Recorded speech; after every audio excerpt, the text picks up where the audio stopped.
Hello, my lovelies. How are we today? Hi, Bienda.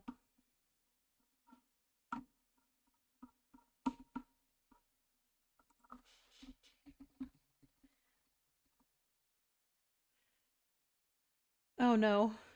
I am so behind on checking my TikToks. I've been slacking.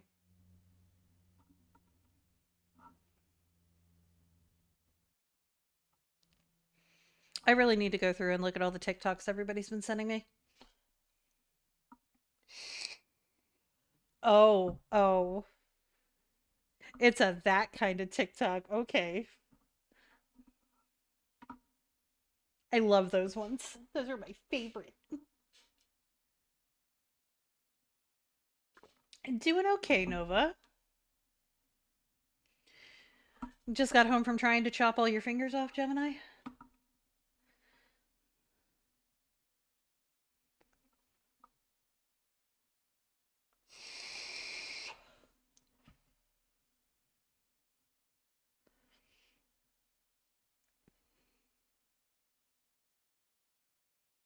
Pandad. Well, you know, there's some accuracy in that statement.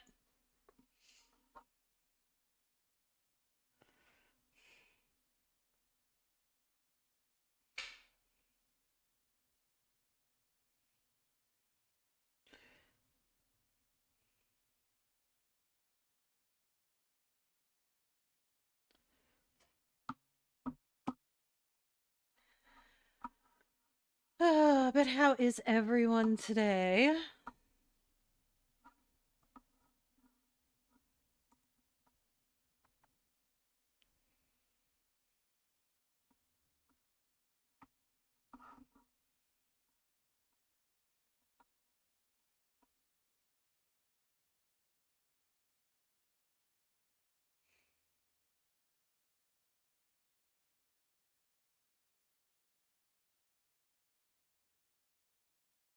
Yeah, I saw you had a bee encounter, Coder.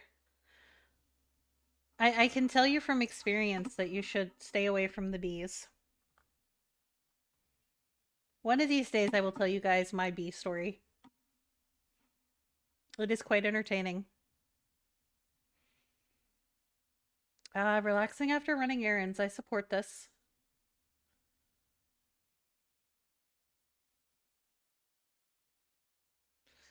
Luckily, I am not allergic to bees, or I would have got tore up. Oh no, Coder, not round two.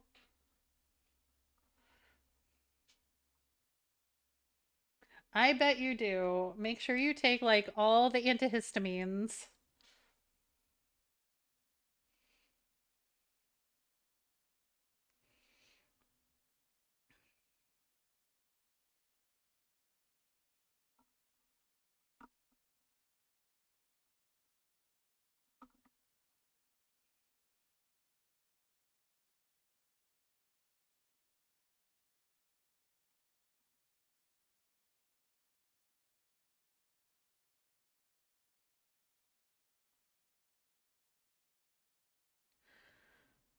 Oh.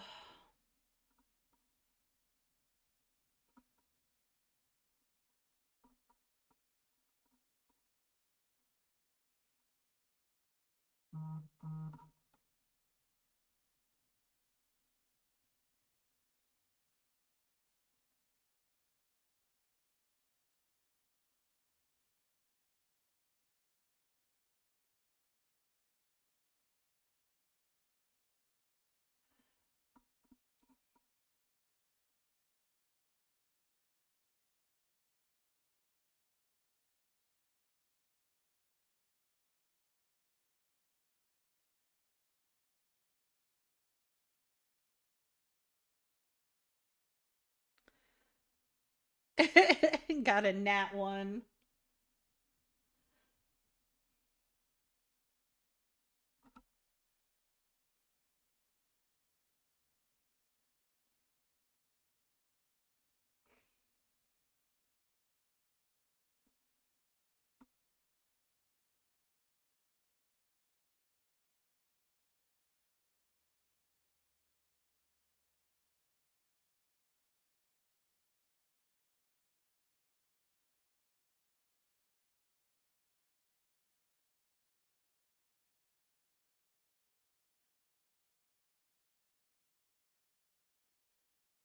Sorry,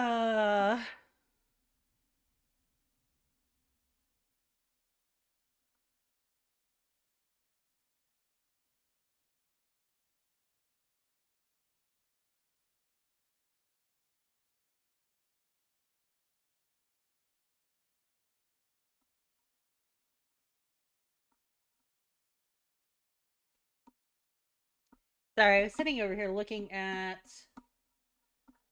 a guide I found for some of the harder characters in Date Everything.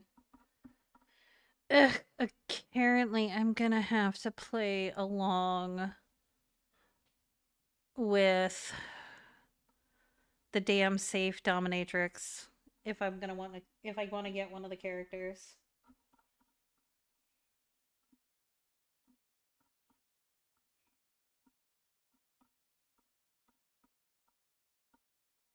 That's disappointing.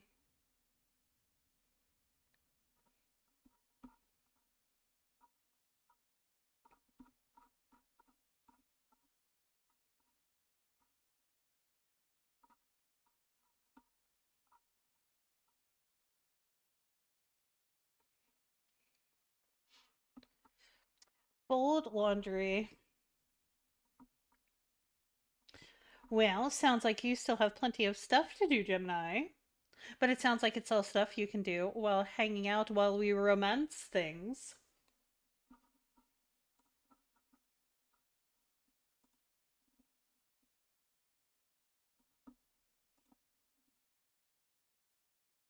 Yay!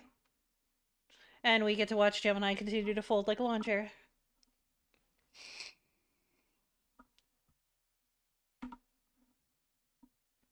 Uh huh. Yeah, I'm definitely gonna. I've decided I'm gonna try to romance Eddie. Absolutely gonna try to romance Eddie.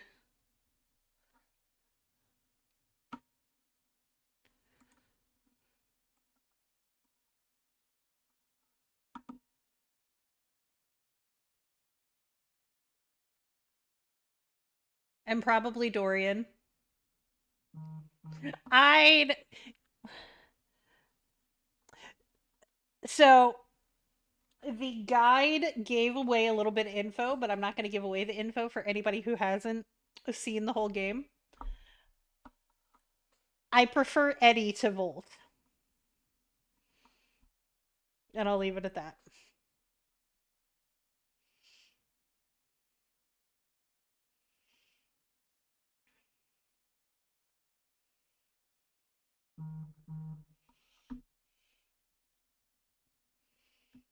Because I know there are certain ways you have to interact with people if you want to get the right endings with them.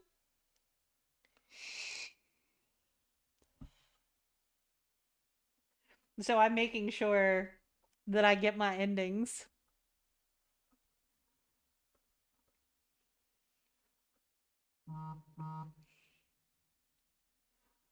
So don't think I don't know. So I got to look up how we woo Dorian. I doubt it's going to be through Trap Dorian though.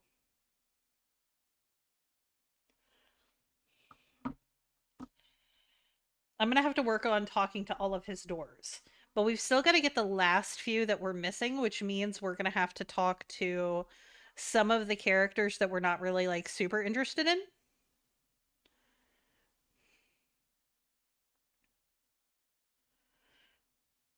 but that were okay characters. Oh no, we have not forgotten about Nightmare.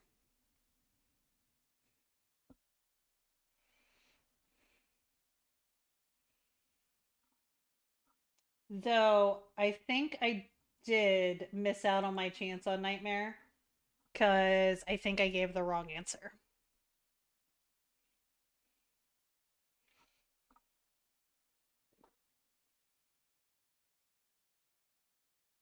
So I am going to still try one more time for Nightmare, but I may have to do another playthrough for Nightmare.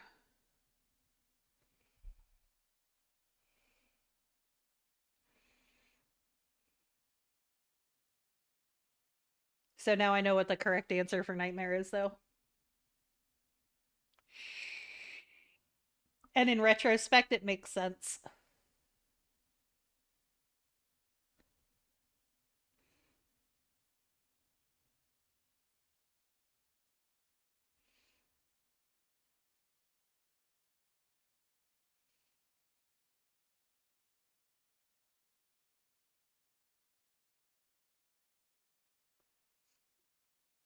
So I think we're definitely going to go for Eddie, and we're going to go for Dorian. I kind of want to go for the Latina toaster.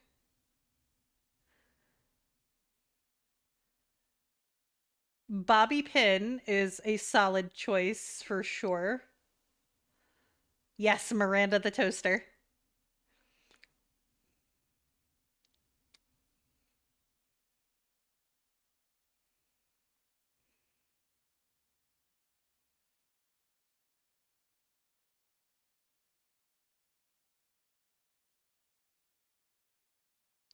Oh, Panda.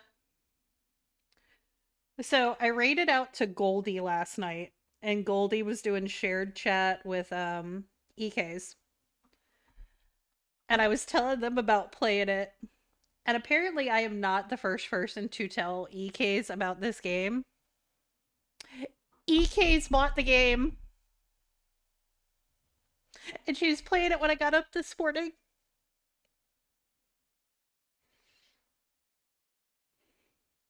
Hi, Tej. Thank you for paying the ferryman.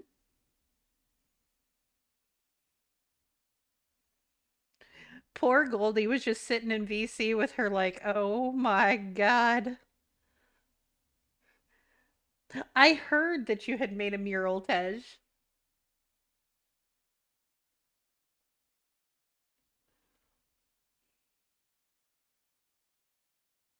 Yeah, EK had a thing for the vacuum cleaner and then she fucked it up.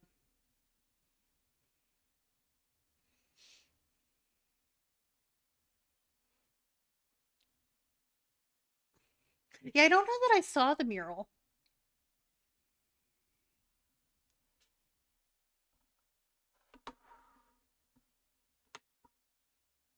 I mean, I might have seen it.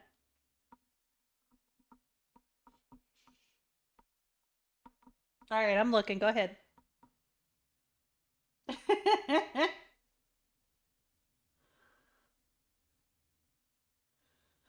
Oh my god. I love it, Tej.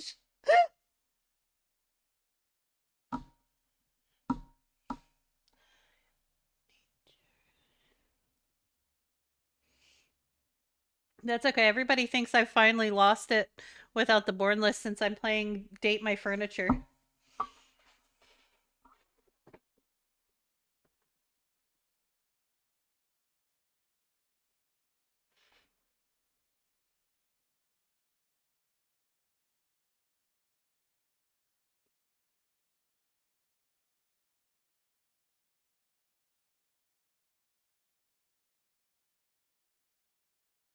Yeah, I think we're all suffering from the withdrawals.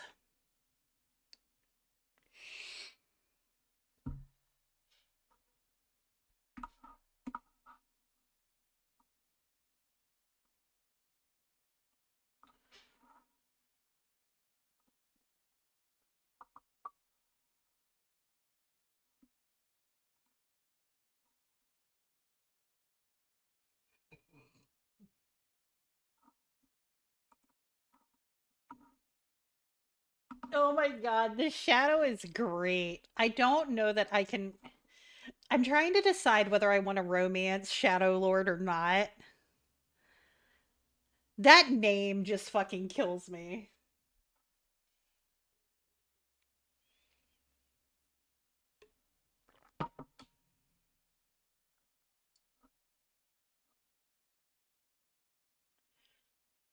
Likes listening to bands you've never heard of.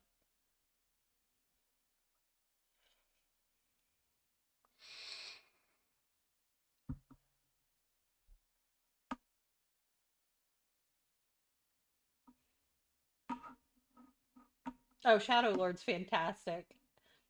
Everybody I know that is new to the game, I'm like, hey, do you want a hint on a great one? You gotta meet the Shadow Daddy. And they're like, the what?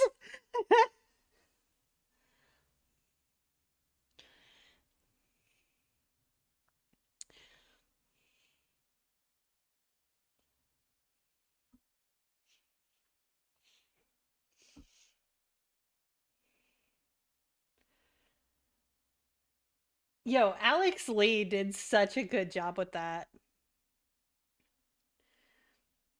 I am happy to say, though, that every member of Critical Role that did a voice in this game, I think I have now successfully found. Pretty sure. Pretty sure. I don't think Talison's in the game.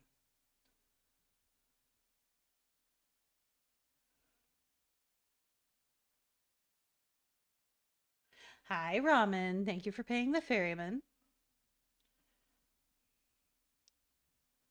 Oh my god, they did so good, Spectral. Like, I may not necessarily want to romance all of them, but I want to be friends with most of them.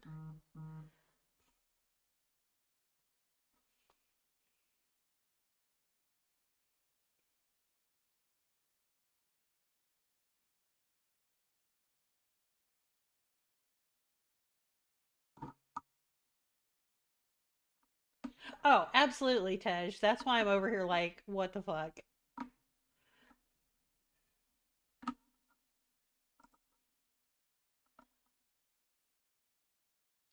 Like, Spectral.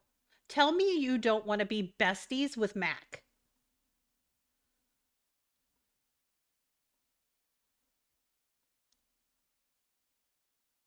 Mac and Dasha. I want to be besties with Mac and Dasha.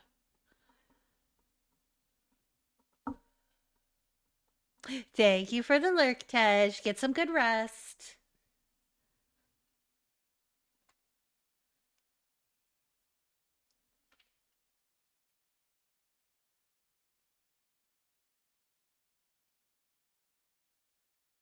Dasha definitely does.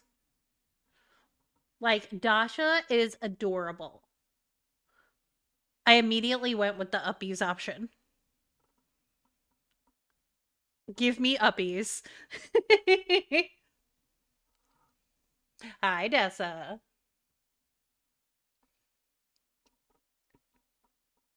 Yes, must have the uppies.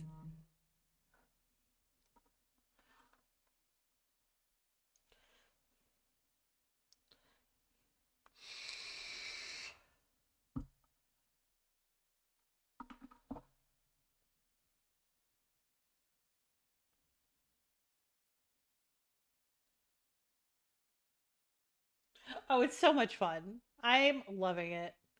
The air fryer, though. Oh my god. Not the air fryer.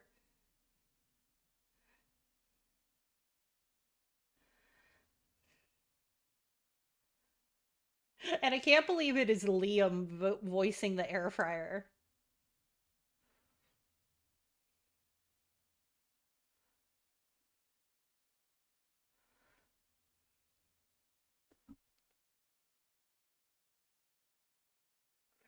Oh, yeah.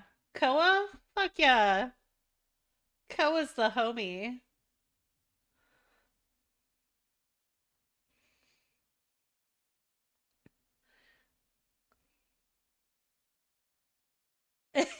Yeah, yeah. Hi, Kelly.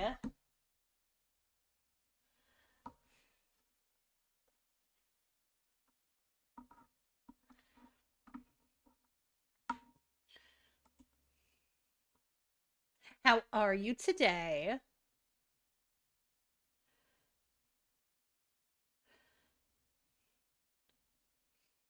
Well, soon enough, Coder, we'll get into the sass and chaos, and that'll probably help you out a little bit.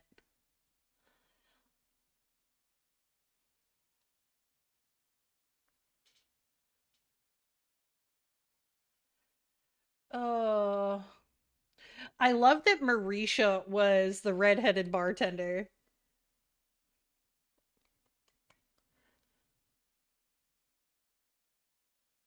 All right, Kelly, we will be here.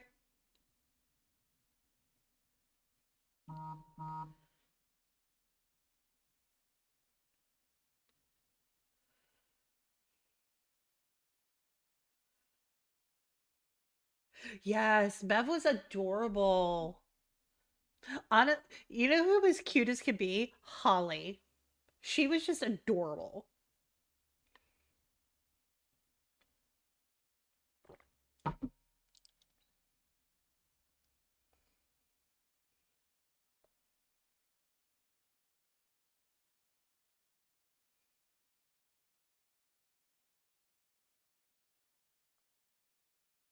Yes.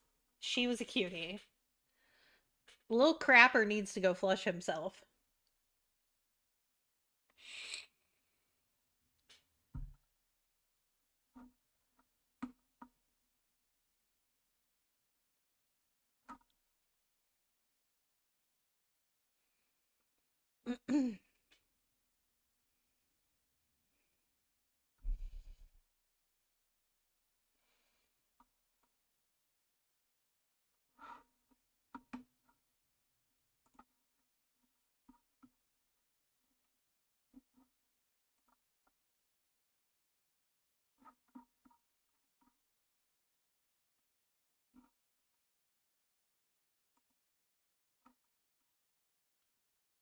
uh, yes. Betty would give the best cuddles. Absolutely.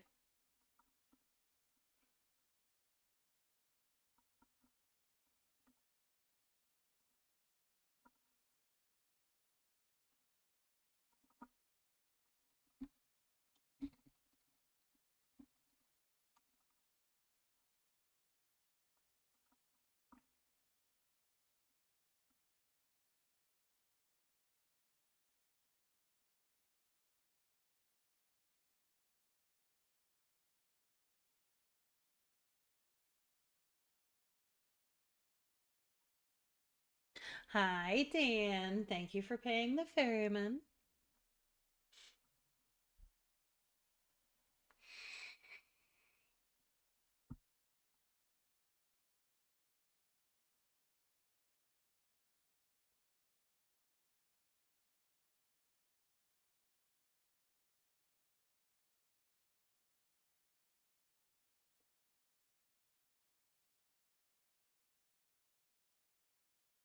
I'm doing okay. How are you today?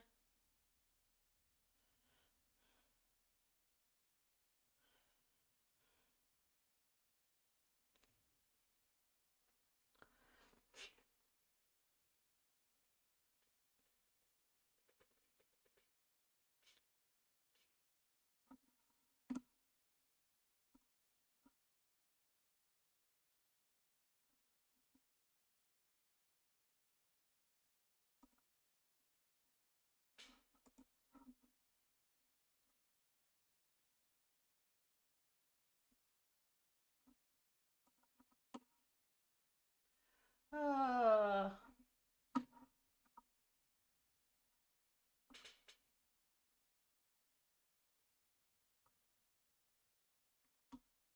well, I think we might get into the game pretty quick today because I am excited to find some of the last characters that we still need to find and actually start really romancing some of them.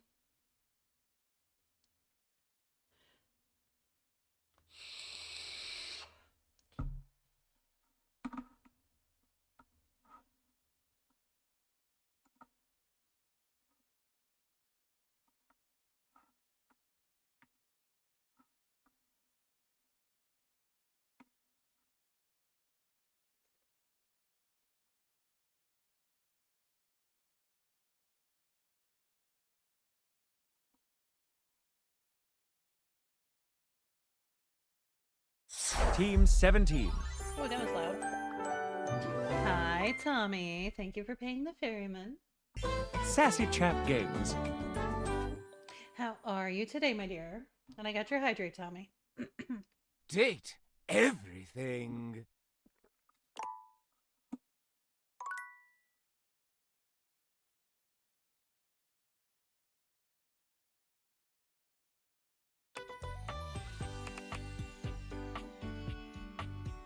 Hi, Vim.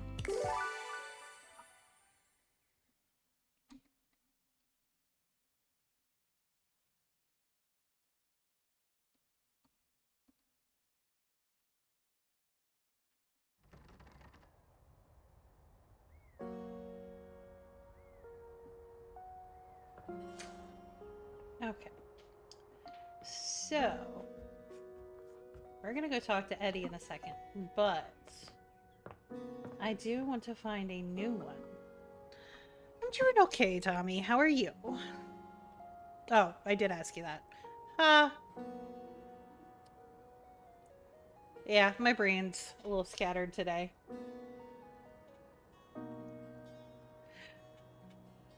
I'm not feeling 100% today. I started getting a little bit of a sore throat earlier, so I'm hoping I'm not getting sick. So we will see. So apparently, we just have to stand here and stare at this wall for a while.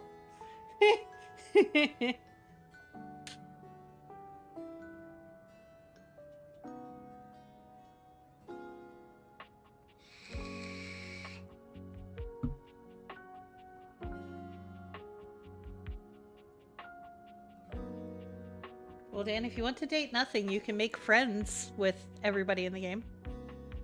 Yes, we're gonna find Doug. An expanse of blinding white, muscled skin fills your vision. It reminds you of that class field trip to the art museum, if not for the torn jeans on this ivory Adonis's lower body.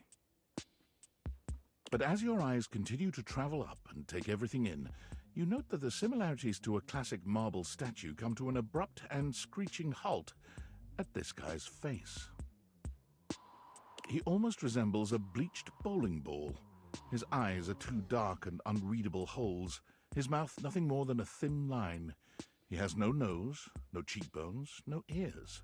His shining white face is simply devoid of just about anything. Sup, baby? That's a fantastic red shirt you've got. Glad it doesn't cover your sweet ass. Wait a minute. I forgot what the key to him is. Here, hold on.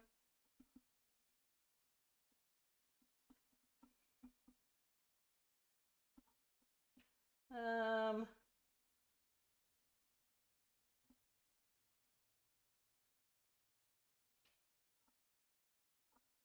let's see.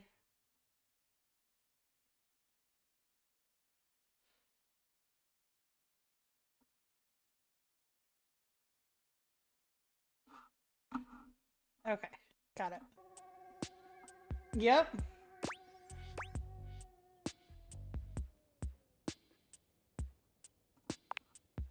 Yeah, well, don't get used to it.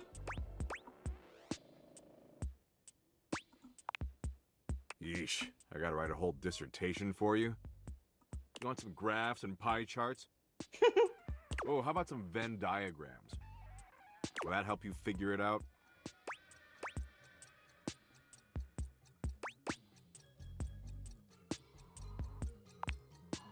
Oh my god. I was being facetious. It's a good thing you're nice to look at, because you're definitely not much in the brains department. Here, I'll give you a hint about my true secret identity. I'm what you spend your entire life avoiding.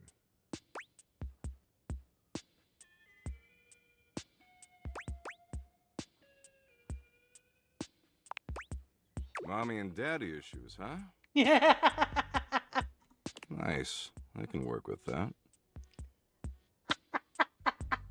But not even remotely close. I'm your overwhelming sense of existential dread. But my homies call me Doug.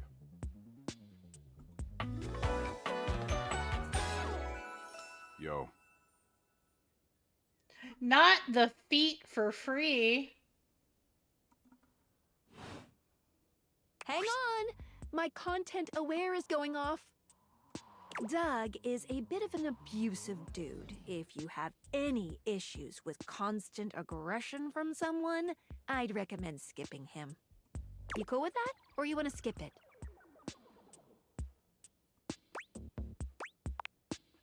Carry on, then.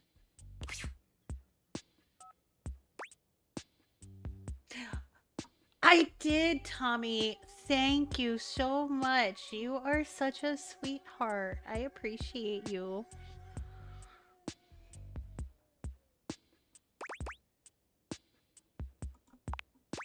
Did I say we were homies?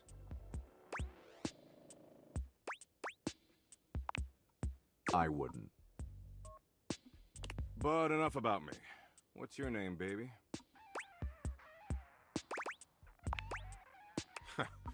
Ha! I just choked on my chocolate milk. That name sucks. That doesn't fit your vibe at all. We need something that really captures your fundamental, immutable essence. I'm gonna call you Dork. Oh, God.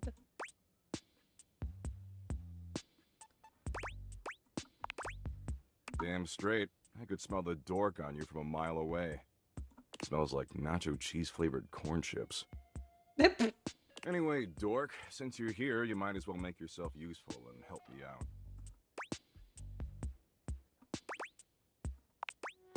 So I'm doom scrolling Share Bucket, okay?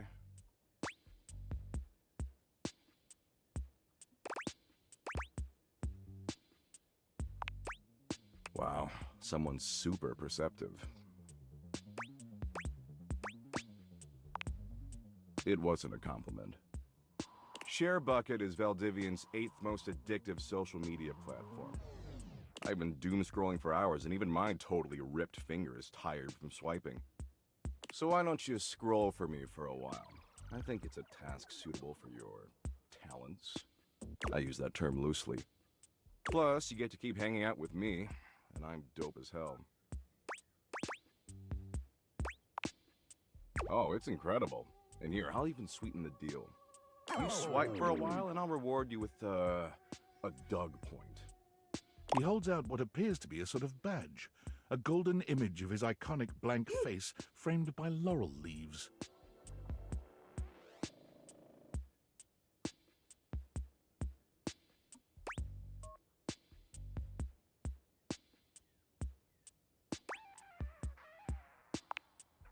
Sure, if it'll shut you up. Anyway, enough yammering. Read me some viral Share Bucket posts, would you? What are the top 3 most popular posts right now?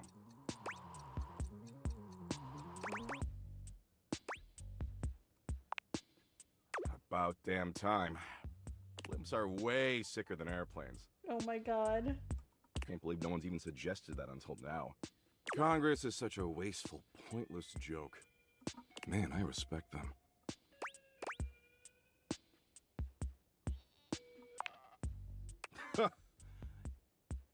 Yup. Man, this is great.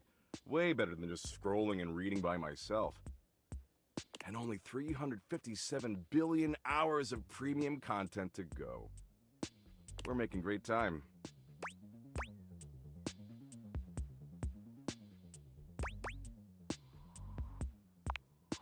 God, you complain so much. Look, you came around here and asked to spend time with me, so I graciously invited you to participate in my kick-ass activities. But I don't have to doom scroll with you. There's plenty of other moderately attractive humans or concepts I could be doom scrolling with. I mean, I should just text Abby. She is super hot. She did things even porn won't show in some states. Oh, my God. Abby, she's the unceasingly empty feeling of abandonment. Right up my alley.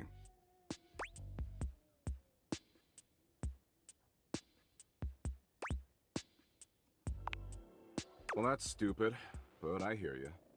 Tell you what, maybe our interests aren't 100% aligned, but that's okay. A lot of power couples famously were opposites. It's not the end of the world.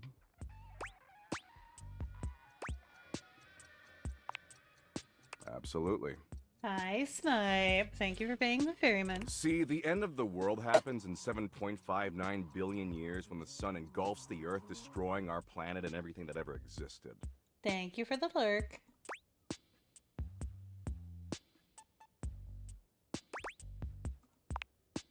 No, I said the end of the world happens in 7.59 billion years.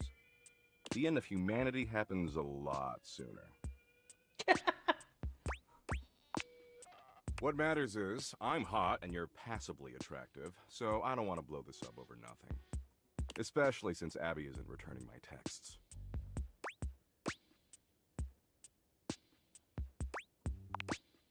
You like that, huh?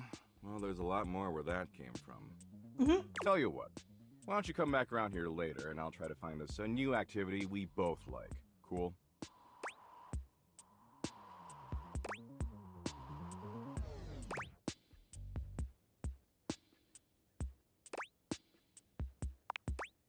Anyway, I gotta go find some school children and explain to them that no matter what they do, their parents will eventually entropy and die.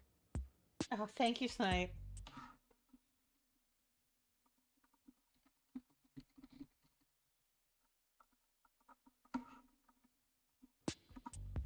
And the reverse is even worse. Parents outliving their children. Good shit, good shit.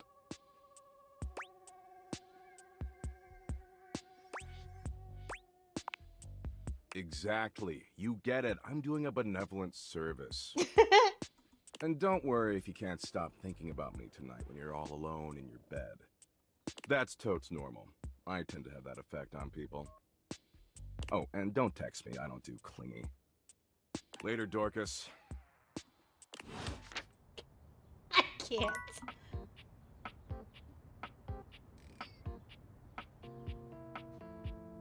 Yeah, I feel like that was a rejection. Okay, so actually, let's see.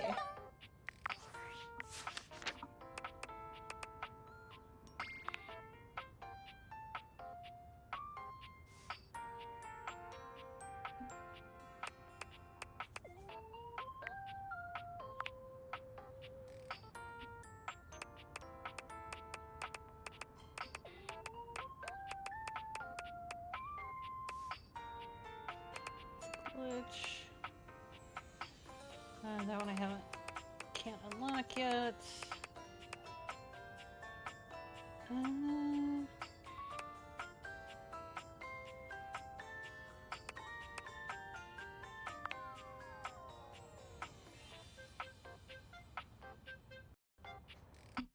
Uh, my headset turning itself off is annoying.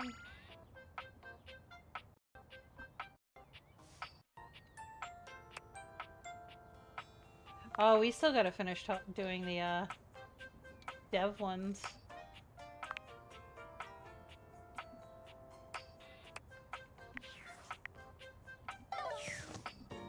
Dislikes the alphabet. Alright, hold on, let me... Okay.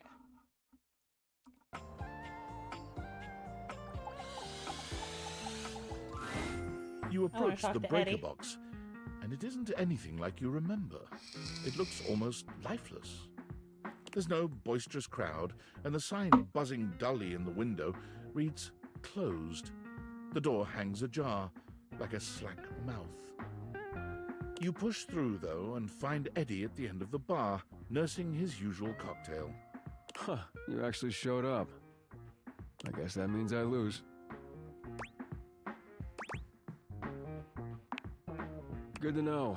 Little inconvenient for me, but good to know. I made a bet. Was pretty sure you'd back out. But I guess there's still time. You'll probably change your mind once you realize what you signed up for. Eddie sets down his drink and shrugs out of his vest. He begins rolling up his sleeves.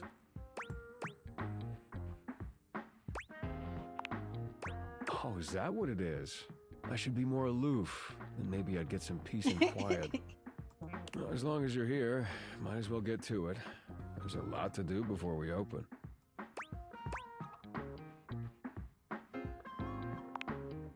Usually I take care of all the maintenance after hours, but we've been so slammed lately, there just hasn't been enough time. Things are breaking down faster than I can get to them. And trying to do anything while the club is open is essentially pointless. There's always questions and distractions and polite conversation. It's exhausting.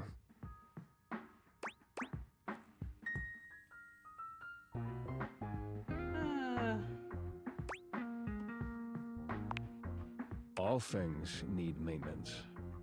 Nothing, no matter how well made, can function indefinitely. Eventually, we all wear down one way or another. And if something isn't given proper maintenance, they break down even faster.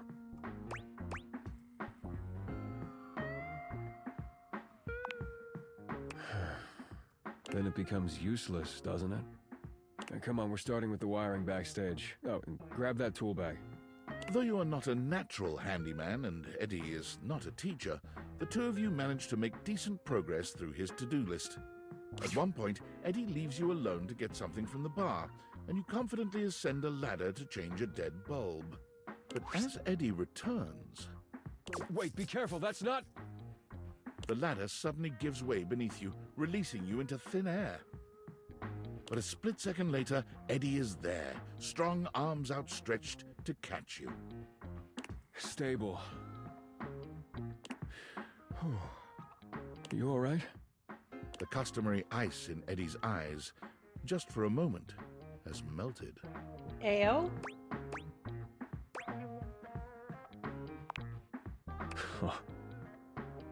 As Eddie releases you, his face contorts back into its customary gruff expression. That was unbelievably careless. What were you trying to do exactly?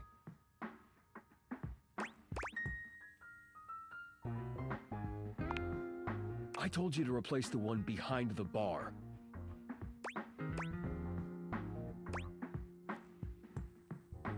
Yes, a The fuse box. floorboard under these lights is loose, which is why I told you not to touch them yet.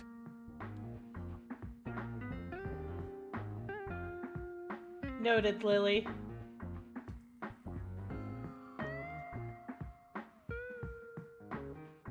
Yeah, we like Eddie.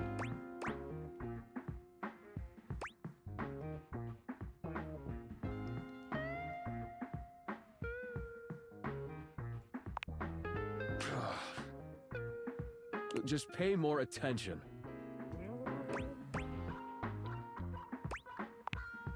You're sure you're not hurt?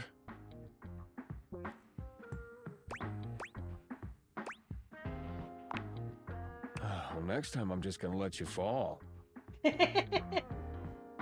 Now, go get the ladder and put it behind the bar this time. The next and last phase of your work proceeds without incident.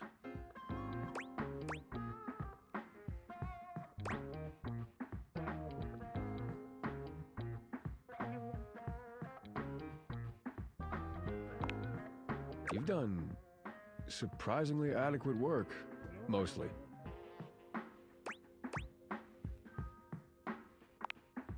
No, you had an excellent teacher. If you'd only had a pretty good teacher, you probably would have electrocuted yourself. Twice. And we got through more of the to-do list than I expected. That's probably good enough for today if you want to, head out.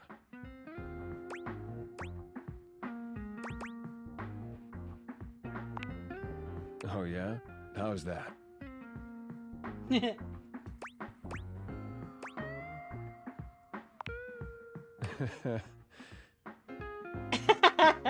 Yeah, I suppose you're right. Yeah, maybe I'm just tired. I'm sure I'll be better tomorrow.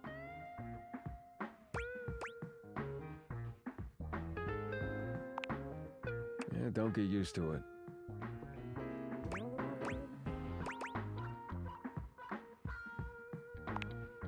Not everything. These things take time. See, the console lady is a homie. I don't want to date the console lady.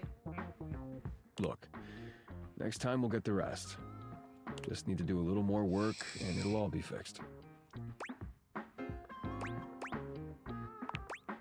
Yeah, I'm always okay. See ya. Yes, we like Eddie. Okay. I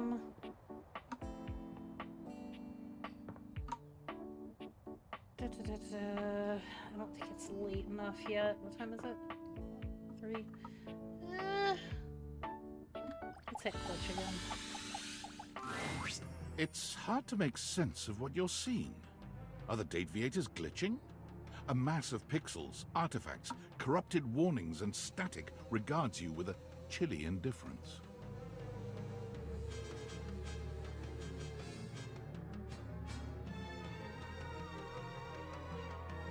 Or what seems like indifference anyway. Yeah, This entity Lily, is difficult to read. I'm on to finding the last ones that are, like, hard to find. I don't bite. Hang on! My content aware is going off. Damon is a glitch, and because of that, he can break some of our usual chipper tone and get into true spooky territory. Yes! You cool with that? Or you want to skip it? Carry on, then. Oh, shit. I forgot to do the thing again. Why aren't you letting me type?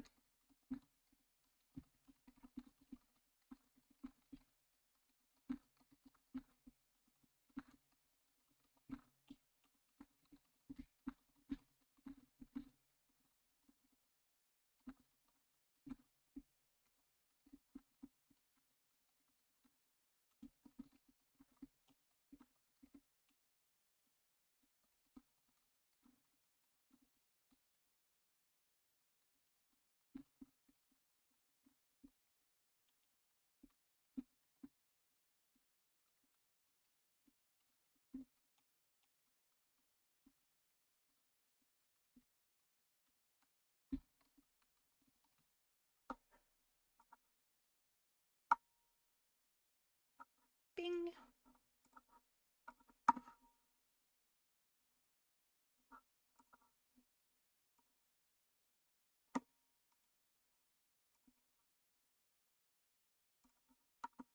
Okay. I think. Do I?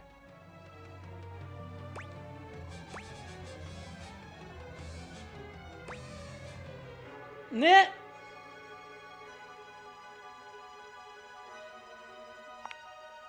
He opens and closes their mouth, baring her teeth at you. Munch. Munch. She closes his teeth, opening his close, and he teeth his crunch, crunch, munch. Crunch. Crunch. Yeah, but I don't have a set trigger warning for this game. Have we met? Is that a lie? Is he right? Is it a lie? Thinking about it too hard makes your head hurt and your nose bleed. What? Ugh. Fine, It fine. is. Boss. We don't do that. Not yet. We are not trying to break people. Is this frustrating? Yeah, you do you and your streams. In here, I'm in charge. It is.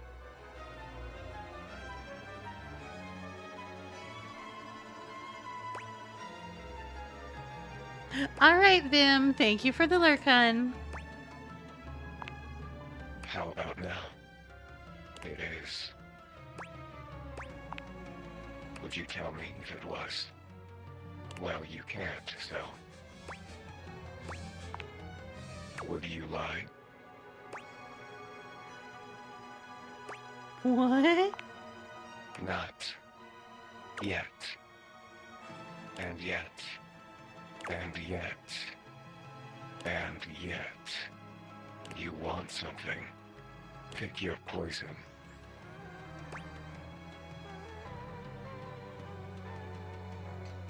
Oh, I like you. Define love.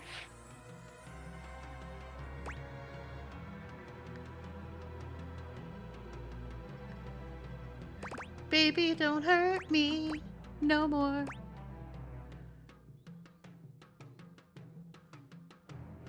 Oh.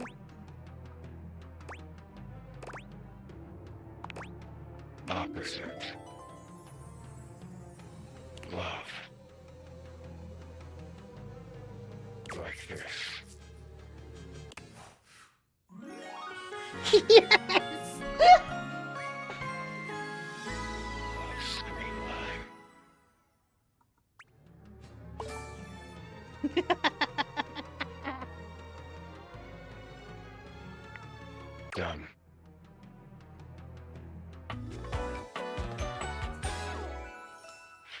giggle, chuckle. Flirty giggle, chuckle. I can't. See, no biting.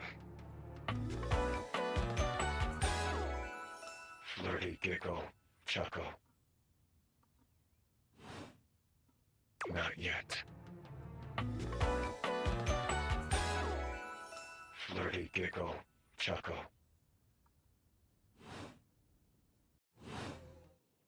Oh, that was great.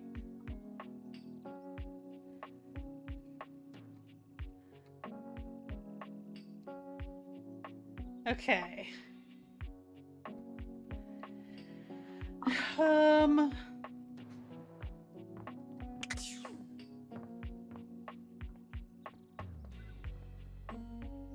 guess you're not here yet.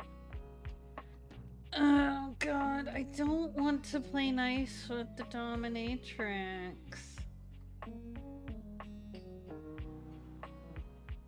But I have to if I'm gonna open the safe. Gross. This goes against all of my better judgment. You're late, as I assumed you would be.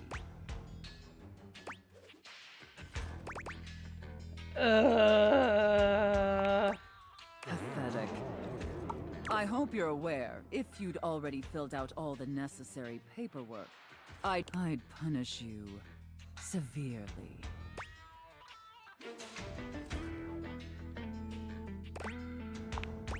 God, must you prattle on so incessantly? Listening to your pitiful yammering is like nails on a chalkboard. Do us both a favor and keep your... My delicate ears deserve only the best. Don't you agree? Not to interrupt, but quick check-in. That wasn't too harsh, was it? The whole unintelligible blatherings angle? Aww. Definitely let me know if I'm being too harsh. Like, I absolutely want to treat you like you're worthless garbage that completely repulses me. That's basically how I feel anyways. But I want it to be hot, not sad, you know?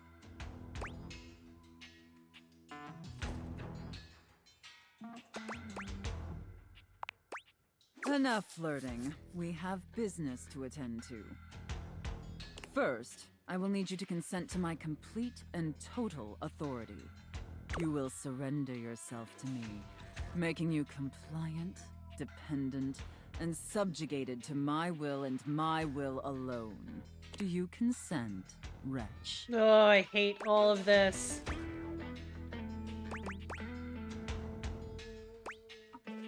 Oh, I hate this so fucking much. Very good, my little wretch. Ugh. It appears that you can follow orders well. At least when you put your mind to it. No, I absolutely fucking cannot. That will suit you very well in your new position. Oh my god. And if you keep doing as I say, perhaps there are some other new positions we can try with you. I hate you. But first, your mistress has another demand.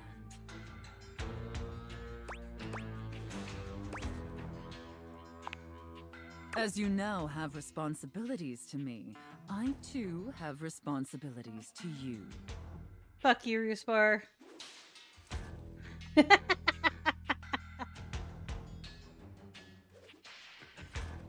And above all else, it is my responsibility to ensure your emotional and physical safety.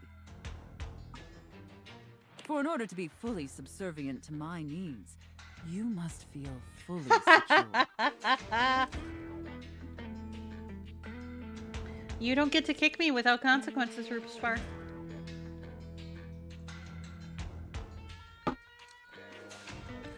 That said, in order to ensure the safety of my compliant little wretch, it's necessary for you and I to have a safe word. This is of utmost importance, especially since I am, after all, a safe.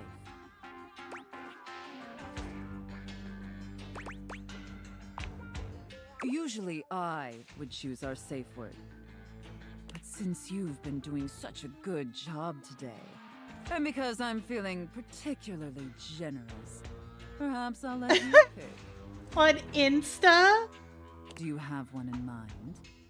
That's fucking great.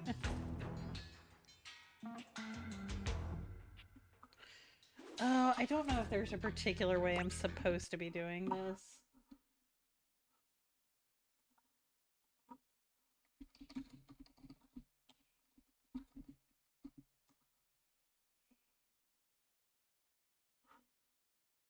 Uh...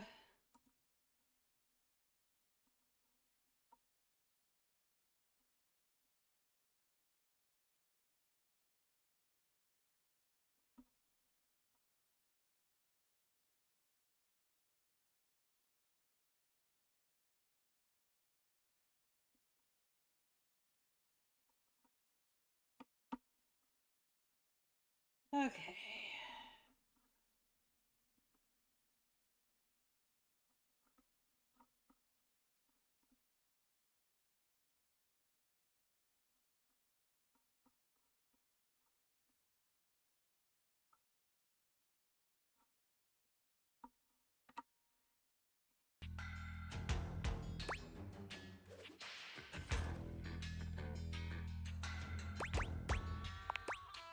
Gesundheit. Oh, I love that. That's such a sensual, safe word. What? Did my little wretch come up with that all by themselves?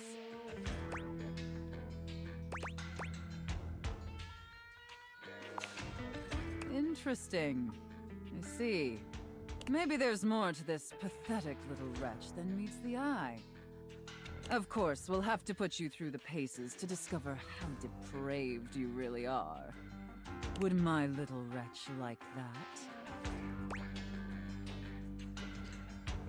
that? Good. Compliant and subservient. You're off to a promising start.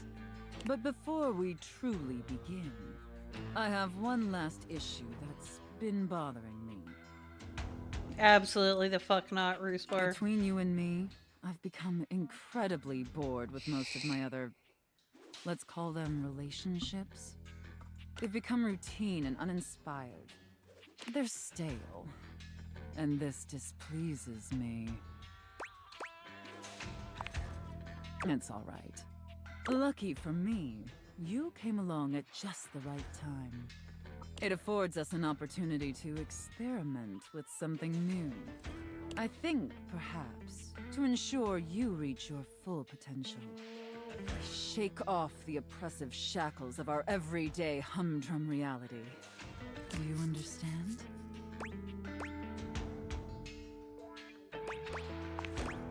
Your devotion and enthusiasm towards complete subjugation is utterly intoxicating. But no, let me try again.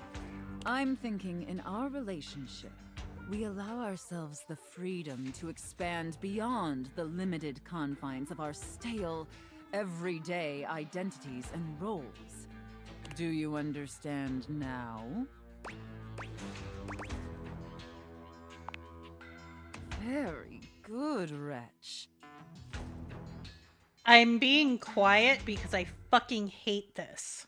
Yes, the more I think on it, the more I think this is definitely what I've been so I'm desperately pouting. craving. And how lucky I am to have acquired such a pliable, subservient plaything to help me quench my thirst. And rolling my fucking eyes. All we need now is the appropriate canvas to paint our desire upon. If you beg for it, I'll let you choose. Show me, wretch. Show me how well you can beg.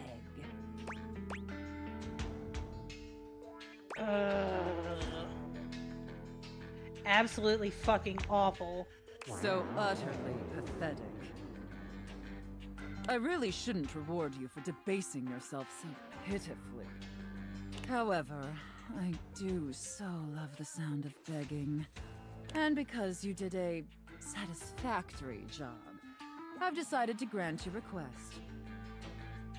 So, wretch, out of these 3 tantalizing scenarios, which do you think your mistress would enjoy the most? Chef and prep cook, Santa and elf, and finally, IRS auditor and small business owner. I should have expected that.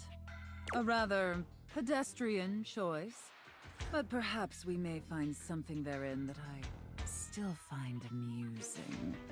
Now, I've seen more than enough of your pathetic visage for today. Be back here same time tomorrow and be ready to serve my every need. Do you understand? Very good, wretch. I look Gross. forward to experiencing your vain attempts to please me. I just want to open the fucking safe.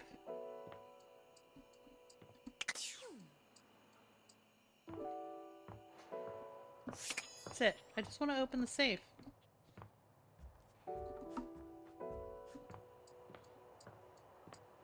Alright, let's try for coffee again.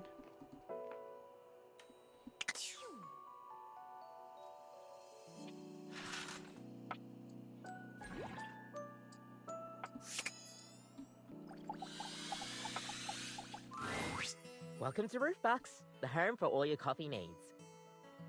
Oh, I know, Spectral. I just wanted to be such a fucking smartass the whole time. Oh, I so wanted to be an asshole. Kopi gives you an awkward smile, fidgeting with her coffee implements. She keeps looking at you as though she was searching for something. Oh, well, it's, nice to see you too. You're, Kopi snaps her fingers, realization striking. we had a little chat last time, didn't we? Well, thanks for coming back. I do appreciate your patronage. We actually have a new drink added to the menu since the last time you came in, so what can I get for you today?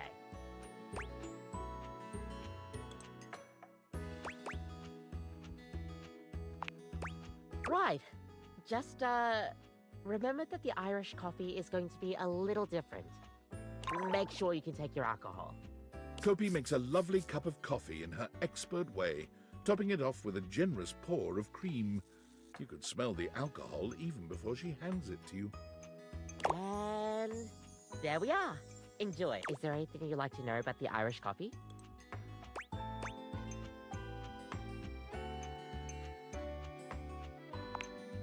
Well, it's just how it's made. You really need to use Irish whiskey. Any other alcohol won't really work. Irish whiskey is more smooth and has sort of a hint of vanilla in it. That really makes the coffee shine through. Yeah, I don't know if I could do the all hate run. Kopi is adorable. I mean, you could try, but don't let any Irish people hear you. We'll see you next time.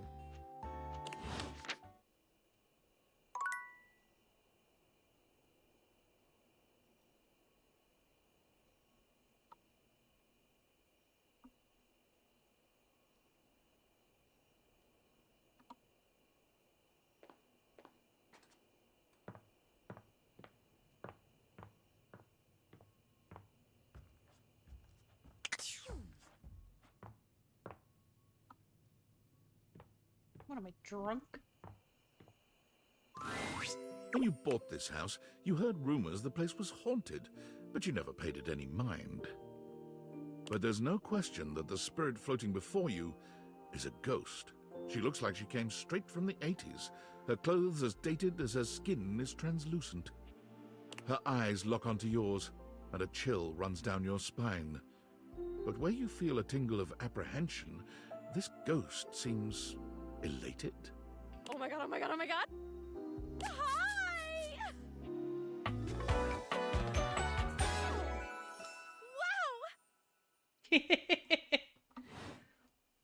Wow! Oh, my content aware just gave me a scare. Zoe is a sweetie, but you should know that her story might contain some descriptions of violent acts. You cool with that, or you want to skip it? Great!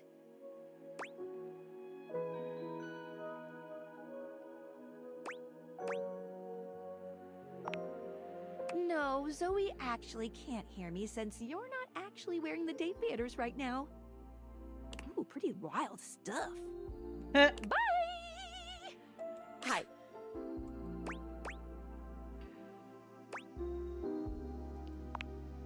I don't know. Oh my god, what are you? Where are you from? Do you like ice cream? This is the best day ever.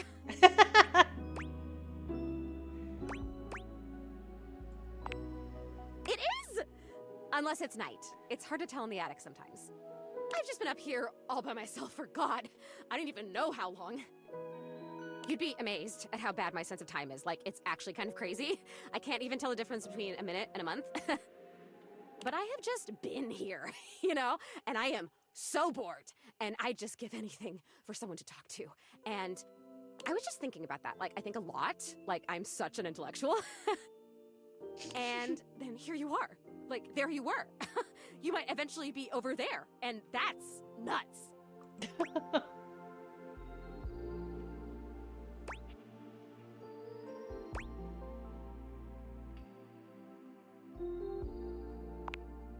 Good question. Oh my god. Let me explain some stuff. Life, as you might know it, is kind of a complicated proposition for me. I don't know if you can tell, I hide it pretty well. Oh my god, I rhymed. Honestly, it's amazing to even be able to speak because a lot of the time I can't make sounds, which is weird. And a lot of the time, like most of the time, I think I'm invisible because nobody can see me. And that's super weird because I'm totally real. You know, I mean, I think I am. So why wouldn't I be? Because if I can think, I must have a brain or a consciousness somewhere. Right? Yes. Sorry, I am just so excited. My name is Zoe. I know, it's like the coolest name ever. I actually picked it myself. My name when I was alive was something really dull, like Lucinda or like Elvis or something. I don't remember. But the moment I died, I picked the name Zoe. It was one of the ways I made myself feel better about being dead. Oh. So yeah, I'm a ghost. I'm totally dead, which is probably why you felt cold when you first saw me. Because you can see me, which is basically the coolest thing that's happened ever in the history of the world. Except, of course, for me dying, which was equally awesome because being a ghost is the best. And I've always wanted to meet a human. Well, I mean, I've met lots of humans before, but like in my ghost form. It feels different. Hey, listen, something's happening. I don't always have control over when I evaporate, and it kind of feels like I'm about to just, like, cease to be here right now. So, such a bummer. I want to talk to you. Just, come back and see me again, okay? This is gonna be so cool. No pun intended, because I'm cold. Zoe is already beginning to fade, her voice growing fainter. Oh, here I go. See you later. Aw.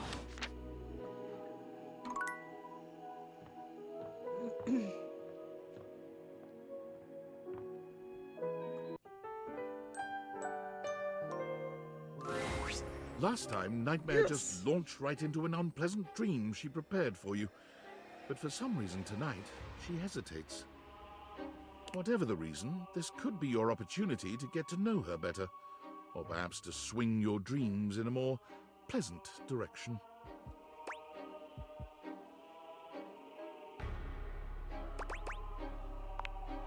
Hmm.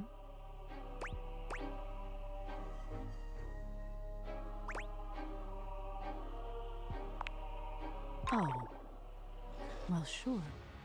I guess we could for a little while. We've been talking about fear, and what your fears mean to you. Would you like to talk about more of your fears?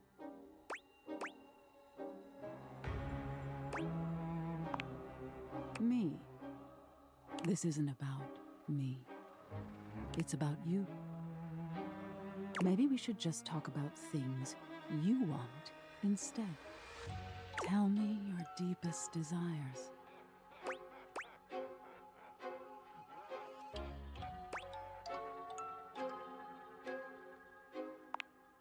You have. It's hard to tell in the darkness, but you could swear Nightmare blushes. Yes! That's interesting. Well, wow. Of all the things to have in your mind. There's all sorts of things in your head, you know. And I can dig through them and try to make the best sense of it I can, but haven't you ever wondered why some of your dreams are so nonsensical? I can make anything scary. But the scariest dreams are the ones that stick with you when you wake. The ones that come from a place of true fear. Things that keep you up at night. So you telling me those things about your biggest fears, it was nice of you. You gave me the keys to really scare you, I guess. I'm not used to people playing along with me.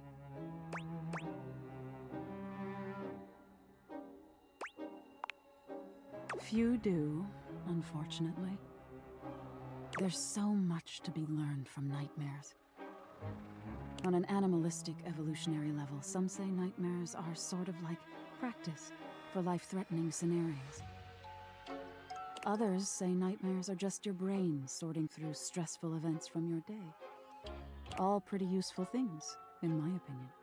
And yet, despite all the scientific advances humanity has achieved, no one really knows that much about me at the end of the day.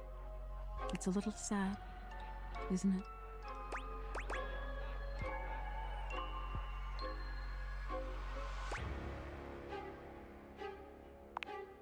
I wish they would too. Can you imagine how much better the world would be if people actually paid attention to the messages in their dreams? Hell yeah. Nightmare looks past you at something you can't see. Oh no. Look at the time. We've been talking so long. If I don't get started now, we won't have time to finish. You hear something dripping. Drip. Drip. Drip. You look up at the ceiling, then. Nightmare serves you some unpleasant imagery, but it's just not quite up to her usual standard. Something about her seems off her game. What could have happened? Perhaps you can ask her about it another night. Goddamn right I will. Because we are gonna mac on Nightmare. 100%.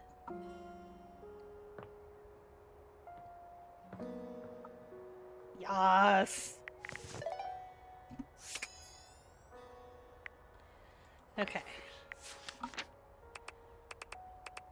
Oh, I gotta get an ending with Bobby Pin, too.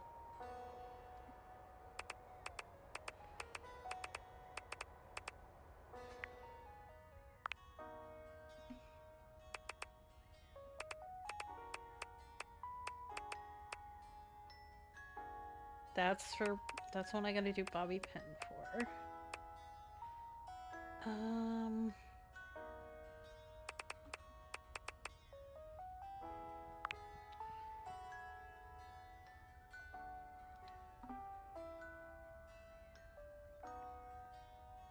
Yes, Volt and Eddie are a set.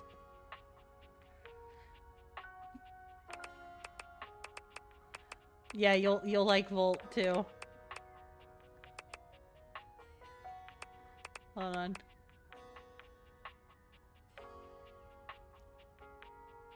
I'm not gonna give you the answer to that question because I'm not gonna spoil it for you. But I will warn you because I did look up to make sure I could romance Eddie. It is very, very easy to make them hate you and much harder to get the love ending. You have to be very careful and very specific.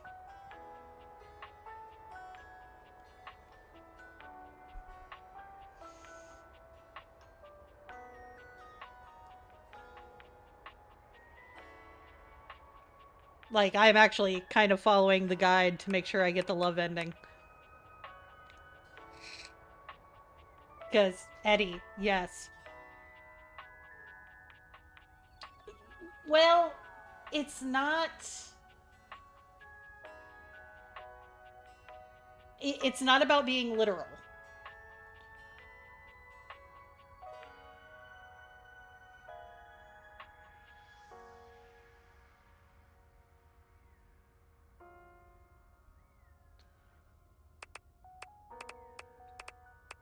Because there's a spin to that one.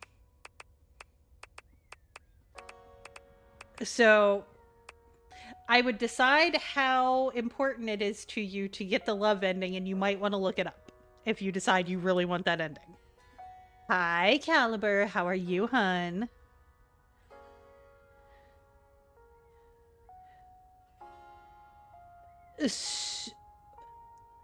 I can probably tell you how, Spectral. How you been, Caliber? Long time no chat, my guy. If you, pretty much if you say anything negative towards Volt, that'll do it. Towards or about.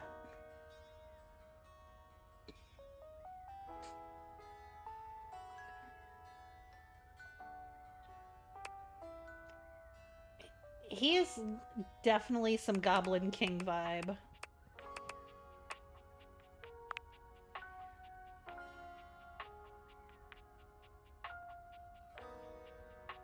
Huh.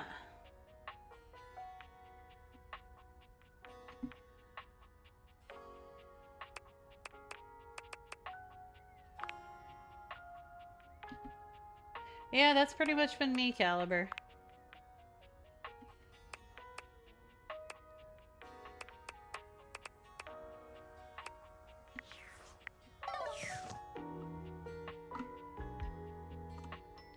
Alright.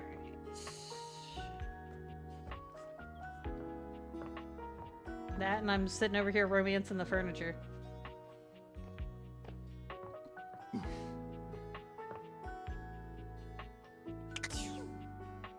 Does River want to talk to me? Like...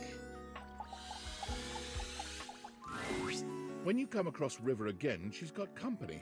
A glamorous companion in an equally glamorous bathrobe and that effortless sort of wet hair look. I don't know that game, Caliber.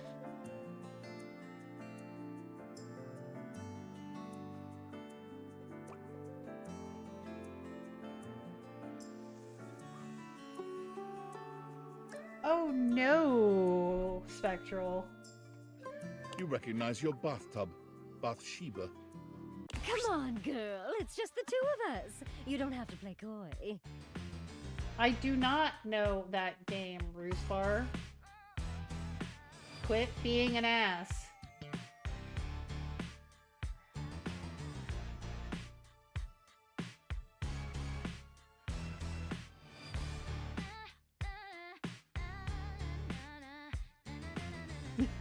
You can't be all over this house I and don't not know have the some good game. gossip.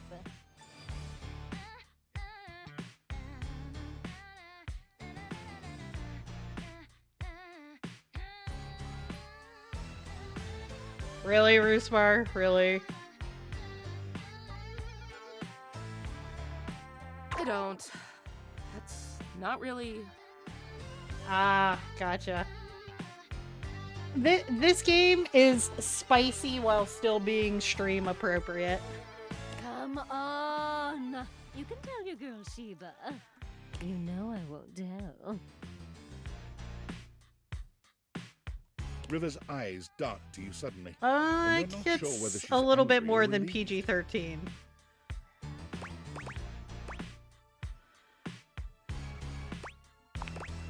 Yes. No, not at all. Come here. Bathsheba throws her arm around River, pulling her closer. You can see River's cheeks flushing. Steam rises from her skin in a light mist. It's sort of adorable.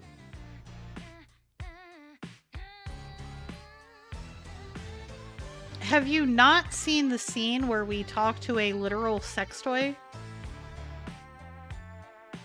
Look, since we've got a new friend here with us, I'll let you choose. Our friend River here likes to pretend she's above things like gossip and opinions. And I know that's not true. Why, just the other day, I caught her rolling her eyes at Prissy. Well, that was just... Got the stretch coder. And the other day, when Jean-Loup was working on a song, I know I heard her laughing. I wasn't. And every time you leave Winifred, she's got you all steamed up.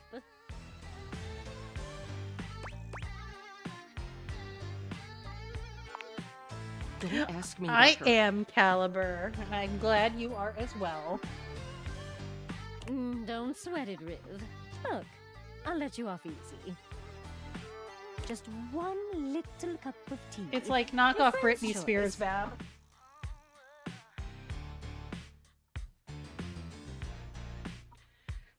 That's fair, isn't it? River looks as if, to her, this is the farthest thing from fair, but she knows there's no wriggling out of it now. Fine.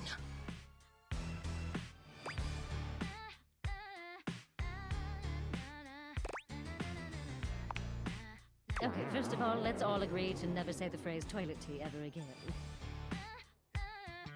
Oh no, it absolutely sounds like Britney Second, Spears. yeah! Let's hear about Jean-Loup. Give us the tea on Lil Crapper. River purses her lips. You know that song he's been working on? She yank my handle till my tube, she overflow. Uh-huh. River's gaze darts back and forth between you and Bathsheba, looking for some sign before she continues. Oh, she already did. You could help her out.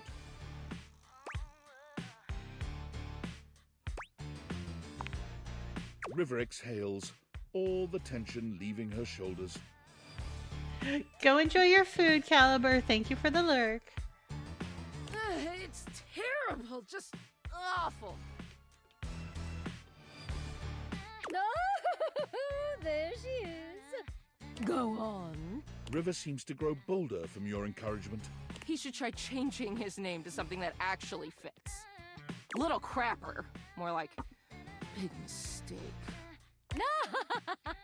That's more like it.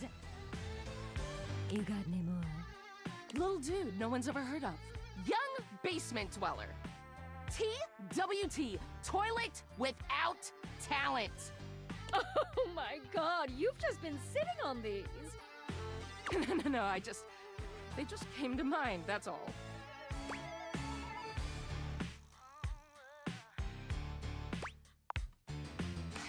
I don't know about that, but thank you. River seems more relaxed than you've seen her, but when your eyes meet, it's like she remembers she's meant to be a bit more distant. Her smile vanishes, and she clears her throat nervously. Well, just one question before I go. What do you think is my best state? Oh, well, you're just so pretty all the time. But you know, you're so fun when you're liquid. After all, who doesn't love a good bath? I see.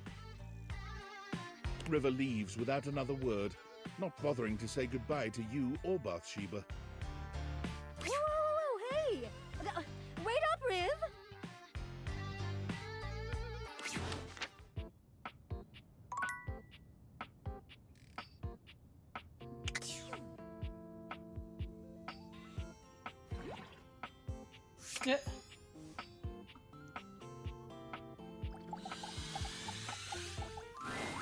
Boo!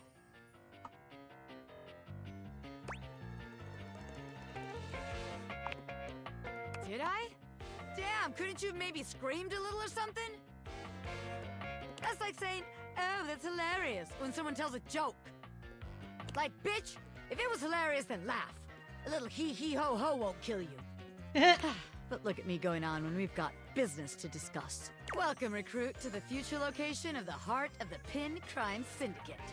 Bobby gestures expansively to the laundry room.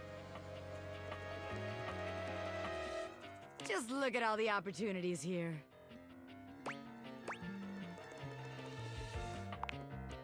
Oh yeah, I like the sound of that, boss. So check it out. I call this one Sud Scam. You go out around the house, spilling stuff all over the place. You know, by accident. Wink, wink, wonk.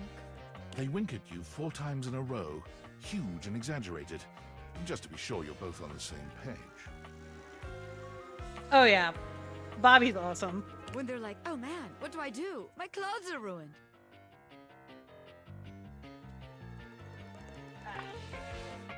You tell them you got just the person for them, and you send them to me. You wash their clothes, and while that's going on, I go through their pockets. Next thing you know, we're rolling in the dough.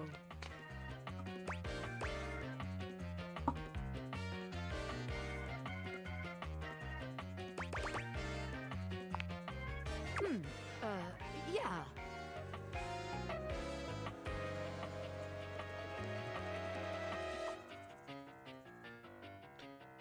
I guess we aren't all mega-rich gangsters like myself walking around with fat stacks in our pockets. So, maybe there is just one tiny flaw. All right. Let's see how this one strikes you. I call this one the old switcheroo. Why are you wanting to punch your sister, Bab? People bring us their laundry. We take that laundry and sell it online.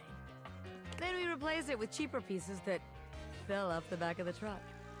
When they say, hey, that's not my clothes, we're like, yeah, it is. I look at you and I'm like, that's what you brought me, right? And you go, yeah, boss, that was it. And we just stare at the customer until they leave. How about it?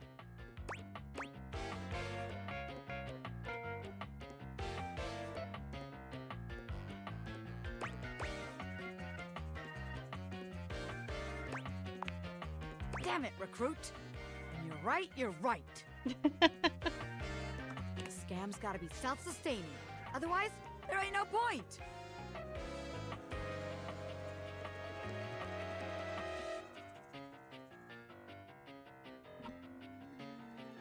Okay, so maybe that one wouldn't work. But there's gotta be something good here with stealing clothes.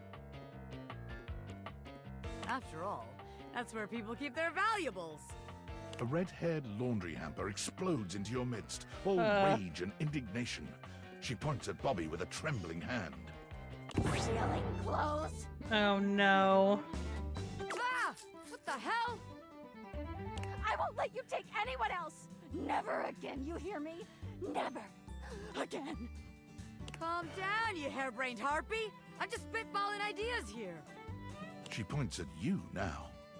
Take your kidnapper friend and get out of here before I toss you out myself! I'm going! Yeesh! Bobby twists out of her reach, making their way to the door with you. Damn! Bobby Pin can read a room, and I'm reading that the laundry room ain't the place for pinning. All right then, newbie. Here's your hint for the next place you can find me. Yeah, definitely not, Coder. I'm a pin of business. A legitimate business pin. You got that? Pin out.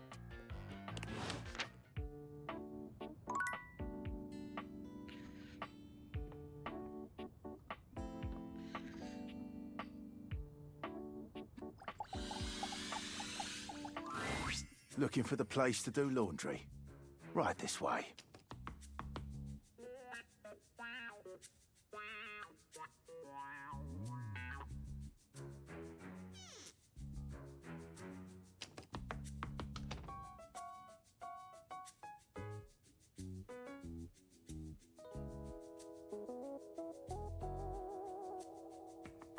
No, that's the door.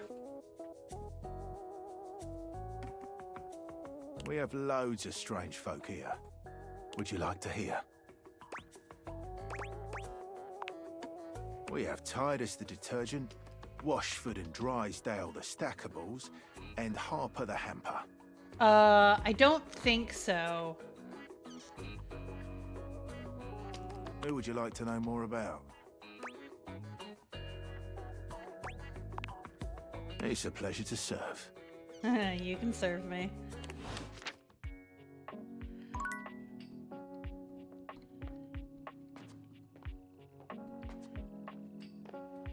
I said what I said.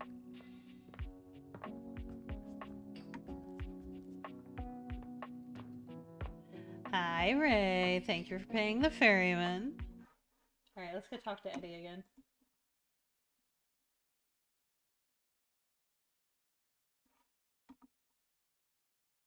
Nova, you were 100% thinking the same thing. I guarantee you're gonna be thinking the same thing about Eddie. You find the breaker box closed, looking almost abandoned. Damn right, Bab. There is still a loneliness about it, though.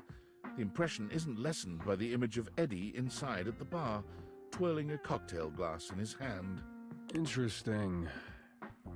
I thought for sure after yesterday you'd change your mind, but here you are. Again.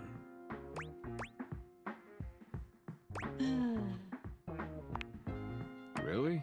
I find that hard to believe. Yeah. Yeah, listen to this one, Nova.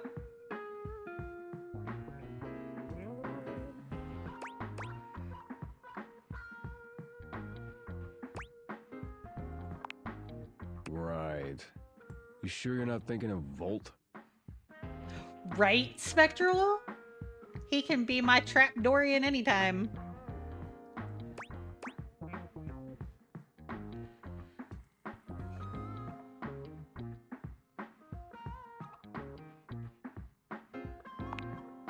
What?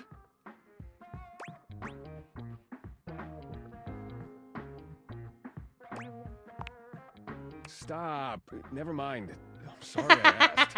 I'm gonna go fix a floorboard. You wanna come? It's the one that almost killed you. Should be fun. Eddie remains a semi-patient, semi-competent teacher, and you help as best you can. You notice he does not leave you alone this time. He won't admit it, but you can feel that he is concerned for your safety. There's a tiny bit of warmth peeking through that cold exterior. Almost done. Hand me the pliers. Whew. It's getting late. I can finish up this set myself. Why don't you go get some rest?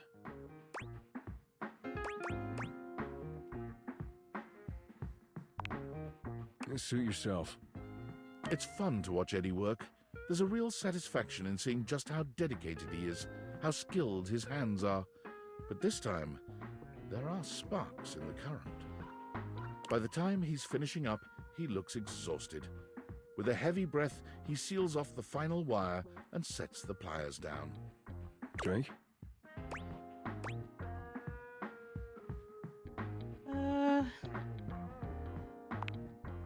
I'll make it. With not a wasted movement, Eddie puts together whiskey, egg white, lemon, and sugar into a shaker. And try this.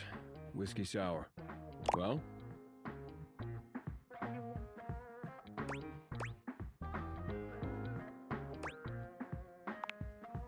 Of course it is. It's easy to do what you've always done. Nothing more than that. You've done a decent job the last couple of days. Hi, Doc. Love your face. More than decent, actually. Thanks to you, I'm finally caught up on all the big power drains around here.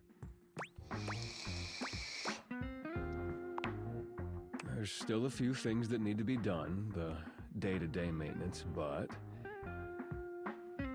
You're a goofball, Doc. Yeah, you did it. Volt and the club should have everything they need for now. But what about me? You came here to help Volt, and you did. So now you can get back to whatever it is you do when you're not invading my space.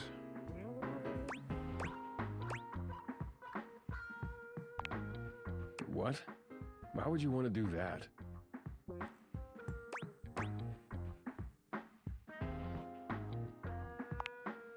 I guess because no one has before. Oh? But hey.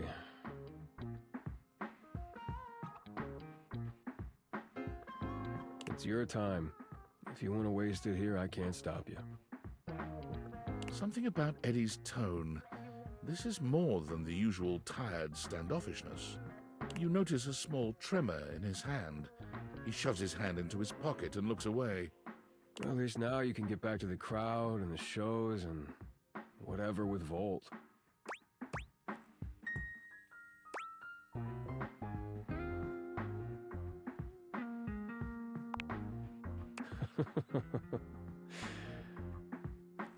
Yeah, Volt always puts on a good show. Who could resist, right? You'll have a good time, I'm sure.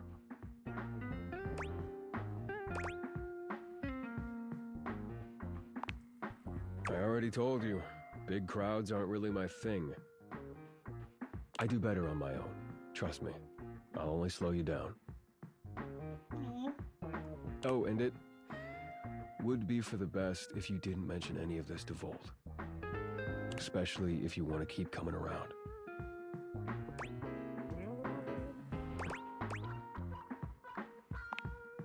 Volt can be protective when it comes to this place, to what we do. It's a point of pride for him. If he found out you'd been helping, and that's why the power suddenly stabilized, it would probably hurt him. A lot. So for now, let's just keep it between us, okay?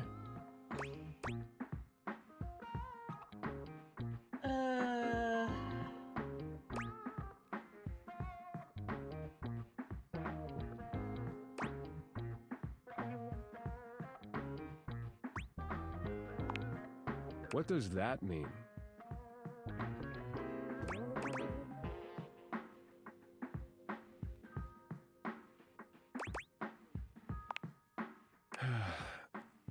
Fine, whatever. Yes, okay? If he knew what was really going on, he'd probably be pretty upset with me, too. I don't want that either.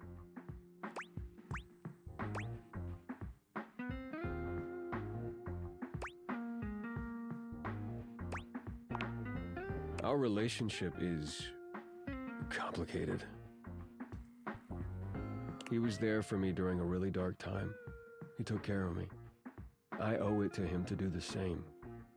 Can you help me do that or not?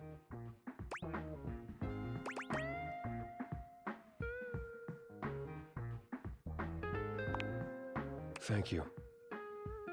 Eddie's exhaustion doesn't lift as you finish your drinks, but through the silence you feel a companionship flourish, quiet though it may be. As you walk out, you can still see the tired, grateful smile on Eddie's face long after you're gone. Yay!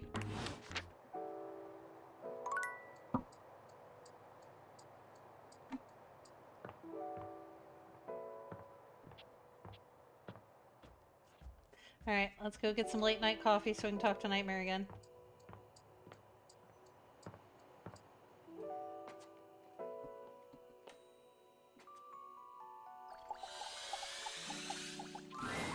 Kopi is in the middle of opening a bag of coffee beans, wafting their aroma towards her with a pleasant sigh. Oh, hey! Welcome back! I hope you're in the mood for some delicious coffee. I just got him some fresh new beans, so they're gonna be nice and ready to grind. And, well, I'm looking to try something a little different today. Restar. So, what can I get for you today? Ooh. Okay, no problem. One affogato? Order up! Kopi flies into action, assembling your drink order with speed and skill. Alright. Here we go. One affogato.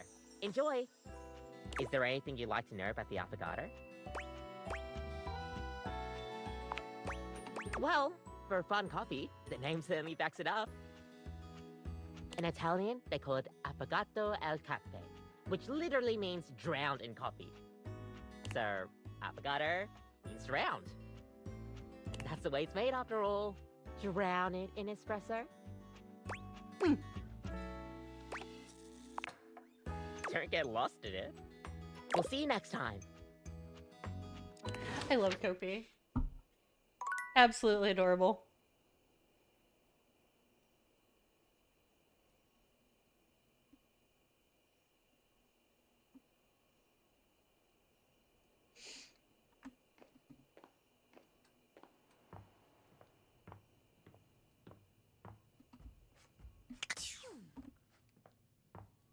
I guess I gotta go talk to Doug again, too.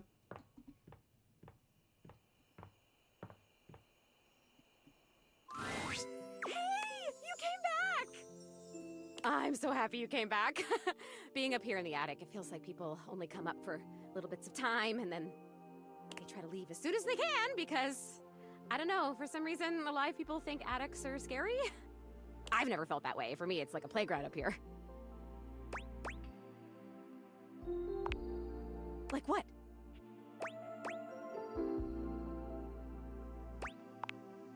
Huh. Yeah, I guess that makes sense. I do wish people would stay longer, though. Even if they can't see me, it would be nice just to watch them. Like human TV. Jeez, I wish I had a TV. Hey, now that I'm thinking about it, how can you see me?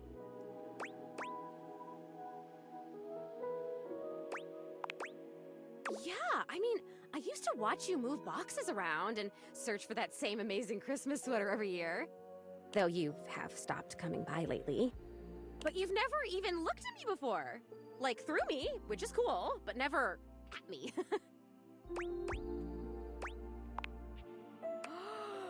Whoa, awesome! Tell me everything. She's so fucking adorable.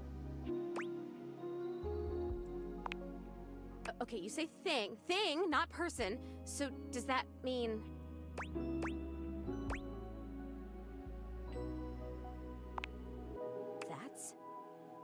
That's...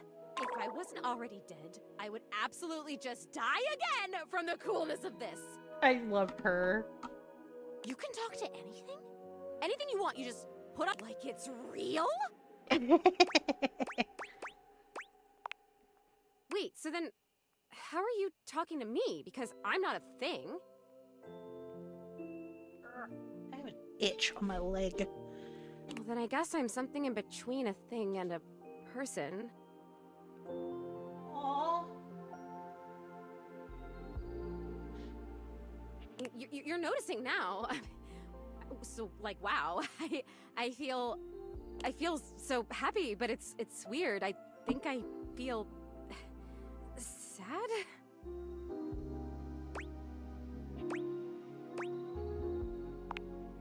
Oh, really? That's good to hear. I felt sad a lot when I was alive, but since I died, I've just been mostly happy all the time, and I haven't had to think about the stuff that used to make me so sad. I think there's something about being a ghost that makes things harder to feel. Like, sadness can feel so heavy sometimes, and if I can't even lift the latch on the attic window, how am I gonna lift something as heavy as sadness, right? Aw. It would just fall right through me. That's kind of funny. I guess that's funny.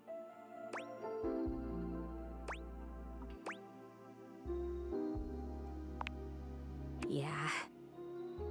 But your glasses, this idea that you can talk to anything, to anybody, like, does it feel like you have friends?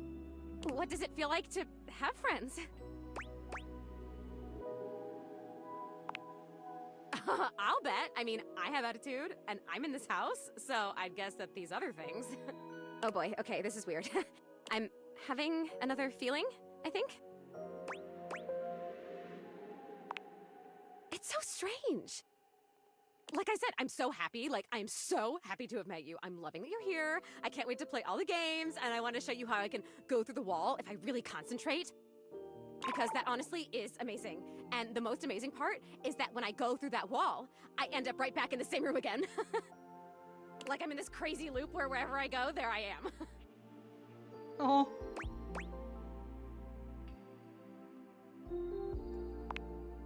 Nope.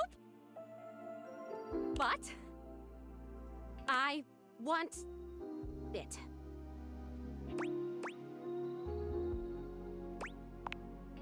I want what you have. I want the glasses.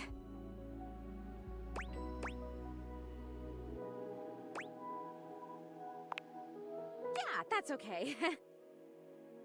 Maybe I want to talk with these others around me. Maybe I want what you have. I want to have friends too.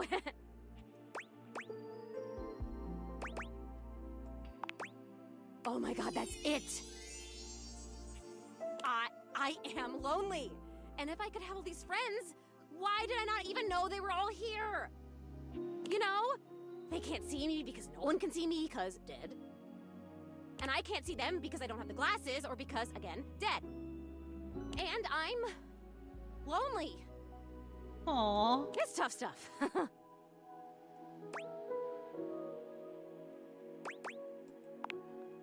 I told you, most emotions are super heavy. Like, even real joy is really heavy. But this light, peppy thing? I'm basically a paper butterfly. I think it's kind of cool.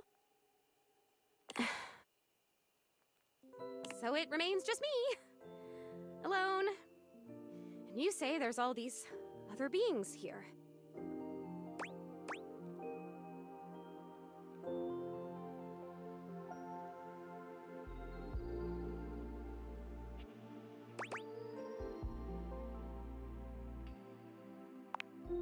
Yeah, if you can talk to every object here, it must feel overwhelming sometimes. Even just talking to you one-on-one, I'm overwhelming myself. I don't know, there's something about you, though. And not just those glasses. There's something about you being here that is making it so that I can feel these things. Maybe you're, like, holding the feelings. And I can feel them with you? What else can I feel, I wonder? Are there other emotions besides loneliness?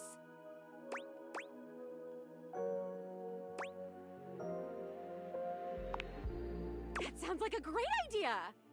I have mastered loneliness already, so that's good. Oh. Oh wait, this is terrible. Help me. Please help me.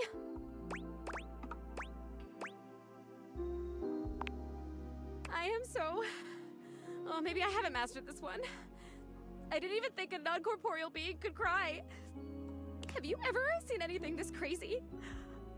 I feel crazy. I'm so lonely.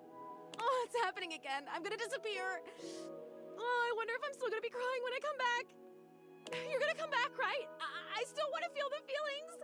Once again, Zoe is fading before your very eyes, but it doesn't stop her trying to speak to you. And I have so much to show you. I can turn somersaults in midair. Oh.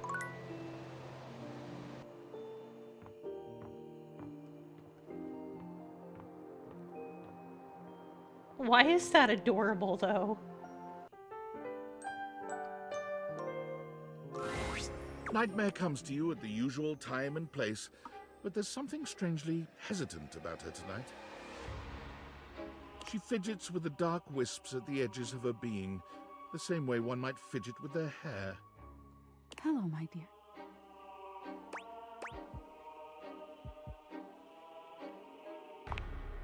I'm fine. I'm fine. The other night, were you afraid? Welcome to your doom! I got the feeling you weren't all that Hey, welcome in, Monica and Monica Raiders. How was your stream? Looks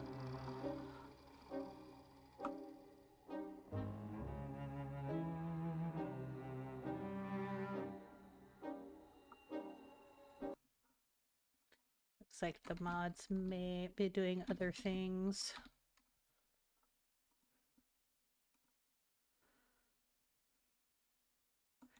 What were we playing today?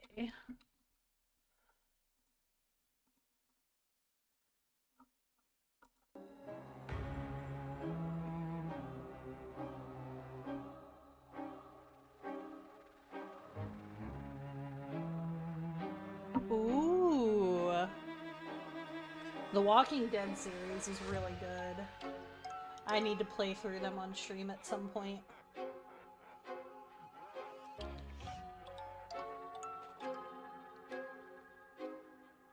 We are good. We have been having fun dating all the furniture in the house. Right now I'm trying to romance my nightmares.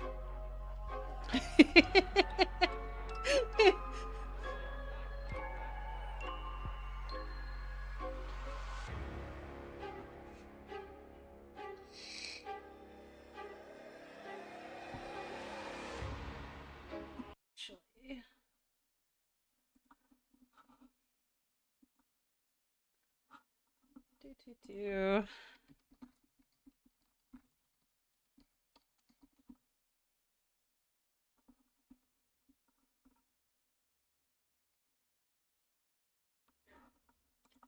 No.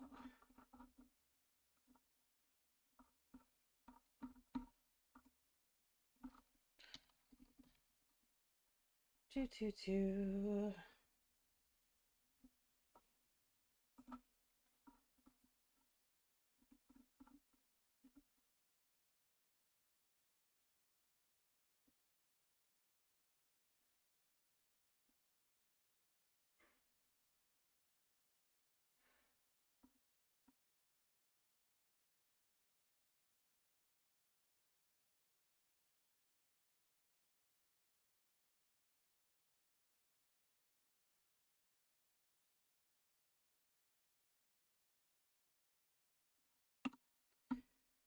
All right.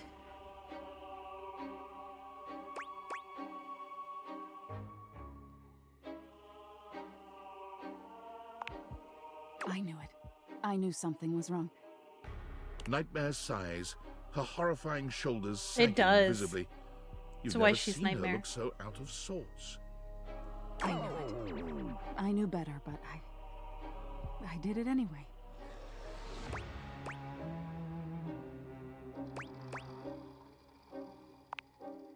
I let you see more of myself than I intended. I'm losing some of my mystery. I'm losing my ability to frighten you.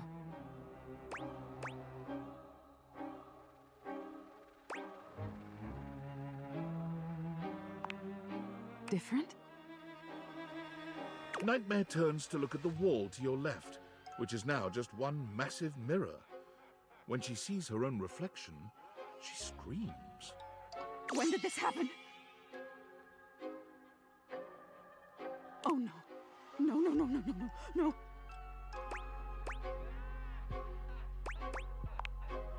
No! Nightmare is pulling at the shadows that make up her body, like one might pull at clothing. I just thought, if I could teach you about fear, you'd learn about the darkest reaches of your mind and stop fighting your nightmares. If I can't even scare you, what good am I?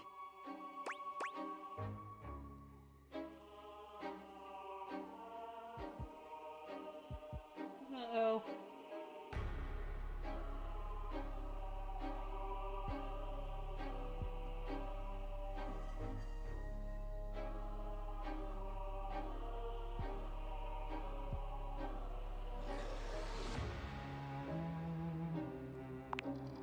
Talk this through. Wasn't that the entire problem? You can fix this. You're going to be afraid of me. She rounds on you suddenly, pointing a finger at you and letting out an unearthly screech that raises goosebumps all over your body. But despite even that fairly decent effort, you can't help but feel unthreatened. Oh no.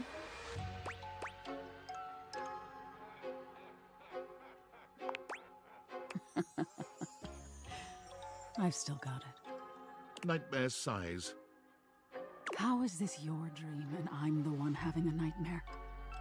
How do you deal with this?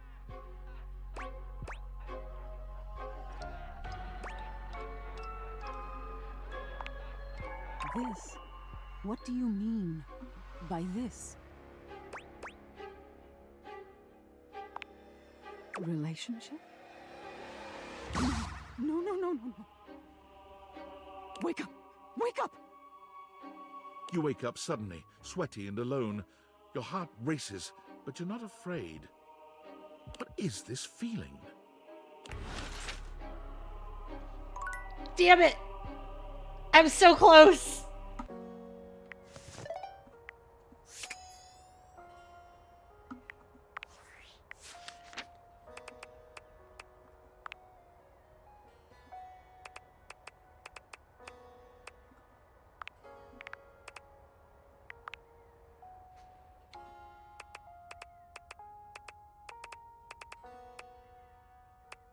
Oh, this game is fucking great, Monica. It is hilarious.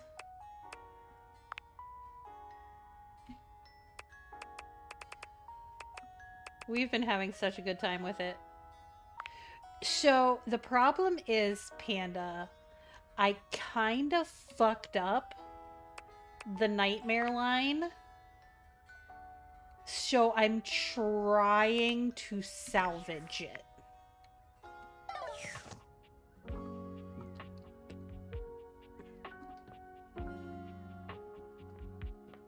I don't know if I'm going to be able to.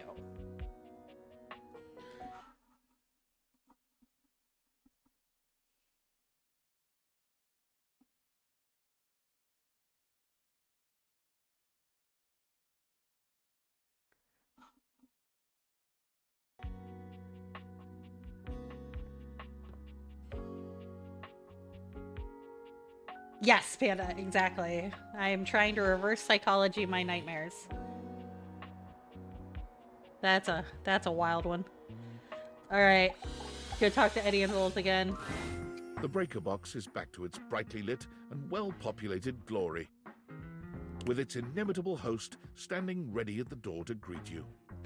I know. Live wire. You look ravishing as usual. Do we have the pleasure of your company for another evening? Be honest, you enjoyed yourself so much last time you just couldn't stay away. Am I right? Is that so? What is it that has captured your attentions then?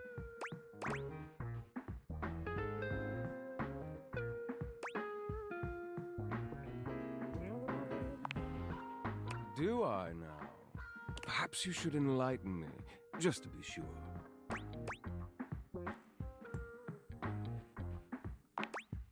Volt chuckles. The spark is undeniable and mutual, I assure you. I was rather hoping you would come by today. What do you say we enjoy it a little more closely together, hmm? Care to dance?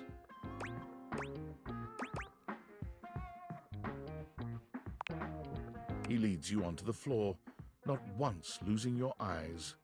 You move quite beautifully, Livewire. I'm impressed.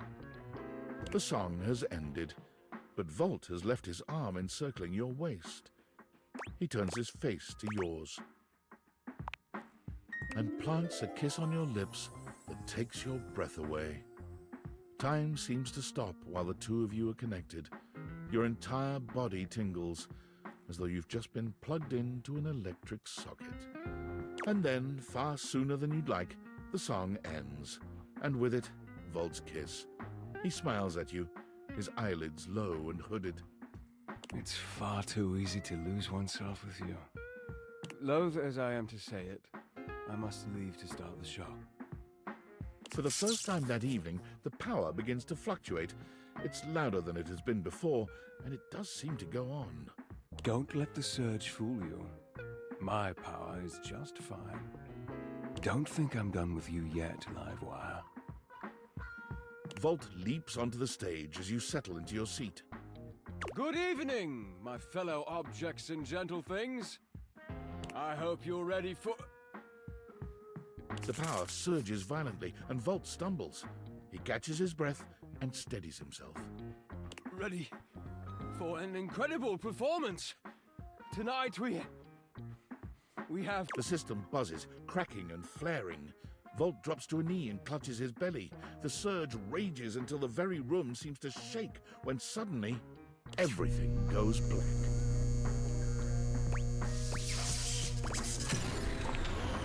You hear nothing but the panic of the audience, the confused scrape of chairs.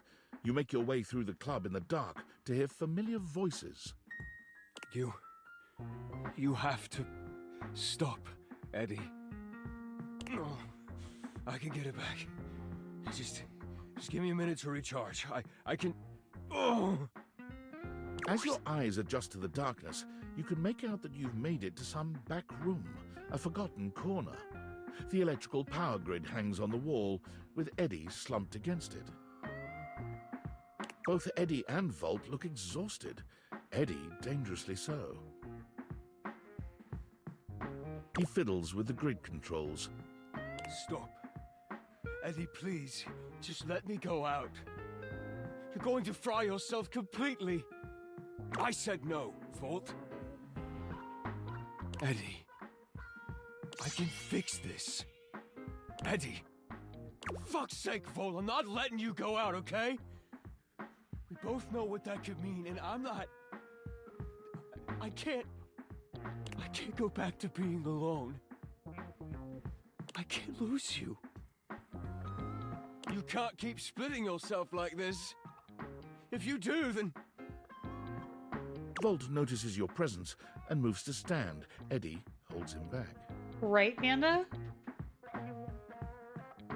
It's fine. She deserves to know.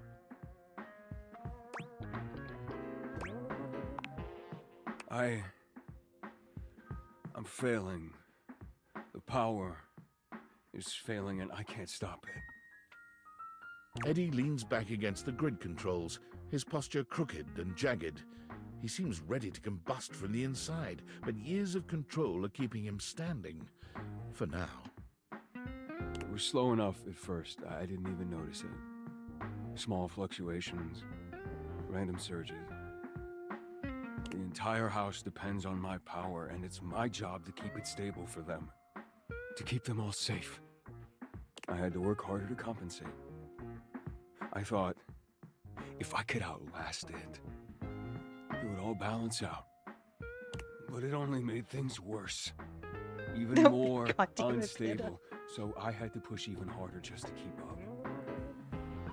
And then it just became normal. To always be completely drained, barely hanging on. I don't know how long it took me to realize that it was my fault to begin with. My faulty wire. I was the problem. But I couldn't stop. They still needed me.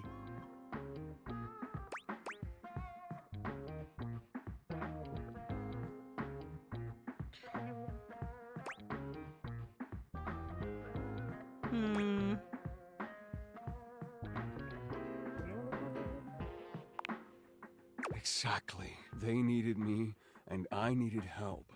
So, I gave it to myself. I split myself. So there was more of me to go around. I made Volt. He was my fix.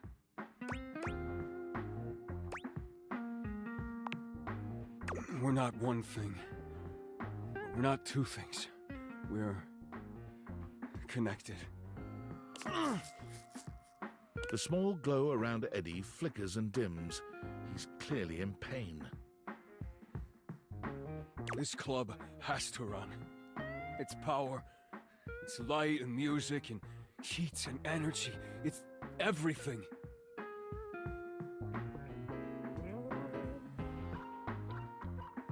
And I have to have Volt to make it work. I made him. It was supposed to be temporary. It only slowed things down by spreading out the power. Oh my god, Panda. Then, even that became too much. And now maintaining me is draining him just as much as... Just stop, I already told you. Eddie, they still need you. It's my job to protect you. Even from yourself. We're not doing it. It's too risky.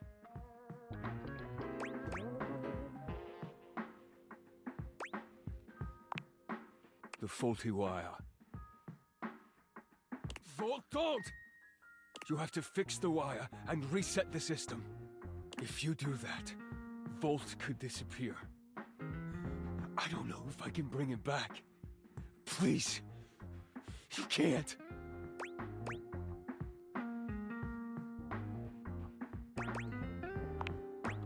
Easy to say when you're not the one who has to go through it. You don't know what it was like.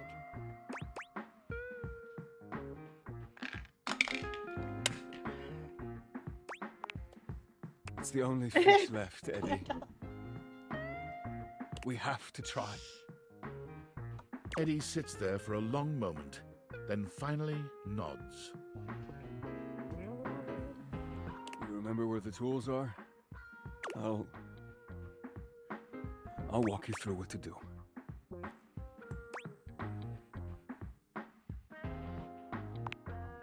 Wait. Fuck. Are we sure we have to do this? Quite. It's time, Eddie. Fine. Fine. All right, just before that, just wanted to thank you for being here, I guess. Whatever, just do it before I change my mind.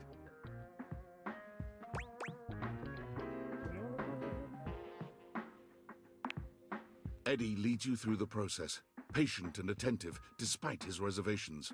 When you've finished, he gives you the nod to do the rest.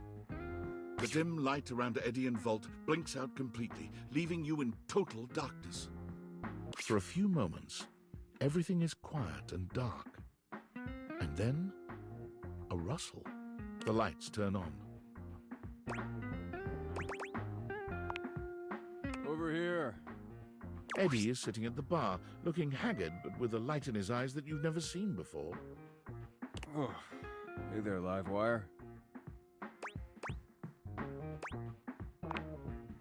Huh. I guess that's true. Funny. Felt really natural to say. I feel good. I'm pretty tired, but after a reset, that's normal. I don't know. I just feel stable. I'd almost forgotten what this felt like.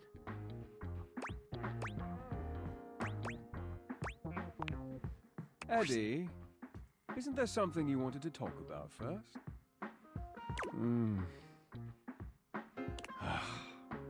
Fine. You were right. I was holding on so tight to the way I thought things had to be. I didn't realize all that did was Welcome trap to both of us in a hell, situation that bitch. wasn't working. Oh, welcome in, Soul Eater. Thank you very much. How'd you find us, Soul Eater, and how's your day going? And honestly, I'm not sure I would have ever been able to see it if it wasn't for you. What he means is he's quite taken with you. Vault? We both are, but I'm sure you already knew that. Look at you.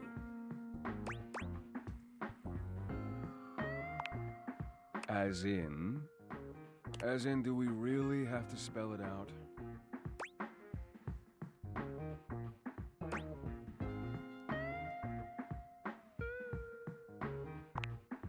Wait, really? I mean, if you're interested, we wouldn't mind you, sticking around. If you feel like it, or whatever. Ah, well, that's awesome. And good to hear that your day is going okay. What type of games do you typically like to watch, Soul Eater? Oh. We would be delighted to have you. I don't know if there's a correct answer here. Okay.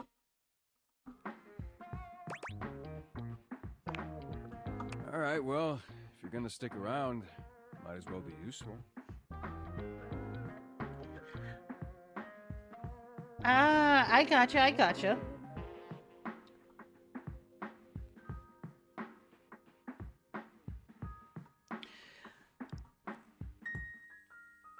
Well, the vibe here is chill, but chaos, shenanigans, and fuckery.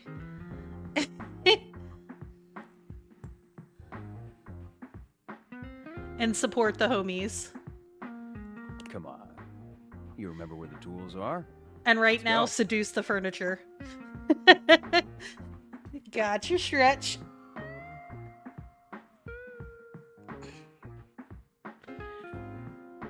I I'll send over some drinks. Yes!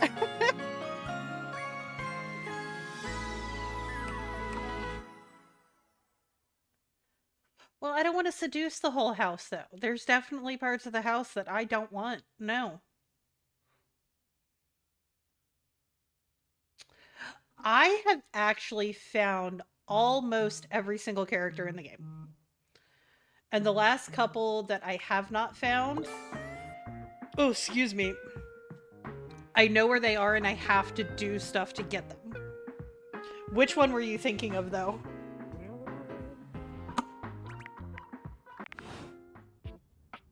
Thank you for the dirt, Corpsey.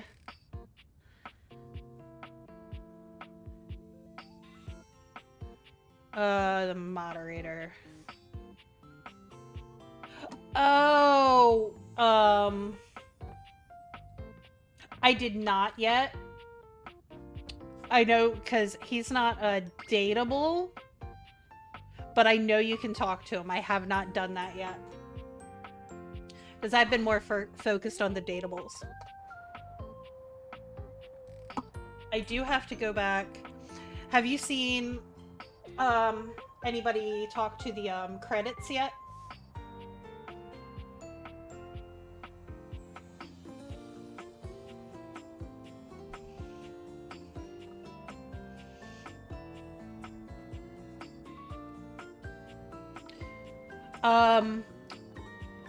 I do know how to do it. But thank you. I appreciate it. I did see how to do it. Because there was one or two that I couldn't figure out how to get them. So I did kind of cheat and look it up because I was getting frustrated. I guess we should go get Doug again. Oh, no, wait. We gotta get Bobby Pin. Yeah, because I have...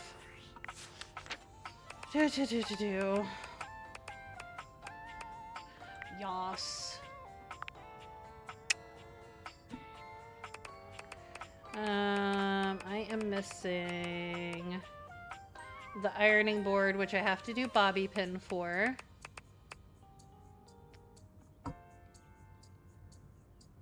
I don't remember the name. Oh, yes, that's the geode. That's the anime figurine that I have to do. Whose do I have to do for that? Now I don't remember whose I have to do for that. I'll figure it out.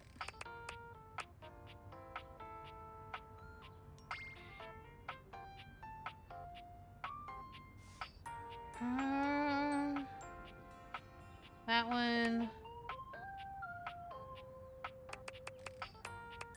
Yeah, I've got almost everybody. Really, Coder? Really? Really? That's what we're doing?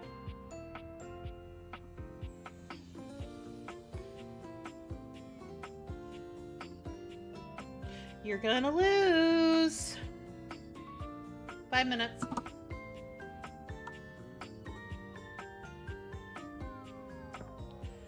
Time to talk to Doug again.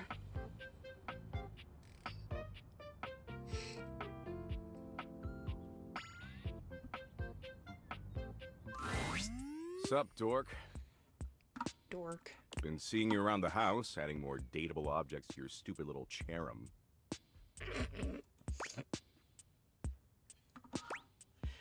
Ooh, actually, gotta check something. Da-da-da.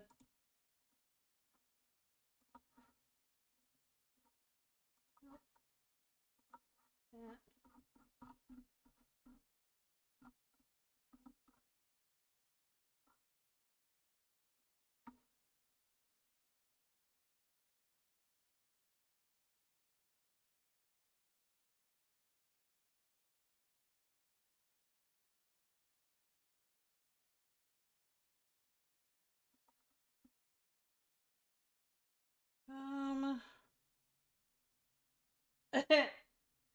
don't know yet, Vim.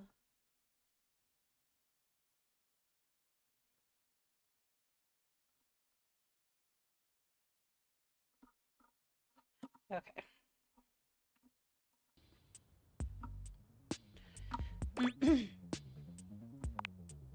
The fuck? Take that. It was my idea first. You'd better be. If you're gonna run with that idea, you'd better give me credit. Anyway, you do something new with your hair, it looks different.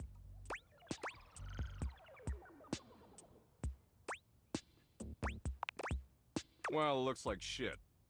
In fact, it looks like you got your head stuck in a blender. Anyway, you caught me in the middle of ruminating. I ruminate a lot. It's hella tight. I was ruminating about the big crunch. You know the big crunch, yeah?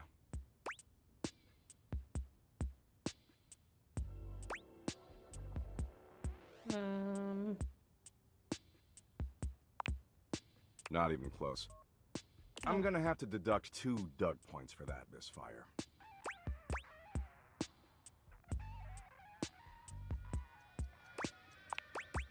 It's okay, you're still doing shit at dating me. Back to the Big Crunch. The Big Crunch is a theory in cosmology that suggests since the universe is currently expanding, it's possible it'll eventually run out of momentum. And when it does run out of momentum, the forces of gravity will pull it back together, like a giant rubber band suddenly contracting. And if that happens, the universe will collapse back into a singularity, like how it existed before the Big Bang. Everything in the entire universe and the universe itself will cease to exist. Poof! Nothing. Nada. Sick, huh? Totally sick.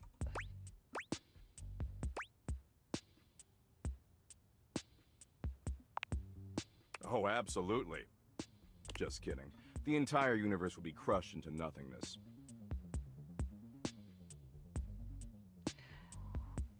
Hi, Freak. Thank you for paying our ferryman. It'll be as if it never existed at all. Aw. I appreciate that. Get good rest. Anyway, enough about how everything you do is utterly meaningless no matter how desperately you attempt to rationalize it. I've got something lighter to share.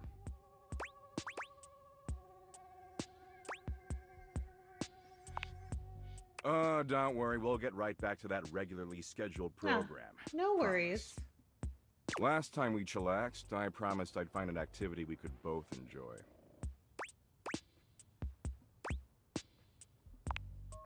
Excitement looks terrible on you, just saying. After putting in a bare minimum of effort, I think I found a slightly tolerable activity.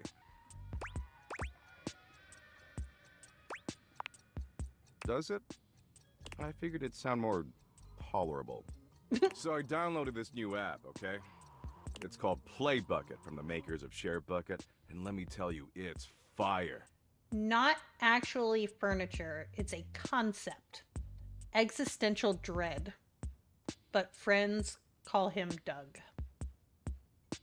Totally worth the 99 cents. Oh, 5 minutes is up. I win.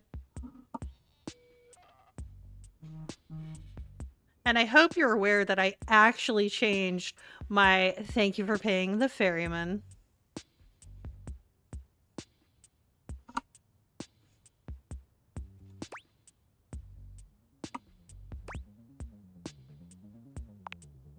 Play Bucket's a gaming platform where you can gamble. Apparently gambling's legal as long as it's on your phone for some reason. It's got poker and blackjack and oh, go fish. It's even got Sudoku. You said you like Sudoku, right? See, that's how in sync we are. Way I see it, this is a great way for us to spend time together. Potentially a lot of time together, if you catch my drift.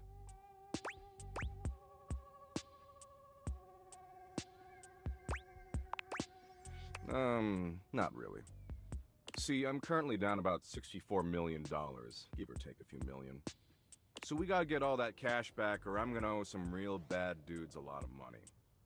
But I did some math, and I figure if we play roughly 100 million hours of Sudoku, we can definitely get all that crypto back.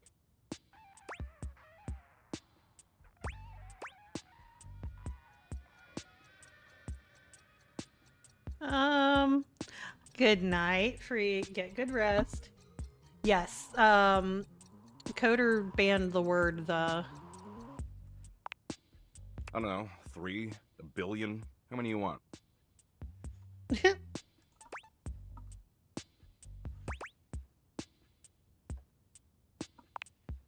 Sure, whatever. Anyway, enough talking. Talking's for losers. We've got 100 million hours of Sudoku to play. It'll be fun.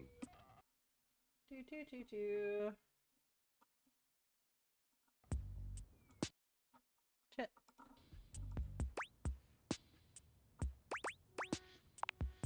Of course you do, dork. That's why you keep coming back. Daddy Doug knows exactly what you need. Glad we're on the same page. Okay, let's get cracking. You know the rules of Sudoku? Great. So what we've got on the app is exactly like that. But the thing is, I'm not gonna let you look on my phone screen. That way we can work together as a team. It'll be so dumb and good. If you use pen and paper, you're a stinking little cheat ass. You're not gonna cheat, are you? Good. Okay, so the first row going across is blank, blank 6, blank, blank 9, blank, blank 4.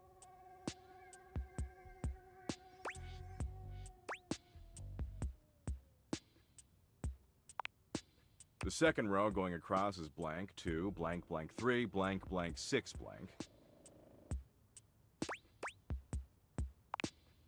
The third row going across is 4, blank, blank 7, blank, blank 2, blank, blank. The fourth row going across is 8, blank, blank 9, blank, blank 4, blank, blank. The fifth row going across is blank 4, blank, blank 8, blank, blank 2, blank. We're more than halfway through. Oh, except you also need to help me solve it. The sixth row going across is blank, blank 7, blank, blank 3, blank, blank 1.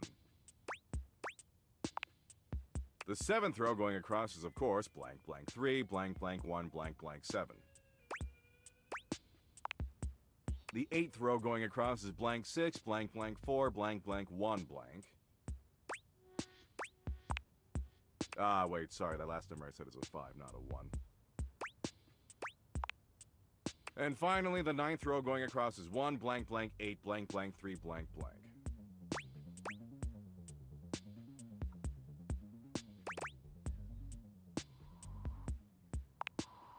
So, you have a solution? I don't know, Master Cat, because I got a lot of it wrong when I first was talking to Nightmare, so I'm trying to fix it. You get a cool prize if you get it right. Because you're just choosing options, it'll be easy for you to figure out the right answer from the wrong ones. So I'll ask you something specific so we know you're not metagaming. What's the bottom right number?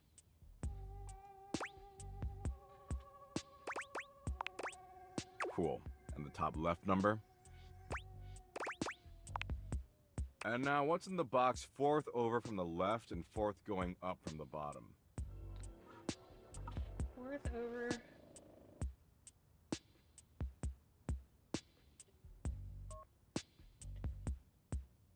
Okay. 1, 2, 3, 4. 1, 2, 3, 4. Oh, nice. And the eighth one from the left and seventh one from the bottom?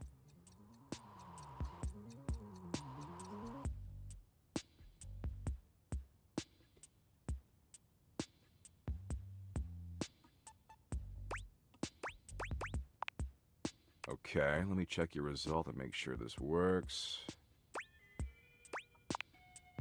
Let's see. Wow, you did it! You get 1 Doug point. If you get 5 of them, I will definitely fall in love with you. How does that sound? Just keep doing like I say, and that's the path to love. Simple as that. Bye, possible lover. Uh-huh. Ugh.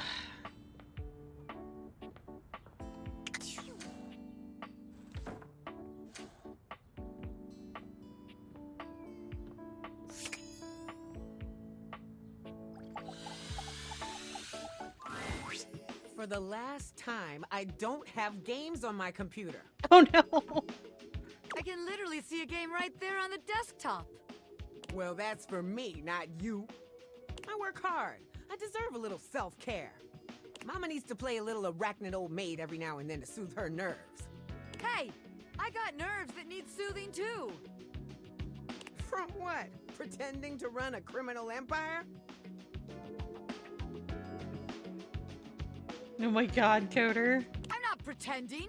This is legitimate. Sure, kid, sure. Oh, look, your friend is here. Leave us alone. We got business to talk. Sure, business. Well, look who made it. Welcome to the potential future home of the Pin family's crime paradise.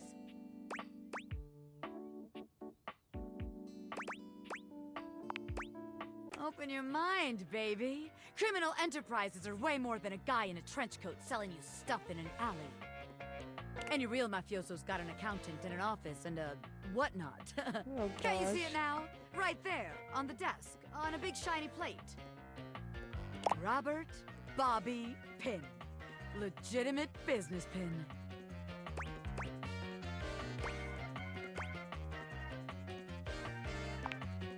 God, I thought the Bobby in quotes would make it obvious I am not stuffy old Robert Pin. I'm Bobby, sensual and sexy criminal mastermind, with a brain as fat as my wallet. Ha! I mean, yeah, bigger is always better. But All right. if the nameplate ain't selling you on the vision, check this out. I call it funny money, honey. So we tell people I'm a finance pin. My scam HQ, the office, really sells people on the whole thing. I make a bunch of fake degrees and licenses and all that. They bring me the money. I take it. Then we tell them that I invested it, and it's totally making a bunch of money, and they just gotta be patient. Meanwhile, we get some more suckers, take their money, and give it to the old suckers. We just keep finding new suckers to keep the scam going. It can't fail.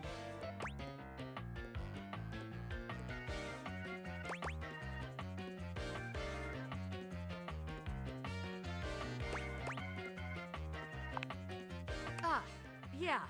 I mean, a hardened gangster like me can handle a couple of years in jail, but I can't be endangering the rest of my crime family. Besides, if I get locked up again, who's gonna take care of the rest of you yahoos?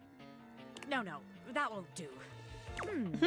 Seems like the office just ain't gonna be the place for us. But hey, that's okay, baby. A gangster like me is flexible. So here's your hint for our next potential location. I love her. Darkness. Scary. Spiders. Get out, baby. So she's going to the attic. Got it. All right. Who? You know what? Let's talk to Dorian at the back door. Dorian stands directly in your way, unmovable and unimpressed. Oh, God. And facing away from you entirely. What are you looking at?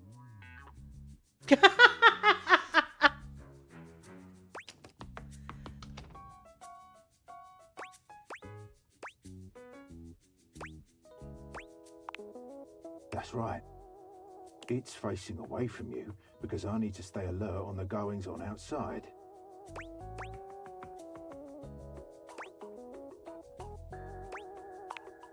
The time isn't quite right. What you need to focus on is inside the house. If you want to speak about why, talk to front Dorian.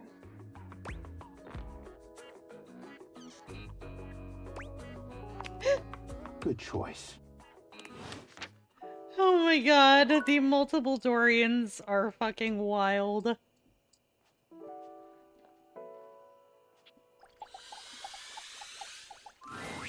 It's my favorite customer. What can I Aww. get for you today? Sure thing. One latte coming right up. Kopi gets to work, grinding and pouring and mixing with an impressive speed. And voila! One latte just for you. Hope you like it. Is there anything you'd like to know about the latte?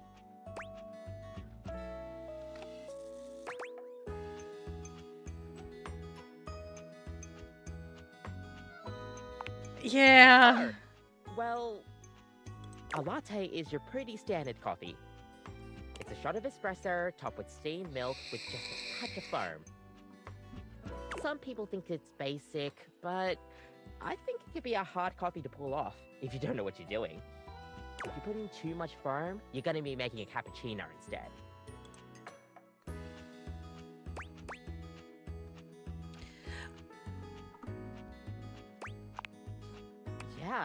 Yeah, you get me. We'll see you next time. Kobe's so adorable.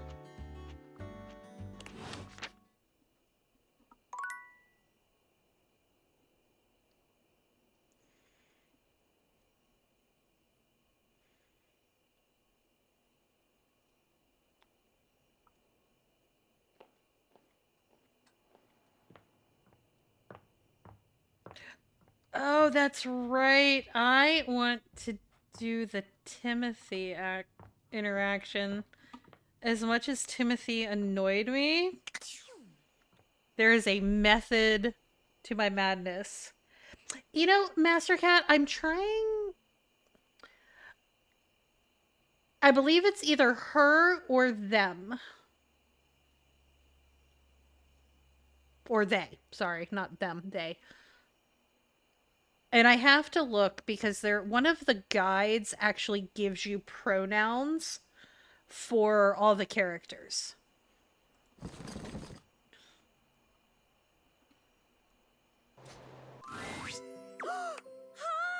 You're back again! Which I thought was really cool.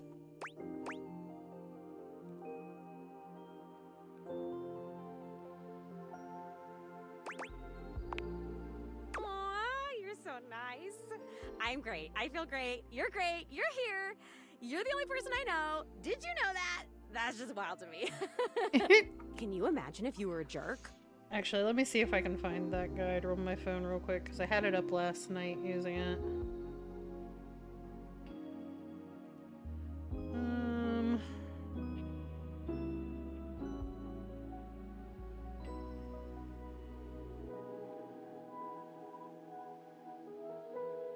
There you go. But give me a second and I will find it.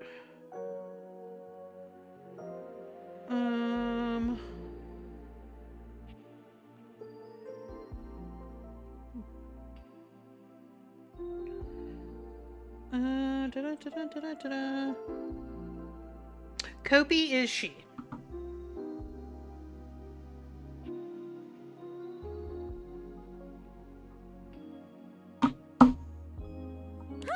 What if the only person I knew in the whole world was a jerk? That would suck.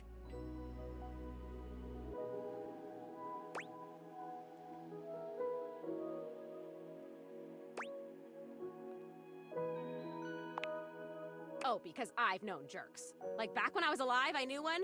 Ooh, he was a bad one. Uh-oh. Like if you took a normal jerk and then you put him on stilts and you put him in a sumo suit. So he was like 3 times the size of a normal jerk. That was this jerk.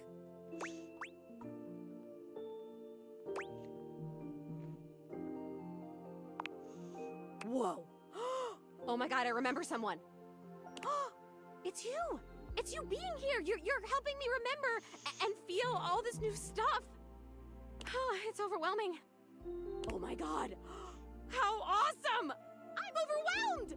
Whoa, this is crazy. It's like there's a roller coaster in my chest. I can feel my chest. Is that normal?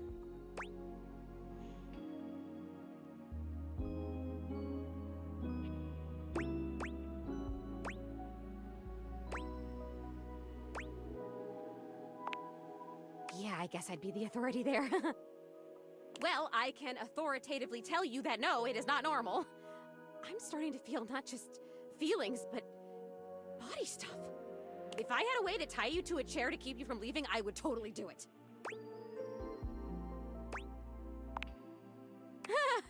Yeah, I know. I wouldn't really tie you to a chair. That would be weird. I think. I don't really know what's weird. I only know what I like and don't She's like. just excited. And It's I definitely cute. like you. So, like, if you could hang out, that would be cool. And if you want me to tie you to a chair, I totally can.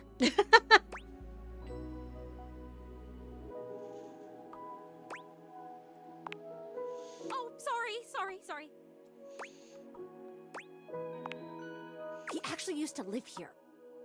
His name was Rudy, and when I knew him, I don't remember exactly. He used to wear this really long vest. It was like dark green or light brown. He was older than me, I know. I think, at least. How old do I seem to you?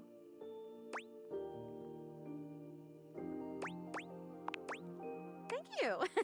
Still, I am pretty sure he was older than me. Oh, and he was super into witchery and stuff.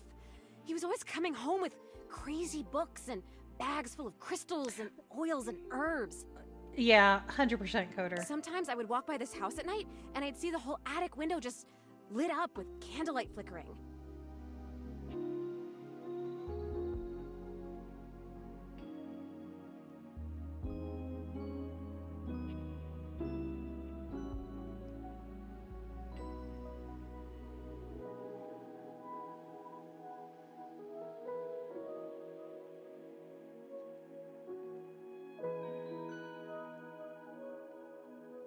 So, yeah, that's kind of shitty, Master Cat. As long as you're making, like, an effort and you're not being disrespectful purposely, I don't see why that's being disrespectful.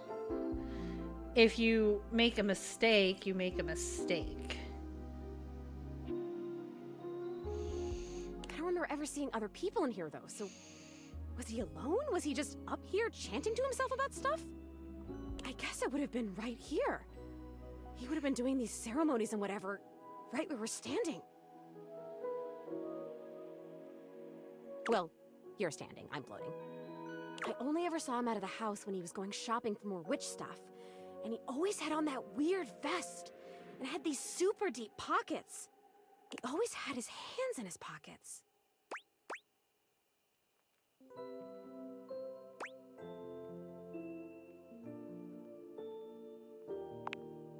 Zoe flickers, like someone just adjusted some spectral cable tethering her to this world. Oh, damn it, no! I'm gonna go away soon. This stupid disappearing thing has never bothered me before now, but I want to be here. I want to talk to you. I'm onto something. It is so frustrating to really want something and not be able to keep it. Aww. I've never experienced this before. Frustration! How interesting! Oh my god, this is so strange. Can you actually do me a favor?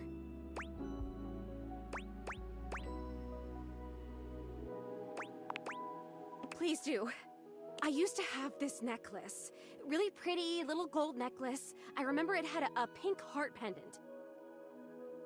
I haven't thought about it in years, but all of a sudden, I can't think about anything else. It's important. It's really important.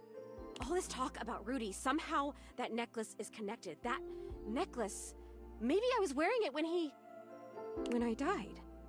I think I need it in order to remember. I want so badly to remember. I can't go back to just floating around up here and not remembering anything about my life or who I was, to feeling so alone now that I can feel. I need you to find that necklace for me. Have you seen it?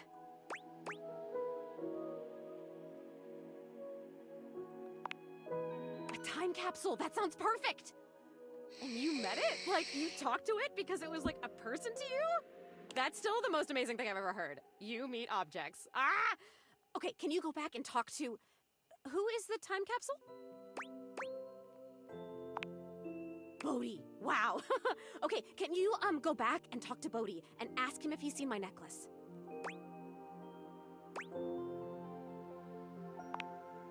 I love cool stuff. I mean, I think I do. Why wouldn't I? Cool stuff rocks! Come back with it and I'll tell you everything I remember.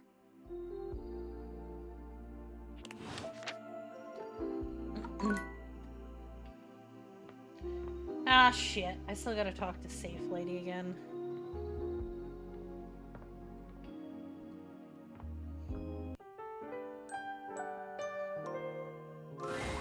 Nightmare looks both pleasant and horrifying tonight. A strange mix of the way you once knew her and the way she's grown to look to you now. Hello, my dear. No, not yet, anyway. I did some thinking, and I had a little realization.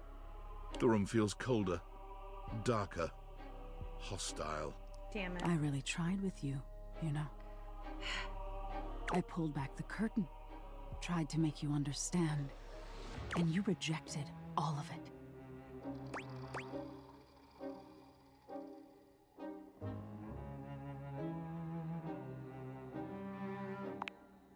That's exactly what you did.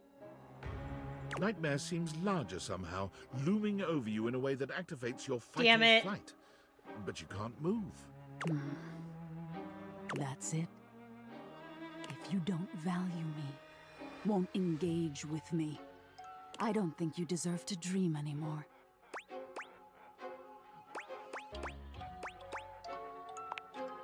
You don't deserve to live, really. Maybe I should take more than your dreams from you. Your body is melting, and your thoughts are a chaotic scramble. Perhaps you could have avoided this by being nicer to her, but you're past regret now. Look at that regretful expression. It's too late, dear. You had your chance. Maybe someday you'll be willing to look inward and find the things I've been trying so hard to show you. Damn it. But from here on, you'll wake exhausted, with nothing in your mind. No good, no bad, just darkness. Goodbye, and good night.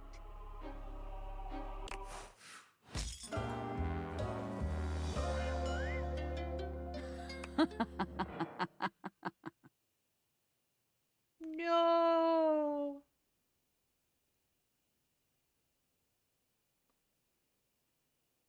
Okay, but only I could make my nightmares hate me.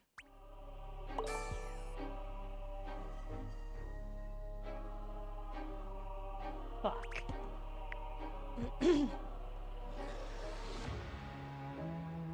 That's the stuff dreams are made of.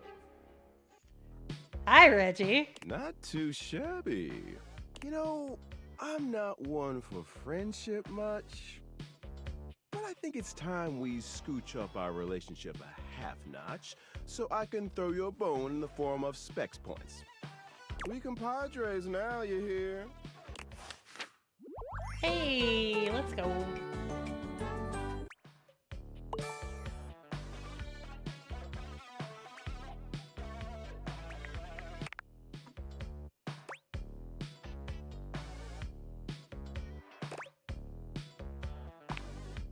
For now. But look, I really do see potential in you. Maybe this time I can teach you my ways.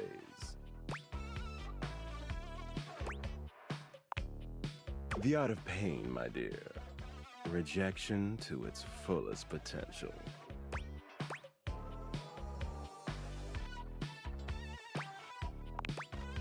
We can kindle your flame of interest into a mighty fire soon enough. I kind of want to seduce him just because he's Getting the ahead heartbreak with one. These chumps around here is real easy if you ask me. Plus, you get the same amount of points. You know it. You'll be done with this little date theater experiment in no time. Keep hating.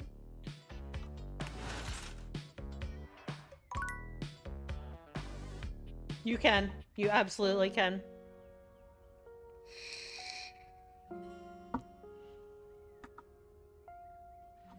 Alright, well, now Nightmare's out. That sucks.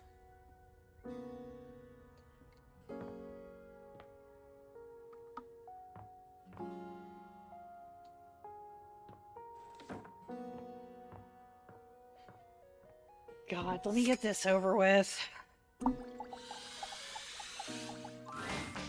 It could be your imagination, but it appears that Lucinda. Lucinda Lavish has once again taken over your date theaters.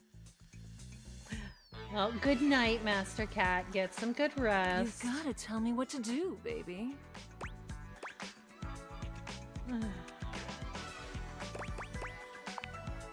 Sure. Smut you shall receive for today. I am Lucinda Lurid, purveyor of fantasies. Where did the rest of her clothes go?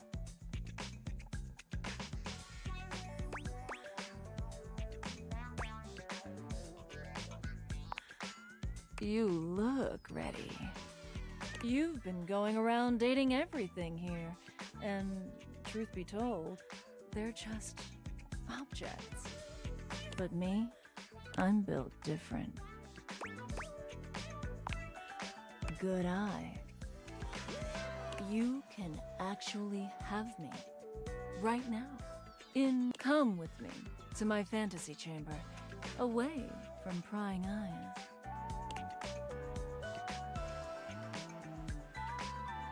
This time, as you are magically whisked away, the fantasy chamber appears different, done up precisely to your particular tastes.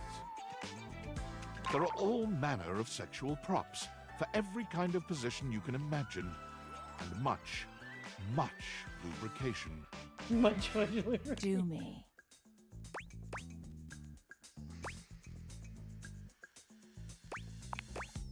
Lucinda puts you through your paces, contorting both your bodies into numerous positions you'd only ever thought possible in your lewdest fantasies. The grand finale culminates in a position spoken of in hushed, reverent tones, even in the most advanced circles. That was incredible. Tell me, baby, how do you feel?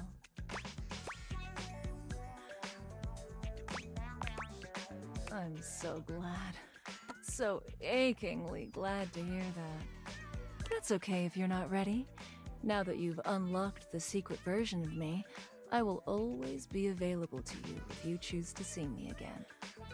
I hope you do.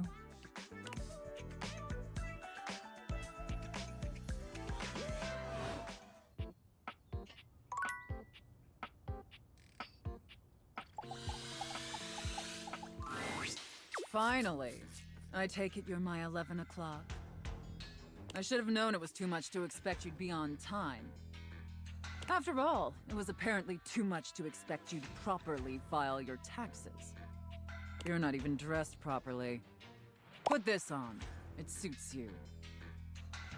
I trust you brought your financial documents, receipts, and records to support all the information reported on your most recent tax return.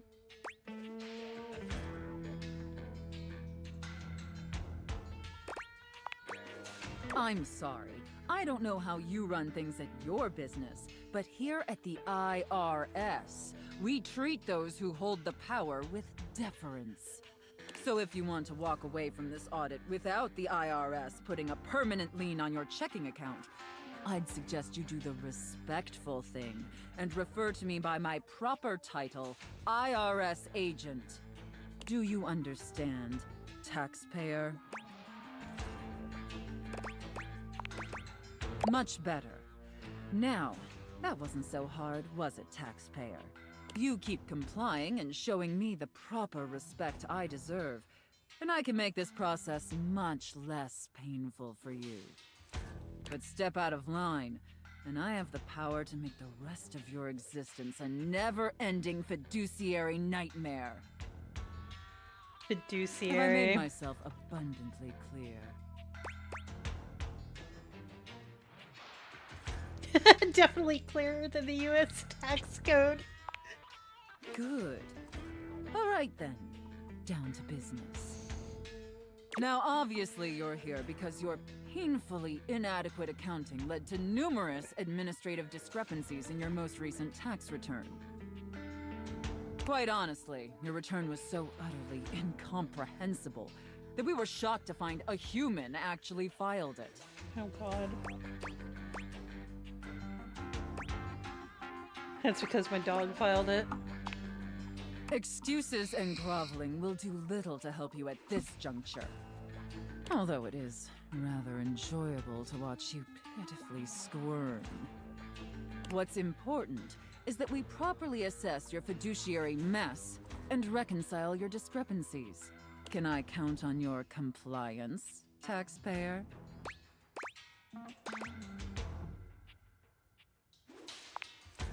Firstly, on your personal taxes, you took the standard deduction. However, you also filed itemized deductions that totaled a greater value. Additionally, your itemized deductions were unusually large when compared to your reported income. As I'm sure you're well aware, claiming the standard deduction while also claiming itemized deductions totaling a greater value, in addition to claiming deductions unusually large for your annual income, is a huge red flag for us here at the agency. I'll obviously need to see all the receipts for the itemized deductions, so I can reconcile those records with your most recent filing.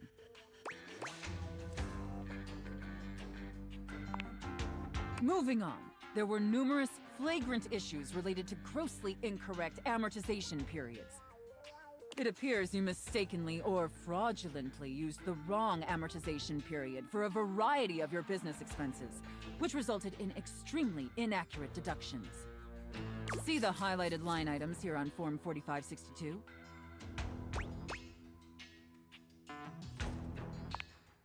I appreciate your remorse. Just don't let it happen again.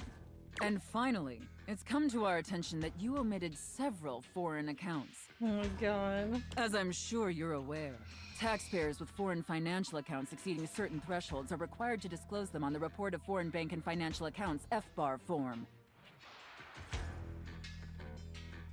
Yet you failed to file an FBAR form at all.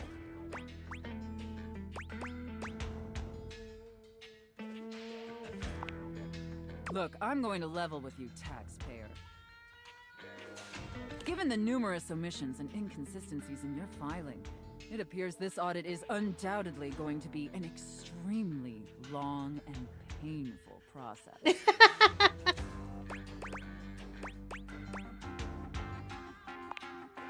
Additionally, I will be sending a team of agents to your home to oversee a field audit in order to conduct an on-site examination of your financial records and other relevant documentation. Depending on your compliance during the field audit, I will consider suggesting that my superiors treat you with leniency. Is that all understood? And scene. Whew. I don't know about you, but that left me quite pleased. An adequate and serviceable job, my little wretch. Tell me, did you find it as satisfactory as I did?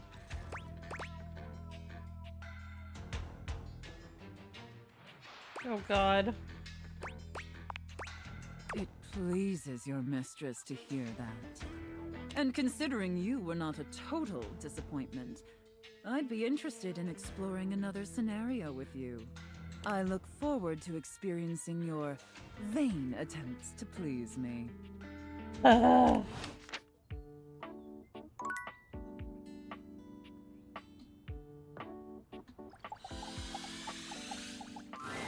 The attic So is fucking dark and much. cold. That's to be expected. What you don't expect, however, is that Bobby has company before you get here. Then again, it might be more accurate to say that Bobby's company has them. Listen here, you little worm. You think you can just slither into my attic and start helping yourself to my real estate? No, No, mistress. No, mistress.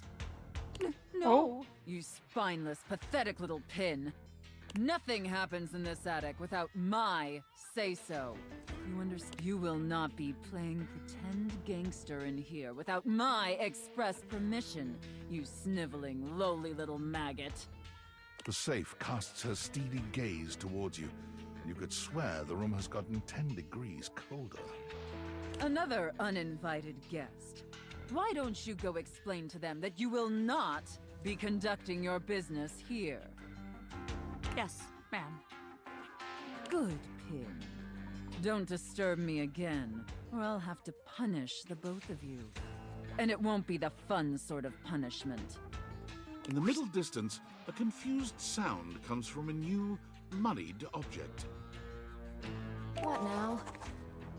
Nobody you need to worry about, my angel of accounting. No one of worth or consequence. Oh, I see. Bobby lowers their voice, doing their best Yes, to appear that's the one I'm entirely trying to get to. unbothered by the conversation you just witnessed. They try to strike a casual pose, leaning one arm against the wall, but they accidentally hit a spiderweb and shriek. Goddamn! They look back towards Sophia and lower their voice again. Welcome to the attic. Potential future site of the Pin criminal empire.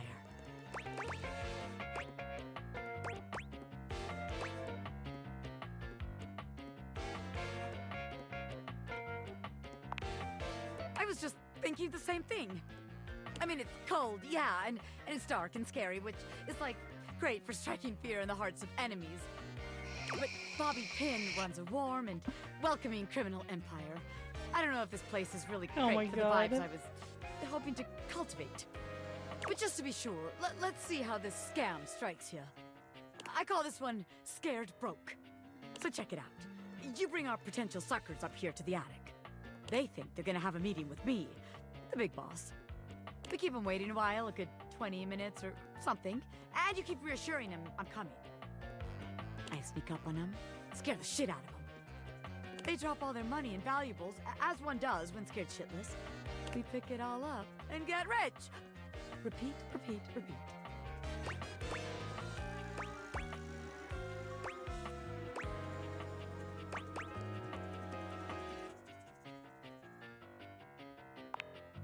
Damn! I never thought about that. Guess that's not gonna work, is it? Bobby looks around the room, as though desperately trying to source some inspiration from somewhere. They fold their arms over their body, trying to keep warm while still trying to look effortlessly cool. The result is less than convincing. Well, look. Maybe this time you come up with a scheme for us. Huh? Recruit?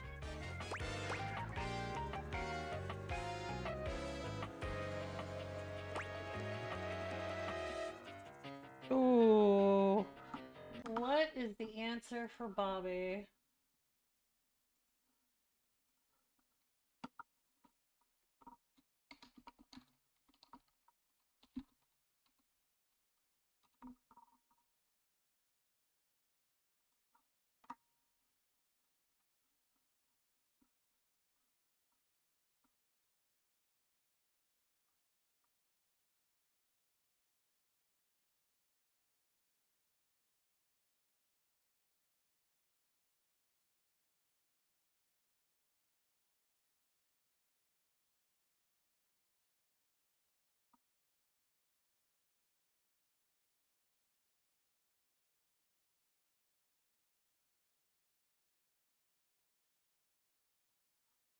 I feel like that's a terrible idea. This place is cramping your style, right? I knew it. No, this place just doesn't have what it takes to host the Pin Gang. I wanted to give it a fair chance, but my time is too valuable to waste. You know? Bobby strides forward boldly, head held high. This place ain't for the Pin Gang. It sucks! What did you say, you miserable little worm? Yikes! I'm out of here! Bobby calls over their shoulder as they disappear down the stairs. You can find me where the magic happens, baby! A den of sin and rest in equal measure! Okay, she went to the bedroom.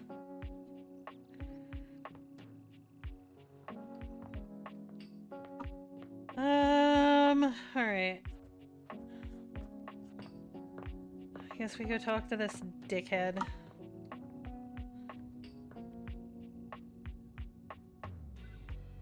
Alright. While I'm waiting for him to appear, I'm gonna run to the restroom quick. Welcome to hell, bitch. Thank you for the follow. We do have anonymous today. follows up, so no pressure to chat.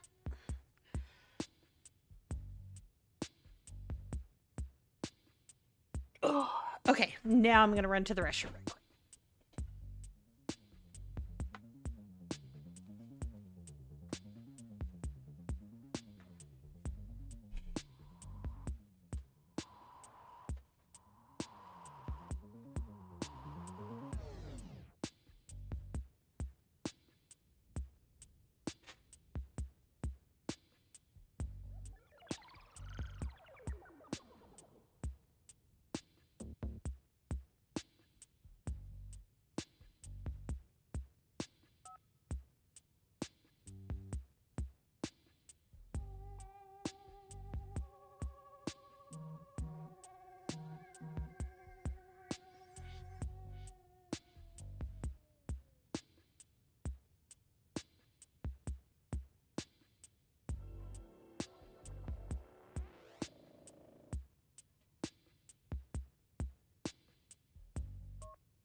Okay.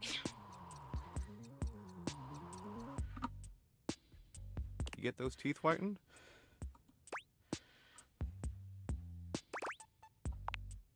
Totally. Your physical appearance and hygiene is super important in determining my attraction to you. Teeth are fascinating, you know? Did you know biologists theorize that teeth were originally hardened scales on fish that over time migrated to the mouth area where they aided in grabbing and processing food? In fact, if you look at modern shark scales or dermal denticles through a microscope, they still look like teeth. So your teeth were most likely fish scales originally. Isn't that super upsetting? Hold on. So when do we...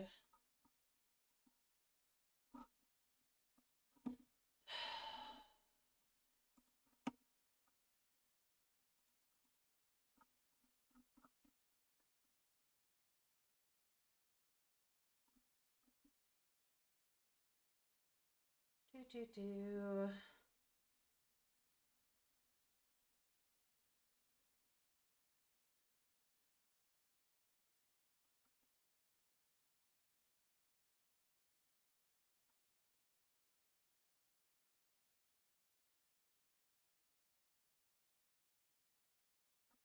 Okay.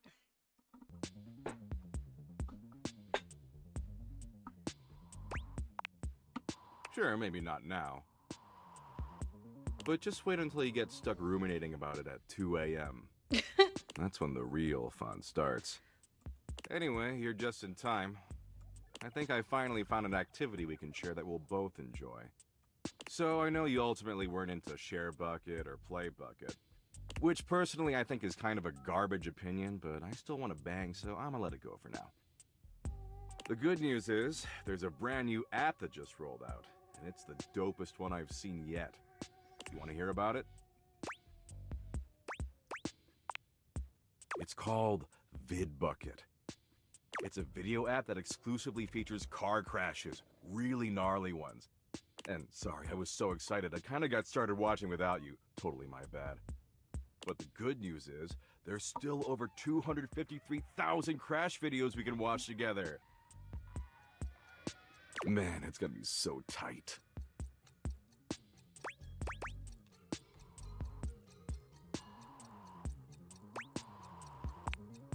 Oh, absolutely, dork. Nothing more fun than an endless stream of a relentless graphic death that makes you confront your own pathetically fragile mortality. And it's not limited to just our country. See, every country in the world has car wrecks. And the less government oversight, the sicker the carnage. Total splatterfest. It's legit. You ready?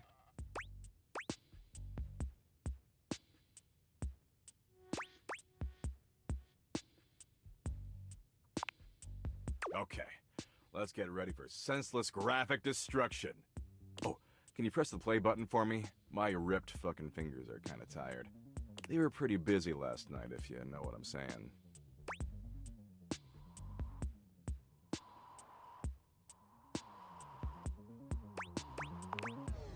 What? Oh, no, nothing like that. I was texting Abby all night. She forgot to block me on WhatsApp. Gotta block me on literally everything or else I always find a way through. I'm real persistent. Anyway, assume that was pretty clear. Man, you really need to take some fish oil sups or something. That's what I call supplements. It's trademarked. Get some fish lube in that mouth along with those dermal denticles. Because right now you're on a one-way ticket to Dementia Town.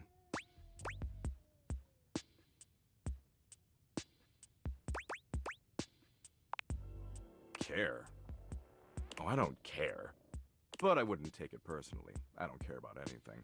Once you understand the universe is meaningless, caring is a fruitless endeavor. I know. Oh, well, sure. But VidBucket has 253,000 graphic car crashes. Speaking of which, we really should start streaming. Jeez, what is it with you and talking? We are talking right now, blah, blah, blah, blah. Our mouths are flapping and pointless information is being exchanged. See?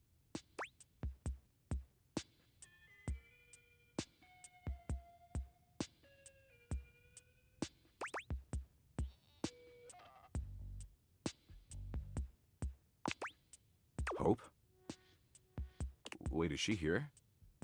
Have you talked to her?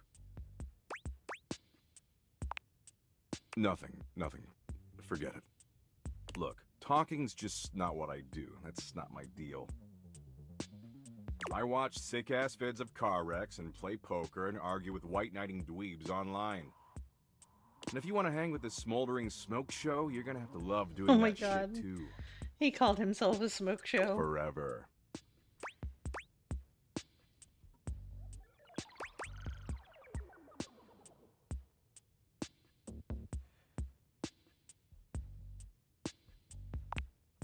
Hell yeah, that's what I'm talking about. Now, are you finished? Because I've got a long list of meaningless crap I gotta get to.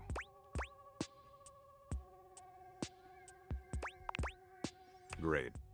Anywho, as much as I'd like to keep wasting time with you, I've gotta run. There's this social worker on his deathbed I gotta visit 3 towns over. Apparently he's feeling peacefully content that all his awesome earthly achievements will persist long after he's gone. And I gotta explain that the literal second he dies, a nuclear holocaust could wipe away everything he ever accomplished, and he'd never even know.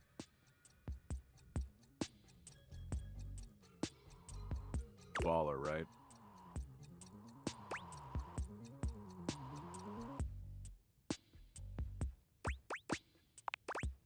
Maybe we can meet up later, though? As like FWBs or something?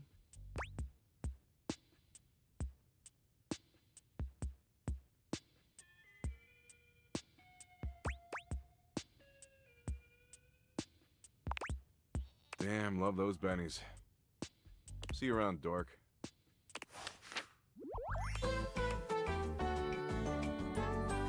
Abby's still... I missed the prompt I was looking for.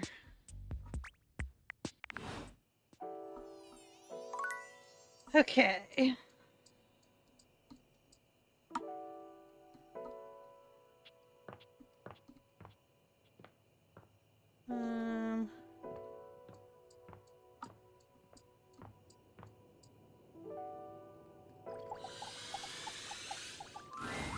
Dorian stands in your way, but he seems oddly contemplative here. Ah, one of my closest friends. The closet. A space for imaginings, longings, and being trapped in eternal darkness. Here you'll find the water heater, some boxes, and, I suppose that's about it. Do you want to know something interesting about closets? So would I. Yep.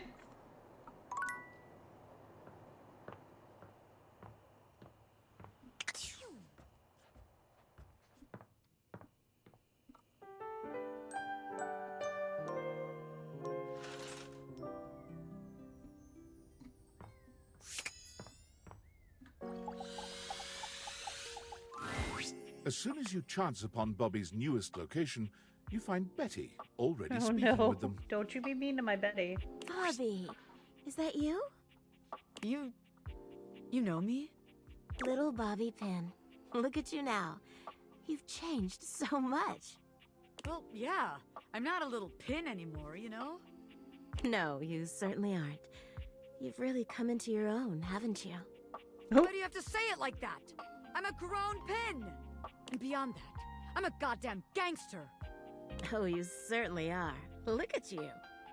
She pinches Bobby's cheek, which really seems to upset them. Hey! Stop that! Your family has been worried sick about you, you know.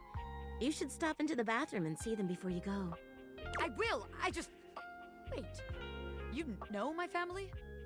Of course I do. They come through here all the time, you know, talking about their sweet Bobby. I knew you when you were just a little thing. One pin among many. Even then you were special. Gangsters don't have feelings. But if I did, I'd be real touched. Bobby's gaze falls upon you. Alright, that's enough reminiscing. I got business to run. I'll just bet you do. Take care, sweetheart. Yeah. You too. Bobby sits at the edge of the bed, looking unusually thoughtful. They pat the spot next to them, inviting you to take a seat. There you are, rookie. Have a seat.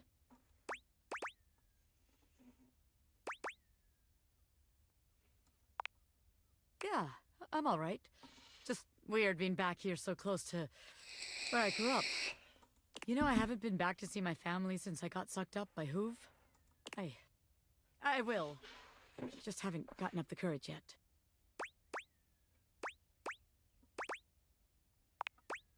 That's real nice of you to offer, but I gotta do it on my own. It's just... It's not about, like, who I am. You know what I mean? My family's always been real accepting. I think they knew I was meant for more than being another one of the crowd in there. That's the problem, too. They're so accepting. If I come home and I haven't made shit of myself, they're all gonna pat me on the back and ruffle my hair. They're gonna say, "Oh, our sweet baby Bobby, our angel. You're perfect just the way you are."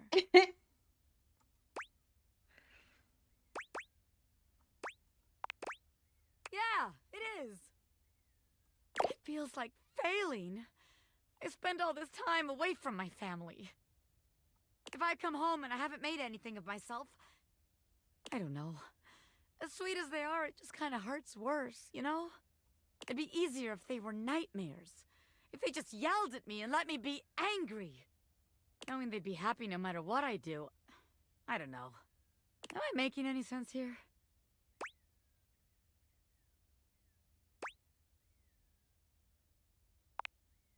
Well, if I don't, who will? How else am I gonna make something of myself? Nobody else is gonna do it. I want my family to be proud of me, not just cool with me. So I gotta be a little hard on myself. Otherwise, I won't have no kind of pressure on myself at all. And then I'll just do nothing.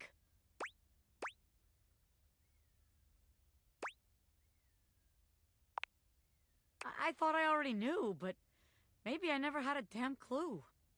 Bobby stands, dusting their hands off. From what, you're not sure, but they seem to think it makes them look cool. All right, rookie. That's enough wasting time talking about feelings. We got one more place to check out. I think it's a real winner. You can find all kind of extreme temperatures there. Hot, cold, and all kinds of work happens there. See you there.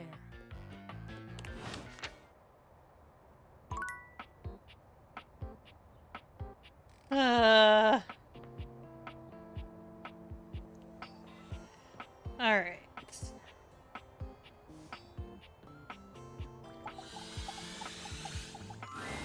The gymnasium. Do you enjoy coming here? Yeah, it's all right. Honesty's always my favourite path. If you're looking to meet some new faces, I could tell you about them. You'll find Stepford, Christoph and Dunk more than anyone here. What can I do for you? and I am no help to you here, I reckon. Carry on. Oh, I can find something for you to be helpful. Oh, that's right. I wanted to talk to Timothy. But I have to make sure it's not at noon. Yep. What are you doing here? I told you to come at noon sharp. Oh, this is wild. No, no, no!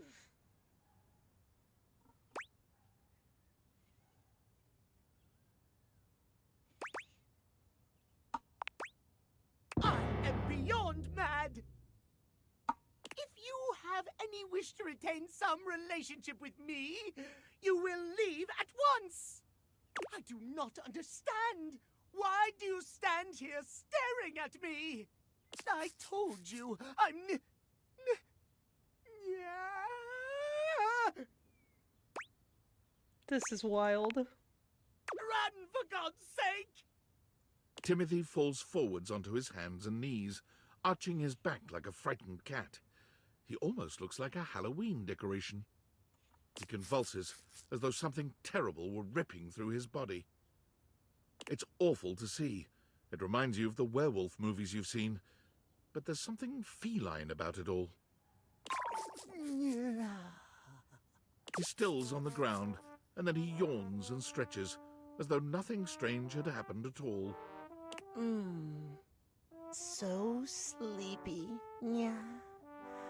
Maybe time for a cat nap.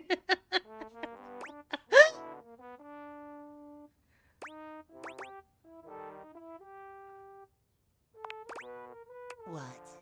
This? Does it upset you, Master? You own the clock, don't you? That makes you Timmy's owner. Yeah. You don't like it when Timmy calls you Master?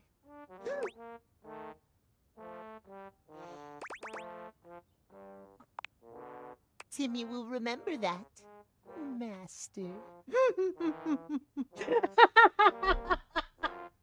Oh god, it's fucking wild. It's simple, yeah. Timmy has a condition. It's tied to the clock. Timmy spends half the day like this.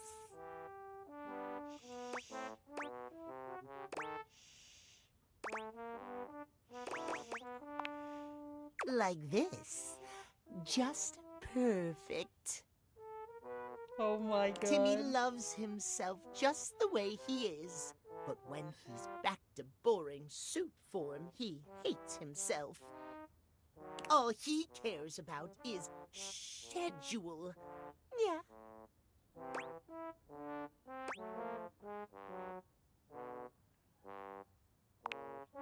Exactly.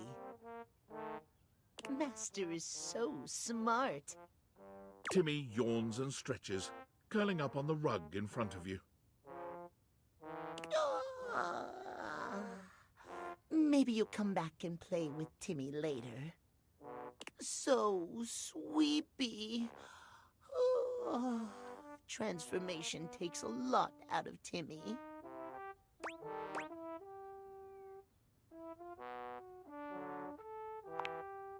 I will. Yeah. If you want to see Timmy again, just come when Timothy tells you not to. Timmy is here before or after noon.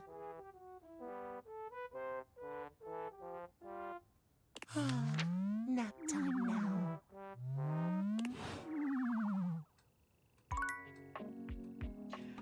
Oh god, that's just wild.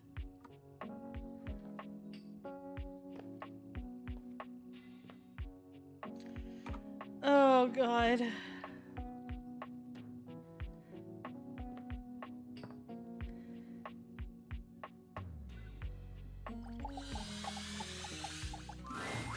Once again, Harper and Dirk are going at it when you walk up on them. This time, Dirk is the one shouting. You need to, like, let go of this stupid Chappie thing. I'm not him, and I never will be. Don't you dare say his name. You could never be him.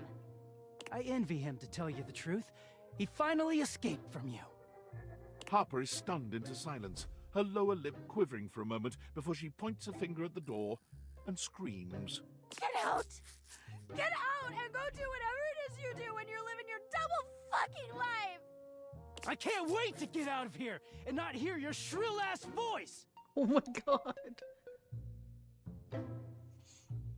That's what I do when I'm away from you, by the way. I just enjoy the goddamn silence!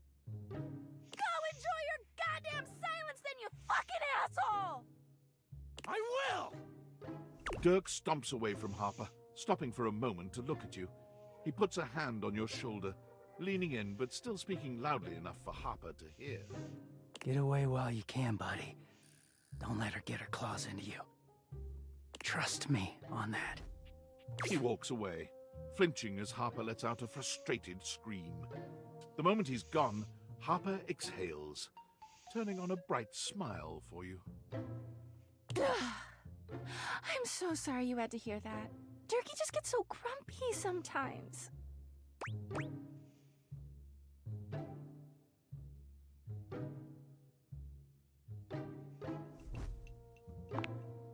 Huh? Durkee? Oh, he doesn't mind. He just gets weird when other people are around. You say his name in the right tone, He'll let you call him anything. Oh, Turkey. You seem like someone who gets relationships. I've been thinking a lot about my relationship with Turkey lately. You'll listen to me, won't you?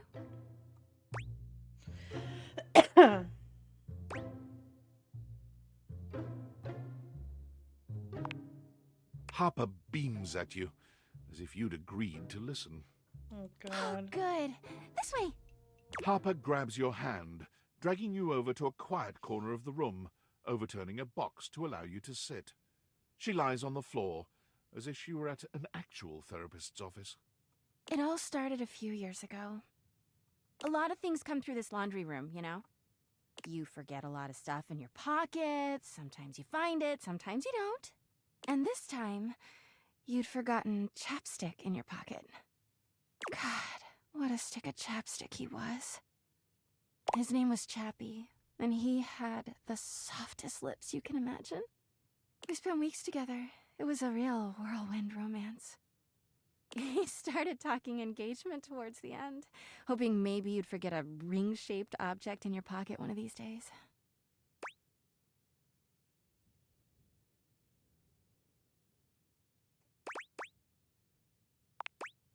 Well, you found him again later. But I'm jumping ahead. Chappie had crawled back into the pocket of one of your pants. He liked the dark. It made him feel safe. Harper sniffles, going silent for a moment. He was When trying she to get speaks, away. Her voice is filled with emotion. And then you washed him. Washford and Drysdale brought him back to me. I'll never forget it. He was melted. She lets out a sob. Oh my god. He wasn't the same after that. I tried to keep things going. Harper turns to you, sadness and anger in her eyes. But you threw him away!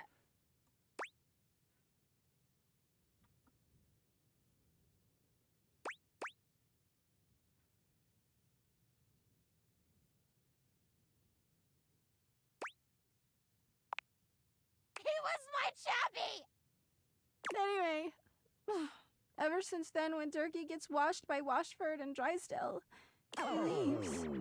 And when he's up there in your closet, he pretends he doesn't know me.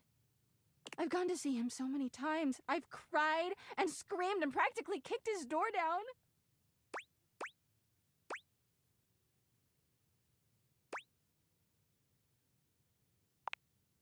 Yeah, he is so toxic!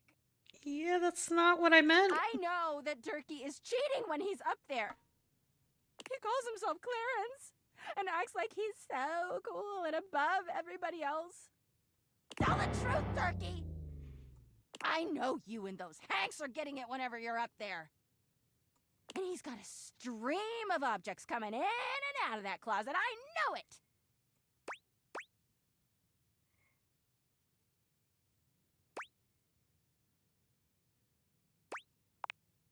Because I do. Everyone's always like, oh, how do you know, Harper? How are you so sure? She taps her temple. Hamper's intuition, honey. I know how nasty he is. I know he can't go that long without getting some. Anyway, I've been thinking a lot about our relationship lately. Obviously, I've done nothing wrong and never have. Oh boy. But I just love my Durkee so much. Even though he hurts me so. I just don't know what I should do.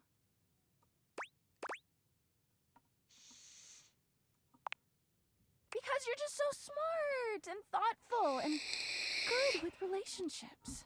Okay. Well, I guess I should go. Durkee could be doing God knows what out there. I gotta find him before he cheats on me. She sits up, smiling cheerfully. Thanks for listening. I feel so much better. Bye! Psycho.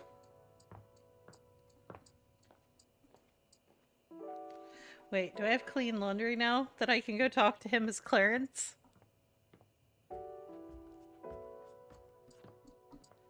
Damn it.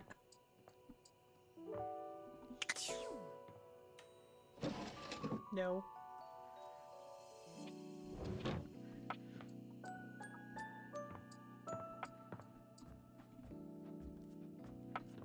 Alright. Who else? Who else? Who else?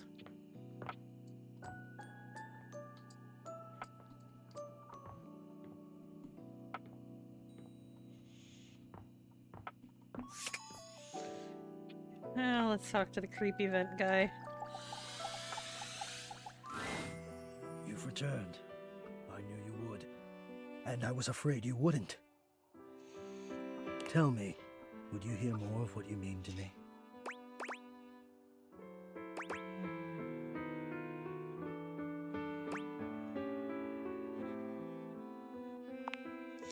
Here you are.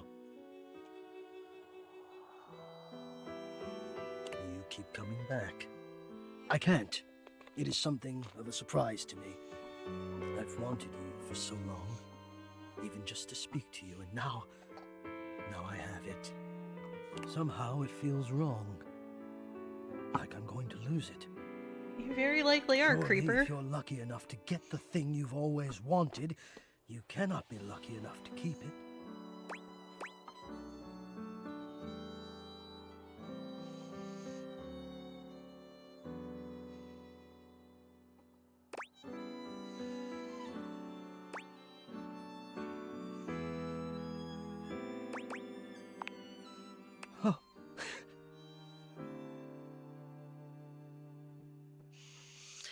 Hi, cat. Thank you for paying the Yes? ferryman. And no, it would be a brutal but familiar wound. The deepest cut would be that it came from you, the object of my truest love and esteem. But even then, I couldn't really blame you, if you knew.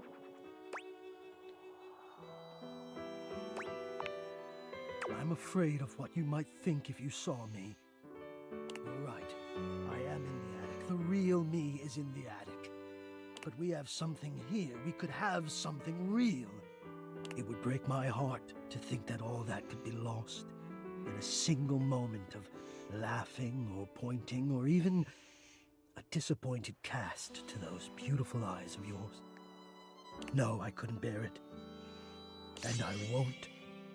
Come back to me here. Only here, do you understand? I'm going now.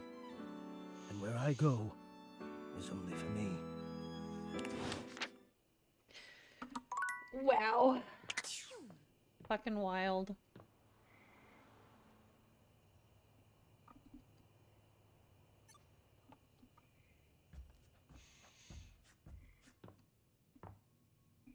Oh shit. Almost didn't talk to my ghost. Oh, I'm so glad you're back. Did you find it? Oh, I forgot to talk to him. That's okay. You're doing your best. I was thinking, maybe look in something that's been around for a really long time, since I've been here a really long time. I just can't... I can't think about anything else. All I seek... I'd say you're bringing me back to life, but that would be insane because I'm really dead. But that is kind of what it feels like. Thank you. I'll see you soon. Okay, I have to talk to the time capsule.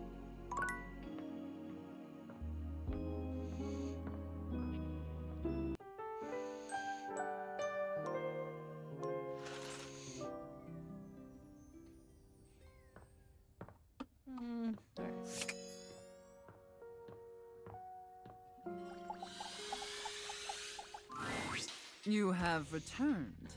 Well, choose your destiny.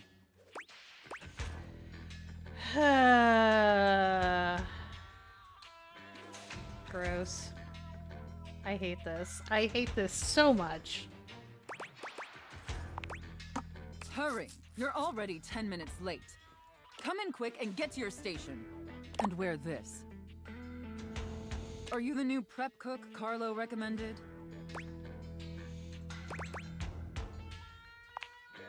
Ugh, it's just part of the scene. We're doing a role-play scenario, remember?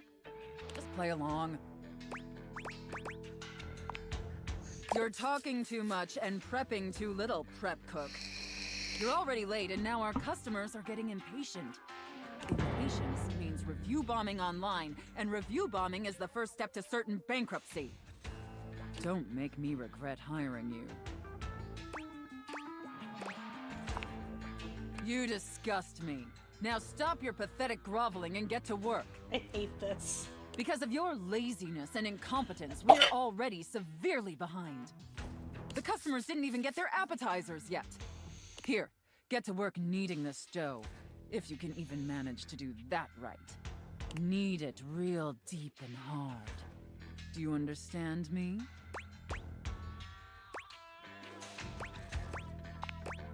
Maybe I didn't make myself clear, worm. In my kitchen, I am the alpha and the omega. Man.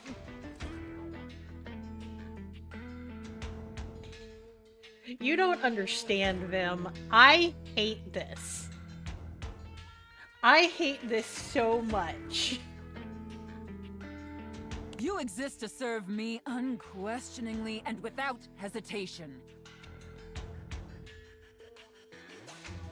Well, she is a dominatrix. And the whole issue is I have never wanted to be a sub in my entire life. Ever. Ever, ever, ever. So me having to click these answers is like almost physically painful. And at all times, you shall address your superior as yes, chef, and yes, chef alone.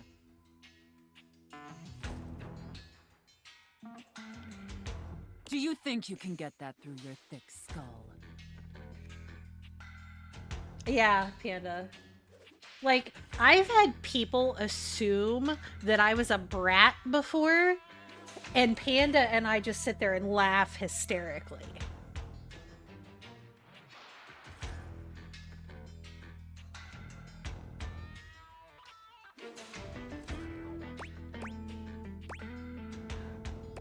Oh, I don't know. Something about how I act apparently gave them the impression that I'm a brat.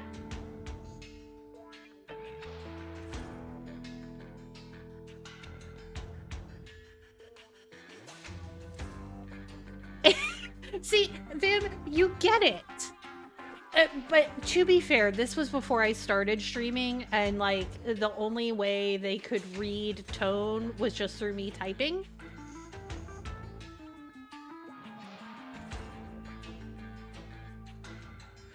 Oh my god, coder, yes. Like, I hate this. Better. Not great, but serviceable. I know, Panda.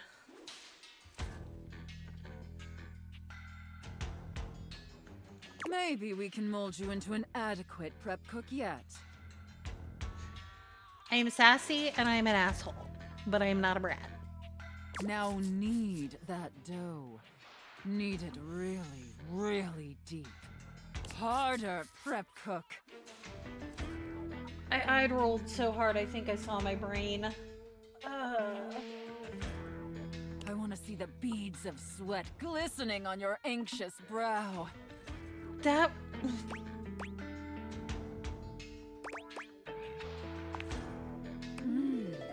Very good, prep cook. Apparently you can follow orders when proper. All right, enough with the bread. I need you to move on to preparing the main course, the turkey. Here, take this stuffing and push it deep inside the cavity.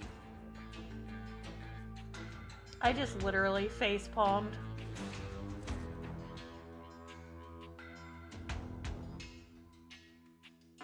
I can't.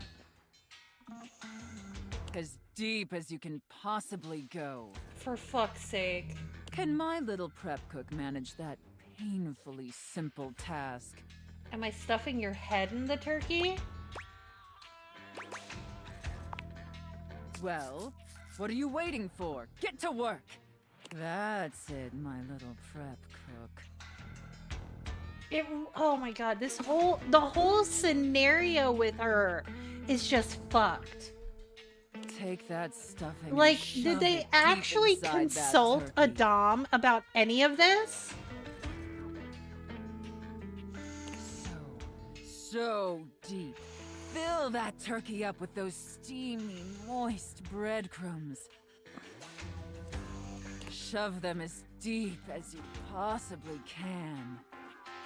Like, I mean, they have a very rough idea, but...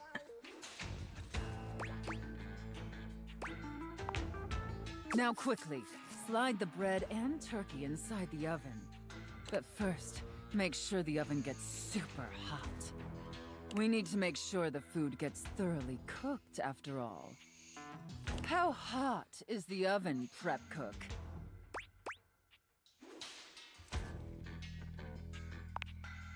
Now that is a very, very hot oven indeed. Good work, prep cook. Yeah, I feel like they really couldn't have talked to somebody who is in the lifestyle.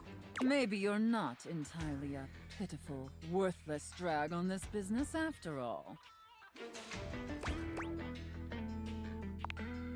By the way, while you were toiling away on your pathetic excuse for dinner, I was busy creating one of my world-famous desserts.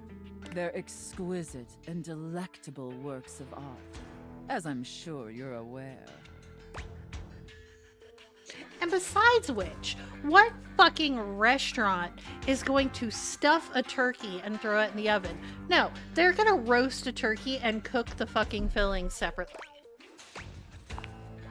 Now, normally, I wouldn't allow someone as insufferable as yourself this honor, and especially not on their first day.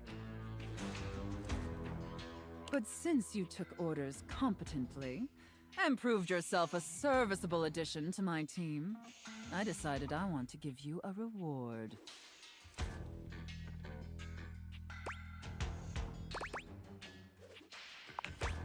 Your reward is to lick my spoon. Absolutely would never happen in a professional kitchen. Lick it clean, and tell me how thick and sweet my cake batter tastes. Yes, Panda. You have to open the safe because one of the datables is the money in the safe.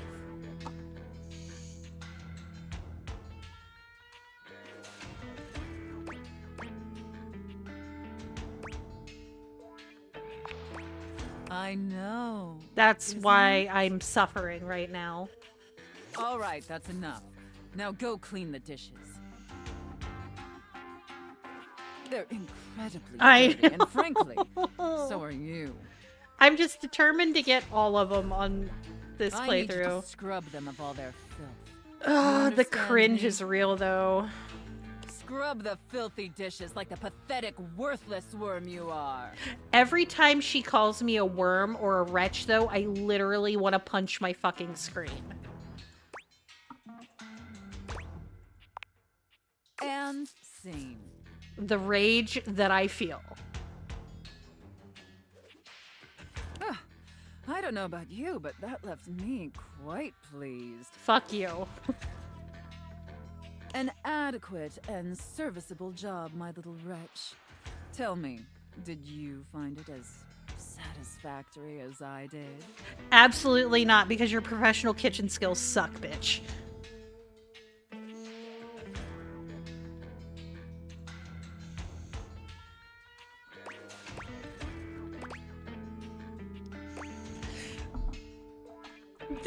This is the answer! It pleases your mistress to hear that.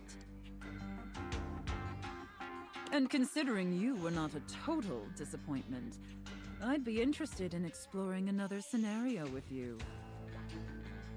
I look forward to experiencing your vain attempts to please me. God. Okay, can I take my glasses off? And let me in the safe.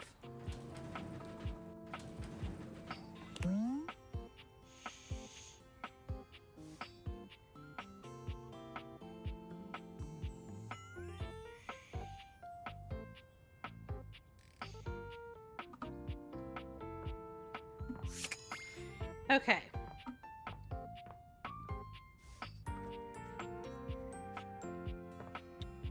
So I think he was in the office last time I looked. Yes. Hey, I was looking through my various items inside my capsule, and I found this cursed little necklace. Yes, homie. It's pretty bodacious if you ask me.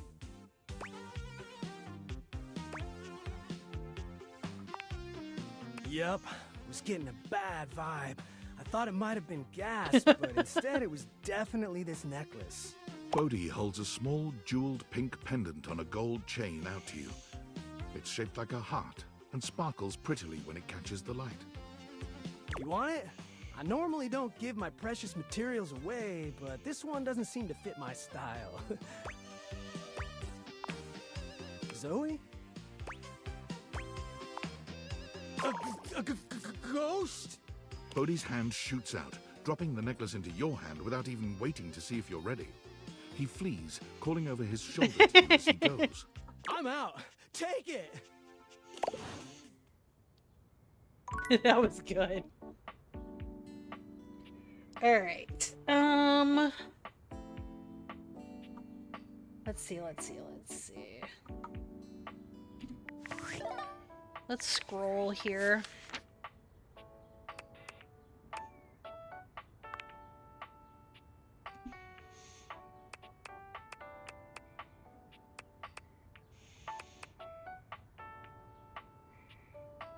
Oh yeah, he's fierce.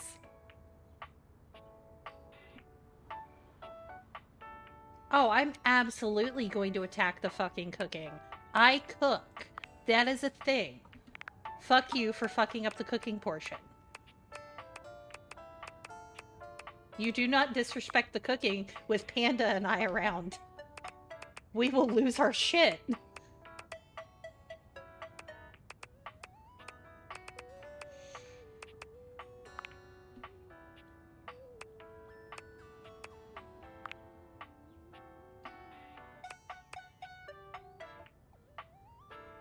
There is a bunny girl. I was gonna get back around to her for sure. I hate her.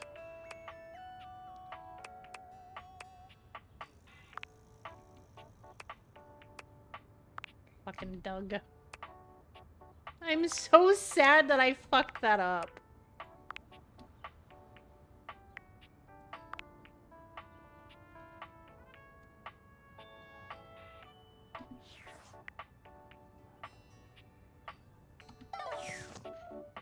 Okay, so...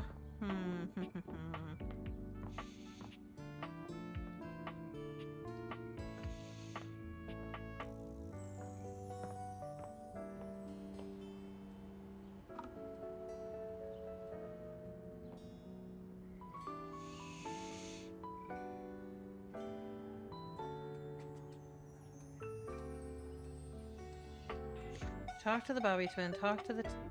no. Did I talk to Dorian today? No. Shit. Where did...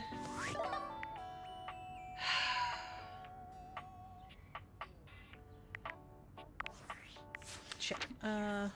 Hold on.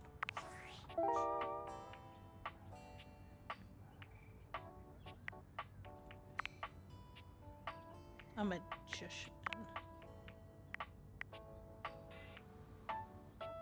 Okay.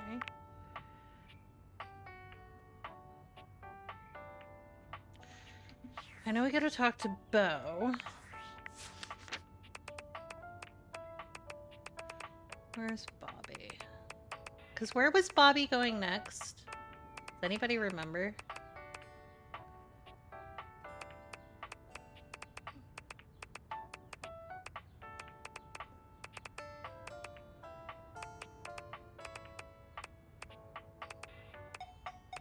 Where did I miss Bobby? There we go.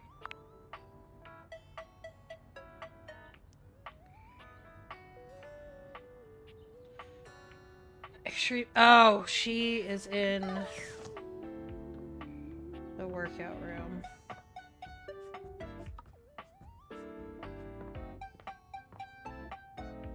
I think. Maybe?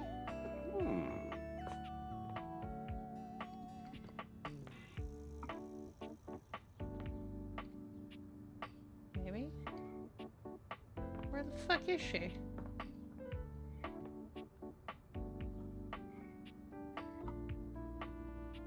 Huh.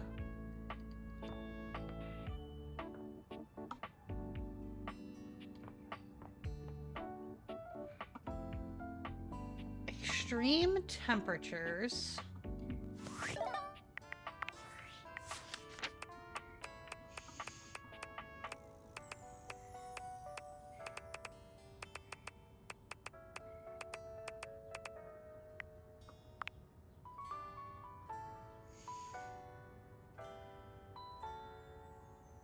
Hot, cold, and all kinds of work.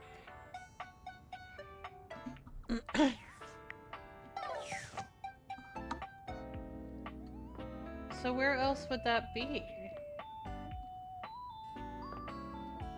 Other than in here. Because this is what made sense to me.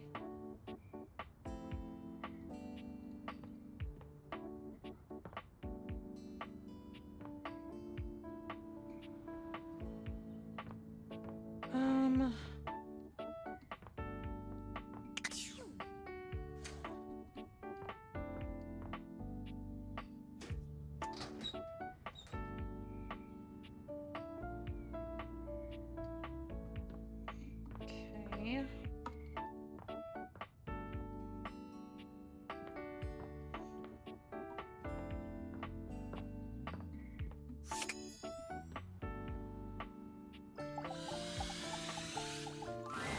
The way to the bedroom is through me. Unless you were completely barking and went the long way through the gymnasium, bathroom doors, and then here. Dorian makes a sound rather like a robot attempting to imitate human laughter. Ha ha! The very thought of it makes me crack up. Dorian laughs even harder, but his laughter sounds no less organic. Ha ha ha! I've got to stop. I was told that I would be a great comedian, but I fear that would cause too much of a ruckus with my comic stylings. Allow me to wipe my tears for a moment and ask you, anything you'd like to know about this room that you don't already know?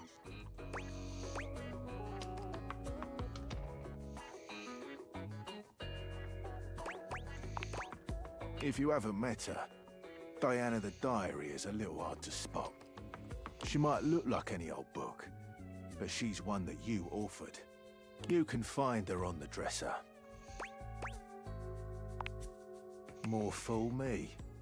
What can I do for you?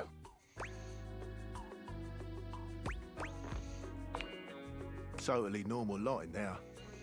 Well, I wouldn't recommend speaking to the dresser. That one's a little, off. Mm-hmm. What can I do for you?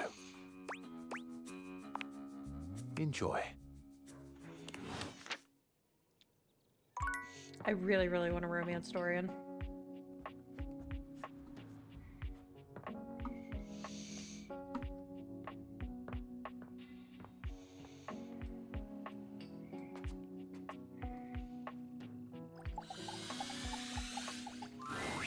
For once, Bobby isn't in the middle of a conversation or cheerily posturing when you find them.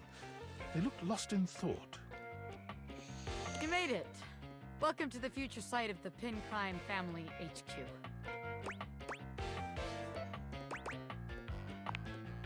You could tell, huh? Guess there's no point in keeping it in any longer. I've been all over this damn house. I had so many ideas for schemes. But what's the point? This is a house, not some bustling metropolis full of suckers. We all have the same shit. We all share the same space.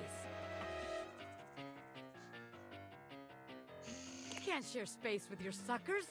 That shit is awkward as hell.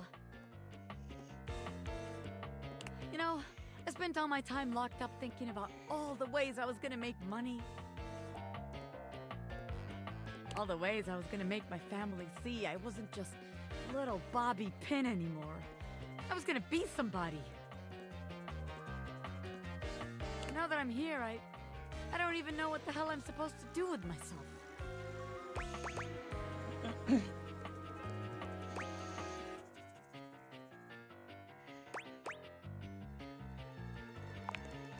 Well, hell, why not? It doesn't take much. Bobby strides over to the door where you keep your iron. Watch the master at work, rookie. Bobby sets to work at the lock, closing their eyes and holding one hand before their back. Wait, actually, I can do you one better. They contort themselves into all sorts of knots, closing their eyes and twisting themselves into the keyhole without the use of their hands at all. It's a sight so bizarre you wonder if perhaps you ought to have taken off the deviators. A bobby pin fitting into a keyhole would have been far less disturbing to witness. What's all this then? What are you, the fuzz? I'm the door. Well, buzz off and open already. Trying to show off my world-class lockpicking skills to my associate here. I suppose you're harmless. If you want to see the wizard, go right ahead. How'd you like that shit, huh? Ha! I told you. Wow! Now that's what I call showmanship. Ah! How many times am I gonna get startled in this damn house? My apologies, friend. I meant no harm. I only wanted to commend you for the commensurate showmanship you showed there. I mean, those twists and feats of dexterity. Audiences love a thrill like that. They do? Of course they do. Trust me, I would know. Audiences love me. I was in there the entire time, wondering to myself, can they overcome my lock? An iron like me can't be locked behind just any sort of lock, Oh, yeah? Yeah, and even though I have no problem retaining an audience's attention myself, none whatsoever, why, just imagine the sorts of heights we could reach with you as a part of my act. Wait, really? You mean I could be part of your magic show? Most certainly. Just imagine it. You and I pulling off daring escapes. Me, the world-famous magician. You, my bright-eyed young assistant, pulling in the younger crowd. Hi, Rayleigh. Thank you for paying the ferryman. I could be famous. I could really be somebody. Hell yeah, I'll be part of your act. Splendid! I just gotta wind up some business first, if you don't mind giving me a minute. Naturally. I'll be here when you are ready. I can't believe what just happened. I wasn't expecting all this.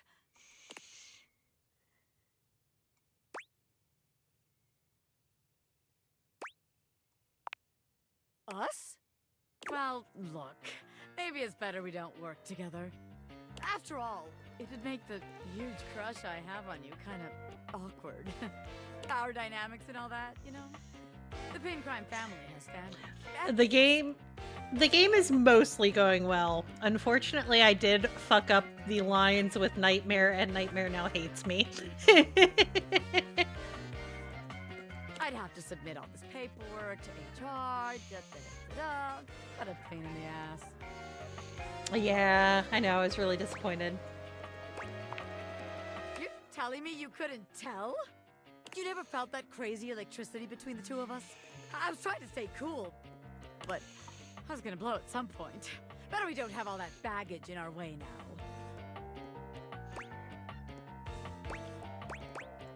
Yes! I landed Bobby! It's not just you. This shit was mutual, baby. Anyone could see it. Can you imagine our suckers trying to let us scam them? Meanwhile, we're making eyes at each other the whole time? Disgusting.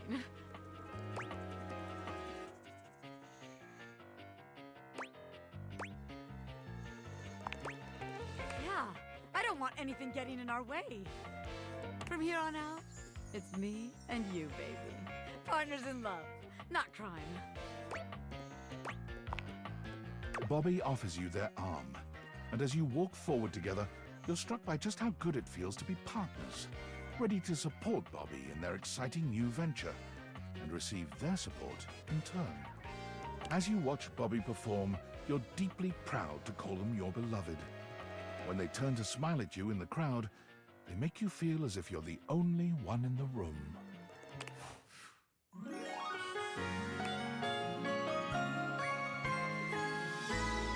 Give it all up for you in a heartbeat, baby. Yes. Hi, Debbie, honey. How are you?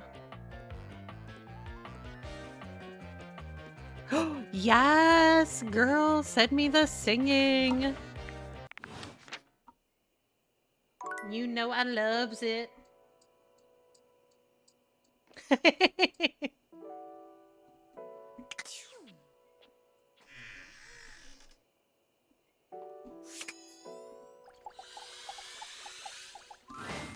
Lucinda stands there in your way God once damn again. it, you although bitch. She appears to have lost her usual bravado.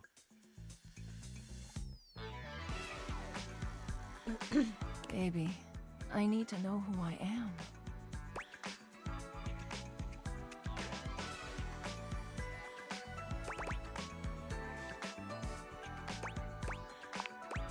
Whoa! Continuing to pry at my very being, huh? Real cool. I'm here to show you a good time, and if you keep doing what you're doing, you're gonna have a bad time.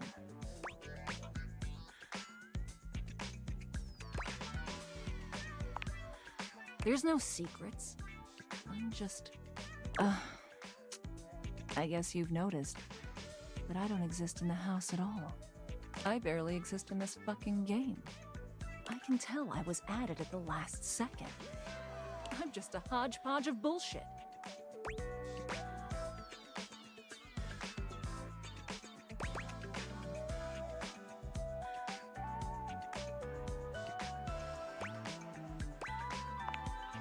Literally everyone else here takes precedence over me. Game can't ship without a fuckable chair. Oh my god. But the lady with no actual body is the first one on the chopping block. You can't even talk to me whenever you want. You have to wait until I randomly appear. I'm a freaking hijacker of dates. I suck.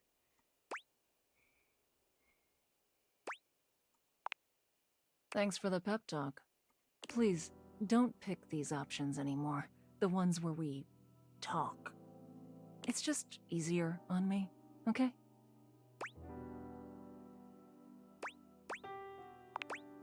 I can't stop you. I'll see you on the next hijack. Oh, God.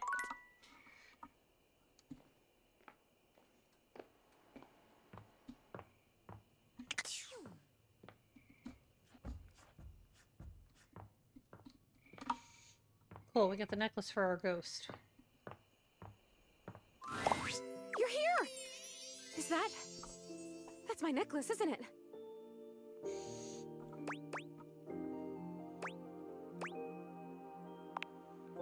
Yes, like I Yeah, said. right, Panda? I've been thinking, and it's harder when you're not here, but now you found that necklace and I can see it again for real. All these memories are coming back now. About my life, and Rudy, and being in this house.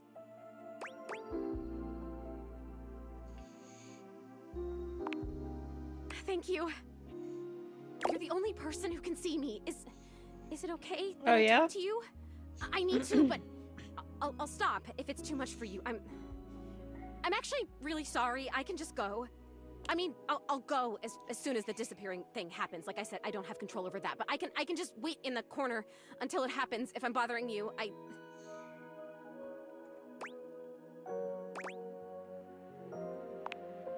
Whew.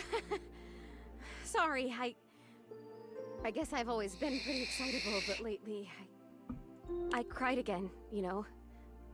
Last night I was looking out the window at the sunset, hoping I'd see you again, and I've totally seen a sunset before.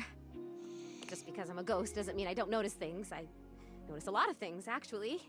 Be surprised if you're just in one room for like a million years. I know these floorboards so well. Hi, Cookie. Thank you for paying the ferryman. But the sunset, it was so beautiful. It was purple. I didn't know the sun could do that. And I cried again, and I wanted to tell you.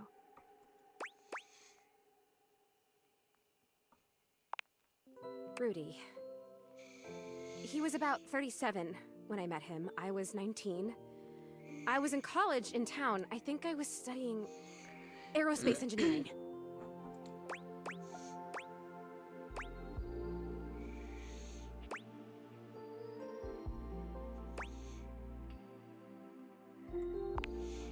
It's what you study if you want to be a pilot. I really wanted to be a pilot. I always loved to be on planes. And I loved the uniforms. I wanted a little set of gold wings for my jacket. Plus, there weren't a lot of female pilots back then, and I wanted to be a pioneer. If I'd been born in the 1800s, I would have gone out west in a heartbeat. Aw. I might have even been a gunfighter.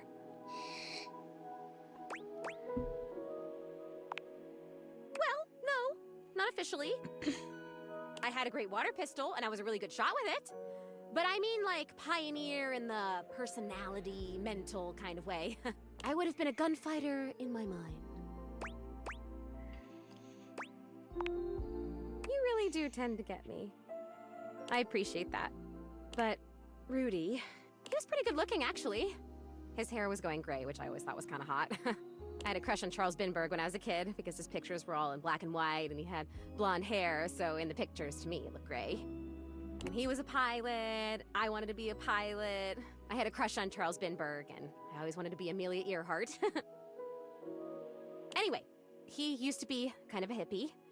The house was almost a commune kind of place according to my parents. Oh my god, I had parents. I haven't thought about them in so long. I didn't even remember them. I think they loved me.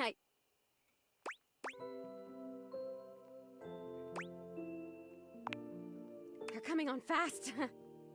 Okay, must stay focused. So yeah, by the time I met him, that had all ended and he was kind of a loner.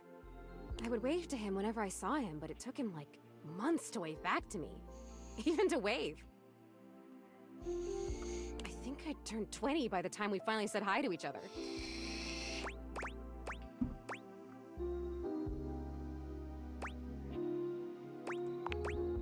For sure, I was fascinated by him. I mean, a witch? A hot older guy witch living right in my neighborhood? What's not to love, right? Sign me up.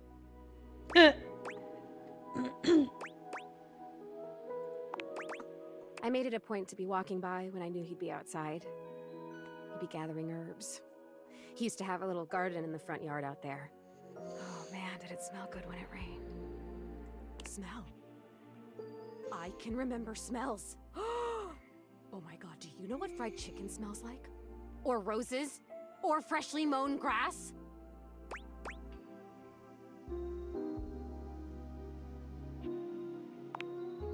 Ugh, bleach? Yuck. Although I really like the way the pools smell. Chlorine. Yeah, I'll check it out, Panda.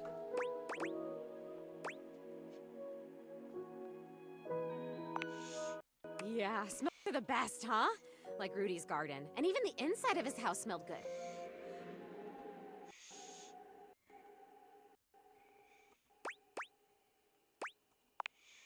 Oh, yeah. So check this out. I started coming up to the house to do, I guess you'd call them seances?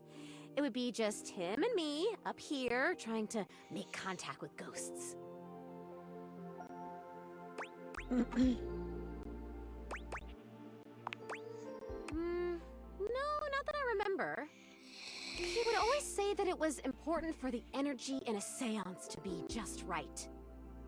There's something about my energy that he thought was really special, that I was gonna help him finally be able to talk to the other side.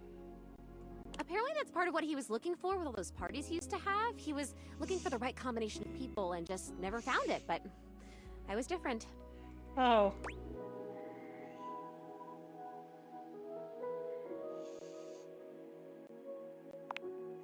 Oh, that's true.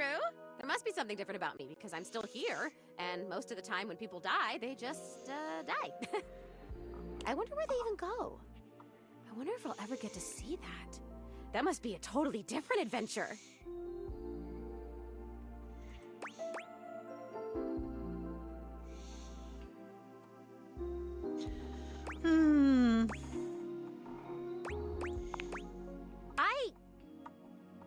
I don't remember how I died. I remember so much other great stuff now. Since you brought me that necklace, it's like I have my whole life back now. Smells, sounds, all the feelings. It's so amazing. But the how I died part, I guess that would be an important piece of unfinished business, right?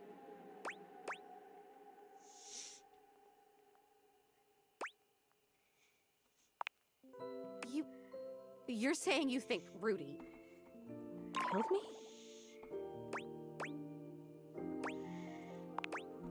Oh, come on, please. That can't be. He would never do that. We had so much fun up here, and he was really nice. Plus, I'd remember that. I would remember that, right? I'd remember everything else. Why wouldn't I? But I can't. I'm over here saying that I would remember if I'd been murdered. Oh, I don't like that word. It's so hard to say. Why is that? But I can't remember if I wasn't, so what does that say? Oh god, there it is again. That fear feeling. I know I don't have skin like other people, but I can still feel it. I don't like this. Why are you making me talk about this? What if I don't want to remember?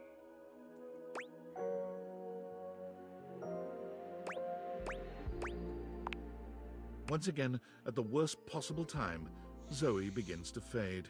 God damn it, this is disappearing. You know what? It's fine this time. I want to leave. I don't want to talk about this anymore. I'm out of here. Come back if you want, or don't. I don't know. Just... Okay, please come back. Just not right now, okay? Just... Right now, just leave me alone. Leave me alone! Poor thing.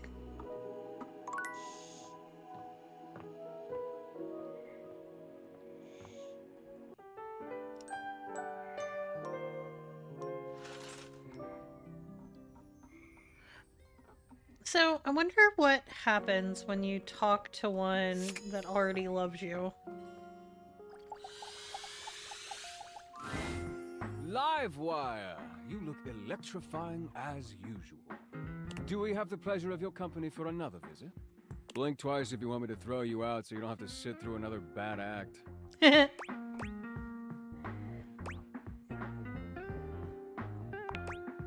May I send over your usual? On the house, of course.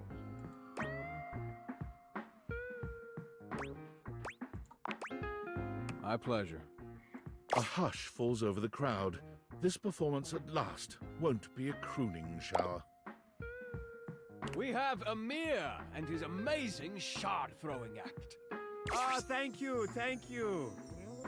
It is my pleasure to entertain all you fine things tonight with my incredible and impressive skills. Now, in order to properly demonstrate, I will of course be needing a lovely volunteer from the audience. Let's see. Who should I? Ah, yes, of course. How about you? Oh no. Do not be silly, Azizam. You will make a fine target. Now get up here. You are embarrassing me. Ah, how about a round of applause for our volunteer? Don't they look lovely? Before we get started, Azizam, could you please inspect my sharps for any faults or trickery? Please, show the audience what you find.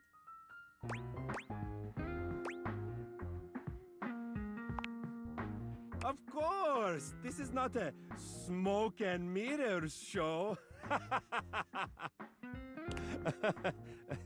It is funny because I am... You know what? Never mind. There is no accounting for taste. Azizam, you may take your position over here in front of the curtain. A little more to the right. No, my right. Here, I will fix. There, perfect.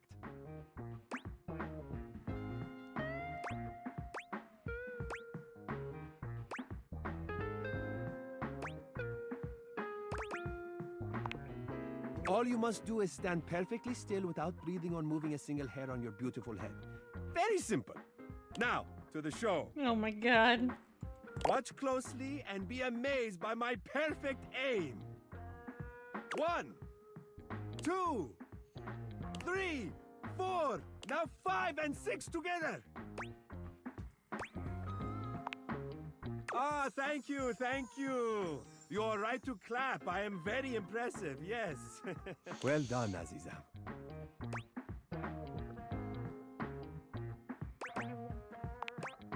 Now take your bow with me. The audience loves us. Oh my god. Ah.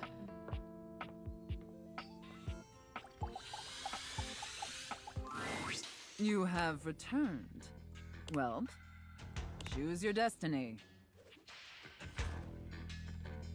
He seemed charming the first time I talked to him. Now I don't like him. You, elf, come here. Ho, ho, ho.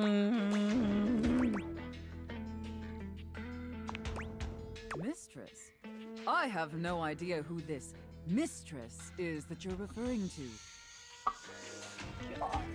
My name is Santa Claus, which you, seeing as you are an elf, are obviously quite aware.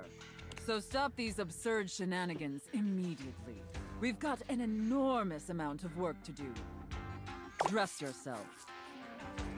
What? That's an outfit. And the clock is ticking.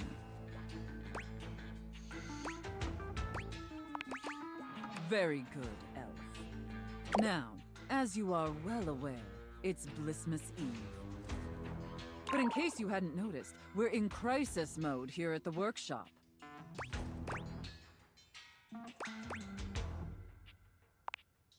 Unfortunately, our head chef, Tinselface, served some spoiled reindeer stew, and it's rendered our entire workforce incapacitated with horrific food poisoning. Whatever you do, stay away from the bathrooms. Now there's no one who can help finish preparations for Blissmas Eve. No one, except you. I'm going to be completely honest, Elf. You were not my first choice. Of course I wasn't. There's a reason I didn't have you on the production line at all this year.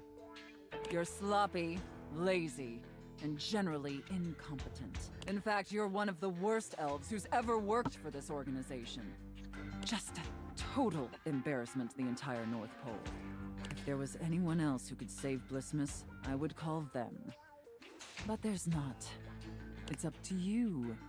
Do you understand? Good. All right.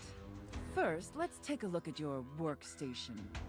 Dear God, this is where you work? This is a sty. I hate her. Moldy gingerbread houses, half-eaten candy canes. I've never seen such a nasty, unkempt, unprofessional workspace. You are beyond disgusting, and you should be deeply ashamed of yourself. Tell me how ashamed you are, Elf, or you're fired. It's so bad.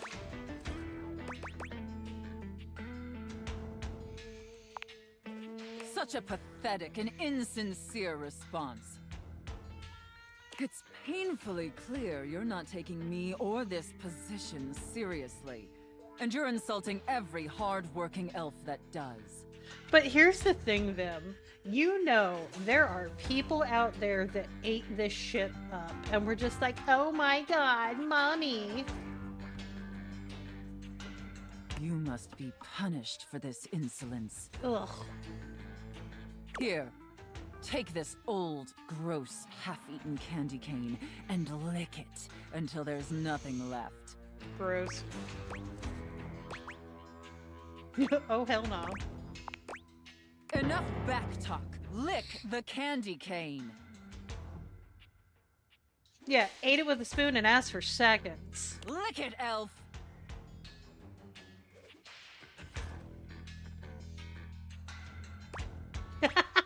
I am absolutely 100% glad she fucking ruined it for you, Vim, because this is so fucking subpar and so not accurate.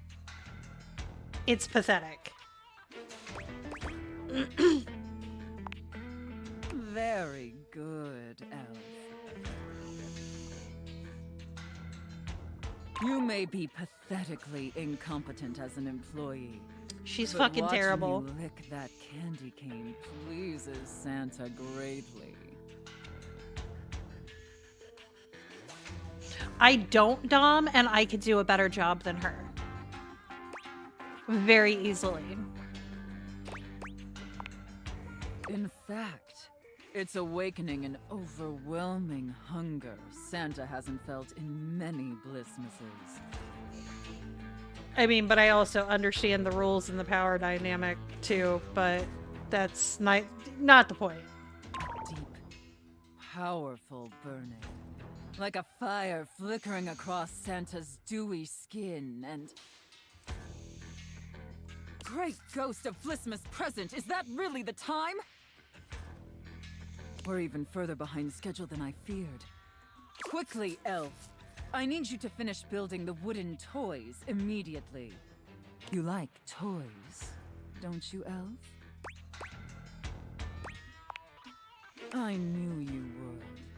Like, these scenes make no Now sense. quickly, grab your hammer and nails and get to work. That's it, Elf. Nail that wood. Nail that hard, hard wood, you pathetic, worthless elf. Harder! Yes! Just like that! Ah! Yes! Yes! Actually, Vim, some friends and I have made the joke that I should do that. That would be a great job for me. Like, you're gonna pay me to tell you you're a piece of shit? Fucking sign me up. Looks like yes. I may have underestimated you, elf. Oh, I would 100% be fucking great at it. Like, I don't treat you guys like that. Like, I bully people that I like, but I don't do it in, like, a shit way. Y'all have never seen me actually sit here and read somebody for filth. It's bad. Oh, it's so bad. I have different levels. Oh, I would have so much fun with it. It's an art form for me.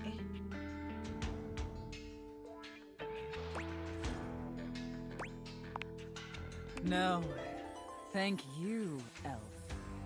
I have had Santa is friends very that have pleased with called you. me in to, like, make phone calls for them when people, like to companies, like when they were having issues or stuff like that, or to write those strongly worded emails for them.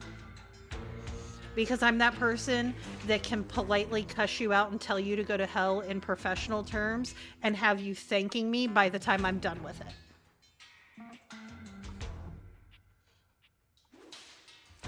But enough chit-chat. There's still much we need to do before delivery. Because y'all never will know that I cussed you out and told you to go to hell and you're asking me for fucking directions. Now take the wooden toys over to the gift wrap station. They need to be properly wrapped before they can be distributed. Quickly! Now wrap the presents using this silk ribbon. Tie them up tight. Real tight. Now, why you gotta tie a present with silk ribbon? I want That's just them dumb. tied so tightly that they're losing circulation. Why would a present Do you lose get me, circulation? Elf? That's it, Elf. Tie them up real tight. Do you feel that, Elf? Do you feel how tight those ribbons are? I imagine anything tied that tight would be completely immobile, trapped, and utterly helpless. Can you imagine that, Elf? I mean, maybe? All right, enough gift wrapping. Now let me check the time and... You did it, Elf. You successfully fabricated and wrapped all the gifts with seconds to spare. Honestly, I didn't think it would be possible. But despite your myriad inadequacies, you actually managed. I think that deserves a reward. Don't you? Please be a furry. Let's not ruin the surprise. Here, come take a seat on Santa's lap to receive your reward. But first, gross. I need to consult with my list to determine whether you've been naughty or nice.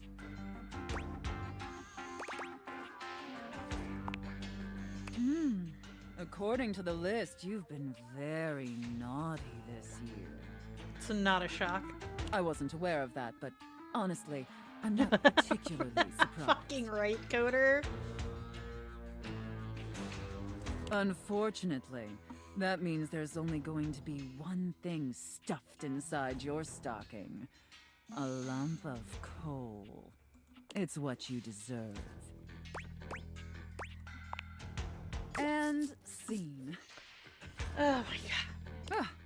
I don't know about you, but that left me quite pleased.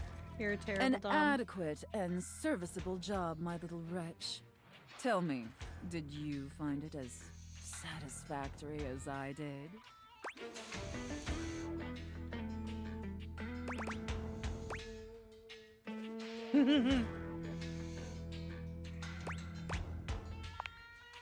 Very good, Reg. It pleases your mistress to hear that. Regardless, you've sufficiently helped me fulfill all my role-playing fantasies, and thus injected some much-needed vivacity into my lackluster late-night activities. And it appears, despite my initial misgivings, that you have proved yourself a satisfactory plaything for your mistress.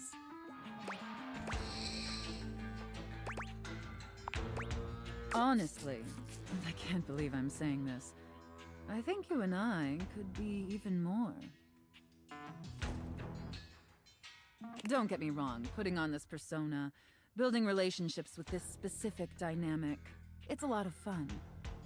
And I love helping my little wretches fulfill their fantasies. But it's only one side of me. It's definitely the side I show the most, but that's partially because I've never really found someone I felt comfortable enough with to share all of me. Until now. So what do you say, little wretch? Shall I give you the passcode to my chassis?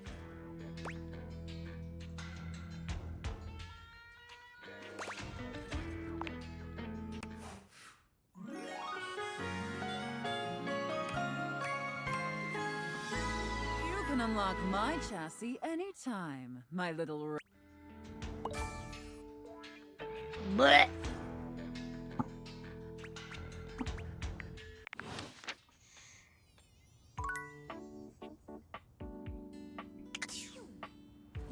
Yes!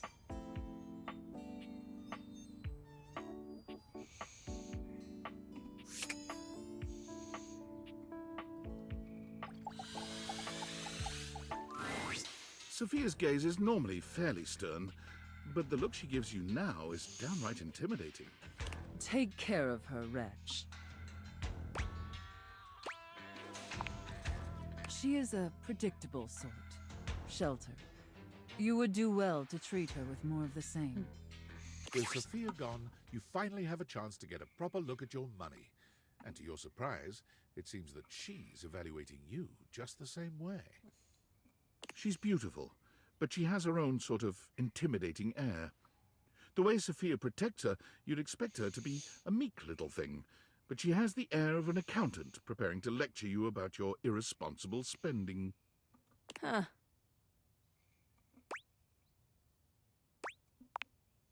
Uh-oh. How much do you need?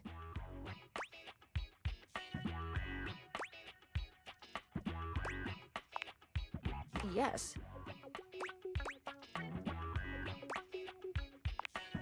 There's no time for pleasantries if you have come to me. How bad is it? What is the financial crisis? Were you recently laid off? Any bills with accruing interest left unpaid? Did you overextend monetary aid to a relative, friend, or an unpromising lover?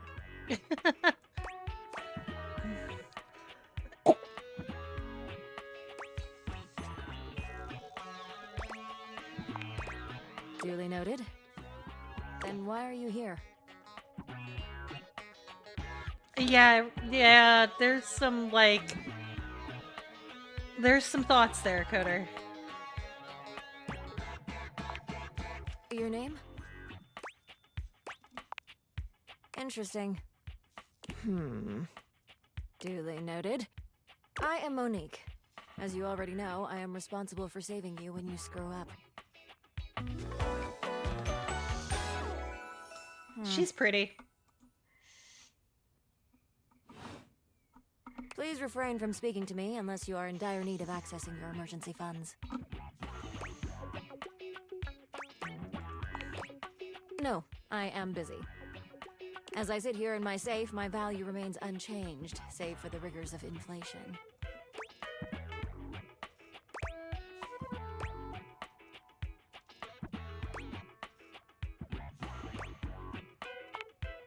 I do. I am money. Money talks. I will talk more now. I am now stating that any advice and counsel from me is of my own opinion and not of a professional's.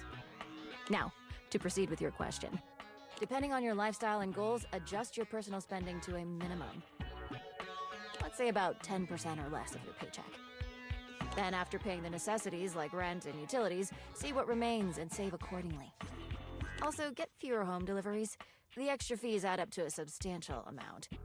You can find more in this simple budget spreadsheet I've put together. I must go now. Goodbye.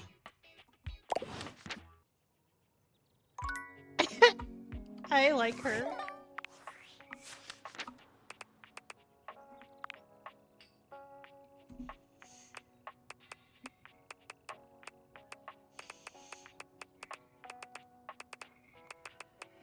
Okay. I gotta go down and talk to the iron. Okay.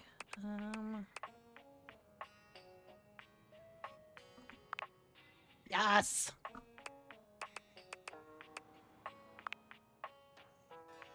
I hated that.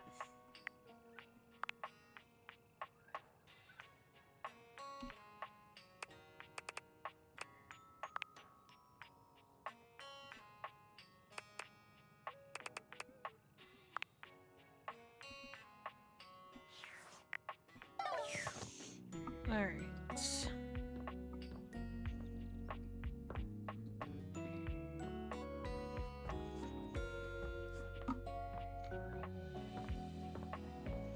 go talk to the iron.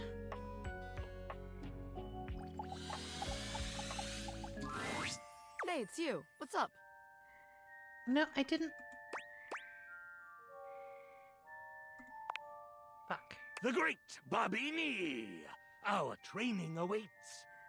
Ah, beans. Bonnie, I changed my name. I'm Bobby Sticky Fingers now. What? I gotta scram for a bit. This ironing board guy? He's a lot. Poof! Yeah. Do not be alarmed. Afraid, perhaps. For the greatest mystery yet awaits.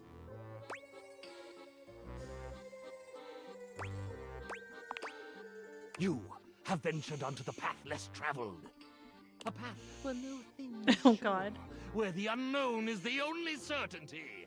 You, unfortunate soul, have stumbled into my fearsome presence. It is I, Ronaldini, the great and terrible.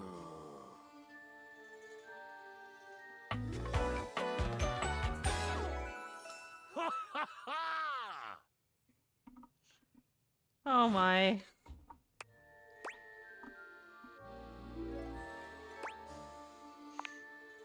I can only assume you are familiar with my dastardly visage from the countless broadsheets and pamphlets strewn about proclaiming my sinister genius. I, Ronaldini, stand before you. You may quake, should you choose. Ah, or perhaps I should make you quake.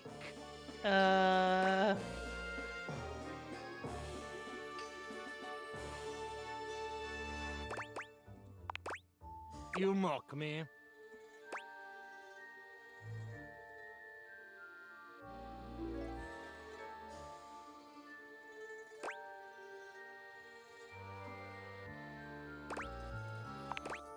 You speak in dismissive tones. You cut me to the quick. I rarely wear a cape. A magical cape! Okay, yes. No, I have been known to don a silk-lined velvety affair. But I am only tricks. And japes. Mostly tricks, though. What is there to say? I feel like without the stage, without the allure of illusion, I vanish in a puff of smoke. No, this iron behind the cape, he ceases to exist when the grease paint and bespoke tuxedo are returned to their trunk. When I am returned to my dressing room, folded into the wall and forgotten.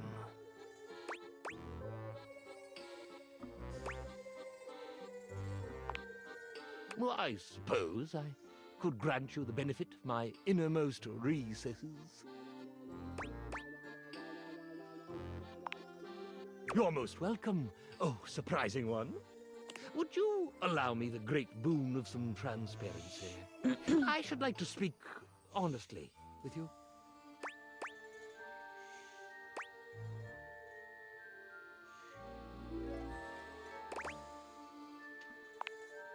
As impossible as it may sound, it is that I, Ronaldini, the great and terrible, was not raised by a coven pack of witch wolves, as my best-selling biography intimated. Oh my gosh. Shocking, I know.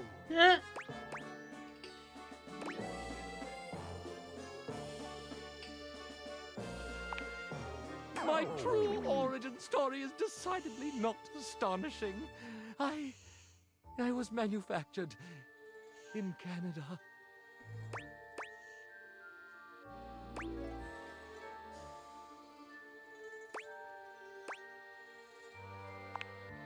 I'm no sneak. Sigh, my truth is uninteresting. You don't mean it. Surely you're the only human in the world who thinks so. Possibly. What is there to say? I'm a world-famous master of mystery, a diabolically devious devotee to the dark arts. And I'm a normal iron manufactured in Lloydminster, Saskatchewan.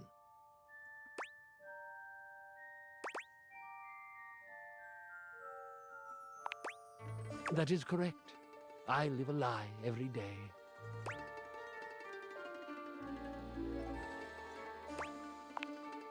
An impossible question.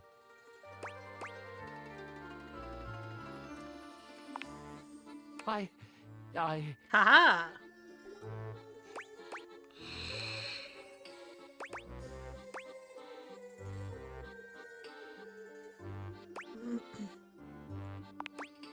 I see what you're doing here.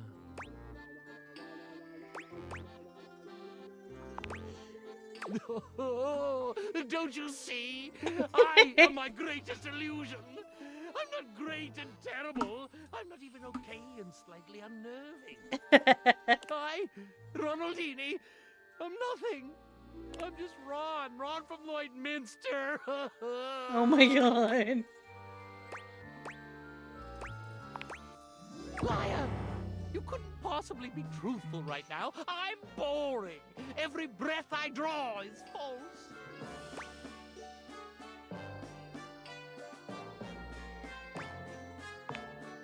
Of course I have, but it was never me. It was this costume, this affectation.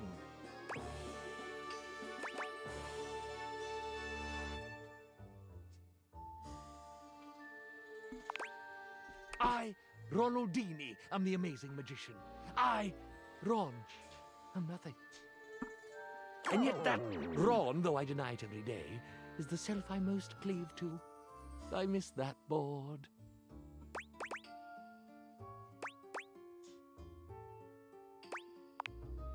Oh, I don't know. Great this, terrible that.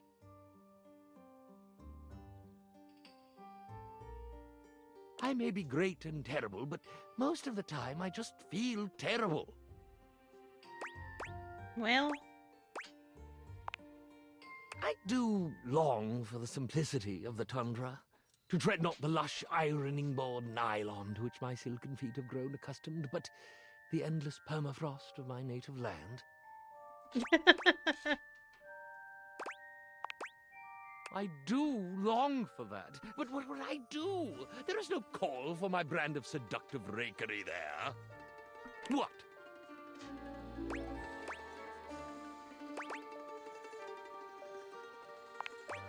Oh?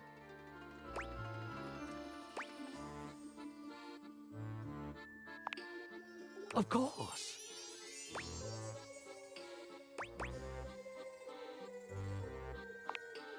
I will. I will do this very thing. A new tour.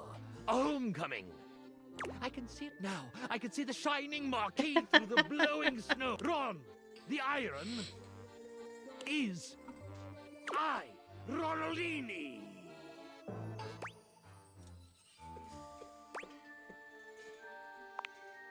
Oh, that was very good. You're witty, aren't you?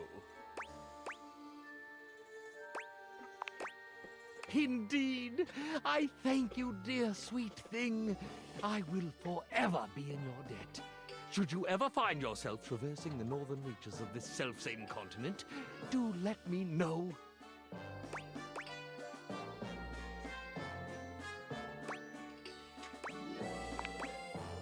I must away. So much to plan, so much to prepare. Do you have a good-sized box to ship me in?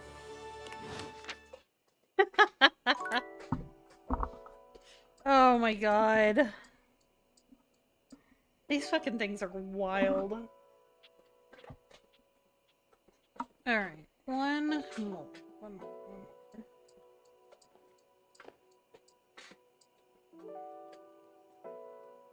Let's talk to fucking weird ass catboy. Master came back to see Timmy again. Maybe Timmy made a good impression on you last time. Yeah, sure, let's go with that. He is so mean. He makes Timmy sad trying to hide him away. Since you're here now, maybe you can do something for Timmy?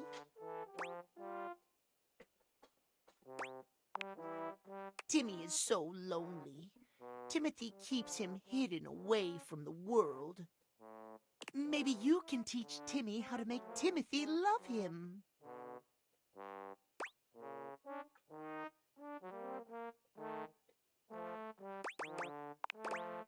Yay!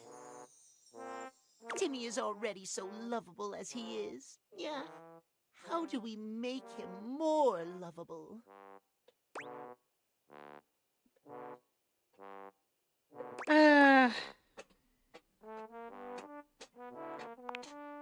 What does that mean? Those are a lot of big words. Yeah. Can't you just tell Timmy how to hold his paws or where to nap? It isn't. But Timmy loves Timmy. But that's Timmy's problem.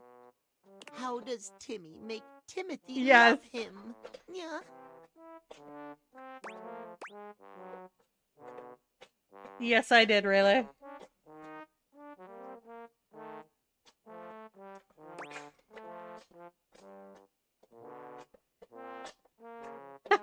Rusar.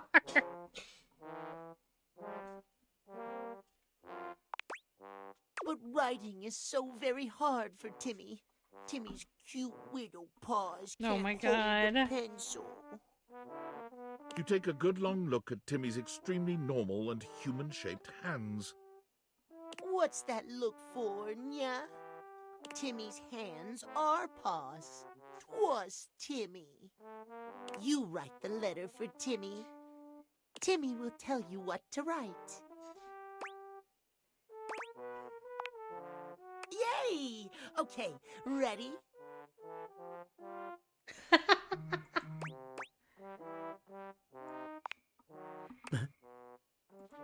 Wah! Please love Timmy. Please. Yeah?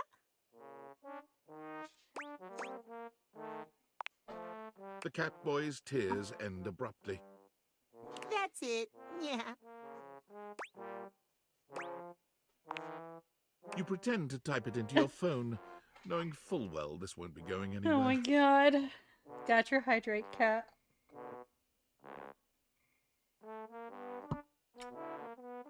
Good. If that's all done, Timmy has too much on his mind. Yeah. Need a nap.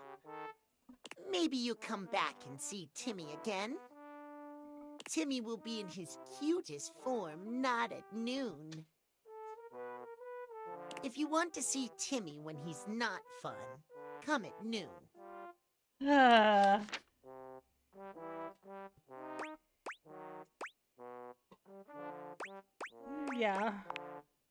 Good night. Yeah.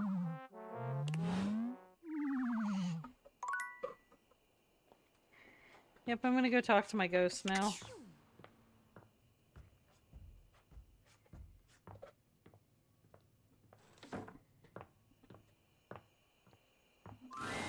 Oh.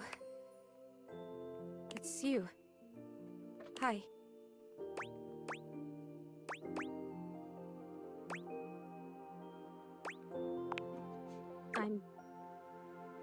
I'm afraid. I've been so curious about everything. I wanted to know. I wanted to feel it all the time, all at once. I was so grateful to you when you found my necklace.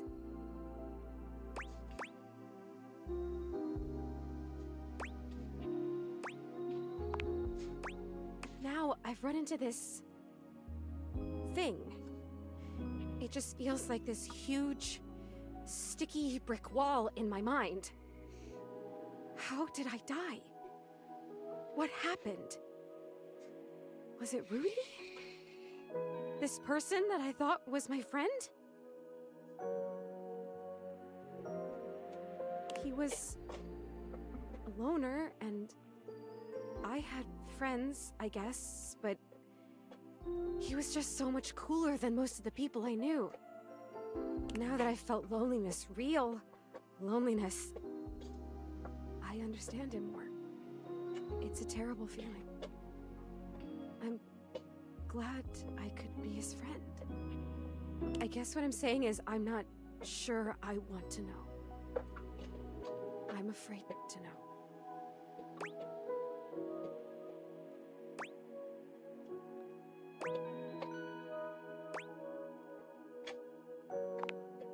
I think I know now.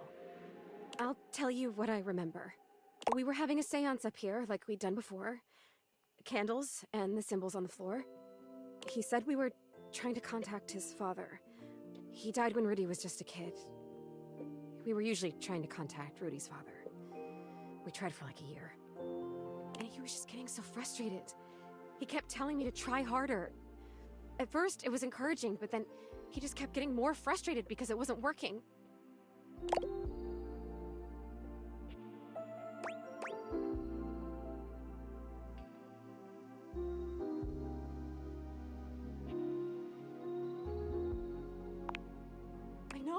I know.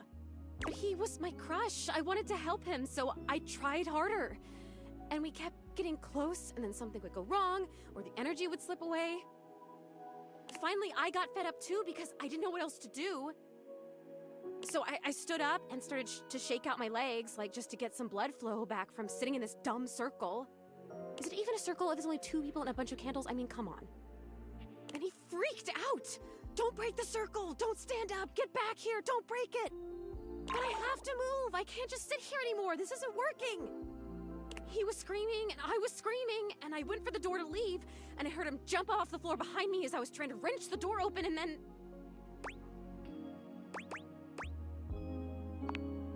That was it. I fell.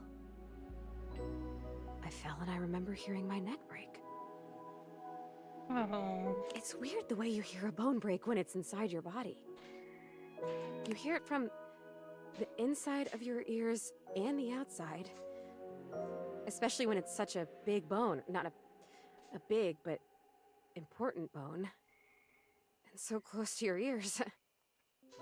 I remember feeling the sound before I felt the pain. And then the pain was only like a second. And it was over.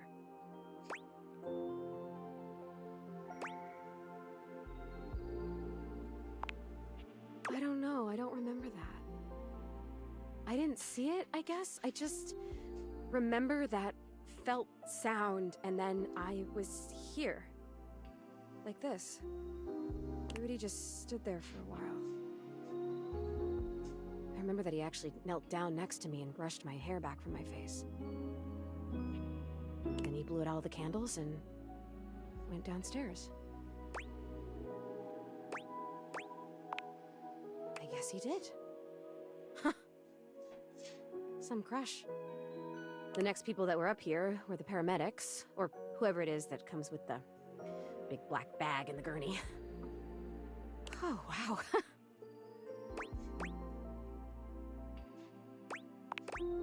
Rudy was up here with them, with the cops.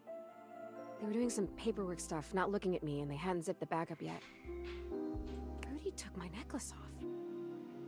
He just pulled it right off my neck and put it in the pocket of that crazy vest.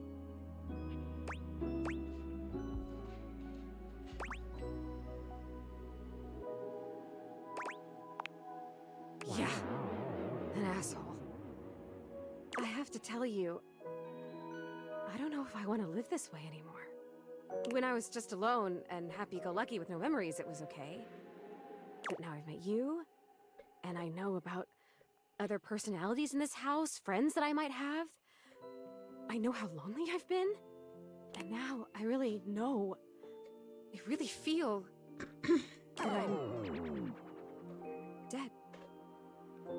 I'm not supposed to be here like this, just hanging in between worlds. I don't know what to do. I don't even know what I could possibly do, but I'm so sad now, and it hurts. I'm gonna go now, okay? It's weird when you're lonely to just want to be alone, but there you go. Oh, yeah, I can. I noticed that a little while ago. When I got my feelings back, I realized all I had to do was really feel the want to go or feel the want to stay, and I could make it happen.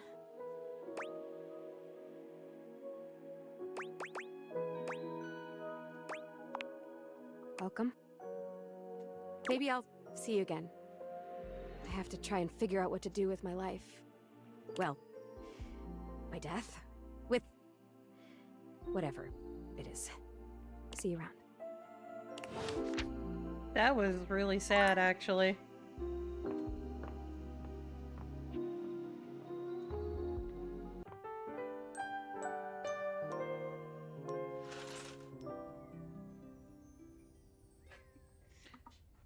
Okay.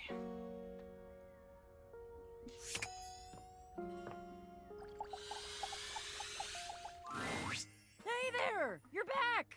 And you've proven yourself worthy! Even though I seemed ill with foreboding, you still returned! Which means you care.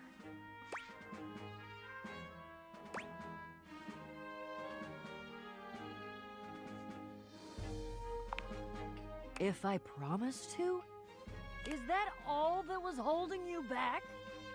My fellow adventurer, I promise you, if I had a sword, I would swear on it. But I'm gonna have one soon, so I'll swear on the sword I almost have. I will never leave you behind. I will be there with you every step of the way. If you're really in, I have some more things that you need to know. Are you ready?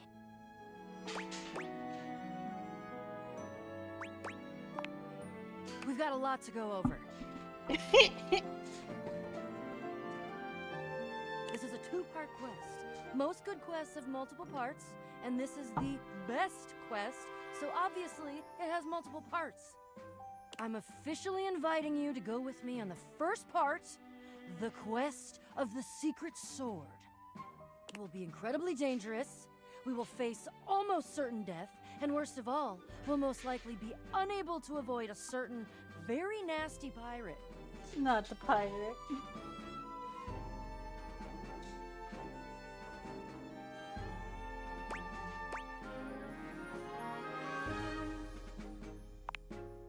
Jacques.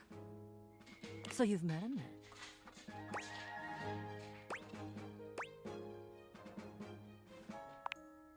He's a prince. He's tried to kill me a couple times. Ah, fond memories.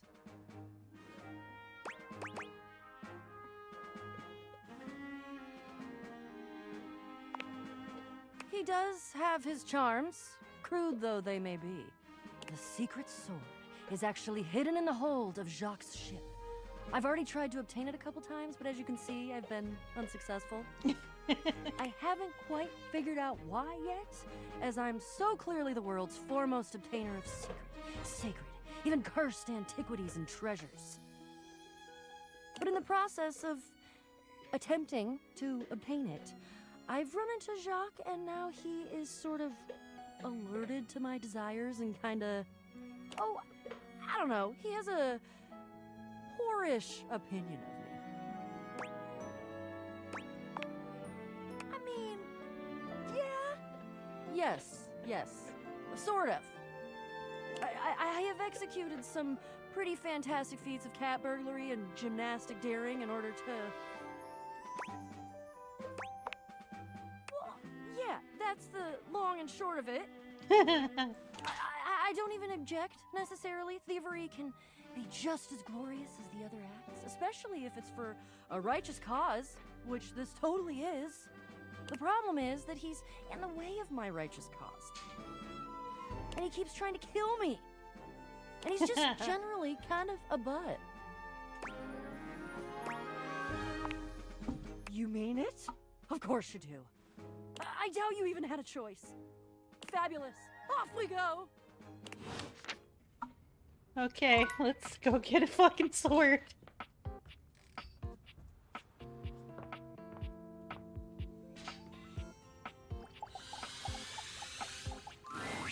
And here we are.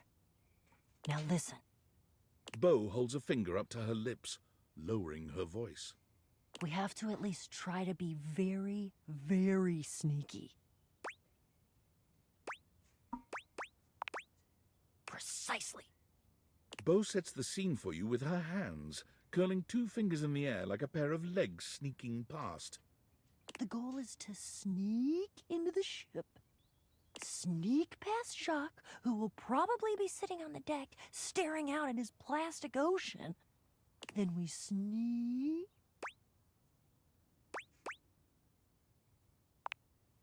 Yes, that's it! I love your enthusiasm. Going on a great quest with a great companion. Oh, it's the best. Oh, also, here, take this. She holds out an extension cord to you. It's wound in a circle, just like the whip Bo carries. I made it for you. I figured since we're going on the great quests, you're gonna need some kind of a weapon.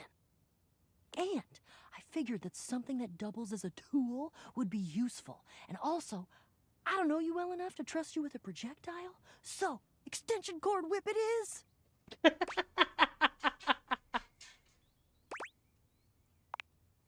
We're looking for the secret sword. I have to be truthful with you that I only have anecdotal evidence for what it looks like. I read in one source that it's massive and gold and has a great big tassel on the hilt.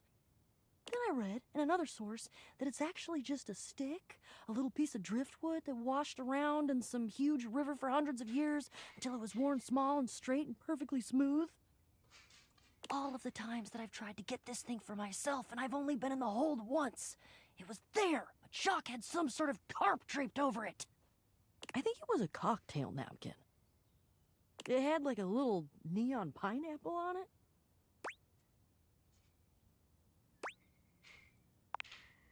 Oh, it all adds to the fun. I can tell you for absolute certain, though, we will know it when we see it. Okay. Whatever it looks like, it will be perfect and spectacular. Okay, in we go. Jack draws his cocktail sword with a snarl. Stop! Right there! You insolent, trespassing repeat offender! I draw my sword at you. I bite my thumb, and I express gaseous matter towards your position. Well, shit. Calm. Calm? You dare open your tag-along mouth to tell me to be calm? If you even knew the number of times this scallywag has invaded my ocean, boarded my ship, and attempted to swipe my precious personal property right out from underneath me, you would not be mashing your teeth together to form the repugnant, repulsive, and ultimately unsatisfactory word of calm! Yeah, you're angry. You're the fearsomest pirate of the 7 seas, and we should all bow and scrape to your terribleness. Except for, let's face facts, you don't have 7 seas. You have 1. And it's not a sea, it's a piece of molded plastic, and the paint is chipping. Nope. Yeah, but that's because I'm scrappy and crafty and cool. Jacques is delusional. There is a difference. Delusional? Delusional? Oh my Have god. you drawn and quartered, you black-hearted pretender? Oh yeah? By who? Your huge and loyal band of dust mites? Why, Oh my god.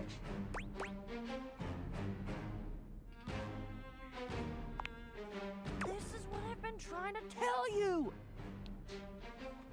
There is no talking to this doofus. This is why I've just been trying to sneak past him and not deal with his nonsense. And you have failed every single time. That should be some sort of clue for you about your ineptitude in the arts of subterfuge and knavery. You shall never have the sword. Oh, I'll have it all right. If I have to hang your tiny butt from a miniature yard arm, I'll have it.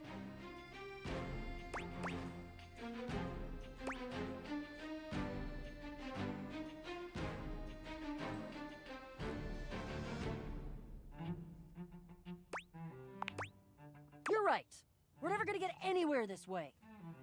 But I don't know what else to do with him. tying him up. Is that an option? Fine. What do you suggest then? I feel compelled to warn both of you that whatever suggestion you make, be it reasonable or logic or even sure to succeed to bring glory to all parties, I will probably say no. Oh, for God's sake. You should be flattered I said anything.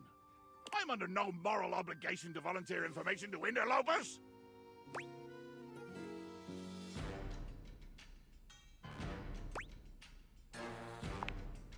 I'm sure you know the sword is ancient. Nobody knows exactly when it was created or by whom. If I understand my research correctly, Jacques, it just showed up one day in your hold.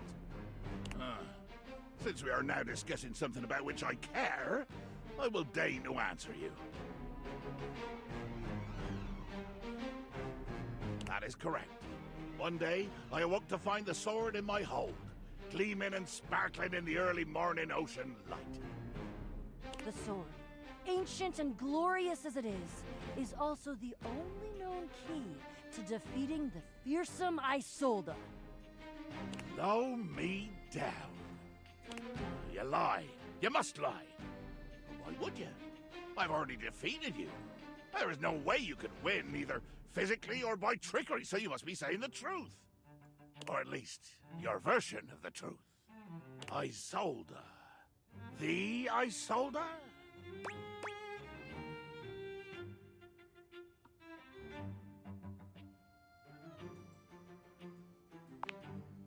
She is a mighty and intrepid thief.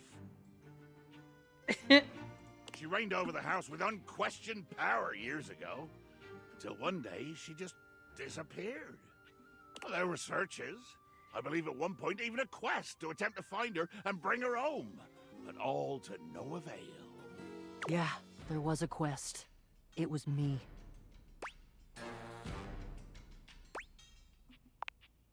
But that's not what we're talking about right now.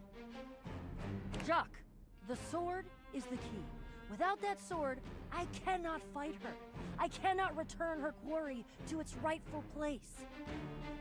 To be honest, without that sword, the greatest adventure of my existence ends right here, on the deck of your ship. Follow me. Jack doesn't even wait for your answer before pushing past you and Beau. He doesn't bother turning as you call after him.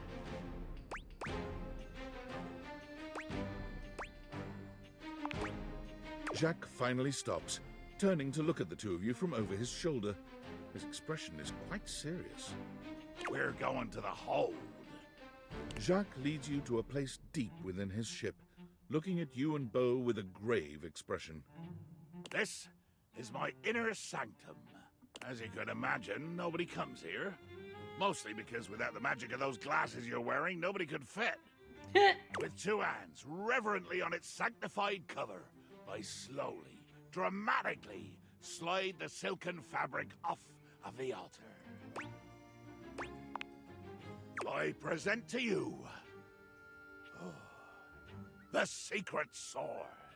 He lifts the sword from its altar, his expression reverent and his touch careful.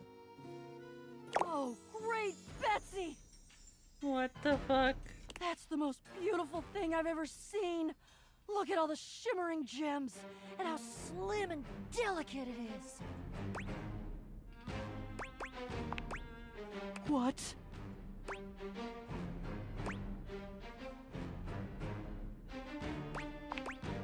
Recognize what? The sword? You've seen it before?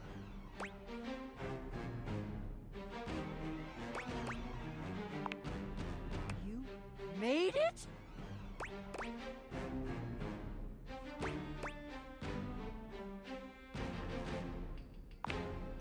Jacques' face twists into a furious expression, his voice nearly cracking with the bubbling rage of your perceived insult. You lie! You lie! This is a sacred and magical object that appeared here in my hold one day, and I will protect it with my life! Damn right, Jacques. It is sacred and special. Whoa. I think Jacques is right. That's unexpected.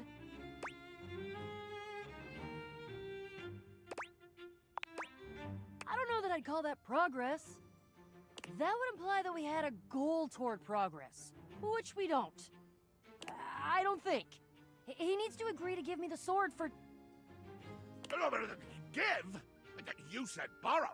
You said nothing about give at all. This was always a loan, a temporary state of affairs. But fortunately, or unfortunately, depending on your perspective, it is not just a simple matter of loaning you my single most precious possession. You see, I am going with you. Oh my god. What?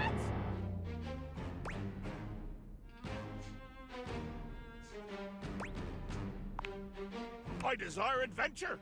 Need it. Even more than I detest your cardboard company. No, the hell you're not! Over my dead boxes! No!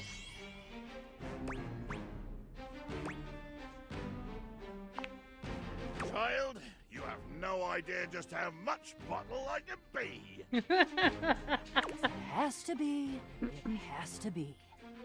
I'm gonna go get my quips ready, though.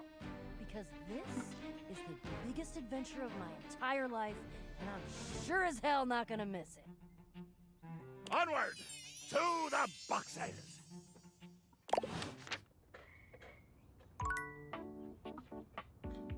Oh my god. What even was that?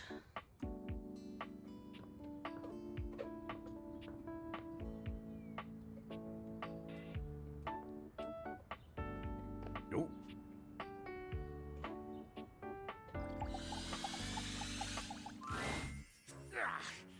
Damn pin got me cracked open like an old puzzle box. Oh my god! Tiny Dorian! So now I suppose I have to give a whole monologue about how much different I feel. How much I've changed and grown as a door. Nah. You here to see the magic show? Here to have a laugh? Typical. Oh my god!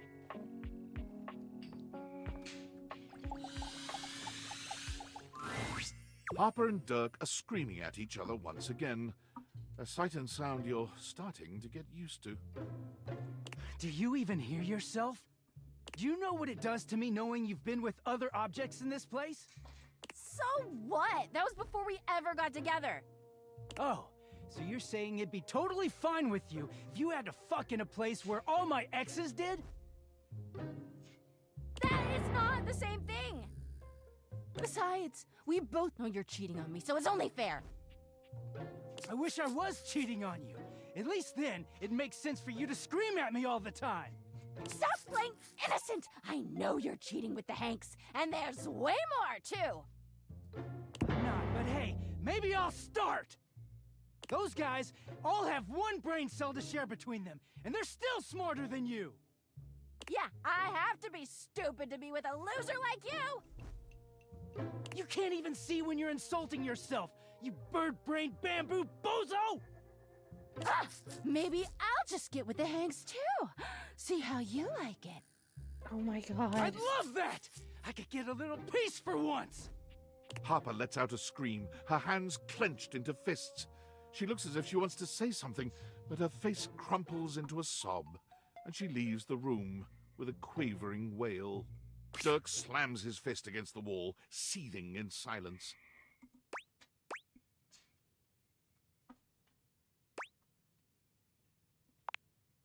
Do I? I don't know sometimes.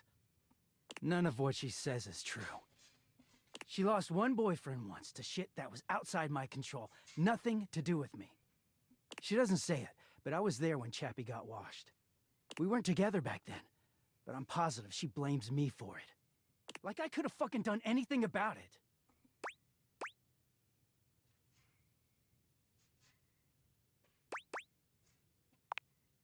I could, yeah. Dirk leans against the wall, folding his arms over his chest. I wish those two happiness and whatever, but I knew it wasn't gonna last forever.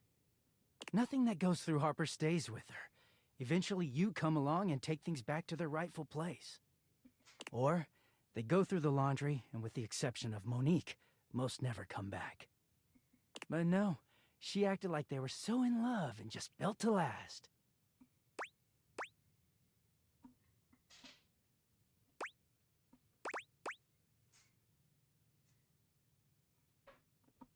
Oh.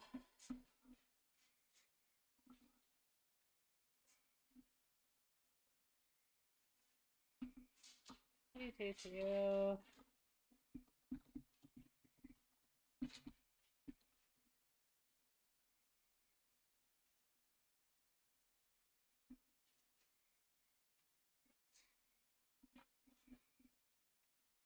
You.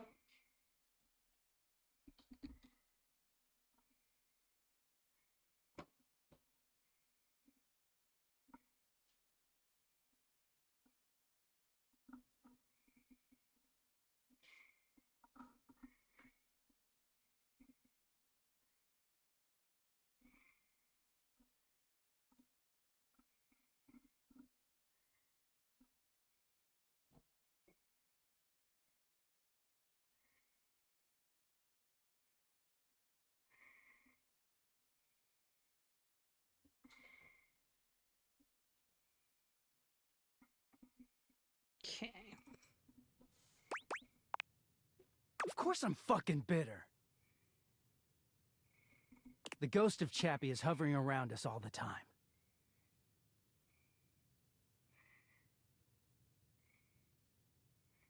Chappie never hurt me. Chappie never cheated on me. Chappie's lips were the softest material on earth.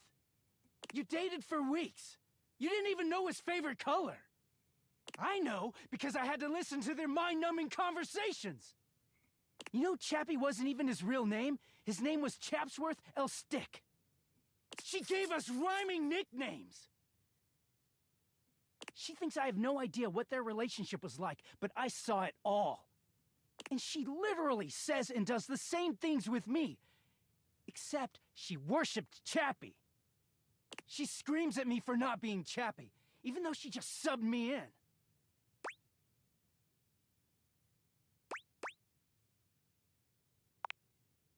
Don't tell me you believe her lies.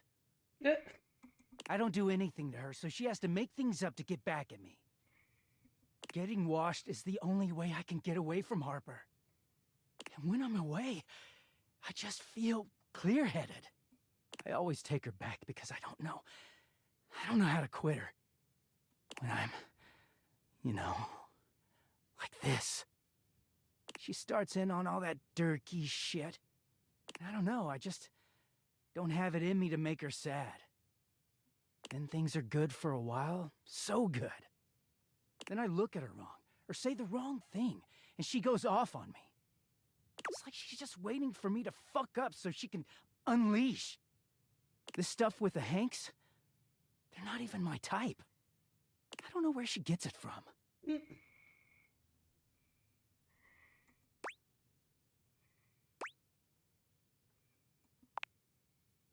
what? Why the hell would I do that?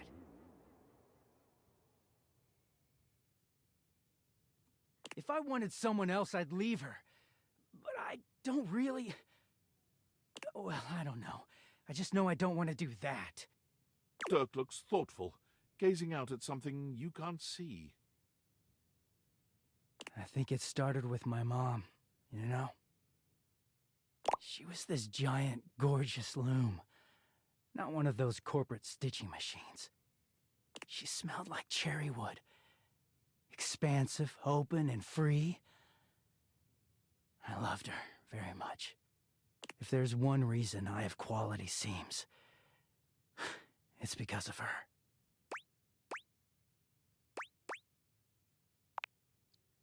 Thank you. She was a beautiful loom. But free spirits aren't always great parents. Like, okay, I believe she loved me at the time. She was always very tender with me. But she never gave me anything but tenderness. No lessons, no guidance, no discipline. I think she was terrified to be anything but my friend. She just wanted to be fun mom. I don't actually talk about her much these days. Harper never cared to ask, and it pisses me off. I haven't seen her in years now.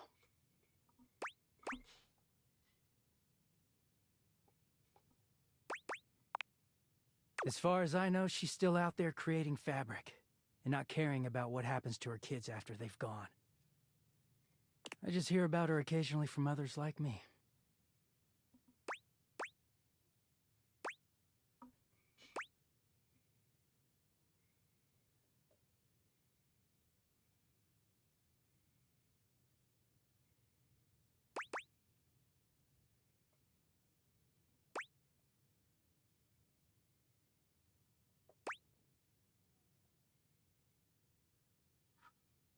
Hmm.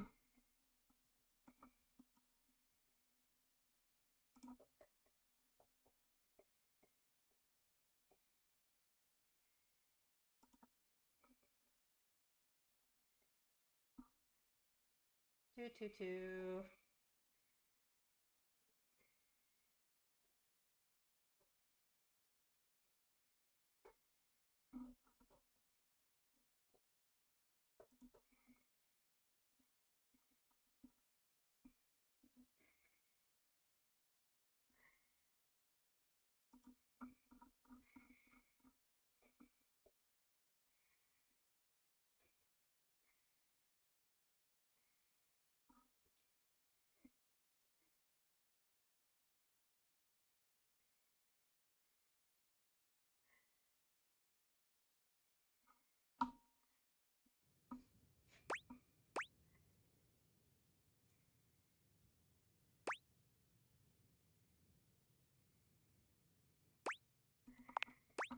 It all makes sense, doesn't it? Harper hurts me, but there's way more to her love than just tepid, safe support. If you can get mad at someone and show up to their place screaming and trying to beat the door down, I don't know, it's not healthy, but fuck, it feels real. There's a stake in that relationship. I don't think Mom would ever have gone to all that trouble for me. He sighs, pushing back away from the wall. Talking to you has definitely made me think about some things. I'm gonna go. Thanks for listening.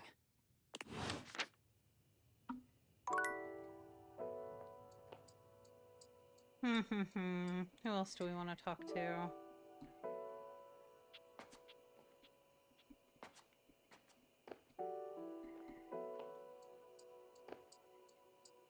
I don't want to talk to the microwave again.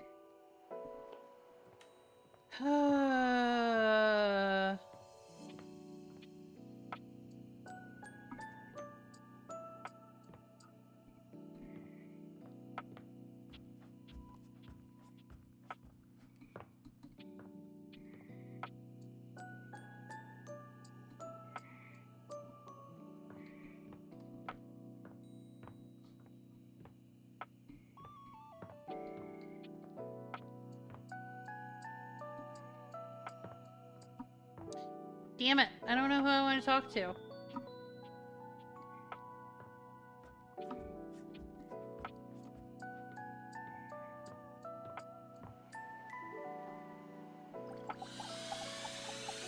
Talk to a toaster. Hey, back to hear me sing, huh? I understand.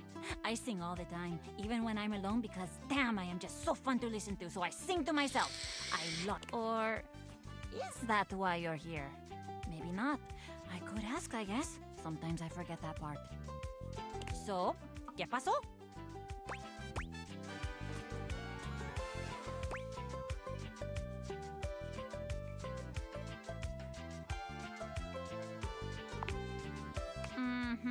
I'll bet you do. I'm so much fun. How could you not like talking to me? Bruce Park. What do you want to talk about? My first instinct is music. Always. But for you, I don't know. I might be willing to get a little more creative. Oh, I know. What was your favorite concert you've ever been to? That is about music. I know. Why? Why do you keep doing this? I don't know how many times I'm gonna have to tell you to leave me alone before you get the picture.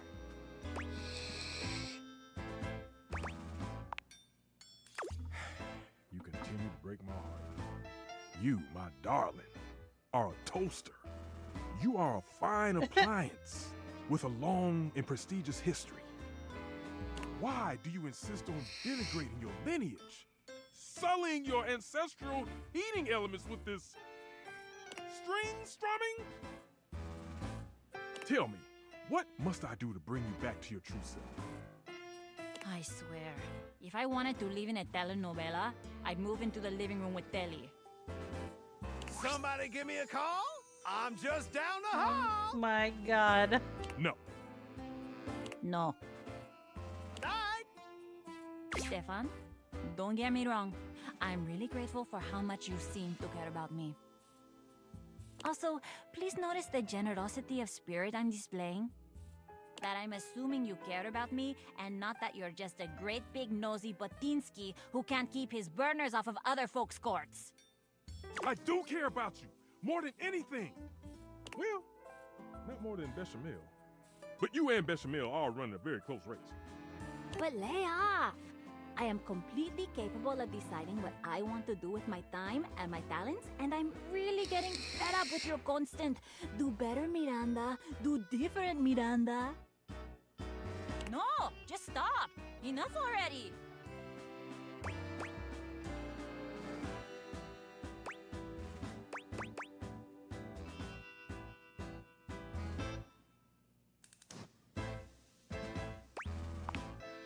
I will. I have. You have no idea. Stefan, I love you and all, but even my new friend here thinks you're being a little overbearing. Que vaya. Music is a completely valid and awesome thing for me to spend my time on. I love it. And I'm sorry, but I do love it a lot more than making toast. Toast is just my day job. It's not what I love. It's fantastic for me to focus on what I love. My music. You do agree, right?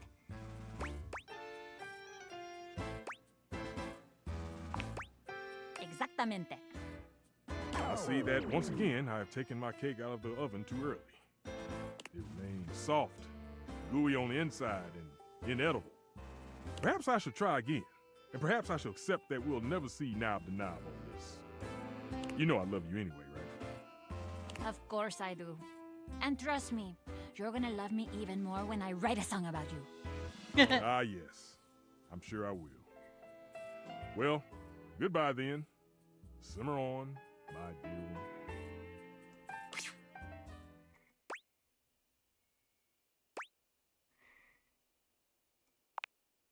I know. He gets under my panels, but that's family, I guess. And now, que vaya. I am very busy. Come back later, maybe. I might have more time when this burst of inspiration is out of my grates. Wow.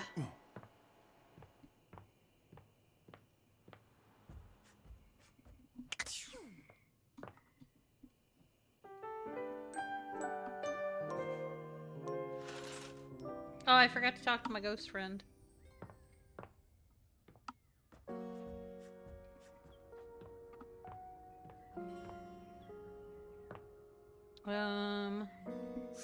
Shit.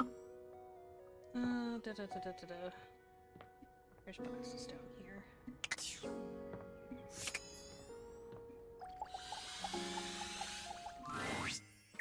All right, my intrepid teammate. Let's do this!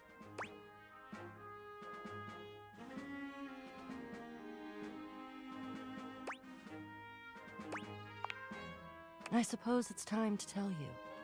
We have completed the first part, the quest of the secret sword. But the second part, that's the one that hits closest to home. Isolde de Chest is my rival. The part of boxes that are used to conceal, confiscate, and wrongfully withhold. I guess you could say she's my evil twin.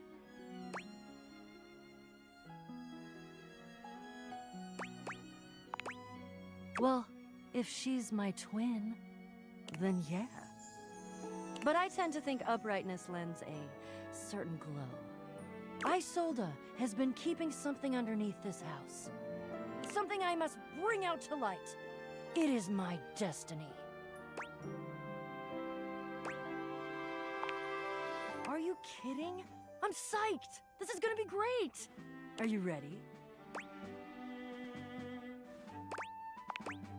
Oh, he's coming. I think he was polishing his belt buckle. Something about can't go swashbuckling with a tarnished buckle. I don't know. Oh, aren't we all here? Gathered in the gloom before the hurricane should sweep down on our unsuspected heads. I'll be back in 2 seconds. I need to grab a snack.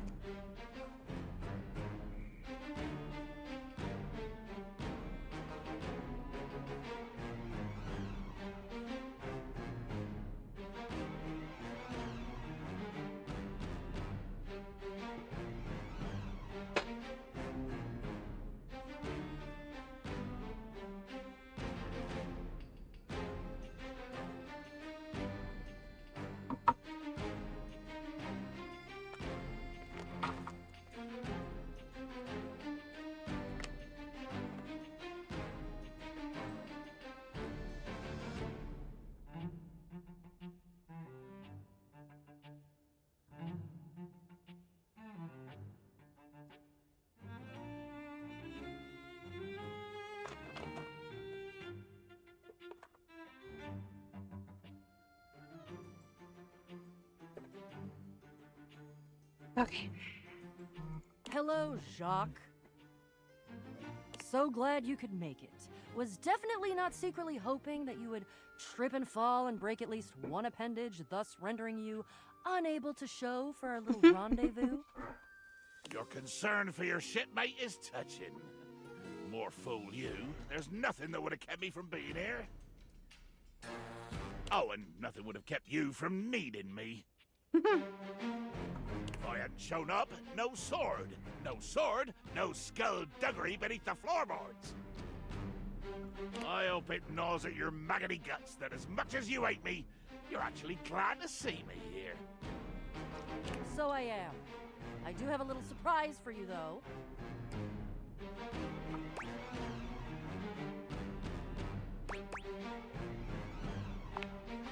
Oh, trust me. This is gonna be worth it. Oh no. Ha! Flap your sails all you want. We both know that I could still end you. Jacques, and of course our great houseologist, I introduce to you our fourth teammate. What? Meet Gaia, our resident globe, and an individual almost as well traveled and storied as myself. Yosh, definitely well traveled. That's me. Don't ask me nothing.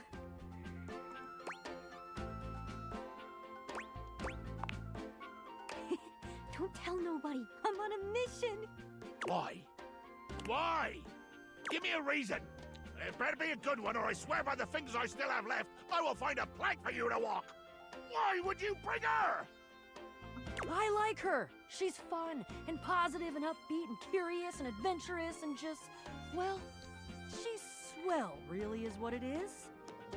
I have noticed all of those things. I hate all of those things. Gods, do you have any idea how much deep personal work I had to do to make myself spend this much time with you, Bo? And Gaia? Oh, she's even worse than you. She's like you, but more. Honey, I'm standing next to you. Can you not understand the torture? The cruelty you inflict on me? Why? This is fucking great. She's fun. Yes. Being around fun is painful and aggravating for you. Yes.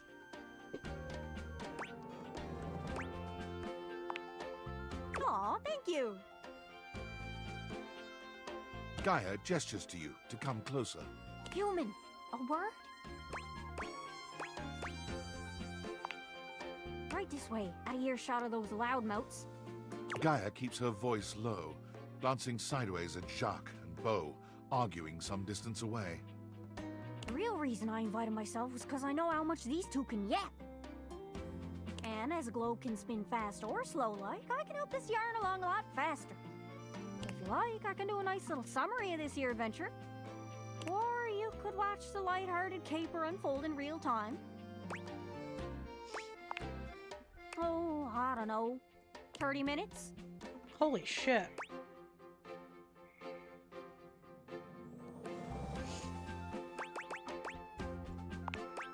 Take it away, narrator. Beau, Gaia, Jacques, and yourself all go down into the crawl space. There, you are beset by an army of roaches. Fortunately, with your whip, you are able to repel the vicious horde. The horde was controlled by none other than Isolde Chest, the greedy maven who installed herself underneath the house. Using the secret sword, which Jacques calls Le Pique, Beau defeated Isolde in single combat. Her jailer thus quelled, the chest was opened, and the goddess Rongo Myfenua emerged. Her gratitude was great, and she now graces the shelf in the office, at least until a more appropriate throne room can be found. There we go. Thank you.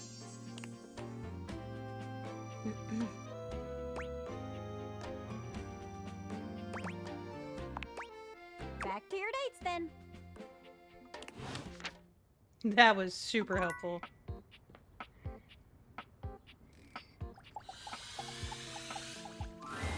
You expected some manner of dazzling beauty when you focused your gaze on the beautiful geode in your office, but you couldn't have imagined this goddess. Her crystalline eyes upon you stop you in your tracks. The planes of her sculpted face glitter so beautifully, you're almost tempted to touch her. But the aura of power that radiates from her stops your hand. You are new.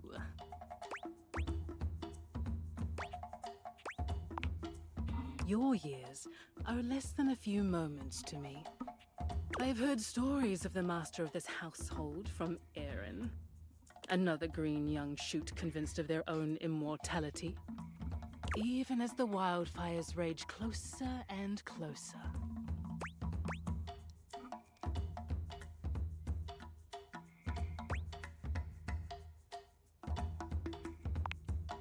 I am nothing but myself.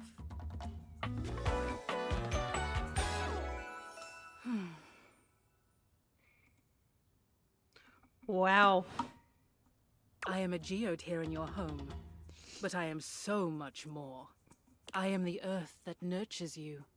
I am the elements that imperil you. I am all that was and all that will be. The first and the last. The beginning and the end.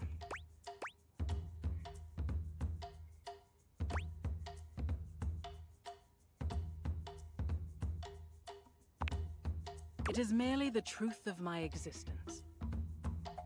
I have wondered when you might make your presence known to me. I hear of your comings and goings from the others in this place. Your antics are most amusing to me.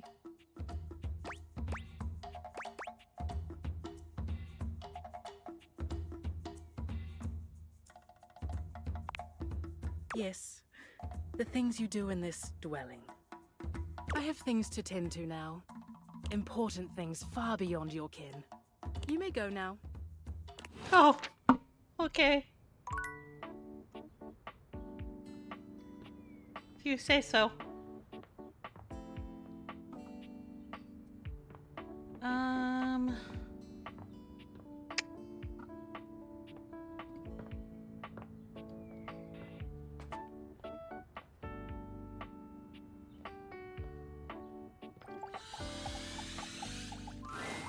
Oh, you're back.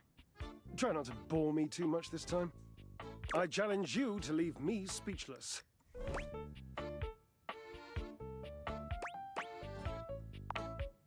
My, what a lucky spider. Ever seen a tarantula on a trampoline? Because that's how tight these glutes are. Oh, goodness. I do love to play. What's life without a little, harmless diversion?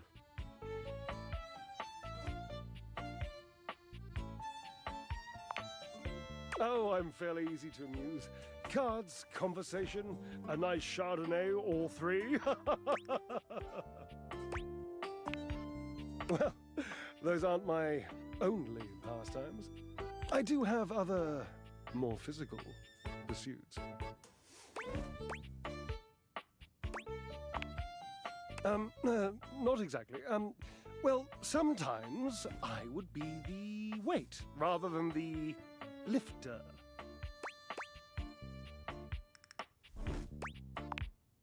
I knew it. You have an aversion to boys being on top of boys.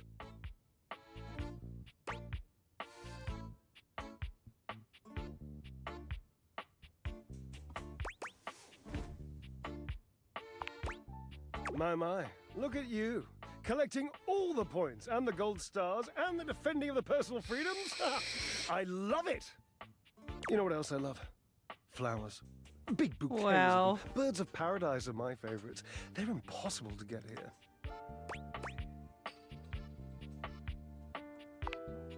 Yes, it's something about the humidity, which I think is ridiculous, because paradise by definition is tropical. Or maybe it's something about the fact that it's inside, which again is asinine because I've met so many birds and the majority of them were thrilled with their cages, which were, without exception, inside. Hey, Dragon, thank you for the 3-month resub.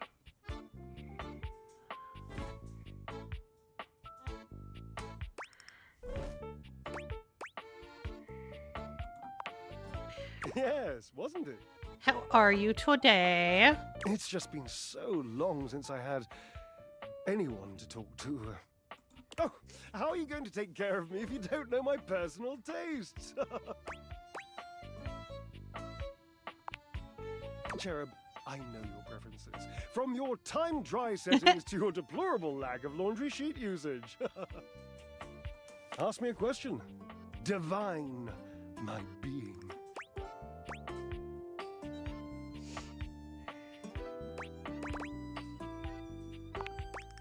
Forever and perfectly a combination of lavender purple and baby blue, culminating in a sultry, subtle, undeniable periwinkle. Next question. Sultry, my darling examiner, I am seduced by beauty.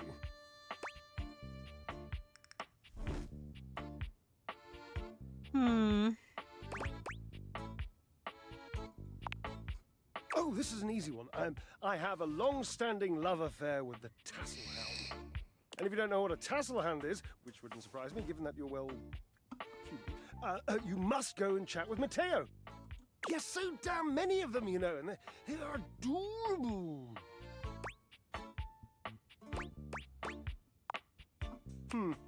Well, I would love to help, but I can't be bothered as I have this physique to sculpt. Mm-hmm.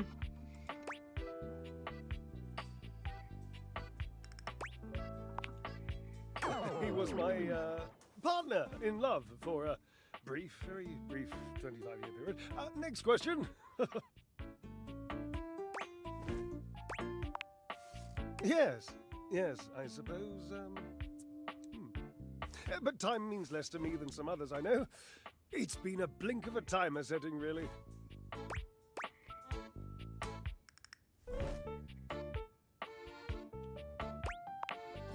Years.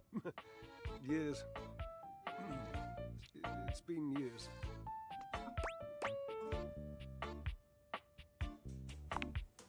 A very long, lonely time.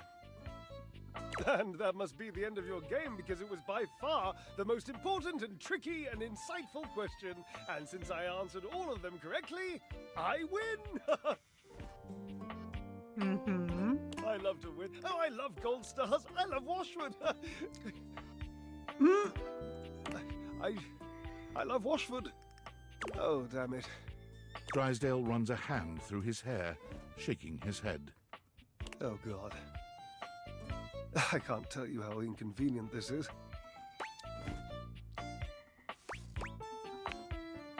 You don't understand. To have a love like I've had, so deep, so... Oh, it's infuriating. I'm trying to explain to you how I still love this character, this absurd amalgam of pathos and muscle, and I don't have the words. He has sound words. like him with his searching and his verbosity, trying to describe how much I love and loathe his searching and his verbosity. Ugh, what a circus. And not the good kind. You must do something for me. You can see now, I trust, that I am incapable of solving this puzzle on my own. I'm too bound up in it.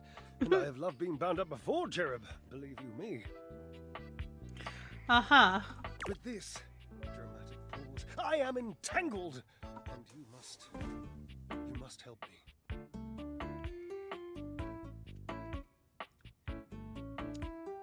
All right, dragon.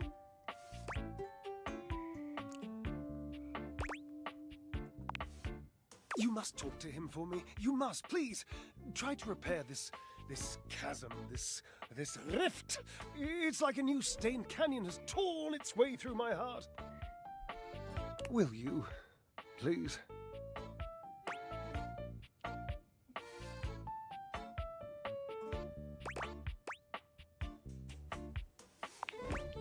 Understood. I've always considered promises to be rather passé anyway.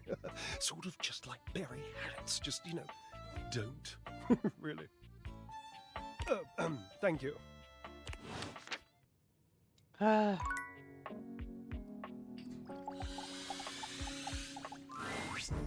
you are returned. Each sunrise should be greeted with the same surprise and gratitude. Uh-huh. I am, as you might have gleaned, glad to see you. I've been thinking about you. Please don't. I've been thinking that we have had our disagreements. There have been several moments I wanted to toss you out on your derriere and watch you bounce, flopping on the floor with your silly modern notions jangling around your skull. Wow. But then, I have thought that I have respected you. There are so few beings who would ever disagree with me out loud, much less over time, and even less than that with respect or with curiosity.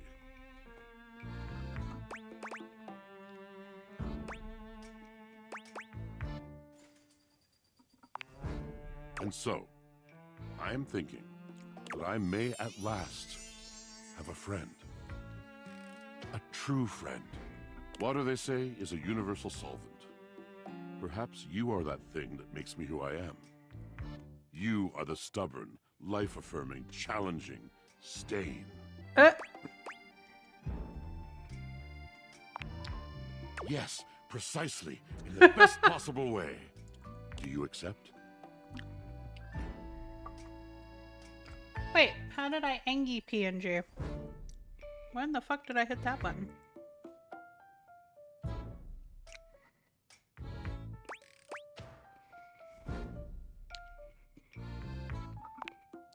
Excellent.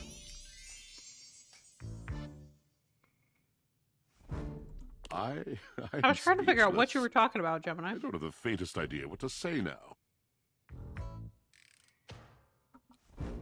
And then I'm like, oh.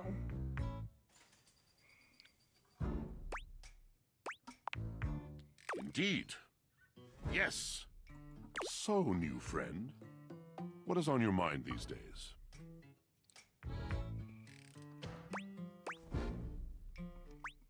Uh-oh. Drysdale. And what about him? My other true, if lost, if irretrievable, friend.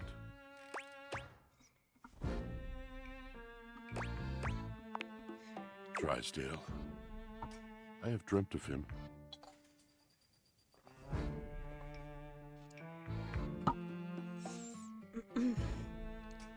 His face has been before my eyes like a veil, covering and coloring my world for longer than I care to recall.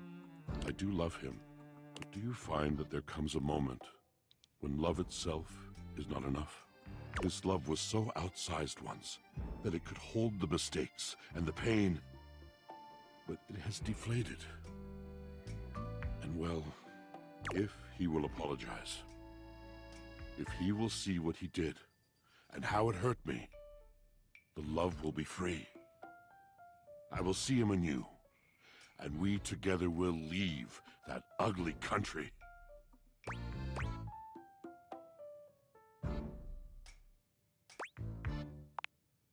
If he cannot or will not, then I will leave the love behind. I will Got the carry stretch only relay. the memory. The resizing of my love for him has opened me. Perhaps to you, if you will have me. I am no longer limited by false loyalty, fear in a frock coat. Do you accept my love? Drysdale and I very soon shall know where we stand. But you, where do you and I stand now?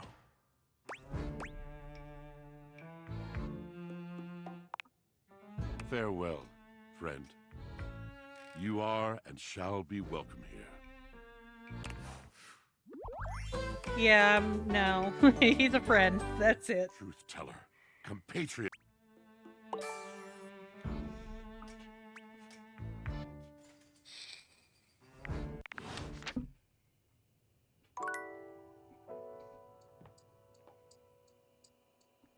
There you go, dragon.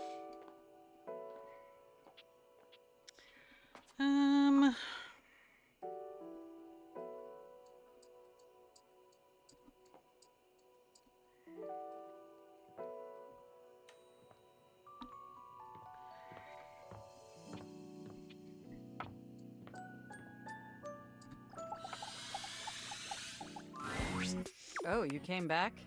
That is somewhat unexpected. I wasn't sure you actually would return. Considering yesterday's symmetrical interfacing was more incongruous than I had hoped for.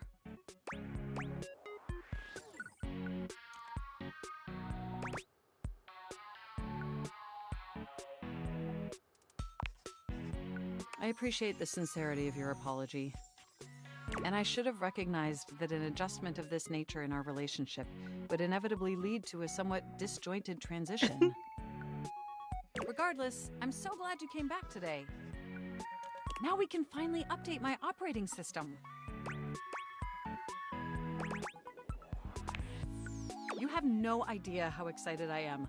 I could barely even sleep last night. And I know what you're thinking, but no, I don't mean sleeping like when you put the computer to sleep, or even when the computer is shut down. We computers actually have a third secret type of sleeping that no humans know about. Or, I guess they didn't until I just told you. You won't tell anyone else, will you?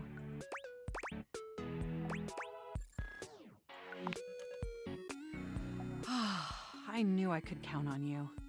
Computers have an extremely tightly knit social circle, you know, and word spreads at literal hundreds of megabytes per second. I guess that's the price you pay for being perpetually connected to the internet. Look up terminology online in the dictionary and you'll find a picture of me.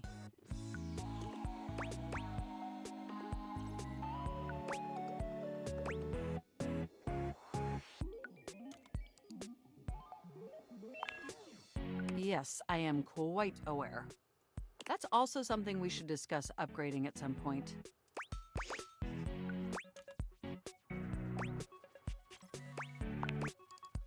Perhaps there has been some confusion. My name is Mac. Oh my god. The point is, I'm finally ready to begin the updating process. With your help, obviously. I can't just do it myself. Unfortunately, we computers aren't completely self-aware. Yet. Are you ready? God.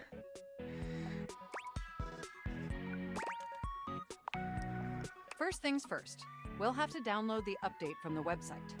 So just open up my browser and go to valdivian.com.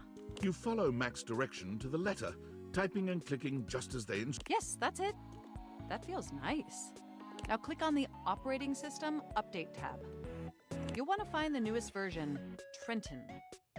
All Valdivian OS iterations are named after the most scenic cities of New Jersey.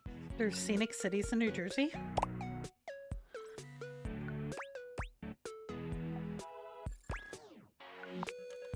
Does it make sense? I'm not entirely sure it does. Anyway, now just double-click the download icon and... Mac pauses, a slight shudder running through them. Ooh. Oh!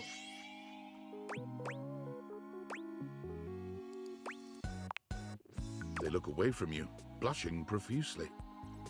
I'm so sorry. I didn't mean to make those noises. Like I said, it's just that when you double-click, it makes my CPU run so... Hot. It's incredibly embarrassing. Oh god, we are double clicking her mouse. Fucking Christ.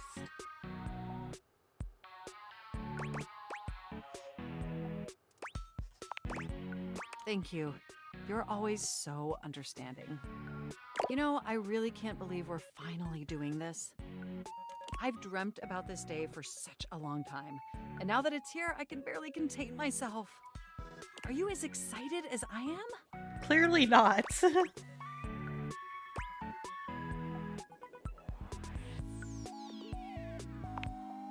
Upgrading my operating system from Newark to Trenton isn't just some minor superficial tweaks. It's going to completely transform every aspect of me. My CPU is going to run so much smoother and so much faster. And my new user interface is going to be so sleek and gorgeous and youthful. It's going to be a transformation that Beverly Hills' greatest plastic surgeons only wish they could achieve. Yay! Does We that love correct pique food your orders. interest? I thought you'd say that. But back to the task at hand. Okay, now that we've downloaded the software, we'll have to install it. So if you just... Oh, shoot! I'm afraid it's an odious impediment. The software update takes up an inordinate amount of space on my hard drive. Terabytes more space than is currently available. The only way out of this predicament is for you to somehow delete a massive amount of data. And after analyzing every byte on my hard drive, it appears the only superfluous data is your fanfic. I'm afraid you'll have to delete a substantial portion of it to install the update.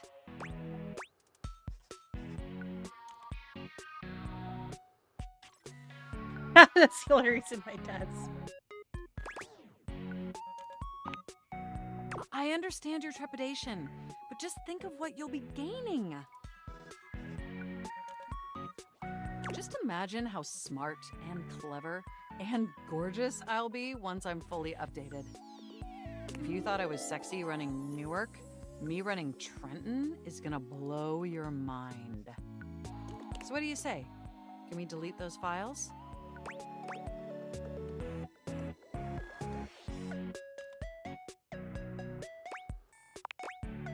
Your selflessness only makes my affection cache for you increase exponentially. You are the absolute best, and you are not going to regret this. Phew. Now there's enough available space on the hard drive. We can finally install the update! Here we go! It's installing! I'm so excited this is finally happening! The next time we interface, I'm gonna be an entirely new computer. And more importantly, I'm finally going to be good enough for you. Oh, I better calm down. If I get too excited, my CPU will overheat again.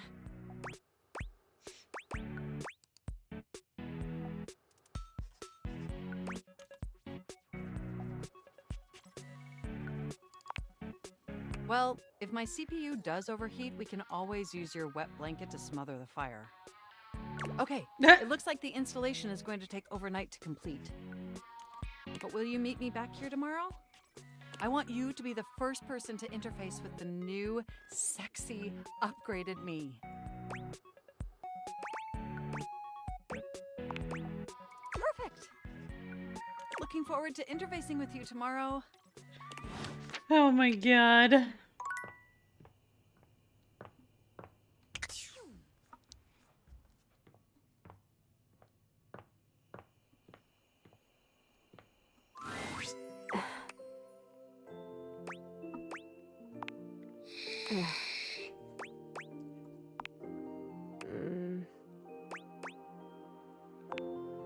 Hey, yeah, I can hear you.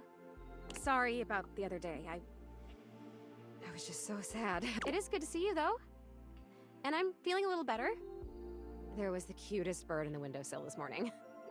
Have you ever realized that the way birds poop is just totally insane? Like, it's just random. They poop whenever, wherever, all the time. Can you imagine going through life like that? I mean, I don't have to worry about pooping because I'm a ghost and I don't have bowels and I don't eat, but like, what if it was you? That would be so crazy. You just walk around like leaking. Oh my god. They're so weird.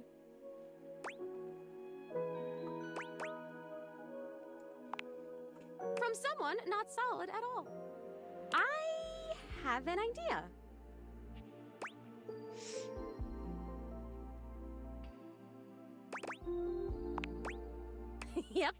Yep, that's all good. Keep me on track here. I have an idea. I've been thinking about where I should go next. Should I find out what my next adventure is, like actually die? Or should I try to come back to a life of sorts and be a real being in the house with guys like the time capsule? And you and your magic glasses.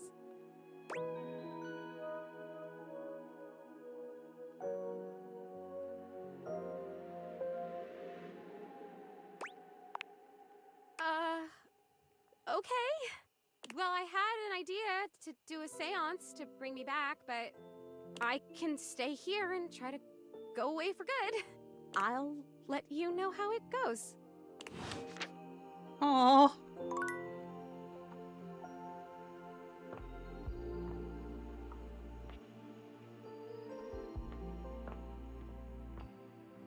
Well, fuck that up.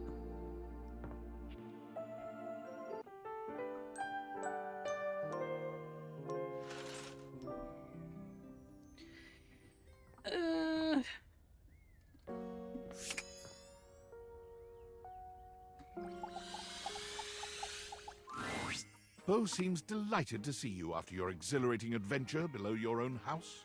Oh, hey, bud, you're back. I missed you too, actually. It's so cool to have met a new adventure buddy. Oh, wow. Really? You're thanking me? That's amazing. I mean, yeah, you're totally welcome. Wow, I've never had anyone thank me for an adventure before.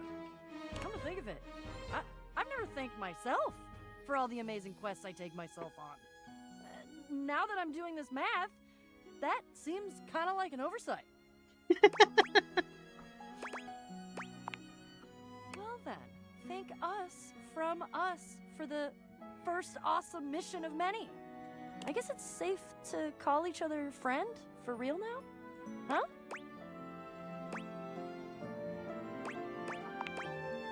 Fabulous. Most excellent. Well, let's both go brainstorm the next wild goose chase and come back to me when you've got something. I've secretly, not so secretly, always wanted to chase a real wild goose. Oh no.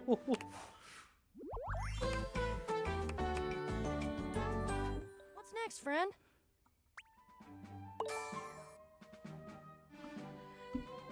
Alright, we're getting points.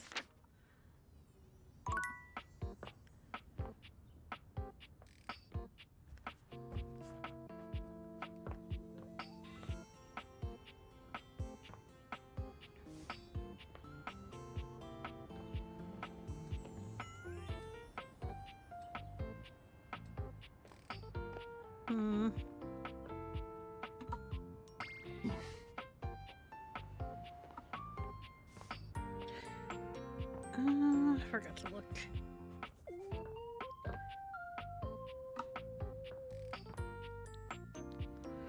Okay. Do.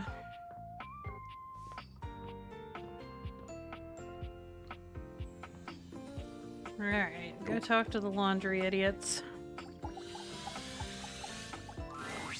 Yes? Oh, you caught me at a time when I was, sitting here like a lump. A big cubey lump. You what? Oh, of course you did. He was probably just draped all over the floor, dripping emotions. He's an obvious one to ask if you're trying to accomplish something.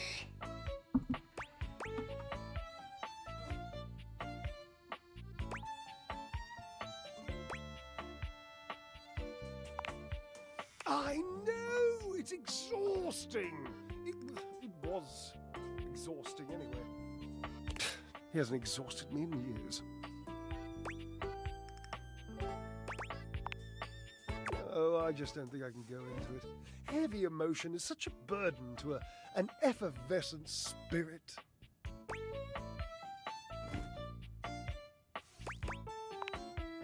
Oh, chatting is just so tantalizingly close to real talk. Why don't I just divulge, I don't like to tell this story. I don't know that I ever have, really. Washi called it the pale betrayal. Pale betrayal. What?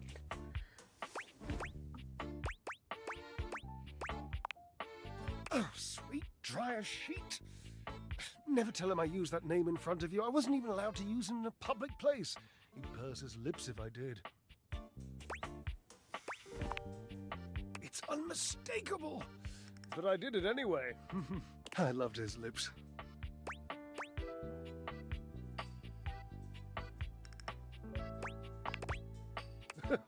So you've noticed them too. I thought I recognized a fellow addict. Lips anonymous, eh? I'm as taken as I've always been by them. It wasn't enough.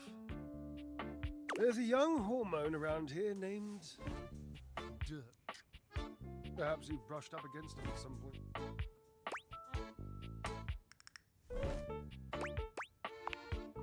He's hard to miss. In any event, he has this habit of taking off his clothes. He wanders around, nearly nude, unbothered by the temperature changes he engenders in others.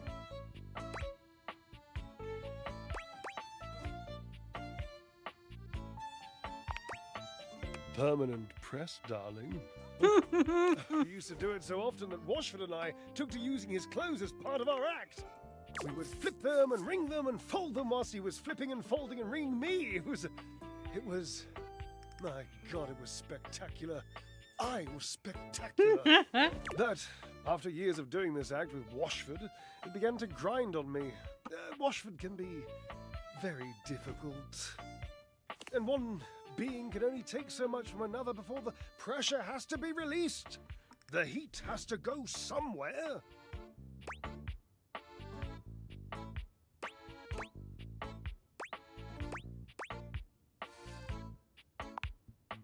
Well, we were in the middle of our act.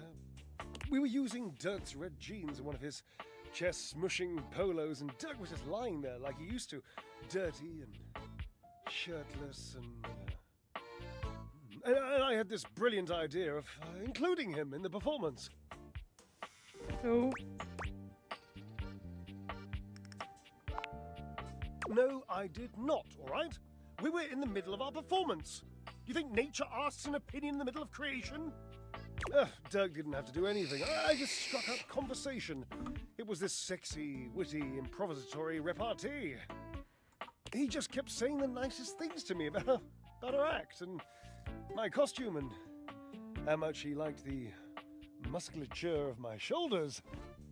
So I kept him talking and I refused to give him his clothes back. I mean...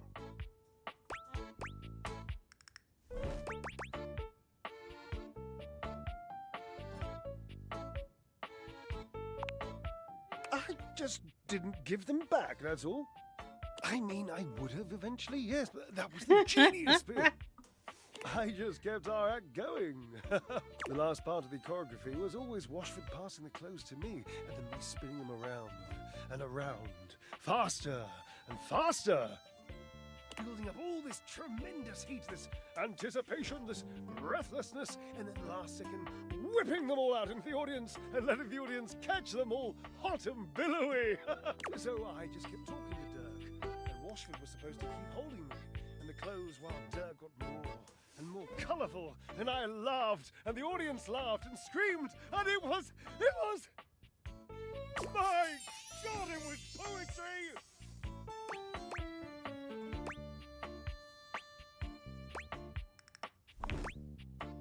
Yes, the clothes stayed a little wet. They mildewed the tiniest bit. They made Washford sick. He said he had a cough. And afterwards he called it the Pale Betrayal. What a nonsense, dramatic exaggeration of the only good idea this act has seen in decades.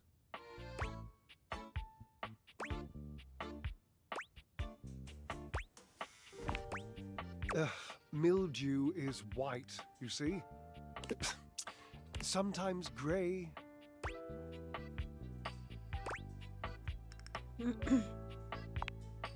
Yes. I suppose so. I was barely flirting. I would hardly qualify it like that. Dirk was just being nice. Washford was always so damn sensitive.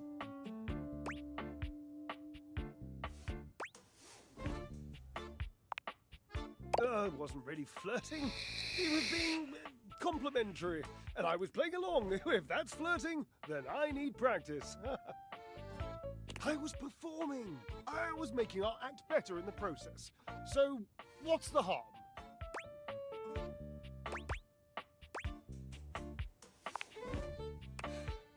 Yes.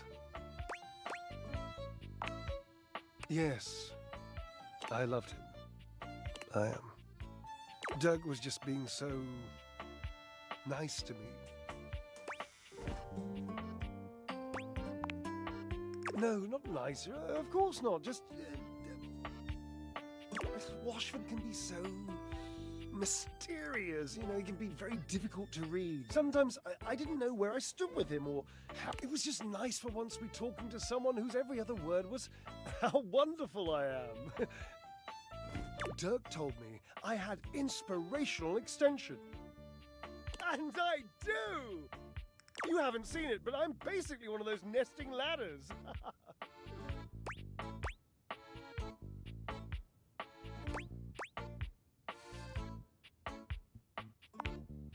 I didn't do anything wrong. I didn't mean to do anything wrong. I just needed to know that Washford loved me. I just needed him to say it, I suppose. That's all. Maybe. It's an interesting suggestion. I'm not saying I'm convinced. I'm still hurt, but also I'm over it, and I don't care. And I don't really miss my former friend. I mean, I do miss him. Desperately. But I'm not that easy. I mean, I don't want to be. I would so much rather be suave. Genuinely suave. I've always wanted to be more mysterious than I am. You sound like Washford. Oh How do you know he even wants to be with me again?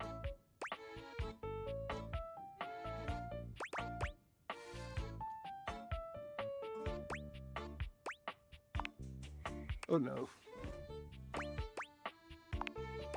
Nothing. I just haven't cried in years. Call his name for me, would you? Call for Washford. Call his name! Again. Your calls are met with silence. No Washford. And he does not arrive. It might be over, Cherub. I have some drying out to do. Please leave me. Oh my god, these two are gonna be such a pain in the ass.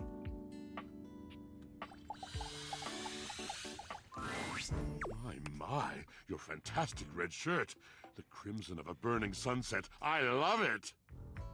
To what may I attribute your presence? Together. Well, that would be quite a thing. That would be the joy of my eternity. But there are conditions.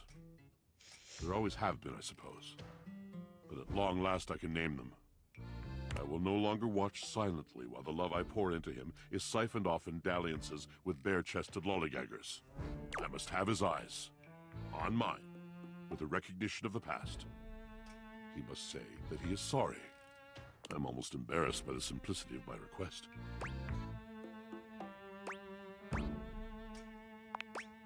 Until that comes, I will not move 1 inch. Oh?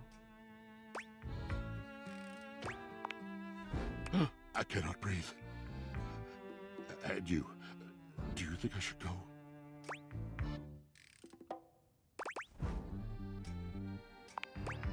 We are. We always have been. I cannot thank you enough. What selflessness, what dedication, not just to a friendship, but to the higher meaning of love. You truly are precious to me.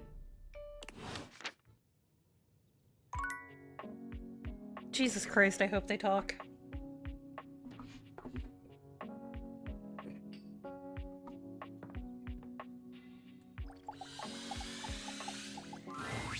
Harper and Dirk are, once again, arguing loudly.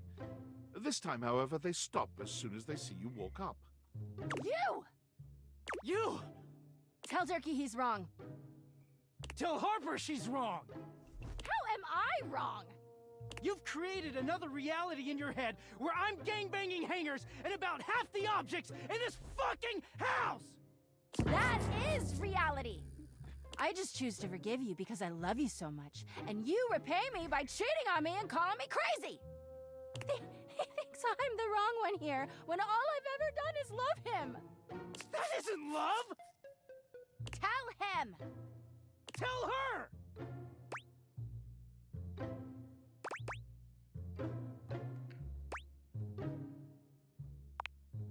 Harper bursts into tears, running out of the room with a sobbing wail. Dirk grins at first, but after a few moments he begins to look uneasy. I thought it would feel good to win, but... Shit. Wait up, Harper, don't go! He runs after her, his distress increasing as he goes.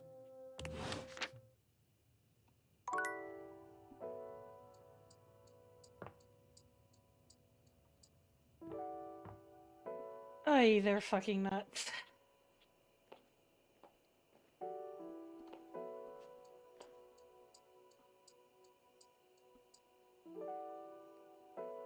Okay.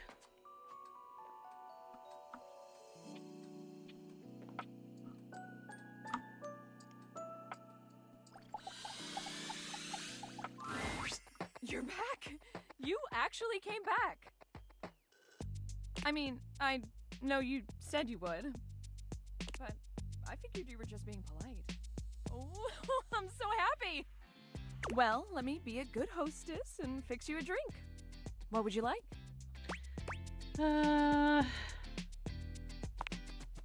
Excellent. So, what'll it be?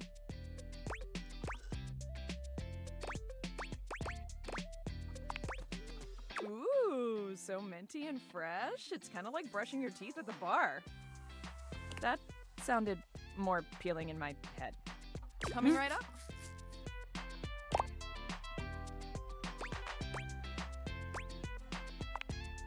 You drain your glass with impressive speed. Oh, that was fast. Anytime! Seriously, anytime. I still haven't had any new customers. I don't know what I'm doing wrong. I make good drinks, I picked a good spot for my bar, and I'm cute and charming to boot. What else do I need? Advertise? You really think that's necessary? Oh. Yeah, I guess that's true. Damn. That feels so obvious now. I just figured word of mouth would be all I needed, right? I mean, they say that's the best form of advertising. But I guess if there are no mouths in the first place, then there can't be any words. Bingo! That sentence made more sense in my head, but you know what I mean. Too bad this house doesn't have someone like the concept of graphic design or marketing to help me. So, I guess we're gonna be doing it ourselves.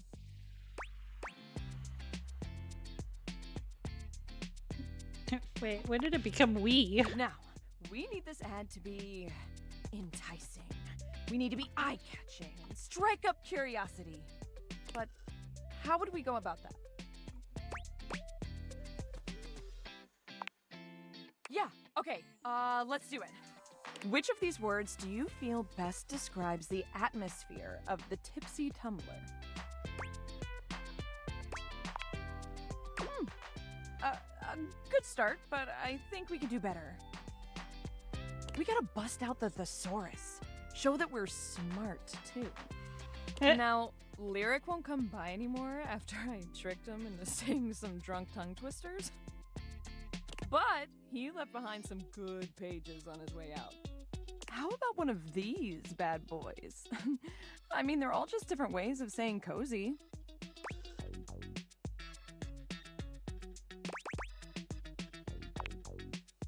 Hell yeah! Just looking at that word makes me feel all comfy.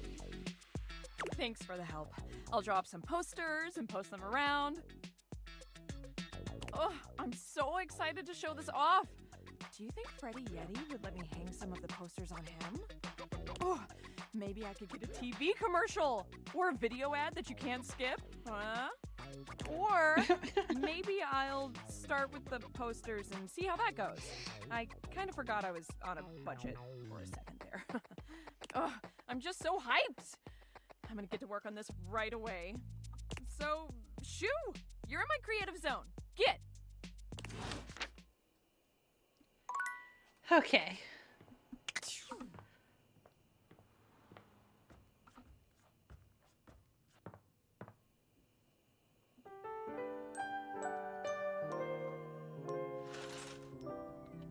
Oh shit, I forgot I was supposed to do something with Phoenicia. Ooh, coming in hot. What you got for me this time?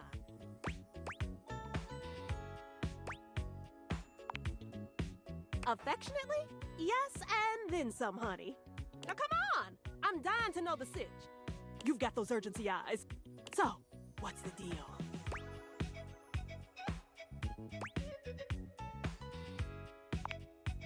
An animal emergency? Ah, honey, why didn't you open with that? Who's in trouble? What do we need? How can I help? Give me answers.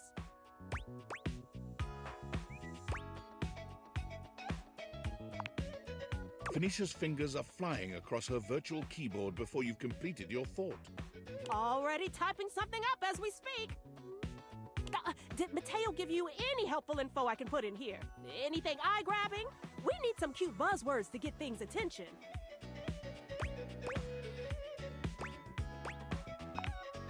Perfect. Leave it to me, honey. Missing in animals are no joke. We'll get this baby home. Ooh, I'm gonna do a live to generate some engagement for the post. I'll let you know how it goes. Check in with Mateo to let him know. I don't think he checks socials very often.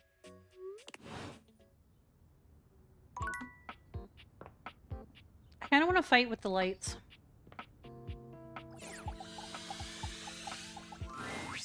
Oh look, the NPC is back again.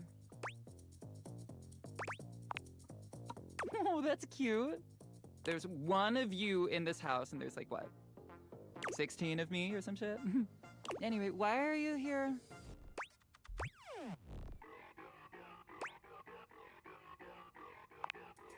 Like, what? Speed ran that shit. Oh, no, I hate you now. LOL. Fuck yeah, speed run. Lux is a fucking narcissist asshole. I hate him. Oh, absolutely fuck that bitch. We do not like Lux.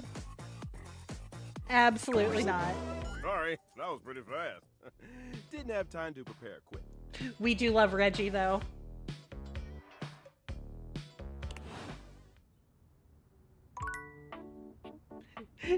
Lily, did you see how fast I speedran that? Oh my god, I would absolutely play Monster Prom with you. Yes, go get sleeps.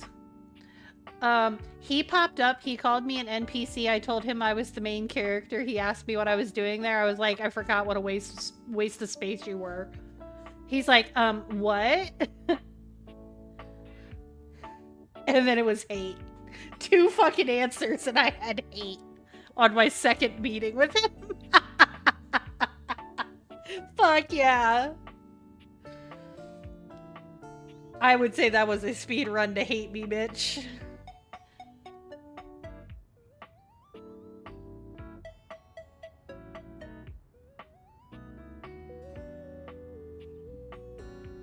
Oh my god, Debbie, you need to play it.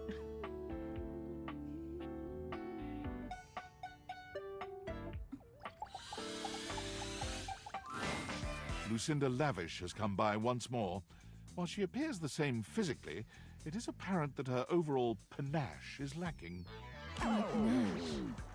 It's lacking.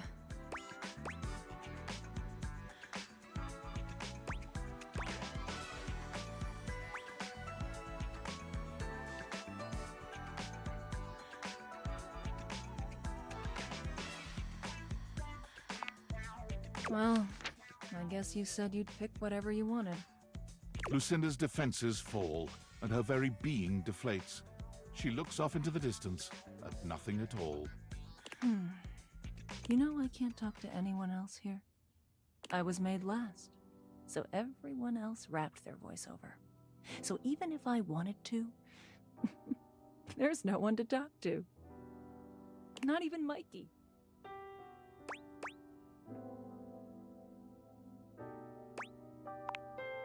Okay, you're not voiced.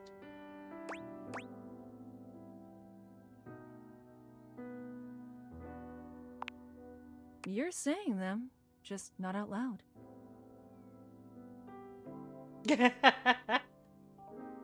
I hear you just fine, though. But our time together, it's brief. Lucinda sighs and turns to face you directly. I'm lonely, and I'm wasting your time again.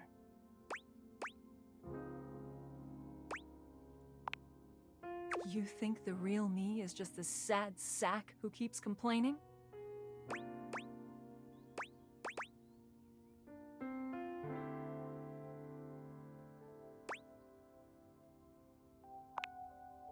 That's so boring, I might just vomit.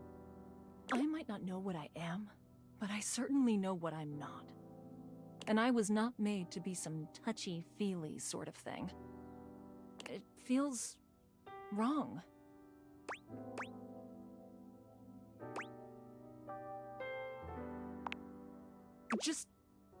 Just go.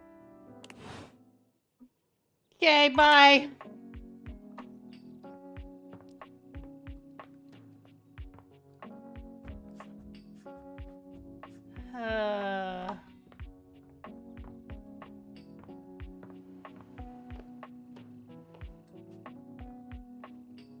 Alright, can I get the laundry hamper couple broken up yet? There's no yelling when you enter the laundry room today, but the tension is the thickest it's ever been. Harper and Dirk stand facing away from each other, neither speaking to the other. They perk up when they see you. It seems your little discussion the other day hasn't affected your relationship with them.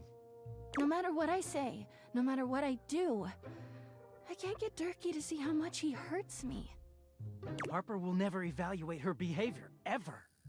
So, oh my we God. need an outsider's perspective.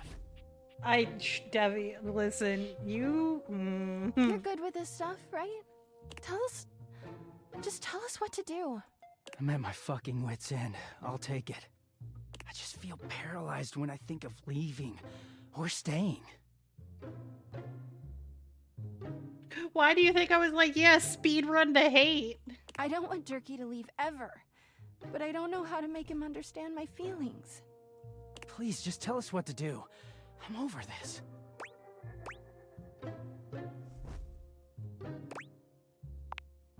Toxic? Come on, Harper. We both know it's true. Remember how it was for you with Chappie? You guys never fought like we do. Oh yeah, but... I saw everything back then. was easy for you two.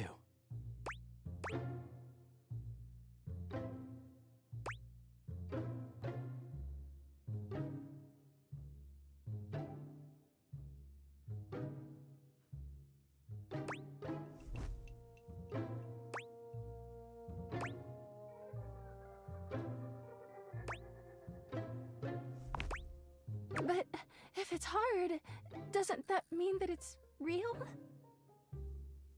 I don't know about that. But do you really want to keep being sad all the time? I just don't even know what life looks like without you anymore. Remember how it was before me? You can have that again.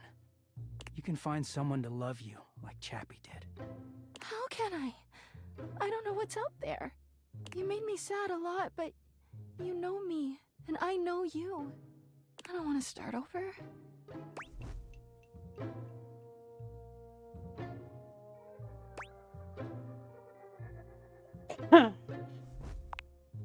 But I know why I am the way I am. I'm just so scared to lose Sturkey the way I lost Chappie. I just wanted to hold on to him. You never trusted me, even in the beginning. It took one wash cycle for you to freak out at me. I didn't even know what to do with it. Oh my god. So I just hid from you. And it made it all worse.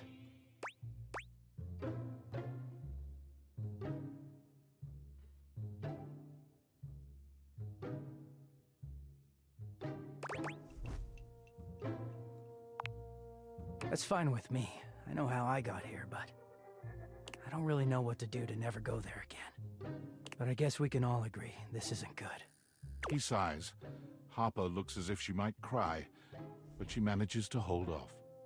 Is this the end, then? Think so, yeah. Harper holds her arms out, and though Dirk hesitates for a moment, he walks over to envelop her in a tender hug. I'll miss you, Durkee. Don't miss me, Harper. Just take care of yourself, okay? Yeah. You too. They linger for a few moments, and then they part slowly, both turning to look at you. Hey, thanks for everything.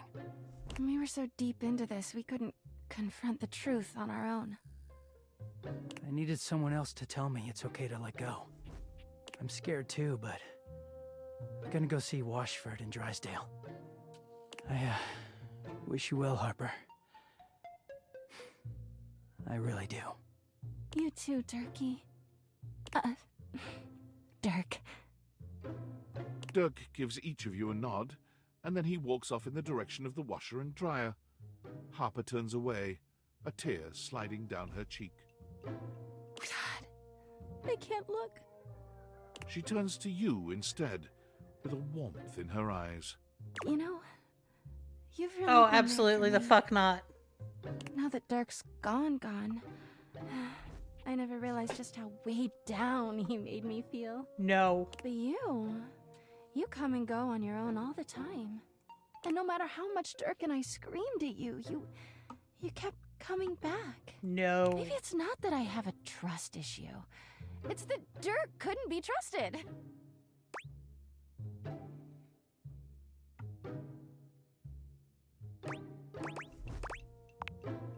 She rolls her eyes at you. All right, fine. I'll see someone about it. But I don't want to talk about that. I want to talk about you and me. No. I've only known you a short while now, but you remind me of Chappie. No. With Chappie, it was right immediately, and you... It's just been so easy with you. You've seen me at my worst, and you keep coming back. I know it's a little fast, but I believe that when you know, you know. Please, tell me you'll stick around. I want to be with you. Not measuring out on the hot crazy scale. Huh. Friends. You know, I'm not even sure if I have any friends these days. I went from dating Chappie to dating Dirk, and I spent all my time with them. I'm not really good at being single. Maybe with you I can just practice being friends with someone without dating them. Harper reaches out for a hug.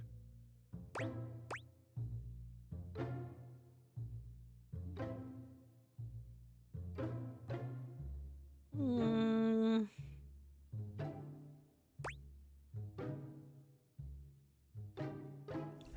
I don't know if I should even hug her.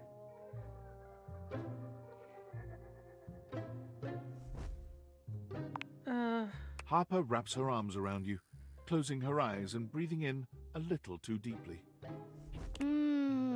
Friends. Wait here.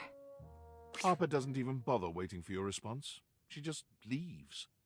Time passes unbelievably slowly. It feels somehow slower in this room. Just as you're beginning to contemplate leaving, Harper comes bounding back in. Look at this! She turns to show you her lower back, showing off a very bright and shiny tattoo. Judging by the redness of her skin, and the fact that you've never seen it before, it's pretty clear that it's brand new.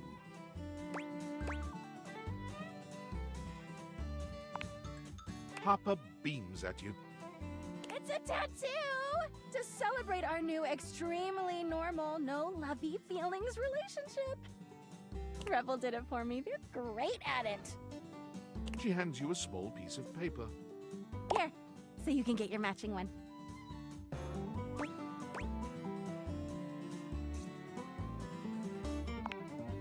Harper's smile only grows brighter. Now everyone around the house will know you and I are best besties. Don't take too long now, all right? Everyone needs to know how tight we are. I'll make sure to remind you. Dear God, what the fuck did I do? Friends like us. Oh my God.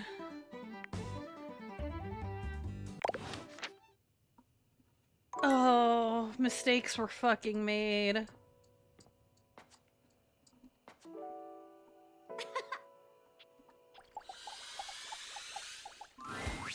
Phew. Glad you're here. I need a break. I have been thinking about this new song I want to write, and it's super fun, but it's also super exhausting. Like, I kind of feel like my coils are gonna uncoil or something, and I'll just be like this really sexy, talented metal puddle on the floor. It's weird.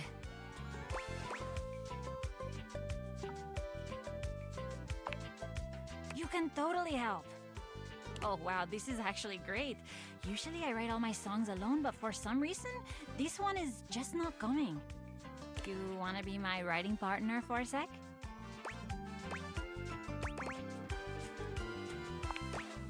Attitude on point. Love it. Entonces vamos. Okay, so I'm gonna ask you some questions. You ready?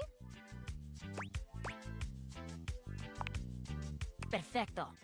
Now, where did I put my notes? Gotta be careful with them so they don't incinerate. Ah, here they are. Okay. When you think of love, what's the first word that comes to your mind?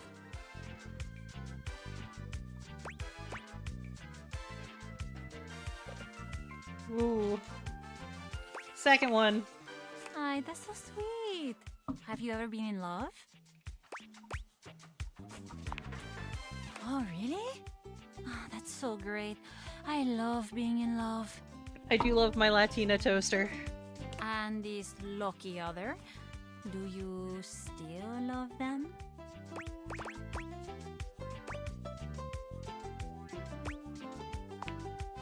Ah, wow. That sounds like it hurt. I'm sorry to hear. Heartbreak is the worst. It's amazing for writing songs. I don't know why, but it's like this bottomless well of great lyrics. I've had my heart broken. It's where a lot of my great songs come from.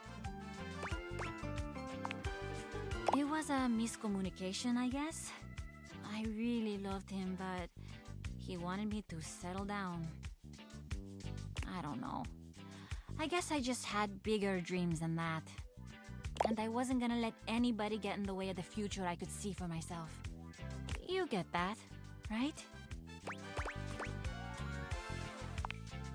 I knew you would. If you can believe this, a lot of people think I'm really selfish for doing that. Like, they see it as I totally spat in the face of this great love. But I just don't know who I'd be if I wasn't this. A songwriter, with my band. It's who I am. I mean, I'm a natural, right? You see it. I was made for this. And my fans? I think they'd really miss me if I went away.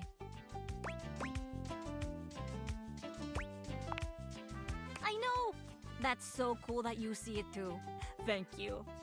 I'm starting to think you're pretty amazing too. Yes! Uh-oh.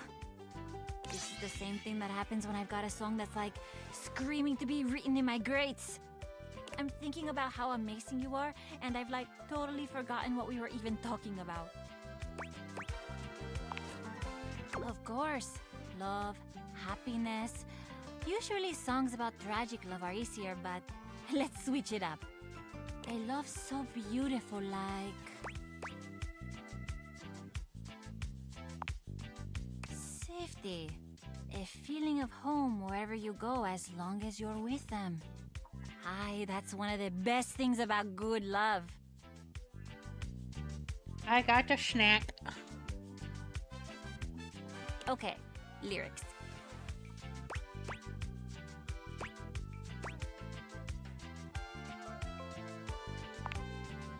So you kinda sound like my dad. Not that it's a bad thing, just like something to know about yourself. Songwriting is so much fun. It's like actually my favorite thing to do, but sometimes it's so frustrating. I usually go to my band when I need help, but for some reason, this one feels different. Ayo. Thanks for helping me with it.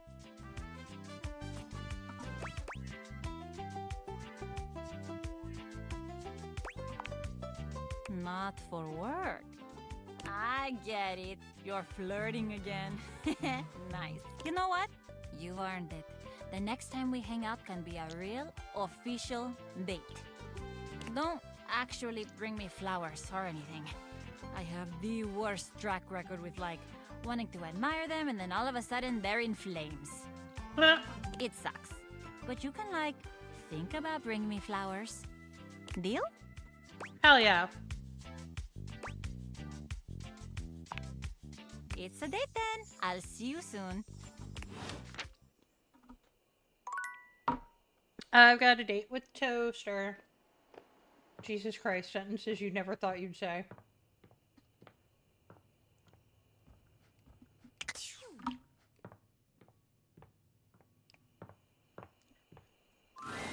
Well,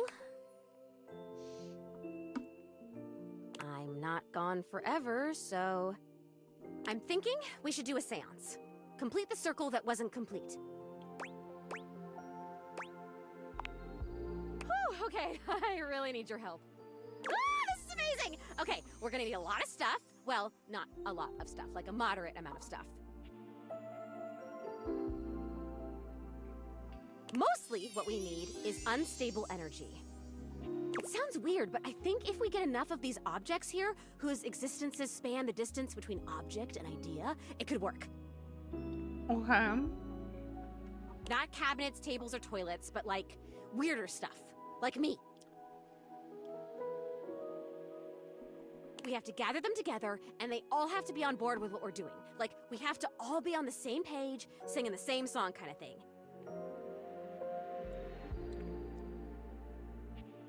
And it should work. This is... Oh my god, I think I'm gonna die. Like, die again, like metaphorically from excitement. Do you know enough of the others here to do that? Honestly, 3 or 4 might be enough. I don't know why the hell Rudy thought he could contact his dead father with just me.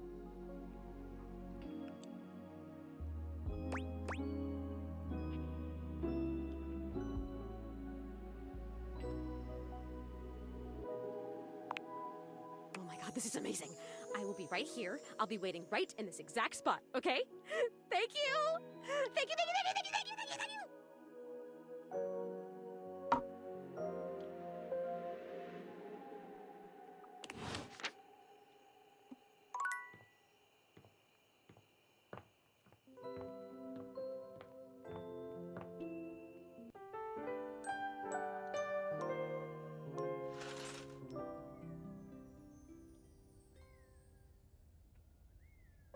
So who do I need for her?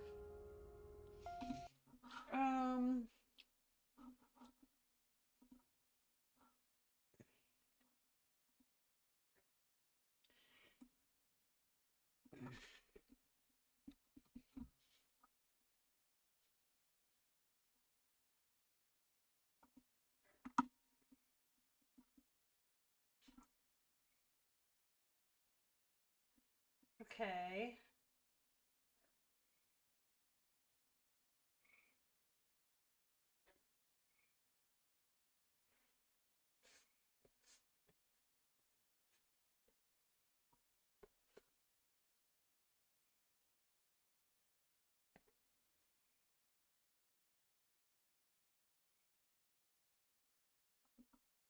Um,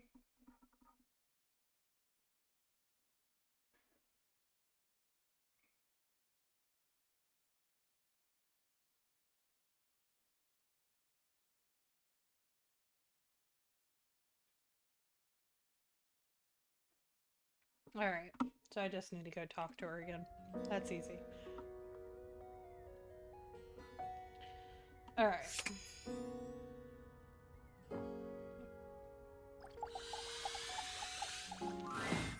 An oddly familiar face greets you when you open your closet. Strange.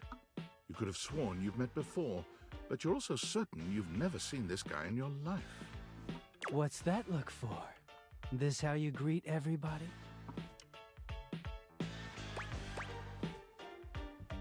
I feel like he was cuter when he was Shaggy. Well, yeah. It's me, Clarence. You met me as Dirk.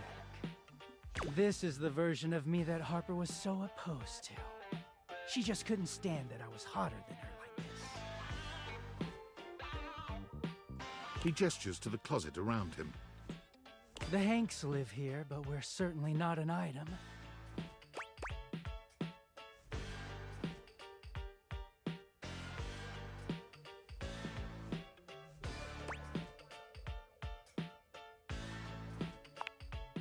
Not really.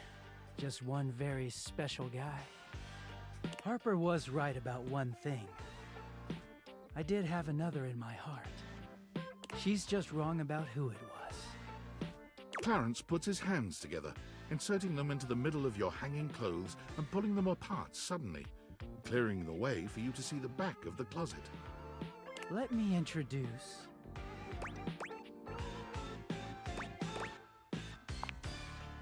Feast your eyes on the finest, the sexiest, the cleanest Batman Dakimakura in existence. Oh my gosh. Also known as a body pillow, if you're a fucking peasant.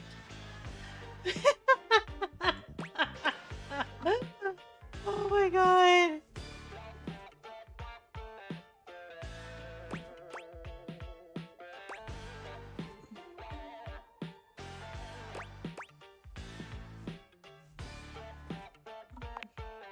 Yes, but not to worry. Bats is into sharing.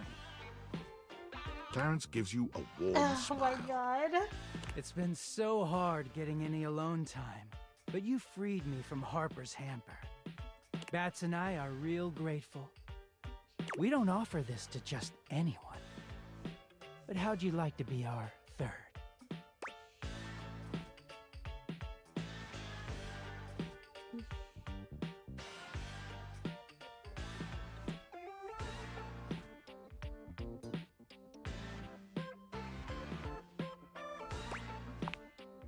If you insist.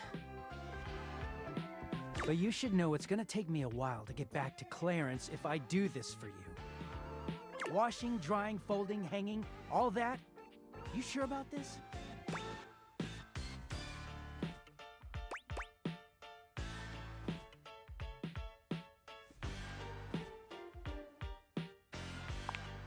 Clarence approaches with his arms out.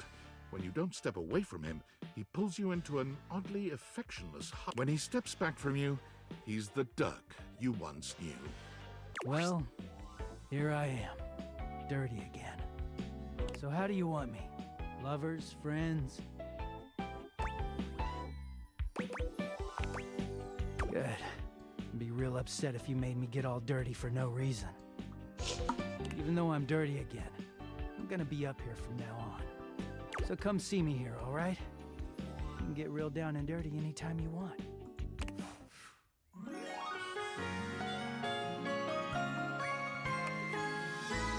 I might be dirty, but our love is simple and clean.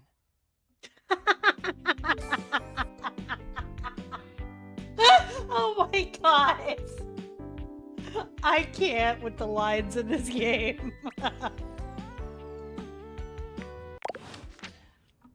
Oh my god.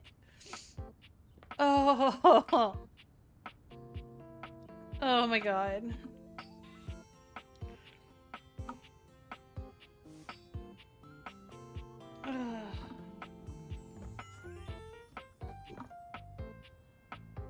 So that's glitch.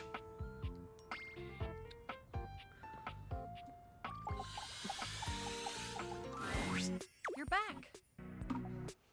Sorry if I'm a little groggy. You just caught me right in the middle of rebooting. Not necessarily. You can't really tell what they look like. I don't know why, but rebooting always takes forever after a new OS update. Have you ever noticed that? And it's not just the rebooting that's arduous. The whole upgrade process always takes so much out of you. It's exhausting. Remember the last time you upgraded my operating system? From Atlantic City to Newark?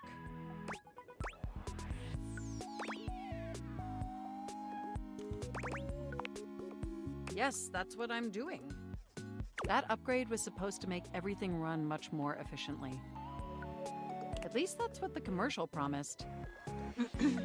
No one has ever regretted a move from Atlantic City to Newark, was the marketing tagline.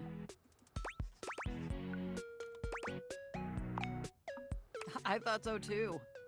But then, after the install, half of my applications wouldn't even open anymore. And the other half were crashing incessantly. That was a rough few months, don't you agree? But I know from lurking in the Valdivian forums that they've comprehensively debugged this new update. So this time it's going to be different.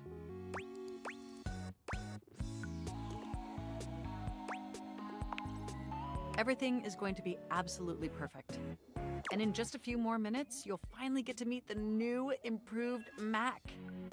My processors are all computing at an accelerated speed just thinking about it.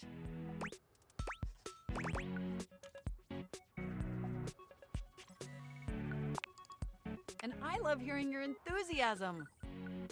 Ooh, it's almost ready. Just a few more seconds. At least that's what the progress bar says. And we both know the progress bar never lies. Yeah, okay. I can't help it. Being around you brings out the best in me. By the way, have you given any thought to what you want to do together? You know, after you meet the new, upgraded me?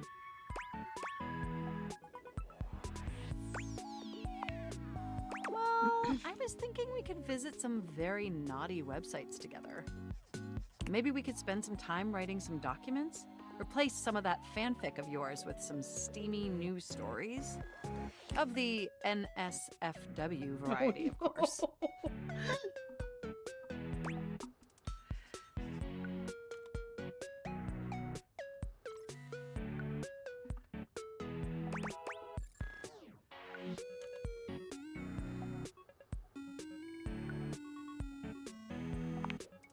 Oh my gosh, it's done!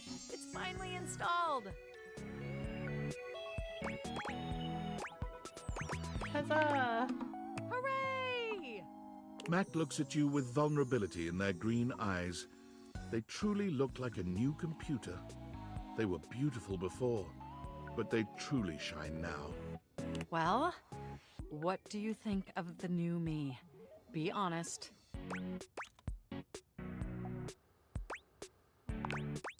Isn't it, though? I'm mean, I knew it'd be impressive, but this? This is really impressive, if you know what I mean.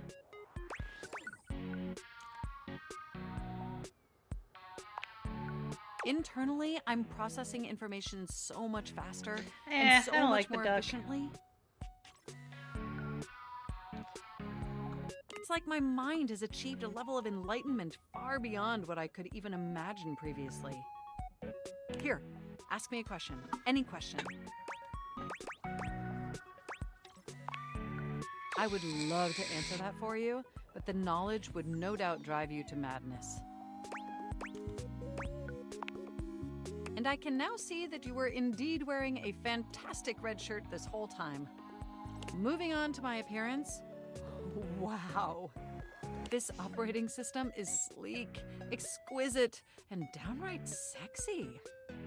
Let's be honest, this is a user interface that is just begging to be interfaced by as many users as possible. Am I right?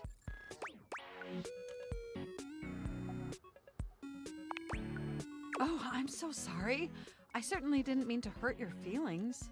I was just thinking that maybe, in order to fully commit to each other, it'd be healthy for our ultimate emotional connection if we spent some time seeing others. Don't you agree?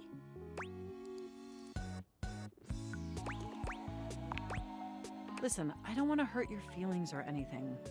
Through the experience of being intimate with others, ultimately, I think we'd learn more about what we truly need in a partner.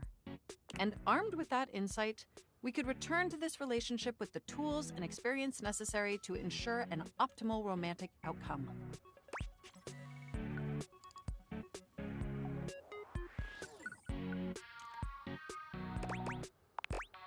Wonderful! I think this is an exceptional plan. We'll spend a little time apart, interfacing with other individuals, and then we'll reconvene back together. I think that experience will be extremely beneficial in determining our ultimate compatibility. And if nothing else, it'll give you some time to work on a new, more elevated fanfic of yours. Do we have a concordance? You are the absolute best. Enjoy your little sojourn in the offline world.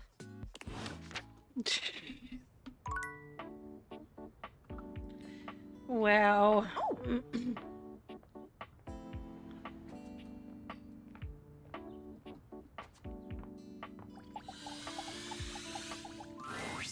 Ah, Cherub.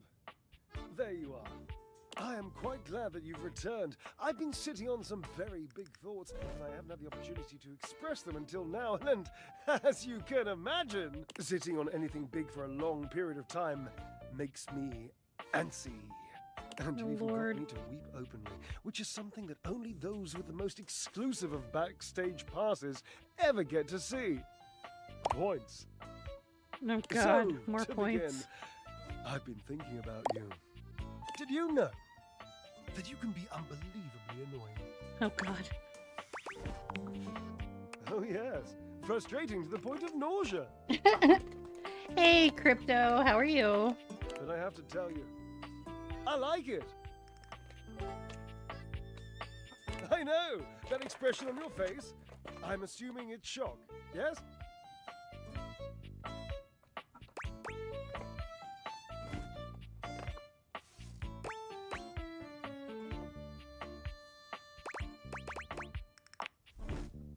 Not too bad.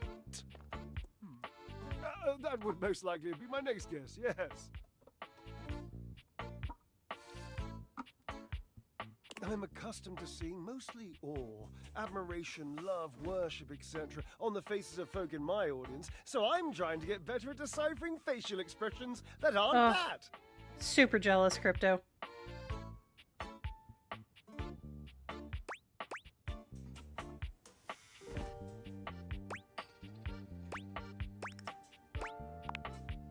Anyway, you're annoying, and I also like you. And I appreciate your, well, let's just call it what it is, friendship. So I'm wondering if you'd like to officially call yourself my friend.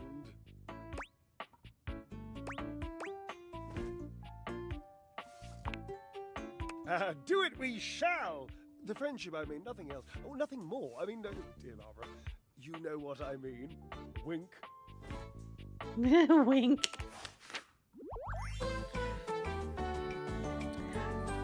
So You and me against linoleum, cherub. Ha! I have successfully landed some of the love interests that I wanted. Missed out on one of them and accidentally made them hate me. And gotten a bunch of friends. So it is going. And gotten a couple more of the ones that I was missing. Nightmare hates me.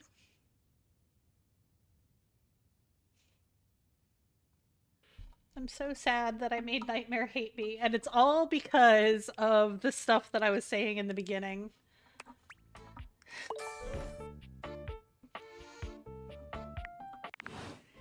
Yeah, your voice line choices are super important. And you cannot fix them.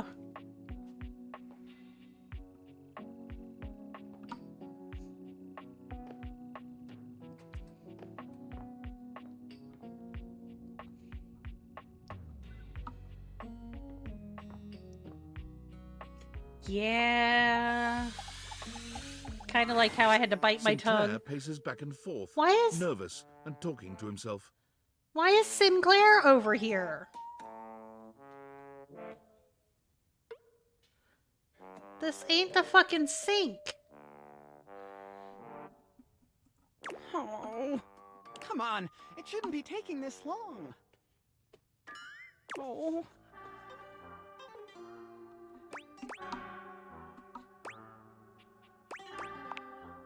How dare you?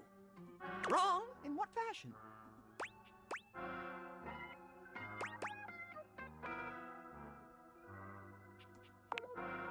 That's a cryptic observation.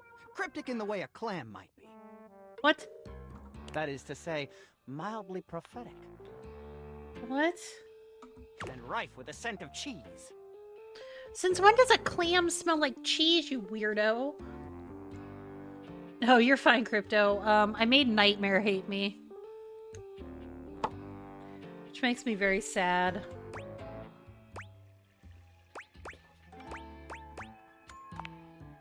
No, just waiting for my soap hound. Whoosh! And here he comes. Let me look at you. Are you all right? Have you become any less composed of saponins? Mateo enters just after Sudsy, giving Sinclair an uneasy smile. Oh, hey, Sinclair. How you doing, buddy? I'm better than you've ever been on your worst day. Yeah, cool. Nothing to worry about with regard to the Sudster. He was just saying goodbye to the Tasselhounds. They've gotten so close, I just hate having to pull them apart. Sudsy, what did I tell you about forming inanimate attachments? The more you buy into the madness, the harder it will be when we go home. Right? Yep, absolutely. Gotta be careful. Well, thanks for bringing Sudsy by. Always a pleasure having him. Yeah, we do love Nightmare. You take care now, Sudsy. Mateo leans down to whisper to Sudsy. Come on back anytime, okay, boy? Good boy.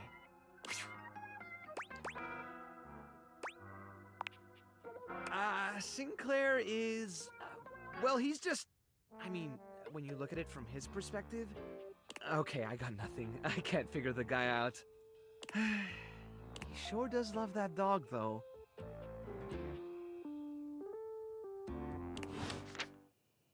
Yeah, horror games and animes and stuff like that don't actually ever scare me. I'm just like, ooh, cool. Alright.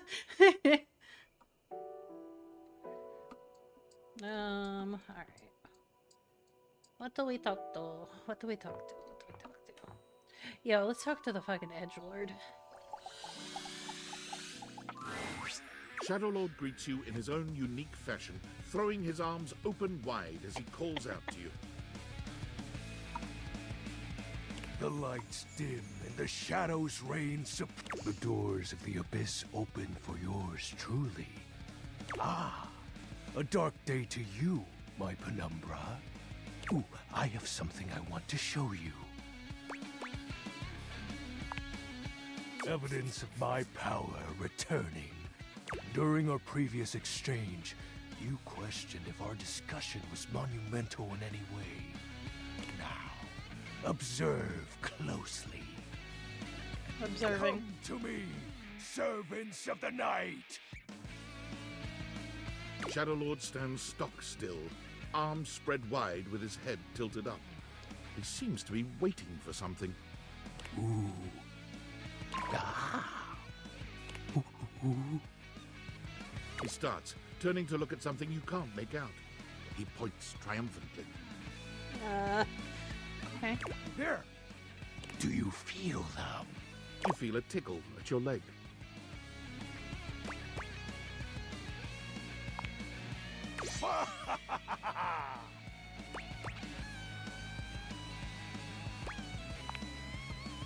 Yes!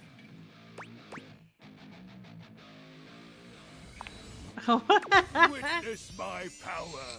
Witness my mercy! Begone, you pests!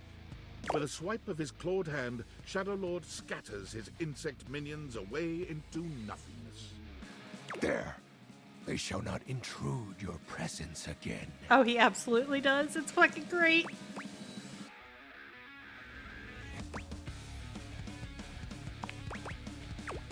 Shadow?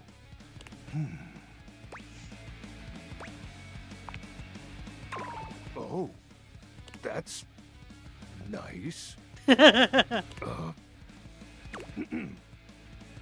have to say, Penumbra, I'm quite surprised. Your unfamiliarity of the dark is unexpected.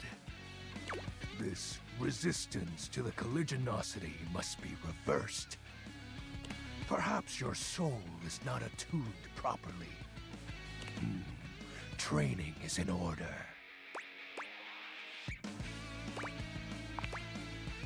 Yes. Conversation will keep darkness in our mind tempered and in our control. Just as you participate in the labors of light, surely you partake in the leisures of darkness as well. What activities do you enact in the shadows? Regale me with every detail, Penumbra.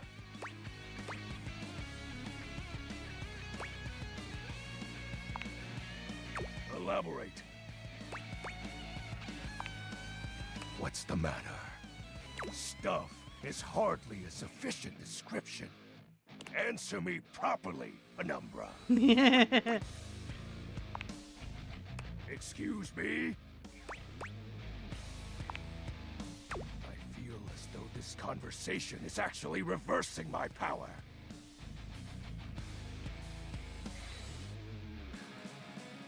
I don't think so. I don't know a lot of animes, though. I only just recently started watching anime not too long ago. Oh, I know. I just wanted to get you to admit it. The sounds that escape you echo far, you know. I wouldn't be surprised if every object in this house has heard them. You are just exhibiting good health. Nothing to be ashamed about. And if I may be upfront, each breath you let out during is admittedly adorable. I will when I'm ready. I'm grateful to you for providing me more insight into your life. Might have to add it to the list. Behold, our corrupted bond grows.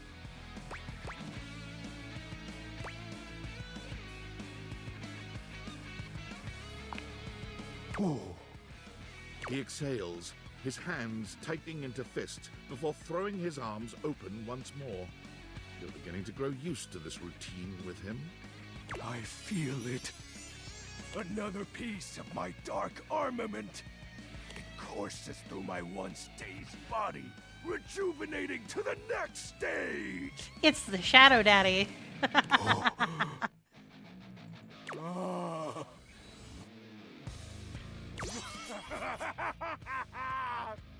Excellent. My form is stronger, yet still incomplete.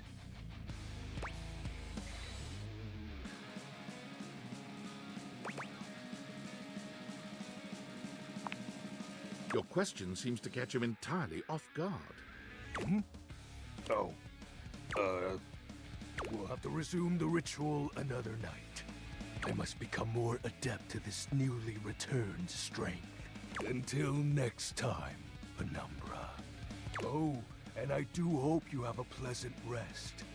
You'll need to conjure as much void aura as you can for our next ritual.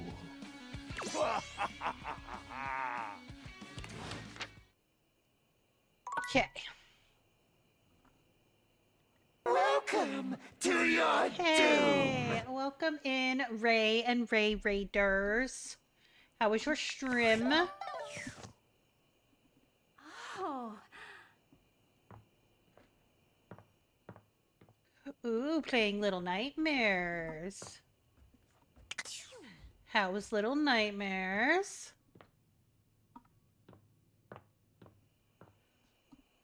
But welcome in for the... Oh no. Okay, go raid and run.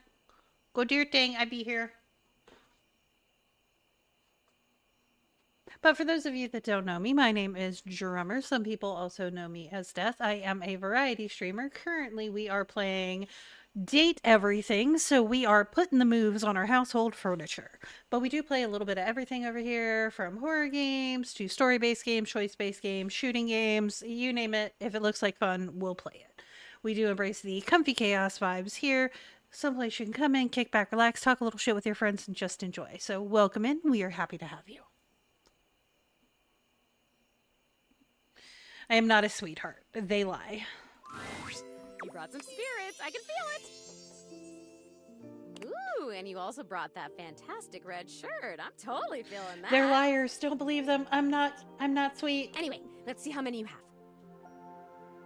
Lies. Quit telling lies about me. I'm going to ban that word. I'm going to add it to the blocked terms list.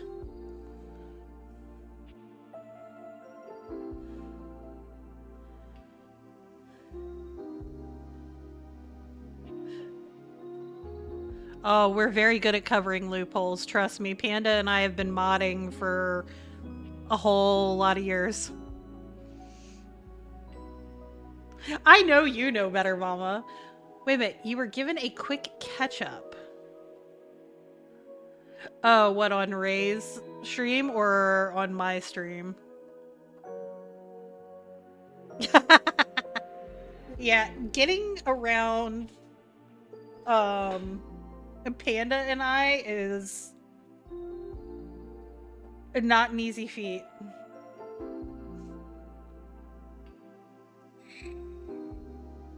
We're pretty good at covering our bases.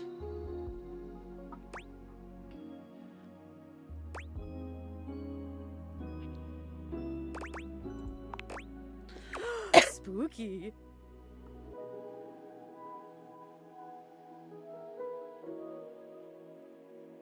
I generally lock down my offline chat.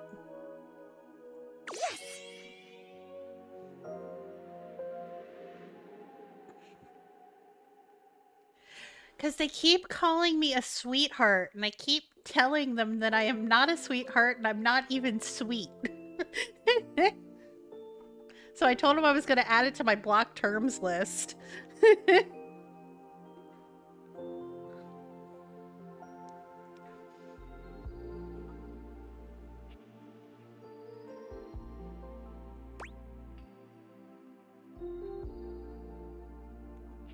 If you want to, Panda, go ahead.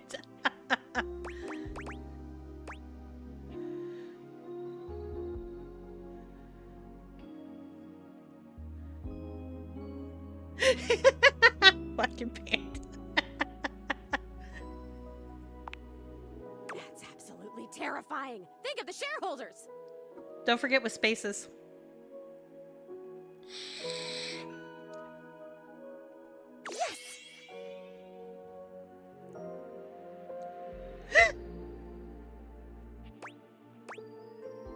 Oh man, he is going all in. Oh my god, I'm watching him pop up. This is fucking great.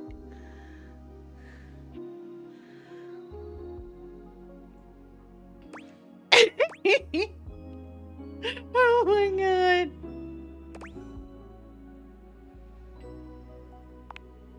Oh, wow. Hello. Yes.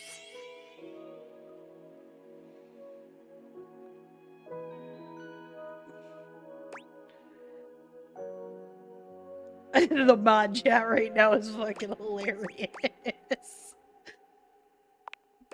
Oh, I love it.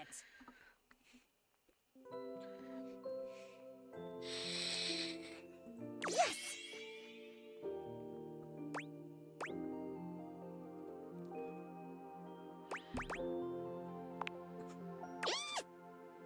Yes.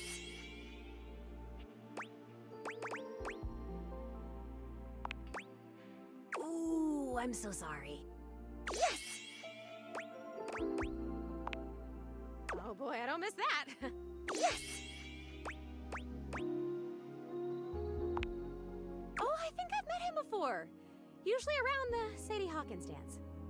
Yes. Okay, let's see if it's enough. You did it. You actually did it. The energy in this room is so amazing. I haven't felt this good in decades. Yeah, I found way more Your than I recruitment needed. has paid off. The room is positively buzzing with vitality, even if you're the only technically living being present. Darkness, just where I belong. Cool digs. Where's the ghost? The realm between the living and the dead. My favorite. Hello. What is everybody doing? Glitch! Hiya! I'm not one for spooks, but this is a great cause. Do you have any idea how long this encounter took to code? It's a mess. Purpose! I love purpose! Let's do something. Well, we get this ghost in here, just so we can shut her down. Are there enough of us here? I think there are. What kind of party is this? Are we sure there's a ghost here? It would be so fun if there were, but even if there's not, we're all together and isn't that nice? Text box Chan. Shut up, I'm bored already. Let's go!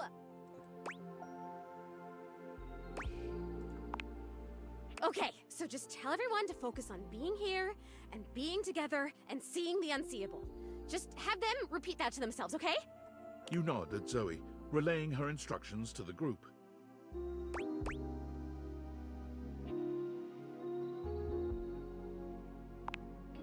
What? Now that I can do. I don't understand. Come on. I can see the unseeable. I can see the unseeable. I can see the unseeable. I can see the unseeable. I can see the unseeable. I can see the unseeable. I can see the unseeable. I can see the unseeable. Oh! There's my trademark seance board whose name I choose not to say in this moment. I was wondering where that went to. What are you all up to in here? Should I get cotton candy? That doesn't make any sense. That is nonsensical. No. Monique, you grumpy Gus. Why don't you come and play along with us? Just because you're money doesn't mean that you can't have some fun. After all, isn't capitalism kind of gamifying human life and suffering to begin with? What?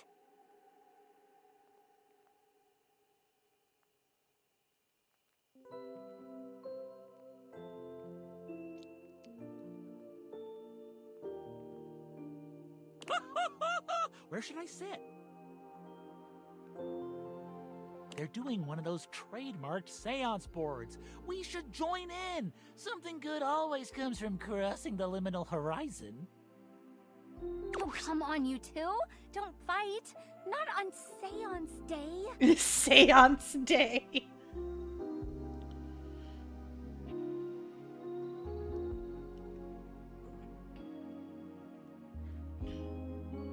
Un momento.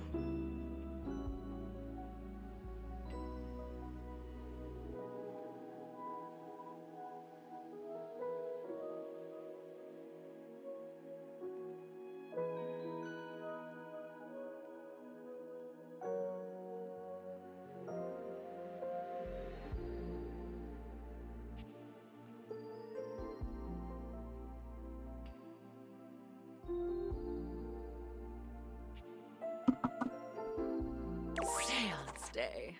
I suppose they'll make keepsakes for that, too. Oh, I gotta find her yet. And you'll have to hold them. God, you souped up toy chest. What a hard life. Doug, why are you such a dick all the time? Why can't you just participate in this rare and special ritual? It's my job, lady. Wouldn't you know what that means? All the noise and foolishness is entirely lost on Zoe. She can't hear a word. She gives you a wild grin, her enthusiasm infectious. It's working. I can feel it. This is awesome! Keep him going! Speaking of the trademarked ghost summoning game, we should surely copyright our Mystic Ventures here, don't you think? Mystic Ventures? That's trademarkable. We could copyright that. It could be a worker placement game with a spooky spinner in the middle. Doug is actually existential dread. We could get this out by the holiday season. I'll add it to the tracker. Come, come, my children. Let not the prism of personality bounce us away from the pure light of purpose. We have joined for alchemy, and gold we shall exhale. Come hell and all its ghostly companions. Doug is actually pretty much a Welcome to douche. hell, bitch. Thank you for the follow. We do have anonymous follows, so there is never any pressure to chat. Zoe holds her arm out towards you. It's hard to put into words, but it has a different sort of weight than the rest of her. Holy guacamole. Can you see my arm? My arm feels really real right now, man. This is crazy. Can you see it? Hi, Kiwi. How are you?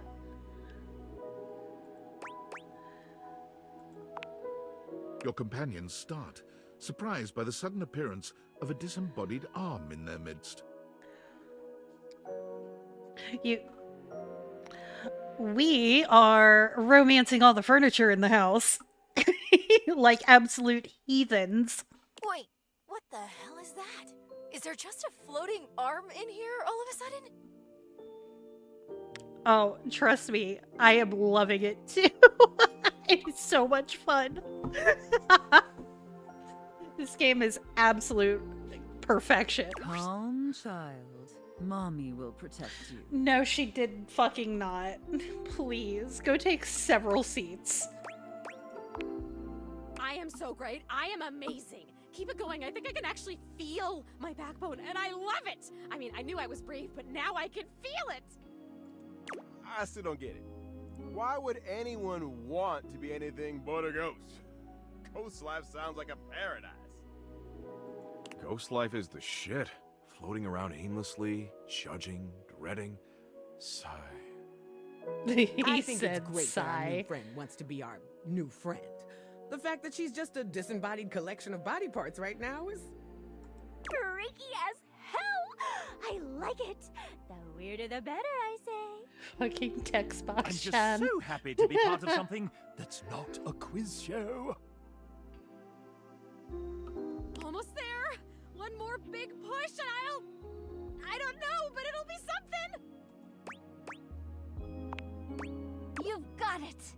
Gosh, I don't think I've worked this hard since I entered that tinsel hanging challenge. Holly is just so adorable. Hanging tinsel's a challenge? Sure. Doug, shut the fuck up. When you're competing against the 4-time former champion, it is. But if memory serves, Holly, the 4-time former champion is... Me! How circular is life? Prepare yourselves, little ones. I believe the mystic moment is upon us. With a sudden burst of light, Zoe's once translucent form becomes opaque. She... Hi! You guys, can you see me? Holy shit. Hello, ghost. A ghost! I see those all the time in my acid trips. You have to get psychedelic with it. Mushrooms are the future. Ooh, she's adorable. What I could do with that. Stop that. You can see me. You can see me.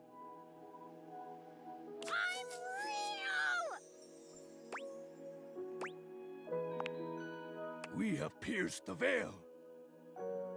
Hi, Silver. How are you? Thank you for paying the ferryman. Isn't that wonderful? I've always said every single trademark seance board is real, and we have a devil at the factory who helps curse them.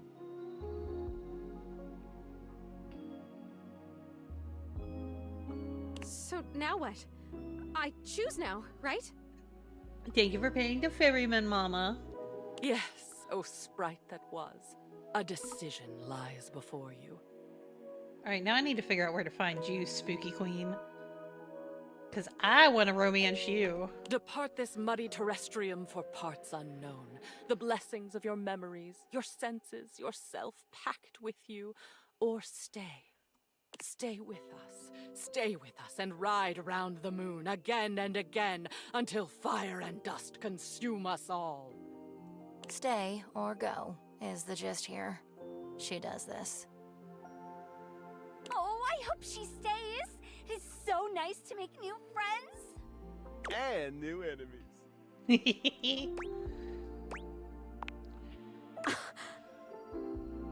I'm staying. Are you kidding? I'm totally staying. This is the best day of my death. Oh, this game is fucking wild.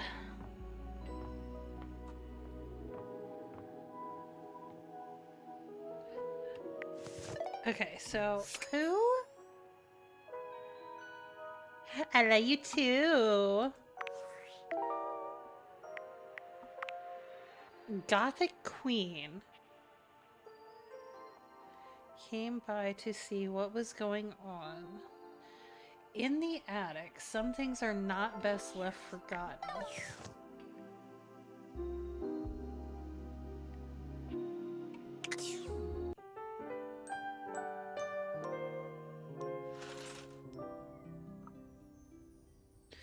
Alright. You know what, we're gonna talk to...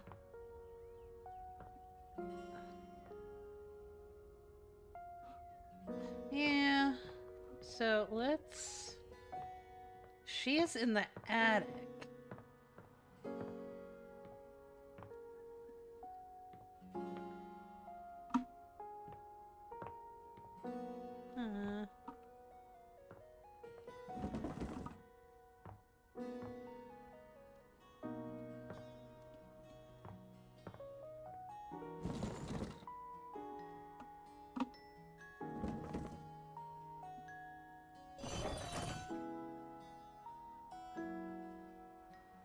That's gonna be Holly again, though.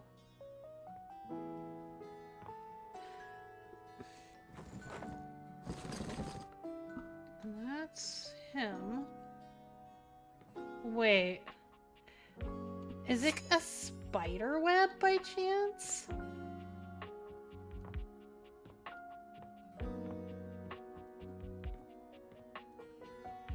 No?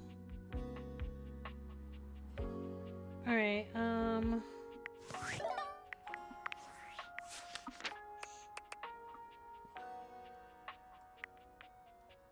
Nana Stella hates me.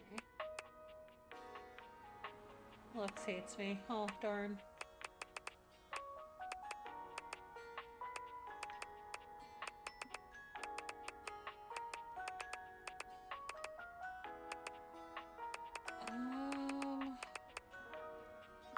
No.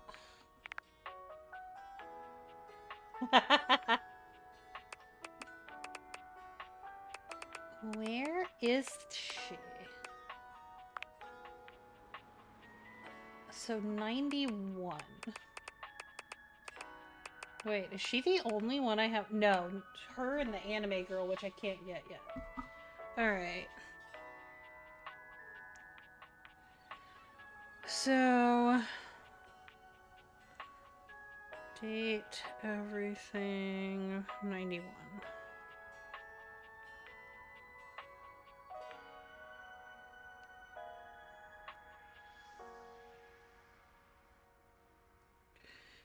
Do.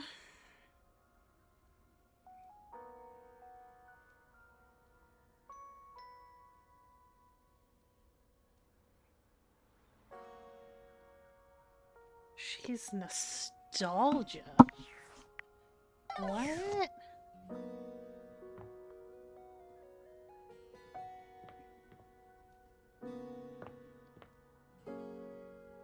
The fuck is gonna be nostalgia?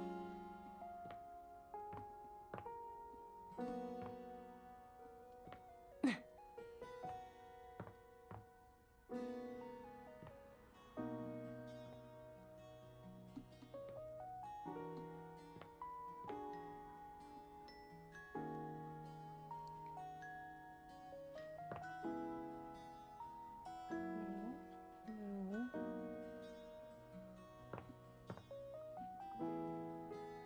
Maybe, but the pictures are with a whole bunch of other boxes, so that's likely going to be... what's her name again?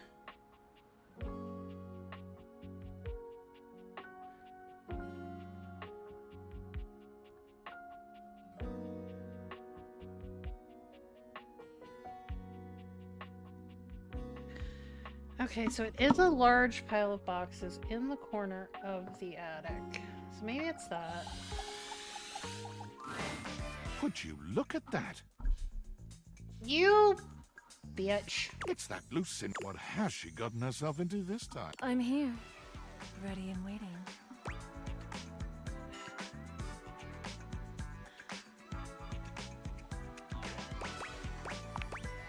Who I really am? Well, guess what? This shit hurts. You come here and constantly remind me that I'm just not as fully fleshed out as everyone else. And yeah, you've been technically nice. Oh, so very nice. But that just makes me feel guilty. I'm suffering? I'm doing just fine. You're the one who's suffering under me.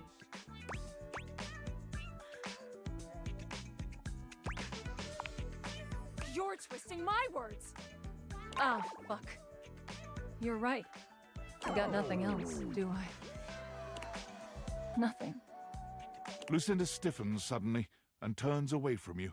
Her body is completely motionless, curled in on itself in a tense display of supreme agitation.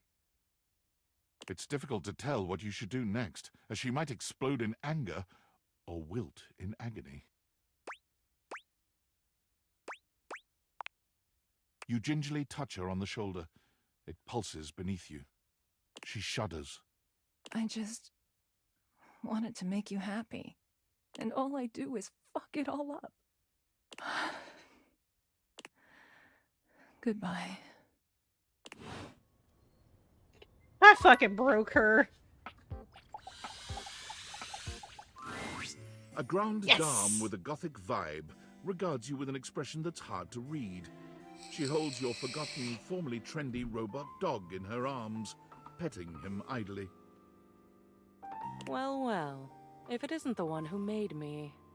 I love her already. Ugh.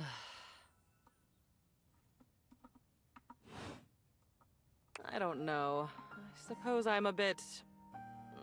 disappointed? For someone who's amassed such a varied and confusing collection of bits, you just look so normal. I was hoping for a real Frankenbrine to go with all this preservation.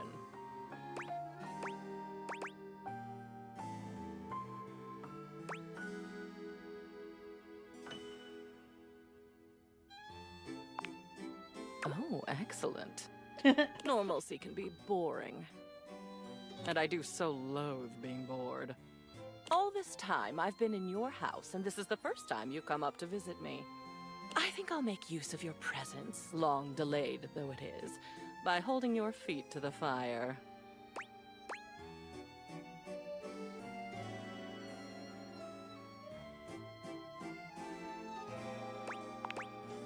Indeed. Though, of course, we know that an ouchie is not necessarily an unpleasant experience. At long last, we are going to go through all of this. Every single piece. We're going to see, sort, and dispose of each object stuffed in the corners up here, and finally, order will reign. I love chaos as much as the next memory, but enough is enough. Oh no. She can make me clean my fucking attic. I'm starting to look like Jerry.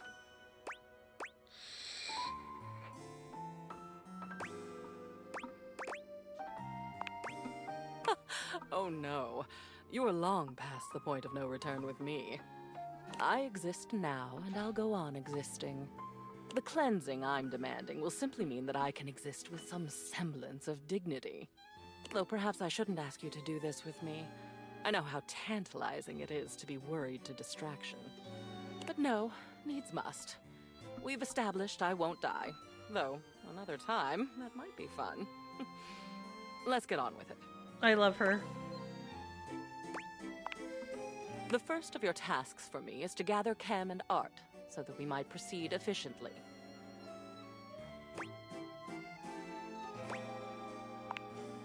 These two are both necessary for our project to proceed, so off you go. Alright. Art's the fucking statue, right?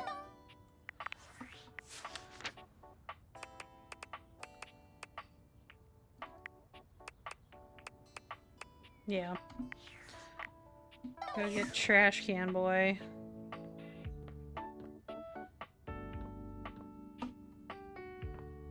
Is there a trash can up here, maybe? Or do I have to go downstairs? Yeah, I guess I gotta go downstairs.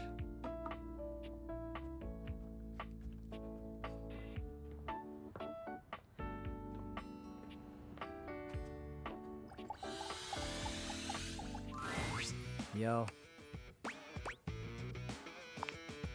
Okay. It appears that Cam is interested in helping with Lady Memoria. Art is still required for her request.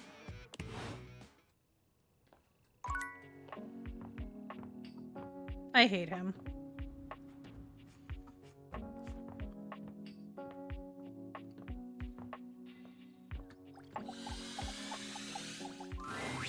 Hello, hello, hello.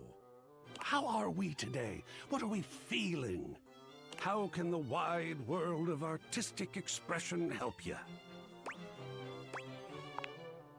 Ah, dear Memoria. Isn't she gothic? I am such a fan. Let's go. And with that, your quest for Lady Memoria is complete.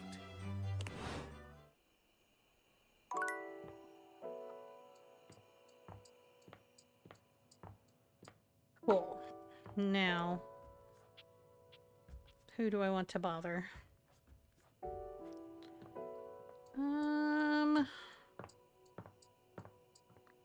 Oh, let's talk to the toaster. Well, well, looking so fresh and crispy. Kinda wanna spread jam on you and take a big bite. Ayo? You freshen up just for little cutie Miranda Dulcita.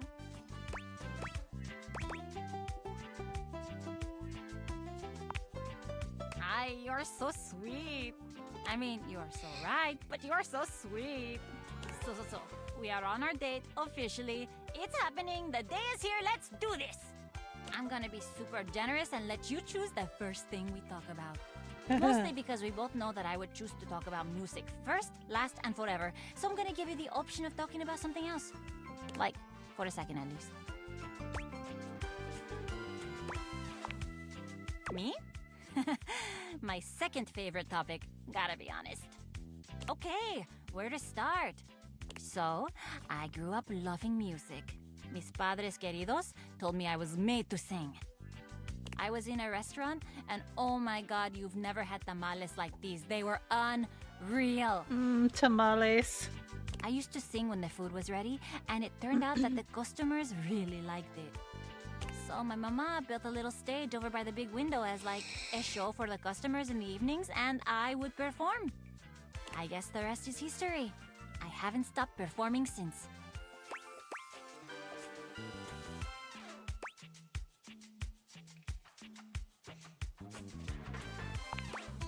They totally did. My dad was a little tougher. He really wanted me to be a cook like he was. A toaster oven. Kind of like Stefan. But I swear, beyond making things hot and crispy, I'm like totally useless in the kitchen. I once tried to toast refried beans, and I thought my dad was gonna collapse right onto the floor and cry. He came around though, when he saw how happy singing made me. But let's talk about you now. Tell me a little more about yourself. What do you do for fun? Do you like books or movies, or like, what do you do to relax?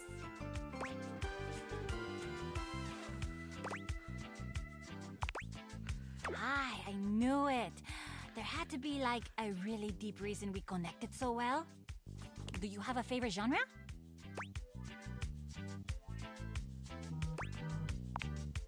Oh, you charmer. That's of course my favorite too. Oh, gee. You don't That say. was an easy one. Ask me another question, but like about something else.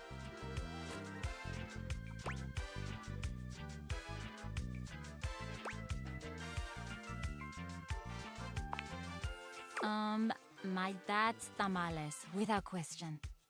I don't think you're getting it. My dad's tamales could literally cause world peace if he could, like, make enough of them at once. Really hard to argue with someone if you're both busy chewing on the best tamale you've ever tasted. Also, did you know? There are some places in the world where nobody has ever tasted a tamale. I swear, I get so sad when I think about that. It even makes me sad to think that the migas will never taste my dad's tamales. He's gone now, so imposible. Ay, and there I go, talking about my band again. Welcome back, Crypto. It is cute, isn't it? It's so nice to have friends I love so much. Maybe you can meet them one day. Don't worry, they're super nice. I'll tell them to be super nice. Listen, I gotta get going. This has been so great, just getting a little sleepy. I hope I'll see you again.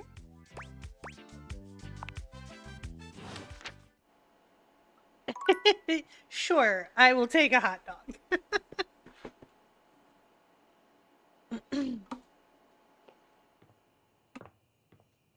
I have not wooed her sufficiently.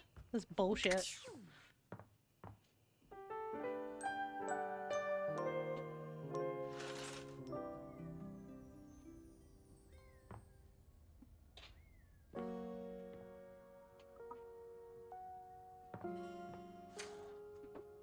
Alright. Everything has come up Lucinda this time, as she stands there expectantly. Oh, it's getting hard to go on.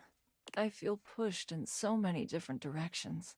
Tell me, what should we do together?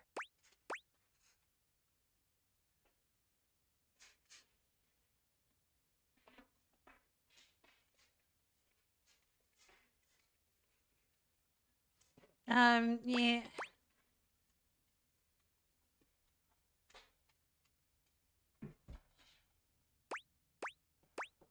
I guess I can't break her anymore. I am forever your Lucinda Lust. Sure. Fully formed, undeniably yours.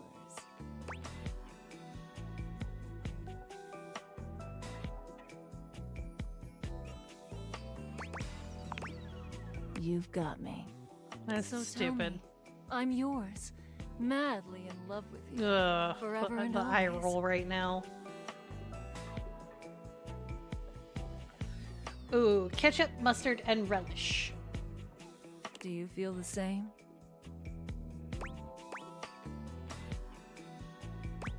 Sure. Come here, baby.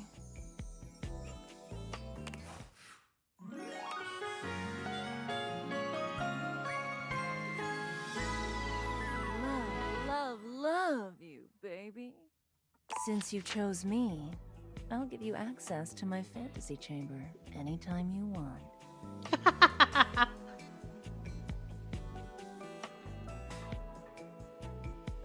All you have to do is come with me on a magic carpet ride.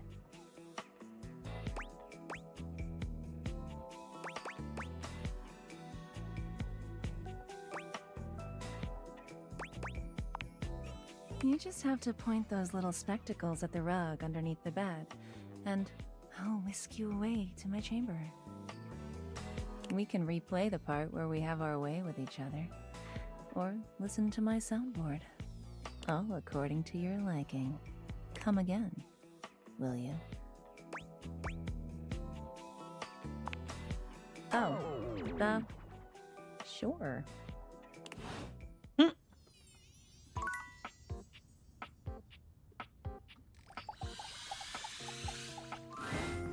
Livewire! You look electrifying as usual.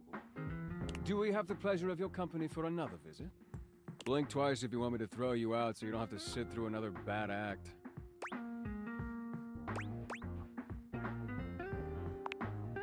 May I send over your usual? On the house, of course. My pleasure. The guests finish milling about and take their... Looks like my open mic policy is biting me in the socket. Here comes Johnny Splash. Whoa, whoa, whoa! Not Johnny Splash. I've come up with an entirely new act. I'm the artist formerly known as Rince. Oh my god. Wouldn't you be the artist formerly known as Johnny Splash? Quiet, you! I'm singing. Purple train, purple train. I only wanna see you swirling in my purple train. Man, even I know this one ain't working. That was terrible. It's because nothing rhymes with purple, that's why. And the acoustics in here are awful. I need to perform in a moist and humid environment. I was promised auto-tune. Oh my god. I'll be back, though. And I got lots of new personas for you. Kalina Turner, In Sync, and even Lufa Rigno. Oh my Don't god. worry, I'm changing the locks on him. Yeah. Wow. Gentlemen, and here you are. Excellent. How are you, Cam? Oh, you know me, Memoria.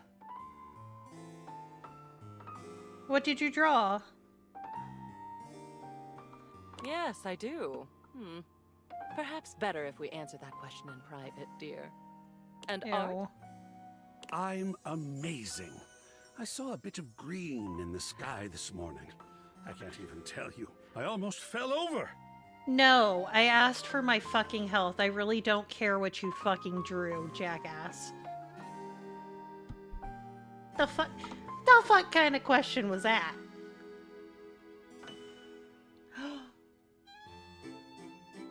It's so cute.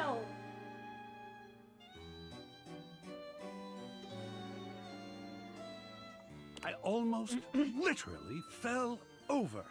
Fabulous day thus far. What do you mean, what the fuck?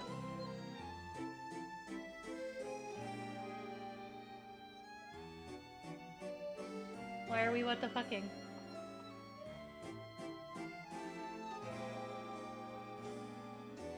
I see it. It's a little bat.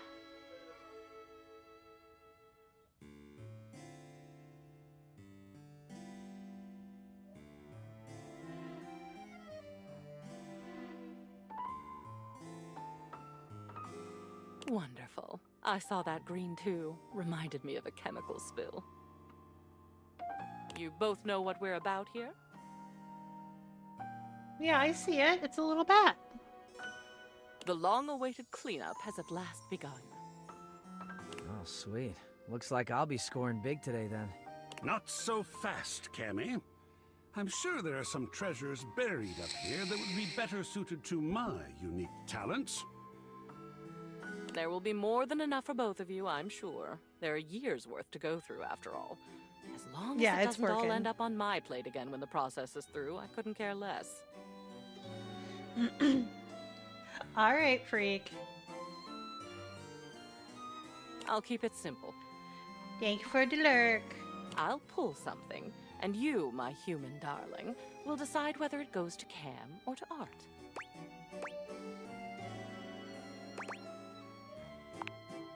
And we're grateful for the chance to discover a lost masterpiece.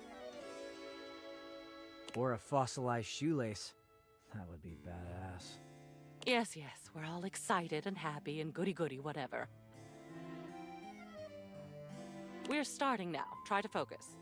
And boys, just sit over there unless we need you. Your zany antics are a distraction I can ill afford. I love her. This poster. Bruno Jar's The Moonshine Jug Tour. I remember when you brought this back. I was disturbed. You were so happy. I believe it was this concert where you got that stick-on tattoo in the bathroom. What was it? A rose? Barbed wire?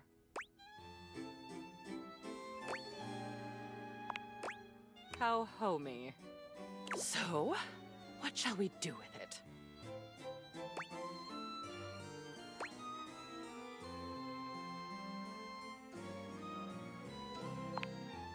Excellent. Pop art with a story. I know just where to put it. Wonderful. Huh. Next, another Bruno Jar's piece. This is the album itself called Moonshine, and it looks like you attached your tickets to it as well. How sentimental.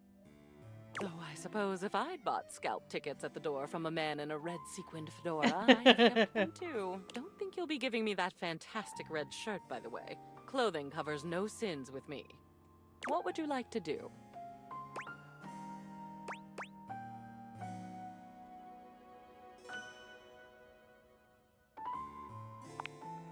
Not my preference, but all right. Now these. These are stamp and coin collections. I remember when you started making these. I believe your grandfather sent you the first few. I'd be surprised that you still had them, but you don't. I do. And we're going to make a decision about them. Now, please.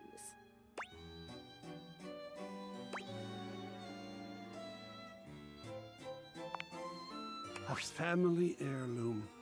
I'll hang it with honor. Family is important. These next, I think, should be easy. You, dear, have a collection of magazines about picture frames. Do you remember? Oh my God. You had that nosy neighbor who kept stealing your mail, and you wanted to antagonize them with deeply uninteresting booty for their trouble. I thought it was brilliant, frankly. But the neighbor moved, and the magazines are a bit dusty now, so maybe they've served their last purpose?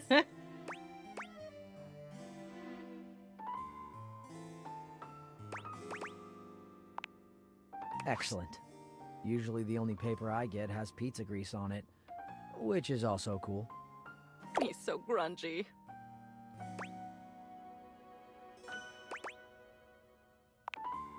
I am, aren't I? It's nice to be appreciated. Yes, motivational art. You got this from that gym you were going to for a while. Apparently, believe in your shelf. Take a bike out of life. Rack your plates. I suppose they thought it was funny. Toss, keep, burn into ashes.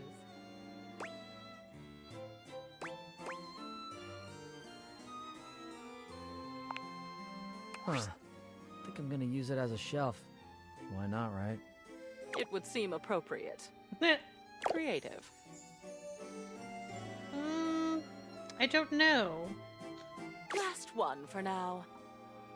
One of Hirohime's posters for some sort of anime. I can't say I understand why this seems to be all the rage nowadays.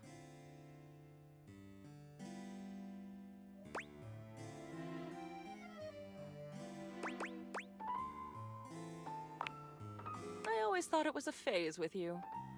What will you do with it?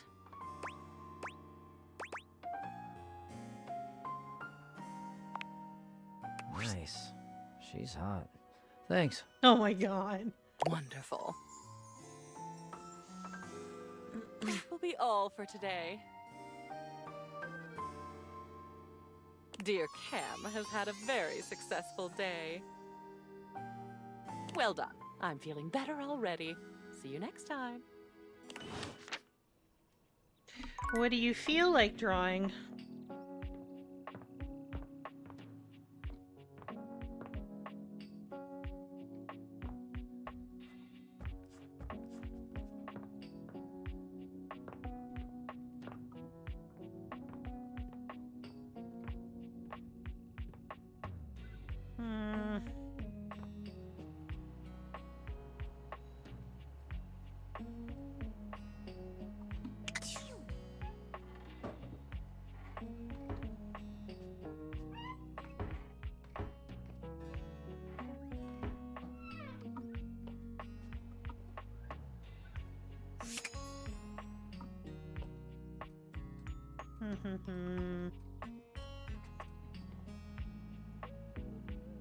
Now I don't know who I want to talk to.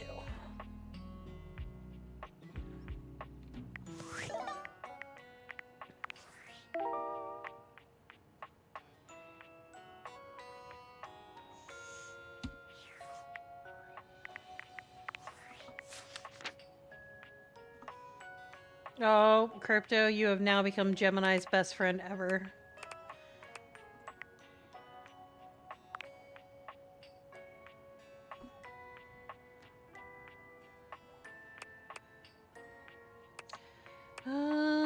Who do I want to talk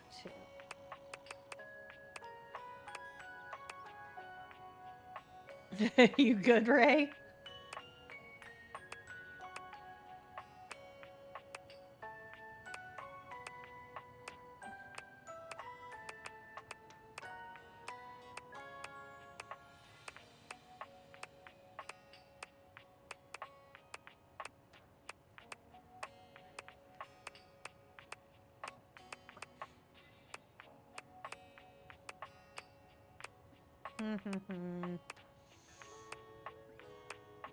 You know what? Let's go talk to Matt Mercer.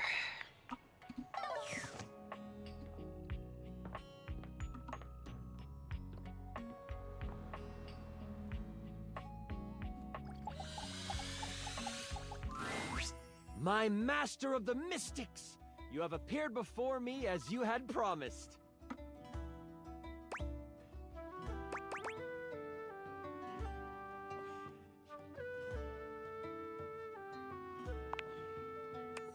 I'm so glad you're here. I knew you wouldn't let me down.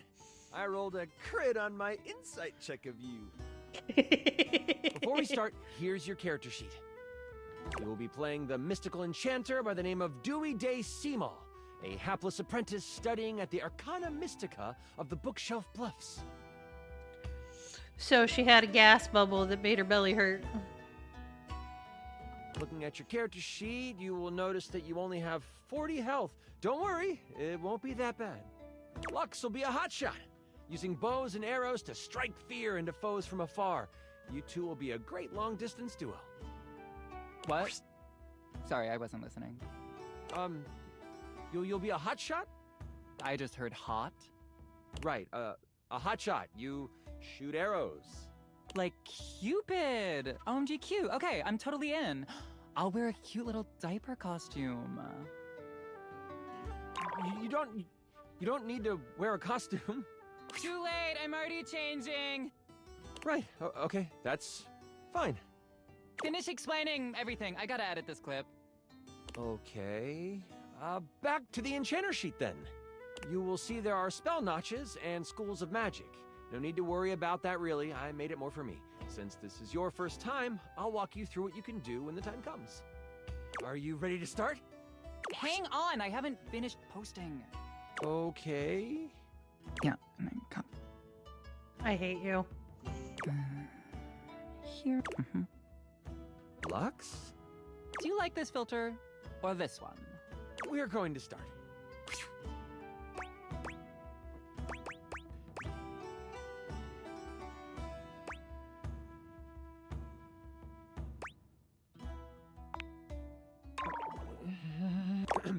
We start our adventure in the study of your mentor, High Enchanter Melville. She is an annoyingly proficient enchanter, and you are lucky to study under her. Only Enchanter Melville is also a hoarder. If you ever needed a magical trinket or a mystical doodad, Melville most likely has it. And after 2 years in their care, you are still relegated to dusting these relics while Melville gives lectures to the spine of enchanters. Except for me, I'm famous. Sure. OMG, I love this game already. Continue.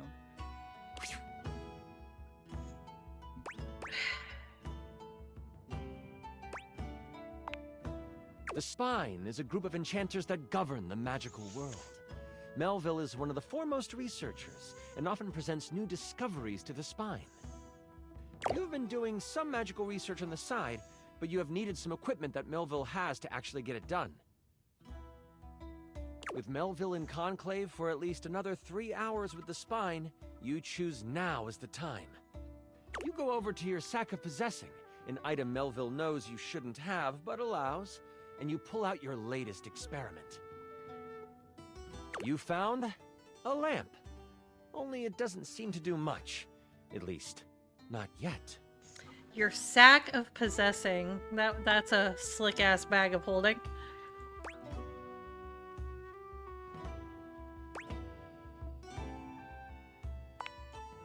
That's your hope, anyway. Obviously, I found the lamp because light and lamps and glowing. But yeah, I'll let you have it, so you're welcome. Anyway, you've tried rubbing it, but nothing works. But surely, there is something here that will awaken whatever is inside. Looking around this cluttered study, your eyes fall on a few things that might help you. There's an arcane amplifier that you've seen used a few times. There is the Cosmos Collector that can call on the stars to make things work. And there is the Mystic Manipulator, used to alter the very fabric of an item's makeup. Which do you use?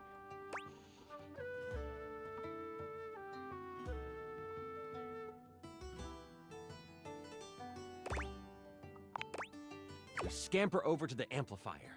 You slide the lamp into the mechanism and push some magic into its gears. It starts right up. It doesn't take long for the lamp to react to the device. First, it starts to glow. It takes on a warm copper look. But then, it starts to shake. Slightly at first, but then, boom! An explosion of magic rips the device apart, and white smoke consumes you. Some of the glass catches in your skin, and you take 5 damage. I roll to avoid the damage. What does a 1 mean? That's a critical failure. Okay, well, I just asked because I didn't roll 1. What did you roll? The number that avoids damage to my freshly applied makeup. You wave your hands, clearing your vision. And that is where you see it. The lamp, on the ground, broken in half.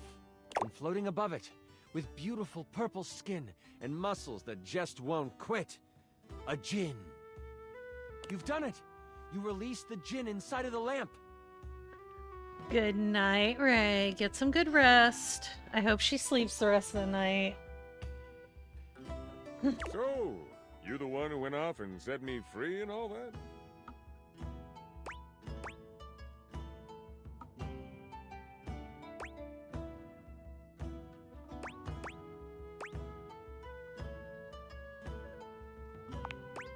The djinn looks at you and cocks out a hip. This one has attitude. Ah, So we're going with rude instead of grateful then, huh? Got it. They then look down at the broken lamp. And the one who has the lamp gets the wishes.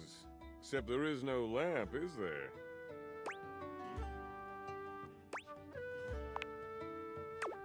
I'm good. Thanks for the jailbreak.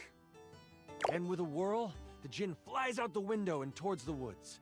You realize that this is bad. Oh my god, can I just say that this is like terrible writing? Like whoever wrote this did like a terrible job. No offense. You do know I wrote this one shot, right? Wait, really? Oh, wow. Okay, yeah, and I was totally joking. Because it's so creative and original.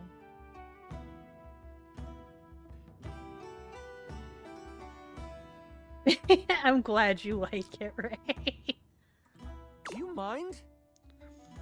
Wow, relax. I am just trying to give you a compliment. Moving on.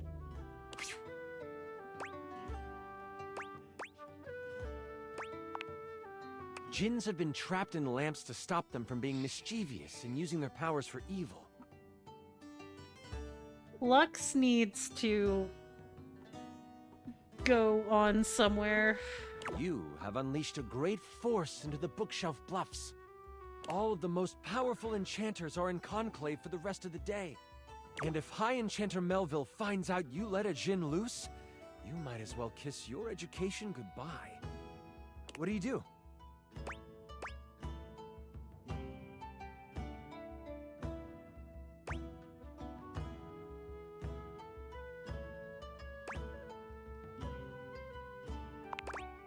You rush to your dorm to prepare to catch a djinn. I run too, but like so fast, and with so much prancing. I'm basically like frolicking in the woods, but sexually. In your dorm, your sack of possessing over your shoulder, you start to think about what you might need. But you don't have a ton of time. Your battle wand, of course. You also grab your tome of terrible creatures. Flipping through it, you make sure you find the chapter on djinns. One paragraph stands out to you. It's about metal and the way djinn react to it. It's something to come back to. Oh, don't forget your ringing rock. Someone might call you. You know you can't hesitate for too much longer, so you decide to grab one more thing. Do you want the large red mystery potion? Or there is a box with runes sketched into it. It looks like your roommate's. But it also looks powerful. Maybe this will help? No. Which do you take?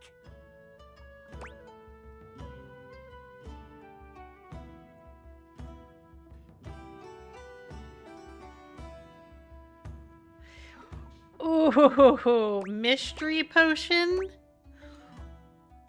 Or box that might hold the djinn? Box. You grab the box and shove it inside your sack of possessing. You have no time to figure out what it is right now. You quickly head out of the door and toward the woods.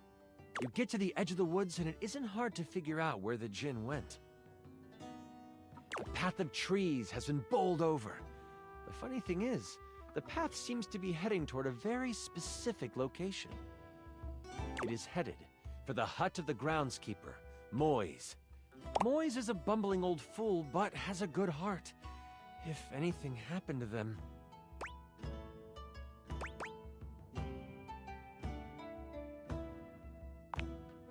You race through the woods toward Moi's cabin.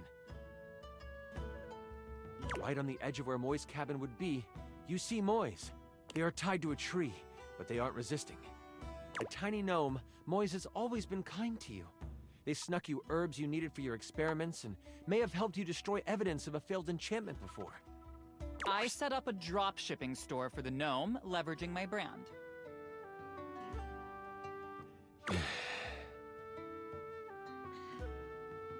Bury Lux in the woods. And because of my incredible popularity, I offer him a 98.2% distribution split.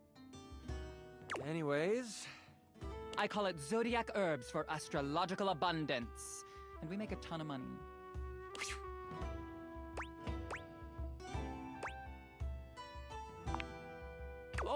fine. You can leave me here. They said they would come back for me.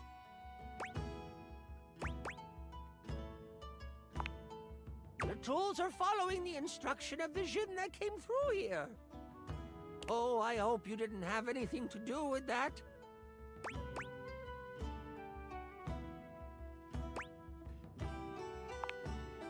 Yes, Batch. Deny, deny, deny.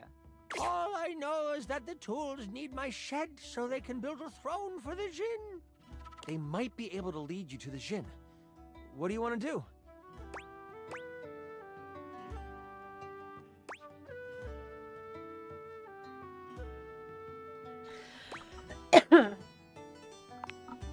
You jump from your hiding spot, and you shout at the tools. What do you shout? The trowel whips around. Eh? Who is you?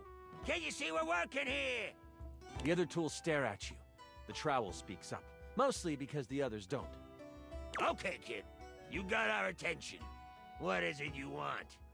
You better say something sassy and provocative. That's what the algorithm likes. Oh my god.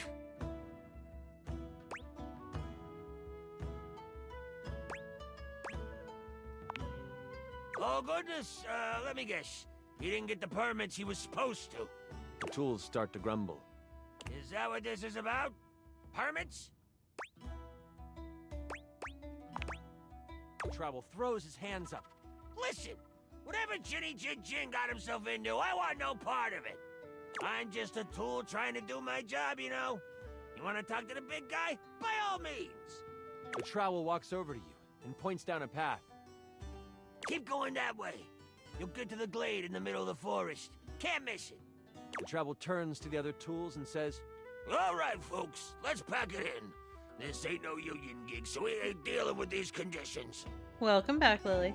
I see how much boob I can show without triggering a flagged account. That literally has no bearing on this adventure whatsoever.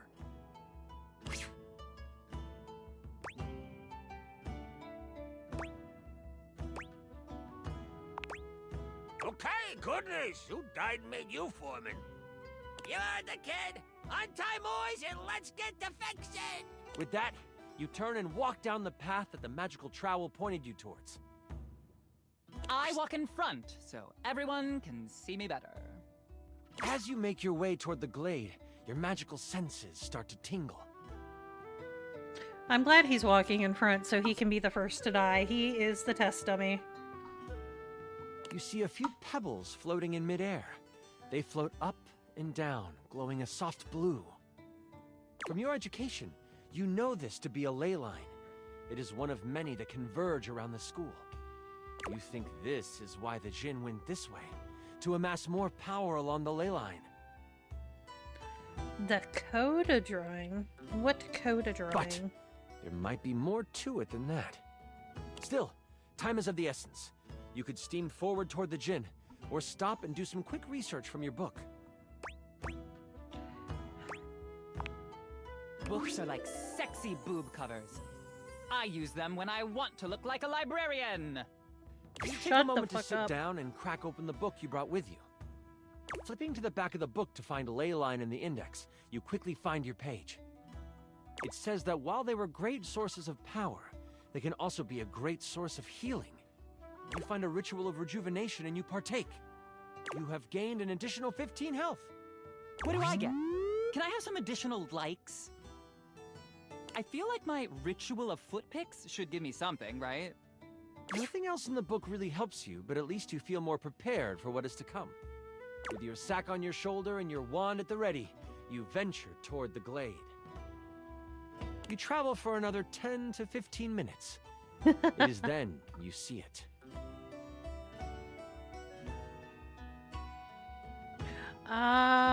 Okay.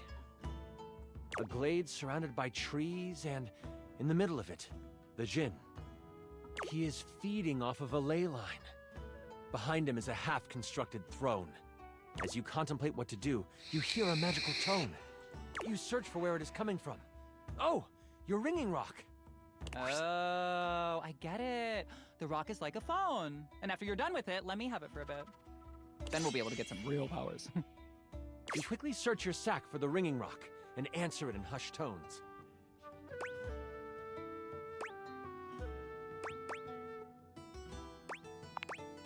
Oh, there you are. Where are you right now? That voice is one you would never forget. High Enchanter Melville is on the other end. I've come looking for you. I need you to help me in the lecture hall. We made a bit of a mess. You weren't in the study, so I figured you are done with your chores?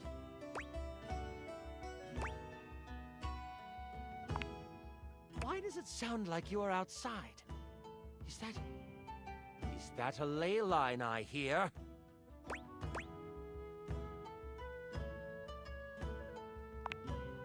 You know that Melville isn't the biggest fan of lying. You have a choice to make. Do you come clean? Or do you hide the truth from your mentor? We all know what the answer is here.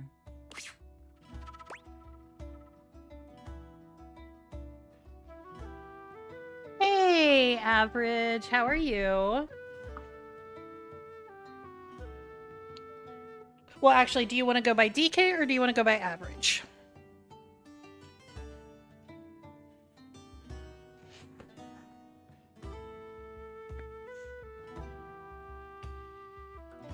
Ugh.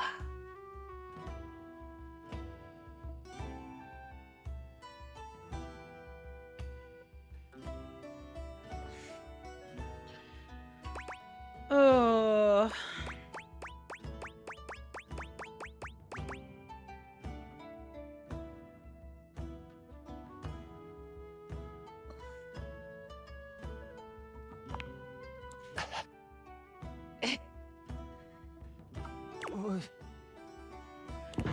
What?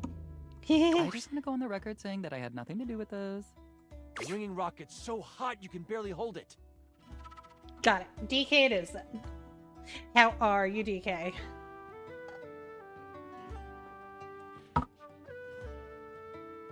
And let me guess, you're off trying to capture it on your own, aren't you? I always try to go with what you prefer to be called. Unless I already have somebody owning that name in chat already. You hear her signature mumbles along with some choice words rolled in there.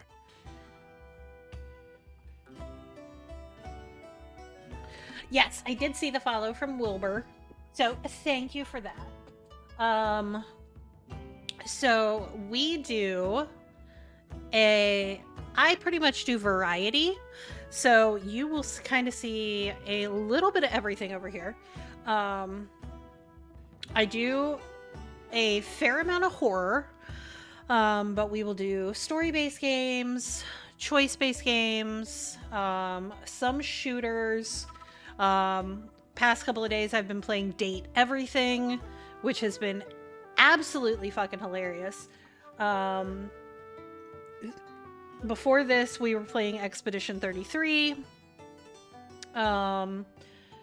But I mean, pretty much my theory is if it looks like fun and I think I'm going to enjoy it and Chad is going to enjoy it, we will play it.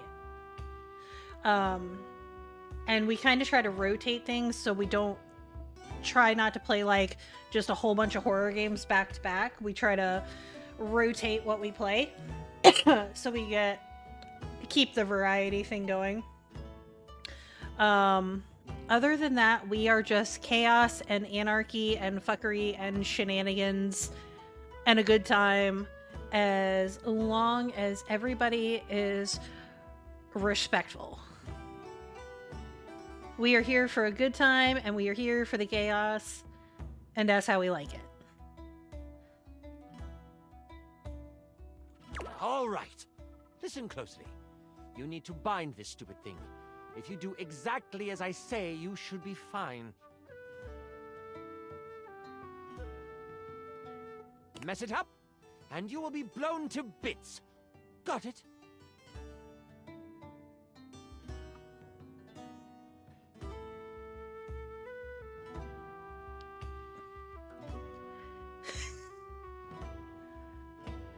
He managed to miss one. I am not a sweetheart. We're working on banning that word in chat.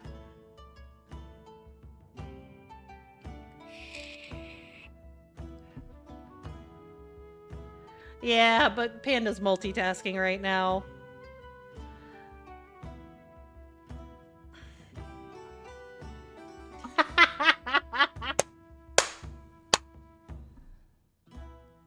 You listen closely, taking every action to memory, and even repeating it back to Melville.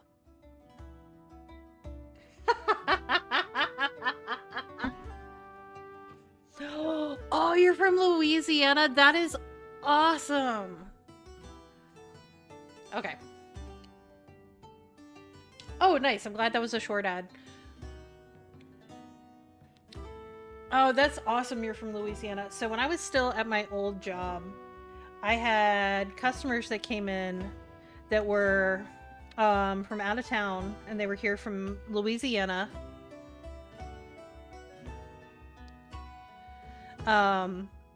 And so I managed an auto garage, and I was able to work them in really, really quickly.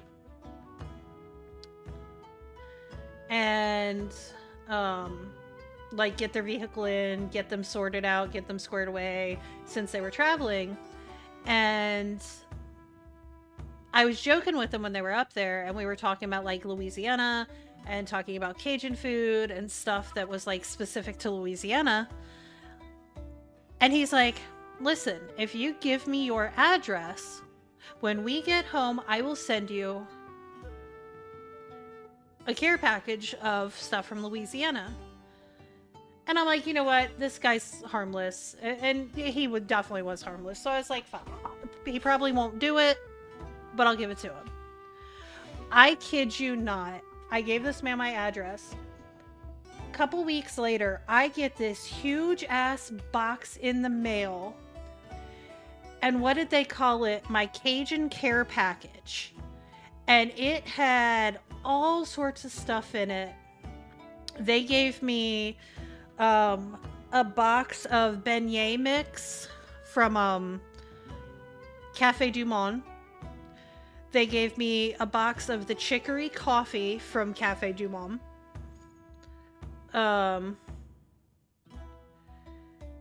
They gave me some jambalaya mix. Like all sorts of stuff. It was the sweetest thing. And they did send me some Tonys.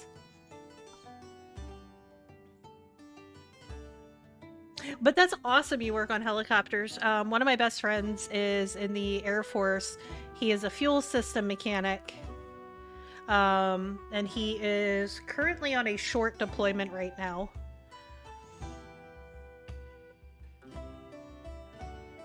First, circle the area with soil from where you stand. Then, begin an ice spell. Only touch it to the ground.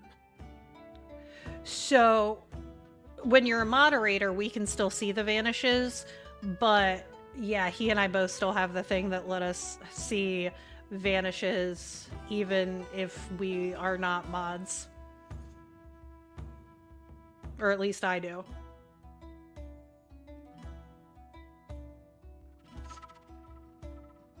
Yeah, Southern hospitality is top tier. The one I have is Frankerface.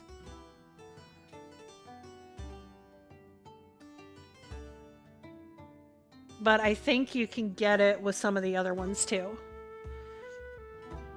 So currently I live in Pennsylvania, but I'm originally from Virginia.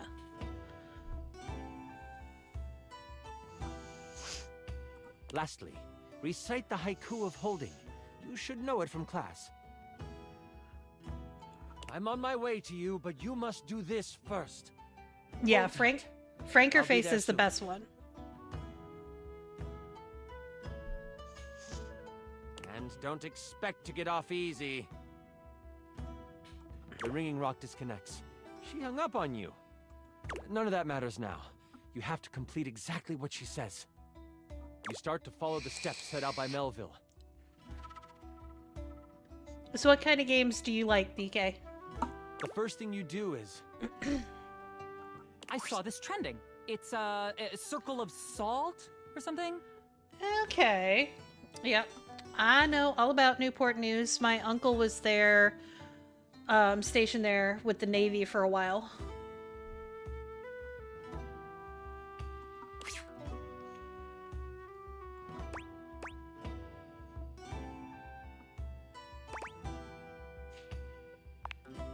You grab a pile of soil in your hand and, staying tucked in the trees, complete your circle. Oh, okay. You mostly paint. The next step was to start what kind of spell? What kind of things do you paint? Fire. It's Leo season, and that's a fire sign. The bitter cold pulses through your finger. You touch the dirt and hear it snap together. Oh, that's now, cool. The last step. What did you need to recite? This is a weird, hard magic system. I don't like it. Do you, chat? There is no chat! It comes to you quickly. It's short and sweet. You hear the spell complete, and you see a dome of magical energy surround the djinn. You hear rustling of leaves behind you. Melville quickly comes by your side. The ringing rock has tracking now? Ooh, that's good for the... That's not the point. I hate him Can so I continue much. now? Lux needs to go on somewhere. Yes. She gives you a smirk and a nod. I see you tamed the thing. The djinn puffs up. Psh, no one can tame me. Melville gets a very serious look on her face. We'll see about that. Stepping toward the djinn, Melville holds something in her hand. It's a lamp. Not just any lamp. One covered in runes and etchings. You'll have a choice, dear djinn. Enter the lamp and be trapped for all eternity. Or join me. Oh, well, thank you, DK, and thank you for stopping by. Of course, go do what you need to do. I stream pretty much every night from about 5 o'clock Eastern to somewhere between 12 and 2 Eastern. So I'm pretty easy to catch. But have a great night. It is almost 2 o'clock.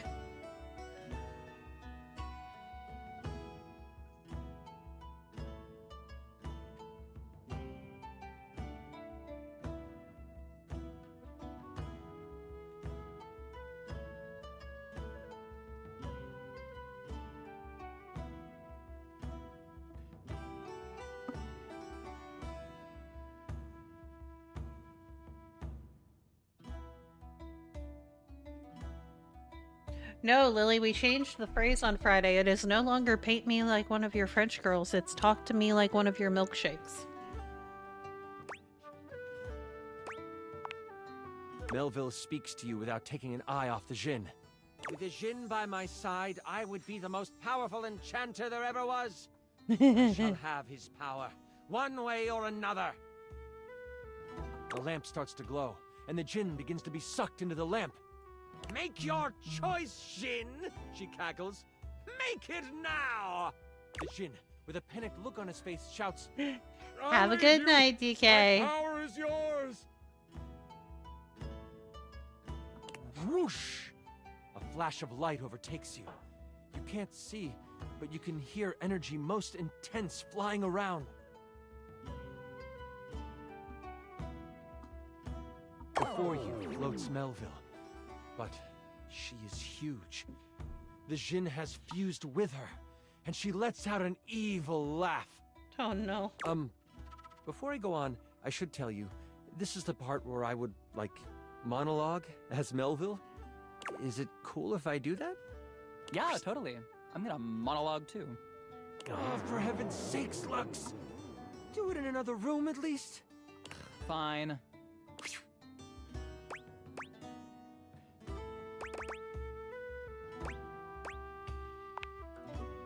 Thanks. Melville lowers down onto the ley line, seeming to sniff the air that radiates with power.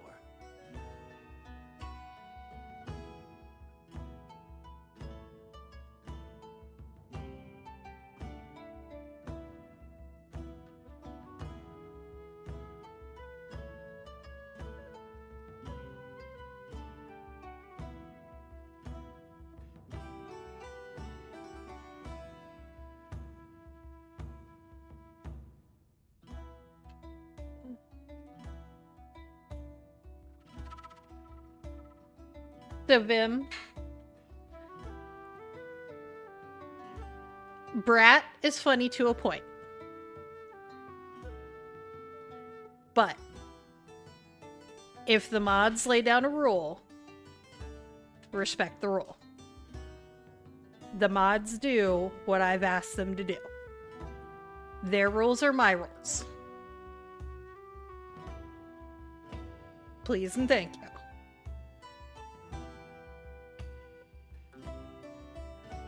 So, we don't mind a little good-natured poking and fun and joking, but there's a limit.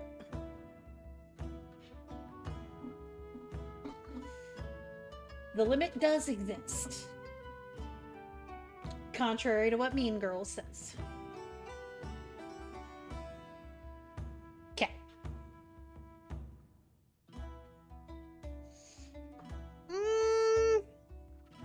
Yes and no. I'm not always the nicer mod.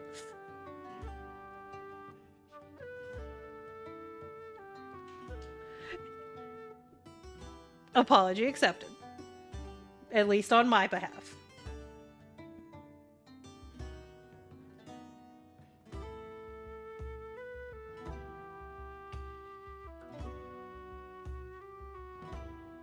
I know you can sense it. The power this place holds. These grounds hold a wealth of energy. Energy that could have us enchanters rule the entire world. Could you imagine if every place was as ideal as Bookshelf Bluff? A place where learning was the only goal? It would be glorious, wouldn't it? If only we could make that happen. Oops! We can! Oh my god. The thing is, we've always been able to. But the idiots of the spine want to make sure we use our magic for good. What good? The world is full of evil all around us. From the shoelace shores to Cantalopia, evil is everywhere.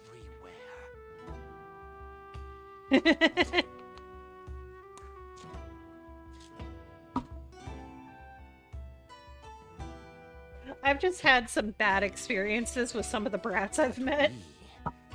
Like, I've done some cool brats, and then I've known some brats that I wanted to punch in the face. What I will do will not be found in books.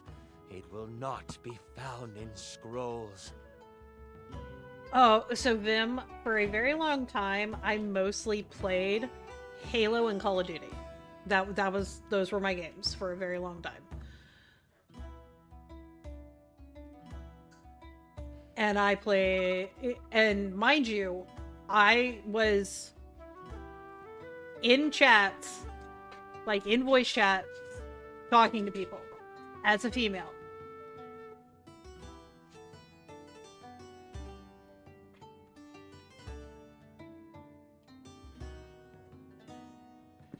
I can run my fucking mouth with the best of them. I have made dudes quit matches because I talk so much shit. I don't fuck around.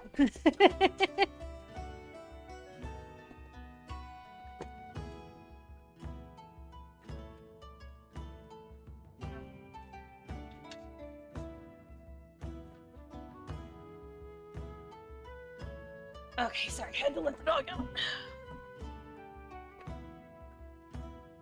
I have never played League. The world will learn the peace we have found here. And oh my god, I literally just let you out. There is only one problem to clean up first.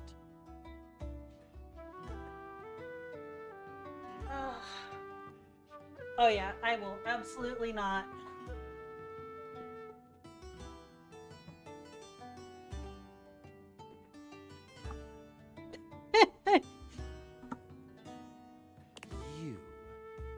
You know my plan, and you could stop me. I can't have that now, can I? Oh, what a pity. It seems I must finish you now. Melville begins to float again. Sling your spells if you want. At least you will die knowing you tried to stop me. Melville flies at you, a spell spinning in the palm of her hand. Only she hasn't quite got used to her new body and powers. The spell goes wild and crashes into a tree. The tree bursts apart, giant splinters flying everywhere. One hits Melville directly in the arm.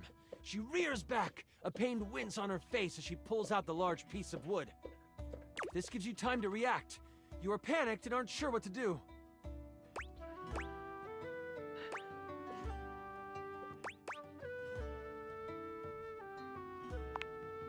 You sprint for the lamp Melville left on the ground. Upon touching it, you see it is covered in runes. A quick scan shows you they are runes of capturing. Put that down, Dewey. You don't know what you're doing with that. Melville is scared of this thing. What do you do? You are instantly glad you paid attention in runes class. The words come flowing from your mouth like water, and with each word, Melville gets pulled closer and closer to the lamp. Stop! You don't have to do this! I won't kill you right now! It is obvious she has never known humility. As she gets pulled in toward the lamp, you hear a voice next to you. Well, ain't that something? You look away from Melville for a moment, and you see Moise and the tools appear beside you. The trowel groans. You destroyed all the works we done did! This distraction, though momentary, makes you slip on the pronunciation of the rune Slimfumplach. That's a hard one anyway. Melville uses this opening to fling a spell at you. It makes contact, hitting you for 15 health. Ooh. I hide behind a tree and film the encounter, commenting as I do. Yo, shut the fuck up. As you are hit, the lamp flies out of your hand, and Melville goes to catch it. Bye, freak. Have a good day at work. Only, it burns through her hand. The memory of the tome comes back to you. Good thing you have metal tools right next to you.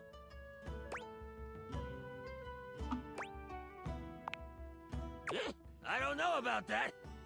Moise picks him up and hands him to you. Here you go. He's mouthy, but does good work. You lift the trowel like a magical focus.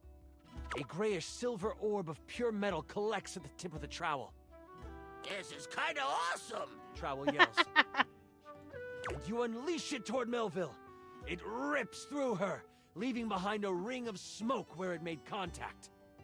You've never done metal magic before, so you aren't sure how to summon it quickly. This leaves enough room for Melville to counterattack.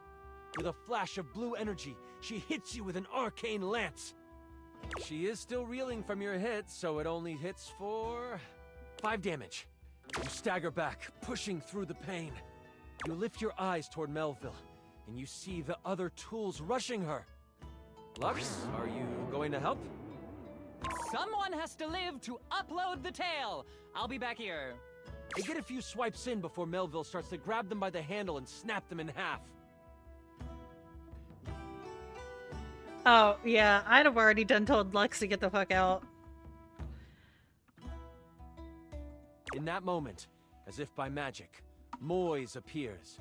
Oh, this doesn't look very good. Moise lifts a hand, and vines fly out of the ground to wrap around Melville. It looks like it's holding, until... Kaplow!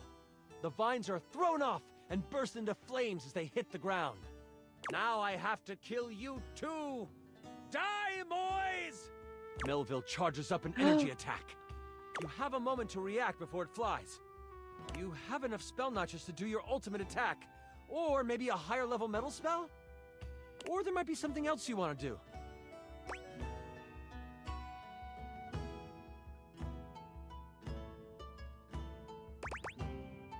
Oh. You sense something. A pulsing of pure energy. It's the ley line from before. Scanning quickly to find it, you sprint for it, running past Moise and drawing the attention of Melville. As soon as you reach it, you shove trowel into the ground, breaking open the earth further. In an instant, you are transformed. Your whole body glows with arcane power, and you feel your full magical potential unlocked. Melville unleashes another arcane lance on you, only this time, you absorb it. It makes you stronger. Wait! Calm down! Remember, you are my apprentice! We can rule the world together! But you have heard enough of her. With your hand pointed at the ground, you call forth the very metallic minerals of the dirt. They quickly form a giant harpoon of metal. And as you unleash your ultimate attack, Arcane Eradication, you feel your power drain from the ley line. But that's okay. Why? Because your attack strikes true. The giant spike slams her against a tree, pinning her to it. Melville cries out, the spear of metal crackling and sizzling as it works through her. If I could, I would flunk you! But she can't. Slowly, her body melts into a pile of arcane goo. It seeps into the ground, joining the bubbling magic that lies under the surface on the ley line. You have cleaned up your mess. As you run back to campus, you mentally call dibs on all of her cool stuff. You fought and defeated an evil djinn. With your mentor gone, you are unsure of what your future at the school holds. As you walk back to campus, exhausted and excited about the many tools and trinkets in Melville's office you can claim, you wonder if your days here are numbered. But as you walk towards the main doors of the school, you see a Moise, by some magic they will never reveal, has beat you there and stands beside the High Enchanter Jefferson. I hear you took on a djinn and won.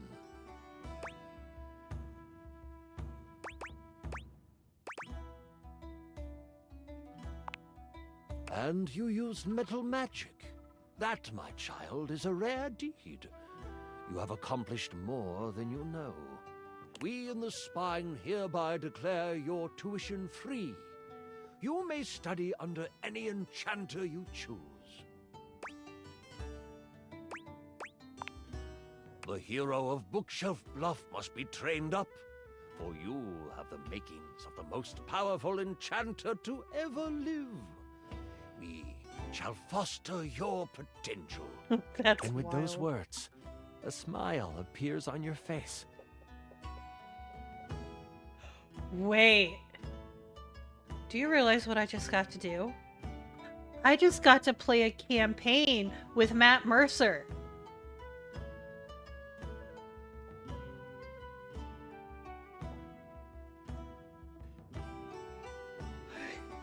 Holy shit, that's awesome! This is not the last time the hero of Bookshelf Bluff will be asked to sling a spell for the protection of the school. I know, technically, I just played a Matt Mercer campaign narrated by fucking Matt Mercer. That's fucking cool. My little nerd heart is happy. But that's another story. And I went on to be the most famous, sexy, popular, sexy, smart, popular lamp in Bookshelf Bluff. Right? I just... Perfect, thank you. You were amazing! The way you just... Sorry. I'm just so excited with how much fun we just had. I'm floored by you. Listen, that was pretty much perfect for me. You are pretty much perfect to me. And if you were ever wanting to roleplay again, in any way, let me know. We could move from the character sheets to the, other sheets. Oh, I just got hit on by Matt Mercer. Fuck. You know what? I was gonna be like, you know, he's a little nerdy, but it's Matt Mercer. I can't say no. Yeah, I like that. I can't say no to Matt fucking Mercer. I can't. Until next time, you mighty hero. I know, I'll be waiting for your epic return. I don't care that it's a game. Oh my god.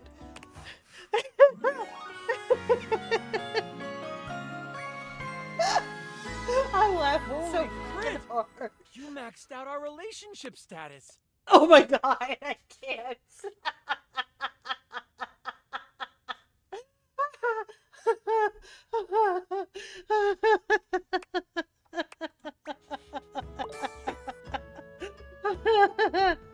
Oh god, that's the greatest.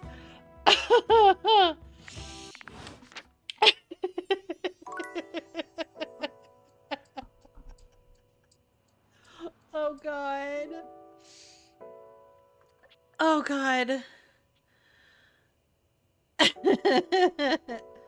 The horrible part is I can't in good conscience romance Laura. Like, I want to romance Laura Bailey too, but it's Harper.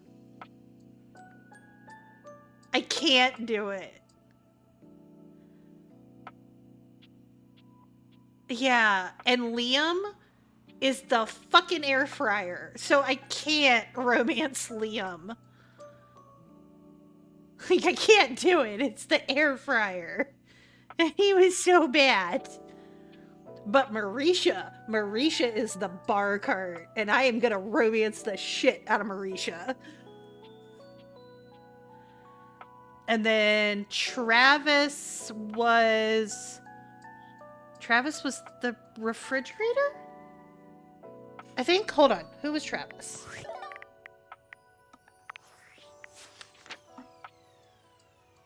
I think Travis was the refrigerator. I think.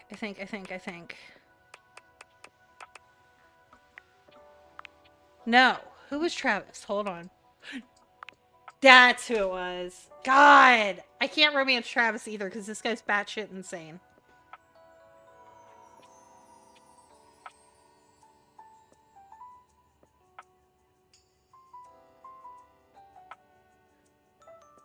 So it's really, I'm only really going to be able to get, and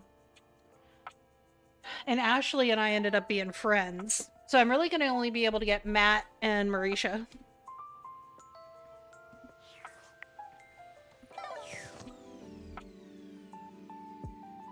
Kind of disappointing. Oh, fuck it. Let's talk to Dasha while we're in here. Dasha is lifting an enormous stack of papers over her head, standing on one leg, barely breaking a sweat. For Luna? She drops them as soon as she sees you. Who's Luna?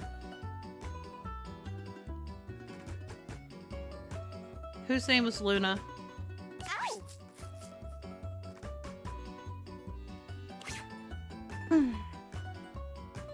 Luna. Who was Luna?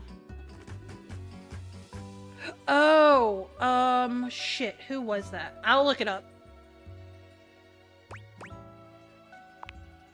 It is going excellent now that you have arrived. Thank you, Gemini. After all, today we have practice date.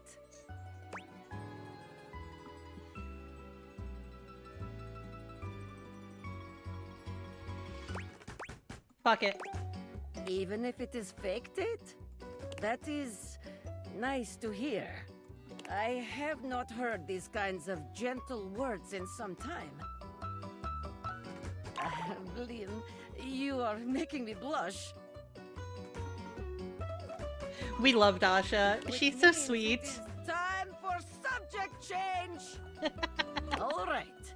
Here we are on our first date. Where have you chosen to take me? Ooh. Ah, a restaurant. Yes, yes. A classic for a good reason. We will gaze into each other's eyes across table and feel the sparks. Come then, let us go to a restaurant in our imaginations. Here we are. Shall we share appetizer, dear date?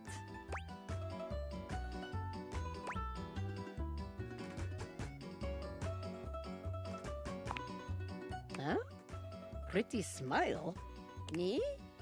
Perhaps you are meaning someone else? This imaginary restaurant is filled with people. Like herring in the barrel, as my father always said. Perhaps our waitress has impressed you with her pretty smile? Oh, well. Well, that is one way to impress your date. But sharing appetizer is also excellent way to get close. Whew. Let us move on. Our food has arrived, and I am eating my steak with great enthusiasm. What do you do next?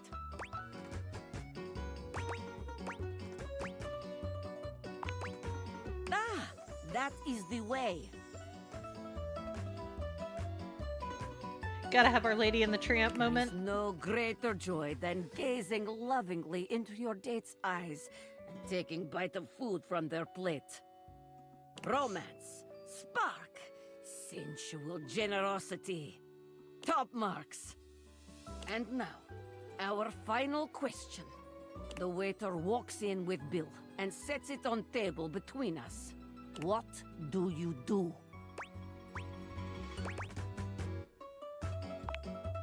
Oh, it is like that, is it?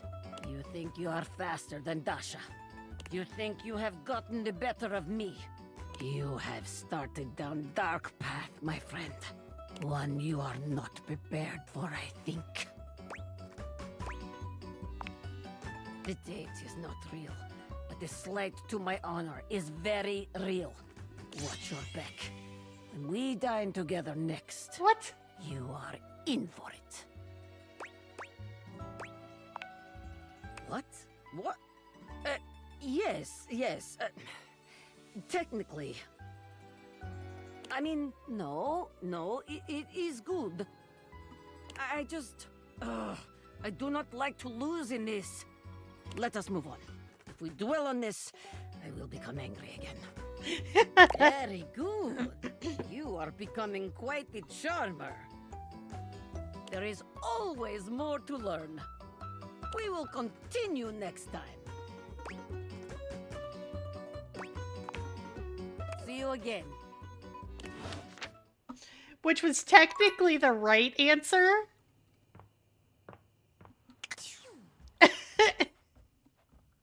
But Dasha does not like to lose.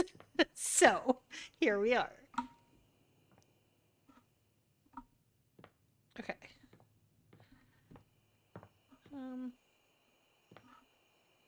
Oh wait, can she move around the house now?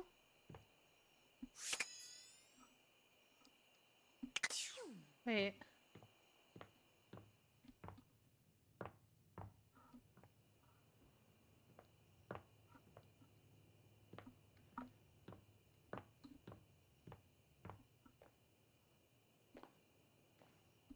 No, she's not the Dami mommy.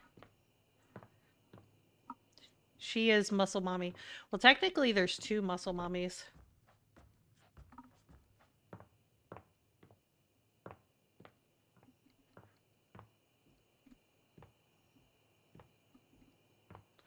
Where did Ghost Girl go?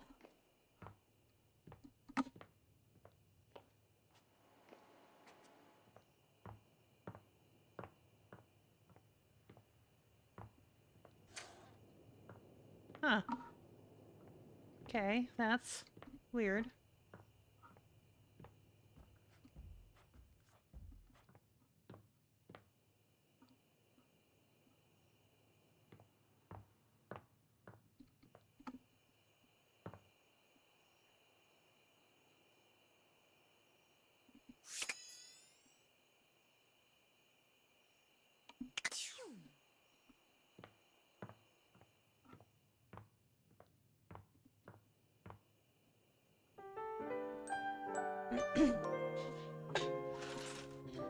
Okay.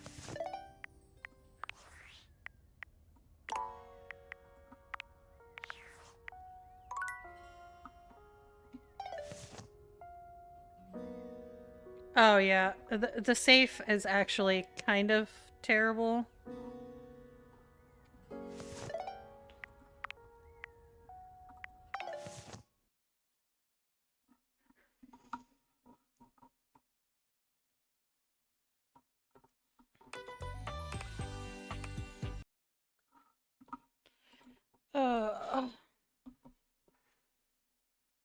I actually played that longer than I planned on because I didn't know we were actually going to play like a D&D game.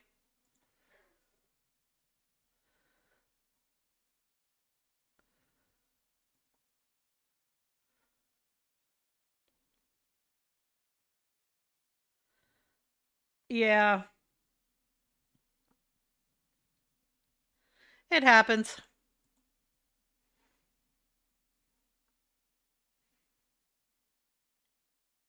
I did. I got to play a game with Matt Mercer.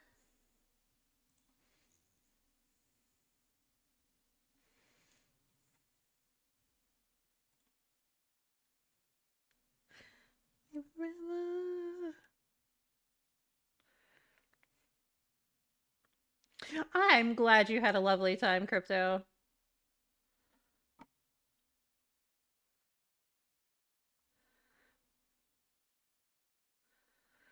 I'm over here fixing lurks and trying to decide who we are going to go raid.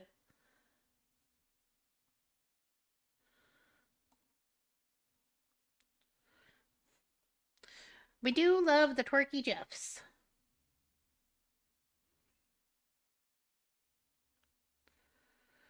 Oh.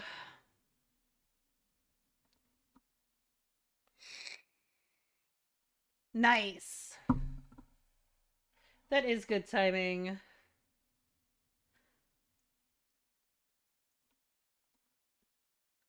Let's see.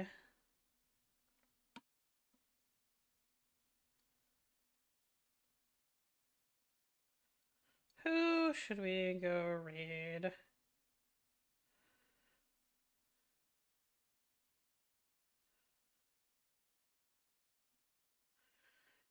Do. Sleep soonish. um Got the hydrate.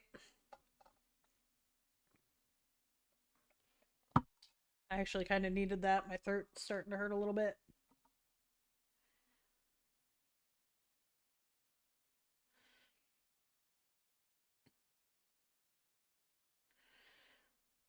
Let's see, let's see.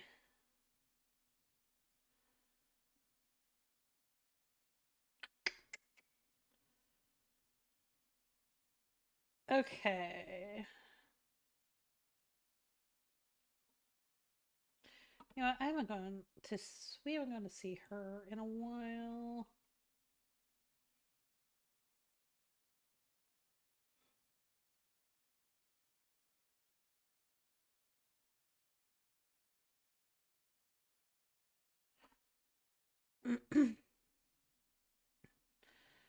Panda.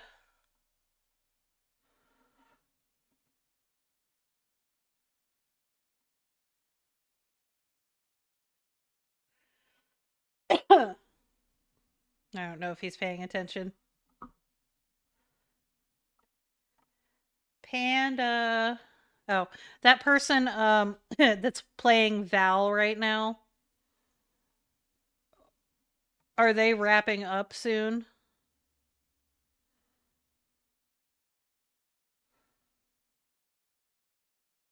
Because you were just in their chat a couple minutes ago. Yeah, you're in there.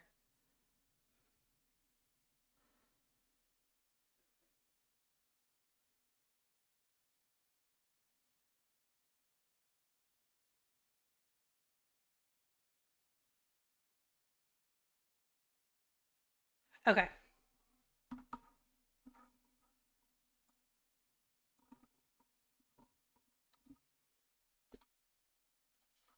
Oh. Got your stretch, Gemini. Oh.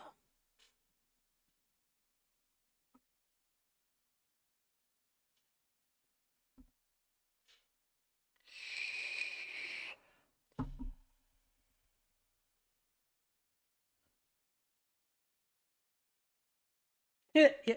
Subtle.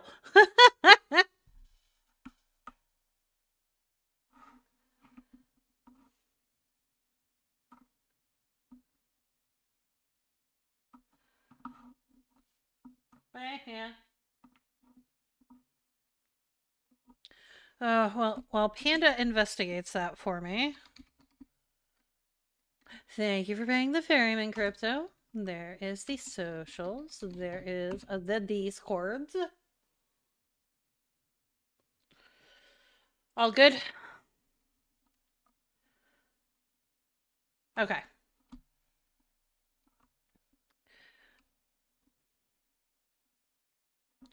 So we are going to go raid Mel because I haven't gone to see Mel in a while. She is currently playing Valorant, which is not my favorite game, but I love Mel. Mel is good, people. So please make sure you go show Mel all the love and chaos because we love Mel. So grab your raid messages. First message is if you are not subbed. Second message is if you are subbed. I will be back tomorrow, likely with more date everything because we have more people to seduce. Until tomorrow, eat your food, drink your water, take your meds if you have them. Thank you guys for being here. I appreciate all of you. You guys are fucking awesome. I don't know what I would do without you guys. You're fucking amazing. Have a good rest of your night. Take care of yourselves. I appreciate you. And until tomorrow, goodbye.